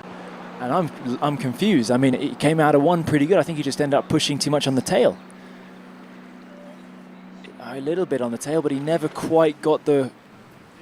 Oh, yeah, bit of semi-aerial edge change. But that was very confusing. Very confusing. But, I mean, I think that still puts him back into 3rd place, I believe. Yeah, that does, as a matter of fact. That moves him ahead of Nick Parsons by half a buoy. So... yeah, a bit confusing there from Thomas. I was sort of ready to see him kind of go a bit further down there, and I thought he had the 1. I mean, he was a little bit on the tail, but I think he maybe just over-dropped his shoulder. The shoulder went down too much, too loaded on that. I've been saying that you need to have some back-arm pressure, but maybe he was too dropped away from the boat, so he kind of got pulled back up over the other side of the ski. I think it kind of like cranked 1 ball weirdly, a little too much. And got his inside shoulder, his left shoulder way too deep, and then the boat just won him and pulled him up on the edge change. Yeah. Around number 2, and wasn't able to swing the ski around anymore. Yeah. It's fine margins at 10.25, and that's why you got to watch every single buoy. He'll be a little bit frustrated. I mean, he said that he didn't have his best best gate on his first round, where he only got 2. And 1, but I mean, he's in the final, and he's going to be the guy, definitely one of the top guys to miss tomorrow if you're competing against him.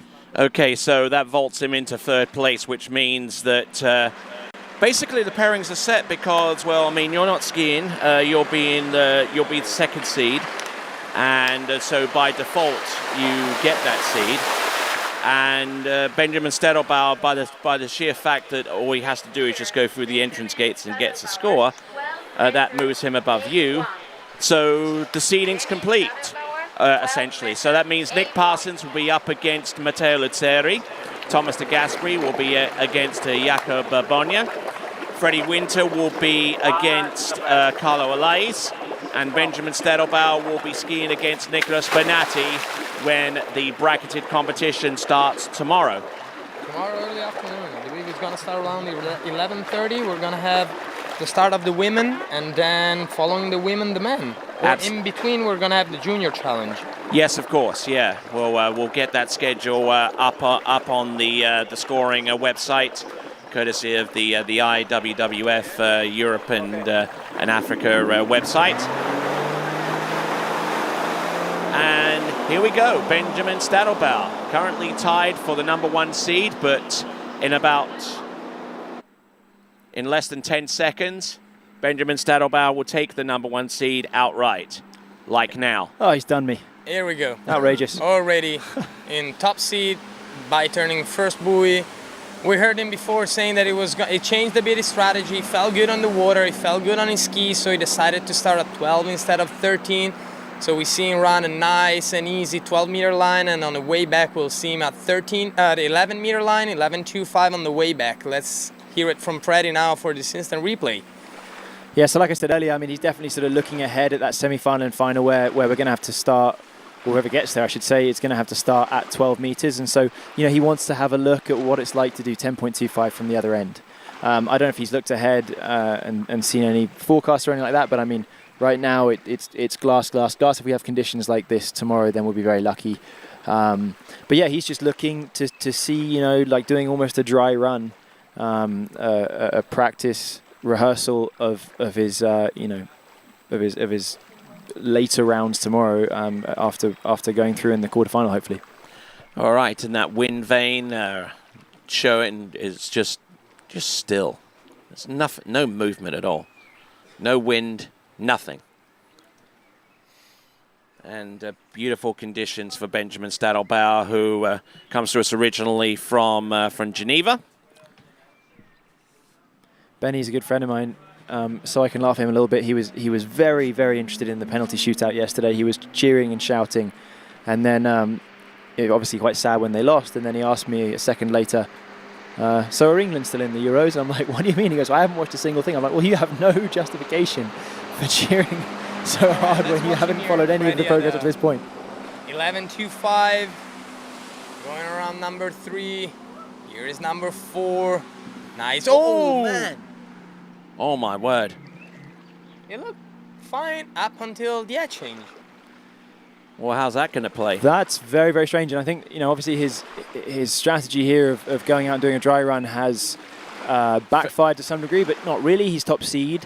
So, again, he'll be a bit upset and he'll be a bit annoyed he didn't use his opportunity to get going. But at the same time, he's used up his mistake. He's spent his mulligan. Yeah, exactly. And, I mean, honestly, these rounds are odd. You'll see... I can give another example here. Like when people can, go out and they have no pressure on them, it's just, he's secured everything. Then it's like, well, what am I doing this for? For example, let's watch the pass back first. I want to actually see exactly what he did here. It'll be much easier from the boat than the angle that we had just now because we can actually see. I think it was almost like he leant forward and the handle just got away from him and he couldn't bring it back to the hip. Just kind of got buckled. But yeah, really strange because I mean, Benny's a guy that's got a really good offside. I mean, he kind of kicks it round. It's pretty aggressive, but on the Yarra River, he's done so well consistently. He's a little bit of a straight line there, but he's all fine. And then just drops that inside shoulder and he can't hold it. So that's that. So anyway, but he's top seed. And it's all good. Yeah, like I said, pretty bit of a strange situation sometimes. I remember when at the Masters qualifier early this year, when the second one, when Dane and Pagozzi had just qualified, and they knew they were in. Dane went out and ran 5 at 10.25 because the pressure was off, and he went and go and enjoy it. And then Robert went out and had a terrible set because there was no pressure on him. So it can affect people differently, and it depends on your mood. All right. So the HO Syndicate rope tension winner is Nick Parsons with 457 kilograms. That is 1,008 pounds of pressure against that toe line from number 2 ball, approaching number 1 ball in the second round, and the only competitor in the second round to actually improve upon that score. So he's got $500 in his back pocket. Very nice. Very, very nice. Better than kicking the teeth, isn't it? Absolutely, or a poke in the eye with a sharp stick. There you go. All right, we're not done. We're going to go into the junior boys head-to-head semi-final to determine whether it'll be Jamie Paloma Branch or Vincenzo Marino who skis in the junior challenge head-to-head final tomorrow. But we'll return right after this at the 7th San Gervasio Pro-Am. Introducing the IWWF license, a new initiative starting January 4th, 2021 to make the IWWF World Titled events more affordable for organizers and increase bidding for best venues for athletes to perform. An annual fee of just $25 or a single tournament fee of $7 will go towards improving the experience for athletes. The IWWF thanks you for your support in continuing to try and improve World Titled events. This new mandatory license can be purchased quickly and easily on the IWWF website.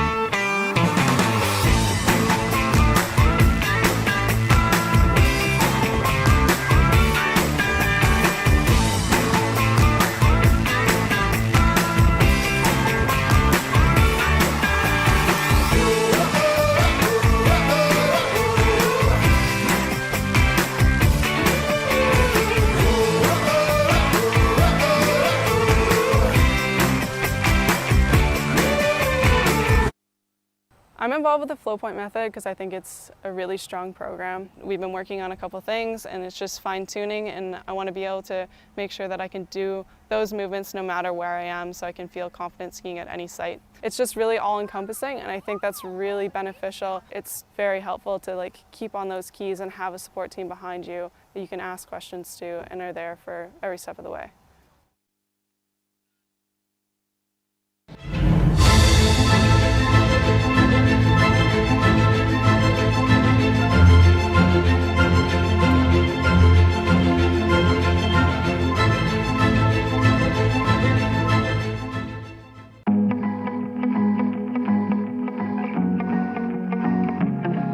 Hi, my name is Neely Ross. I've been skiing with Reflex for 4 years now. I couldn't think of a more supportive company with more supportive equipment. Jean-Marc is always pushing the development of all of his skis with the latest carbon technology, which took me all the way to the top of the podium at the Junior World Championships in 2018. The first time I rode the Nirvana, I was so excited about how smooth the turns were and how fast I could get cross course while still controlling my speed due to the new torsional flex. When you're sitting on the dock, about to ski, and everything comes down to this moment, you need a ski that you know you can trust, and I know I can count on Reflex.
Hi everyone, I'm here with Matteo Lazzeri. I thought we'd get a word from the organizer of this phenomenal event, part of a great team of course, but I mean maybe the guy that's initiated it and is putting all the work in every year to make this happen. We're good friends, so I know the tireless efforts.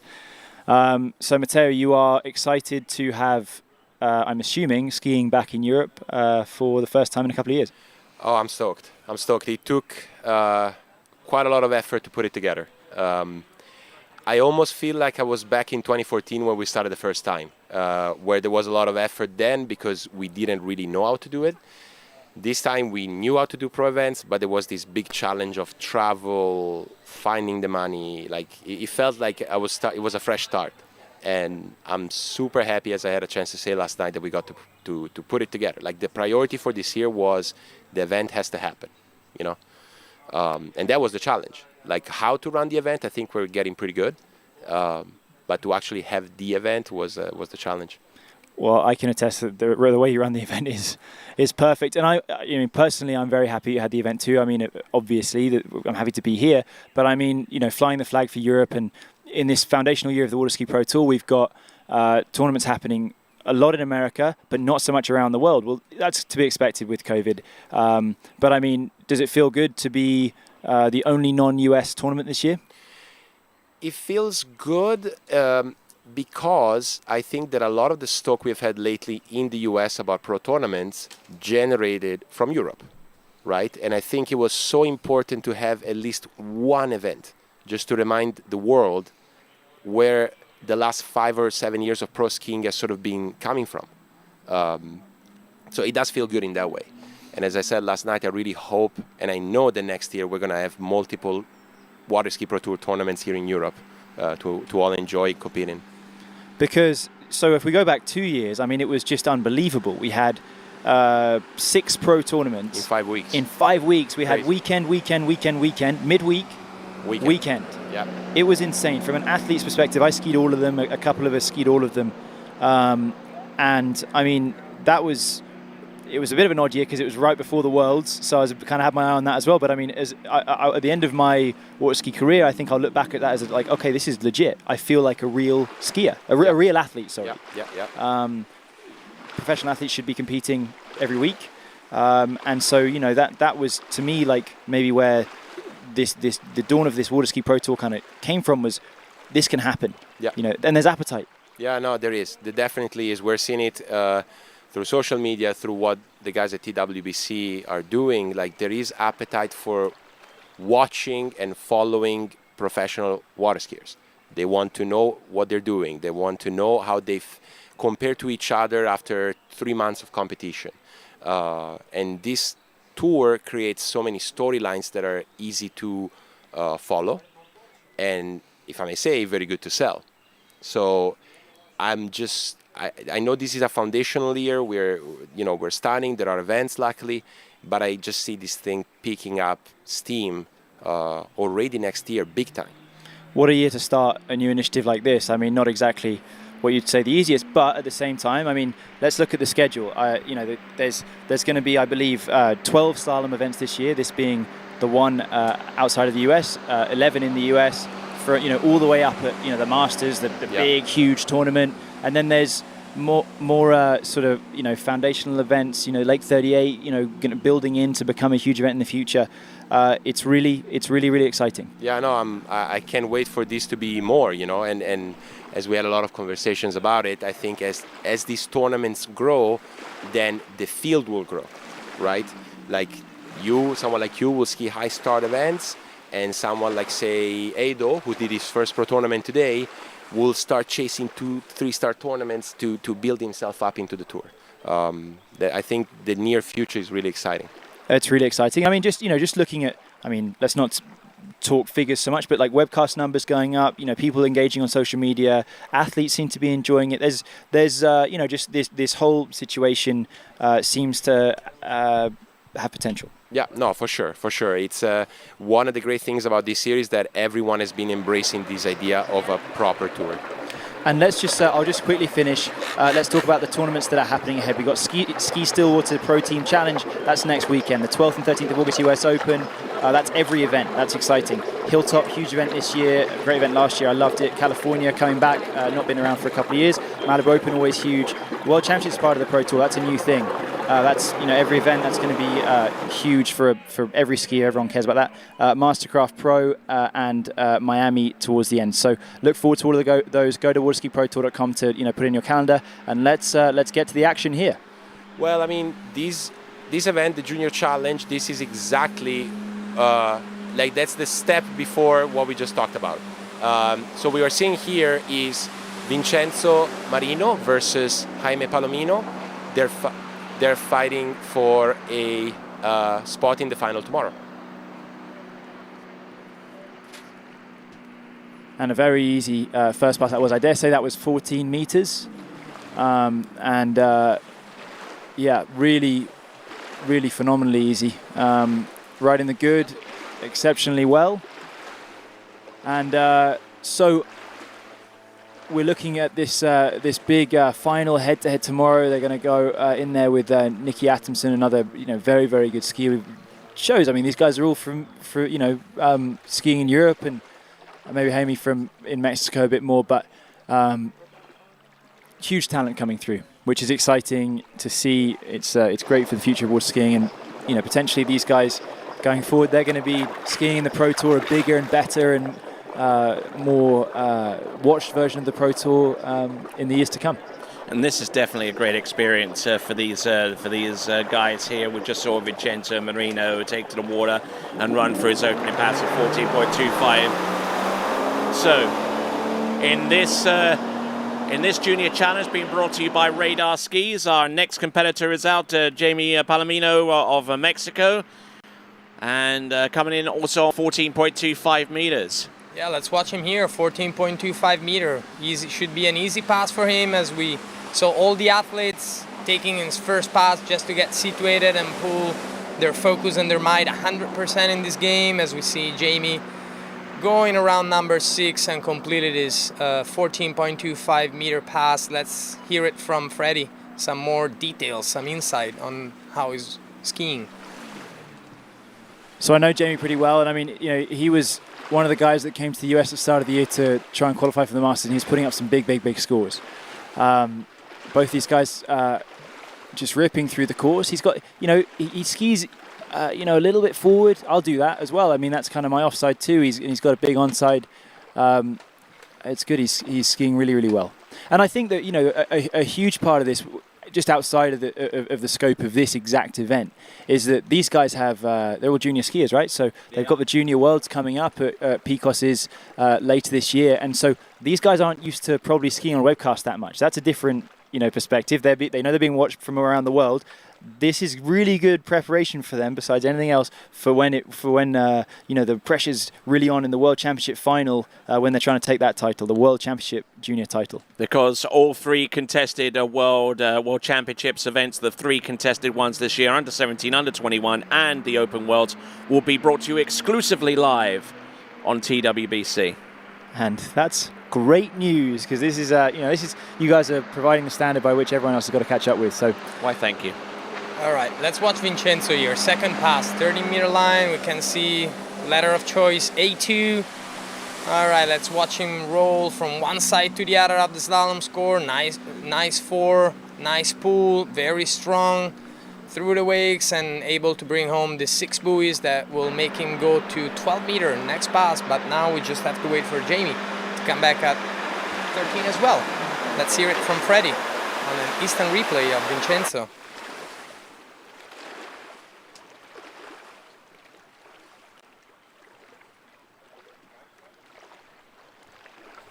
All right, let's have a look at this. He's very balanced both sides. Watch his eyes here. He looks way down at buoy 3. It was kind of interesting to see that in the first time around.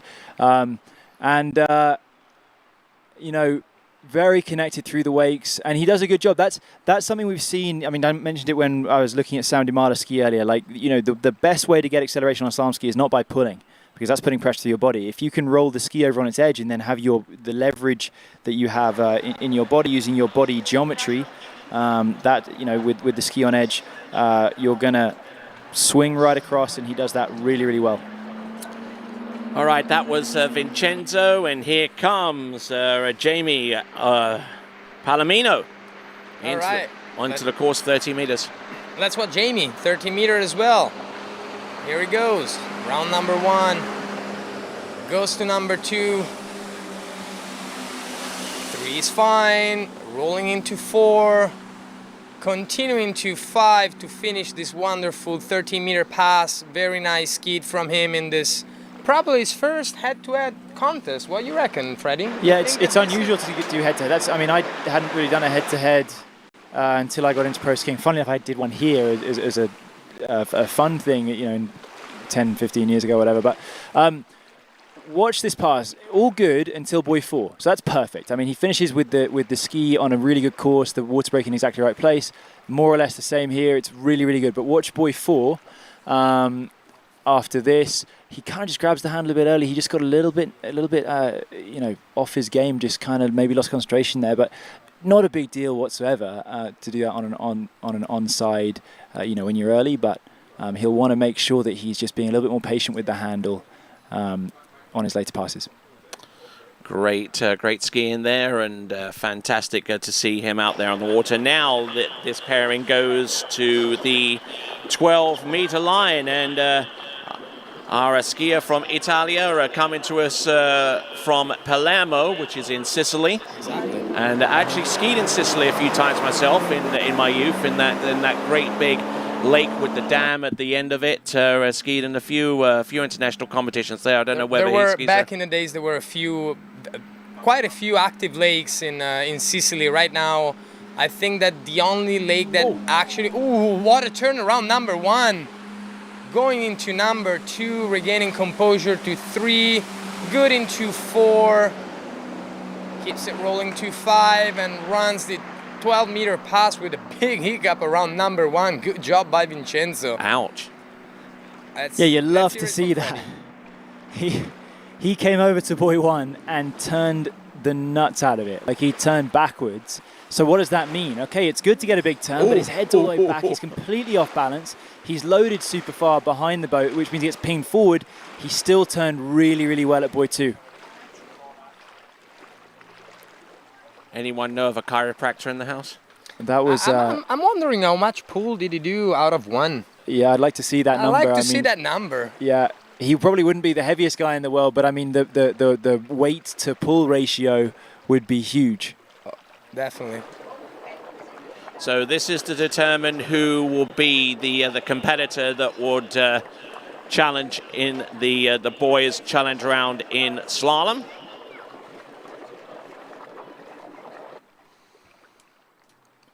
Just looking at this pass again, we're going to see how how deep he is at 1 here. Well, I think I'm hearing rumours that there's a check of buoy 2.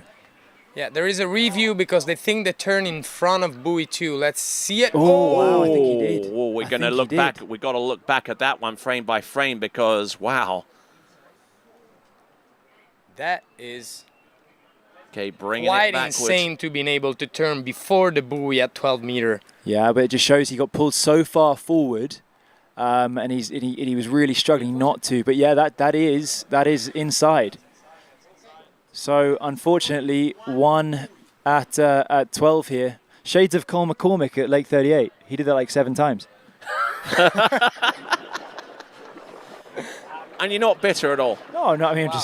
We're hearing now from the judges that they confirmed the score of 1 buoy at 12 meters. So unfortunately, it looked like Vincenzo's in the bad spot. Let's see what Jamie does because he has to do 2. Exactly. To advance. To put him in the final against Nicholas Antonsen.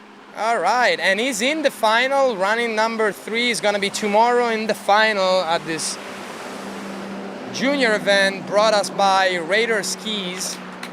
And here he is passing 12 meter. Let's hear it in this instant replay with Freddie. What do you think?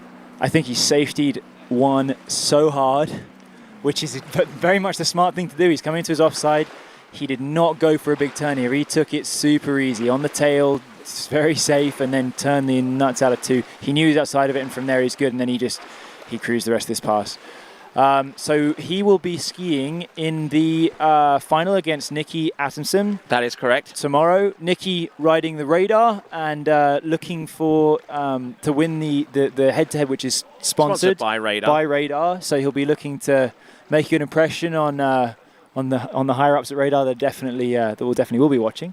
So that's good. Of course. They're probably watching now. They will be watching now. Well, probably Brooks Wilson, all those good guys over there in Seattle.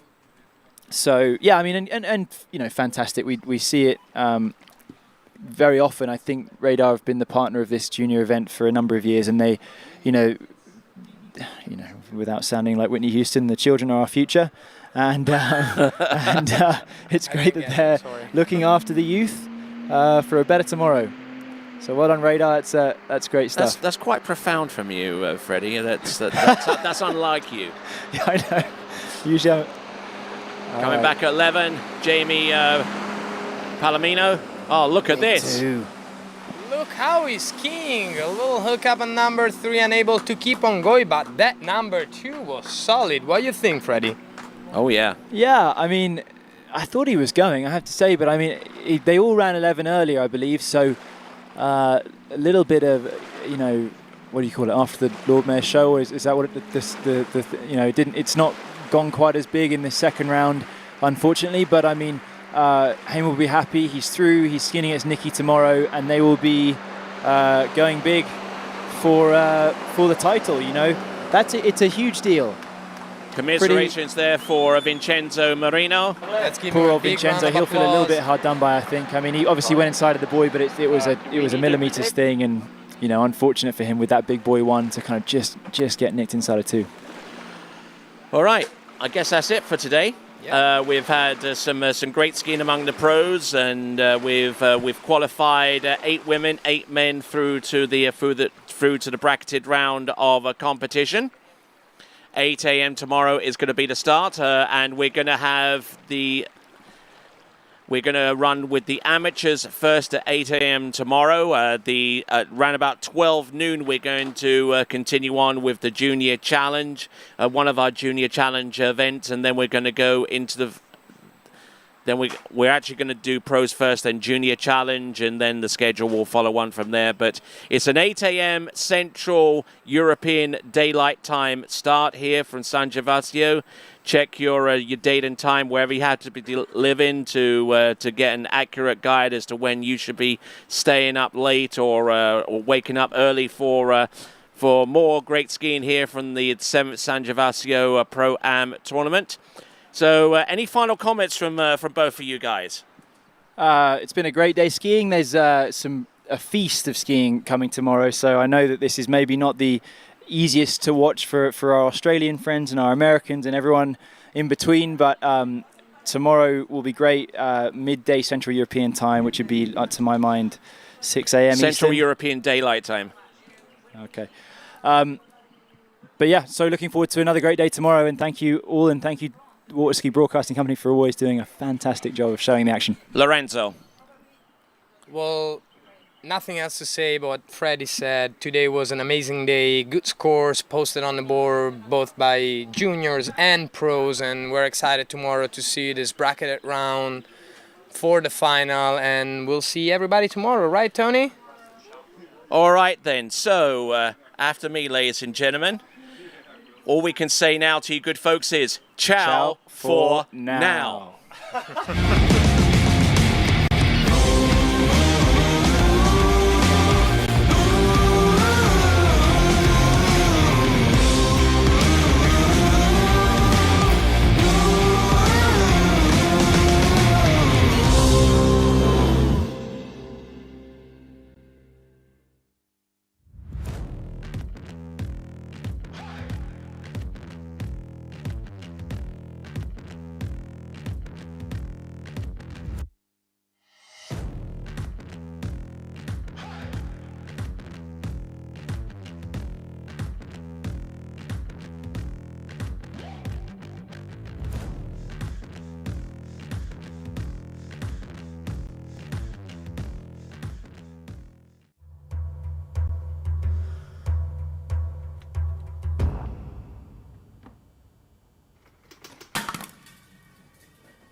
Torrefazione Varanini, a Milano dal 1970. specializzata nella realizzazione di miscele, bar e vending di alta gamma garantite da un sistema di qualità certificata. La tostatura lenta ed accurata delle migliori origini di caffè, arabica e robusta assicura un ottimale sviluppo degli aromi per un risultato ineguagliabile in tazza. Caffè Varanini, al bar, in casa o in ufficio. Una storia di gusto.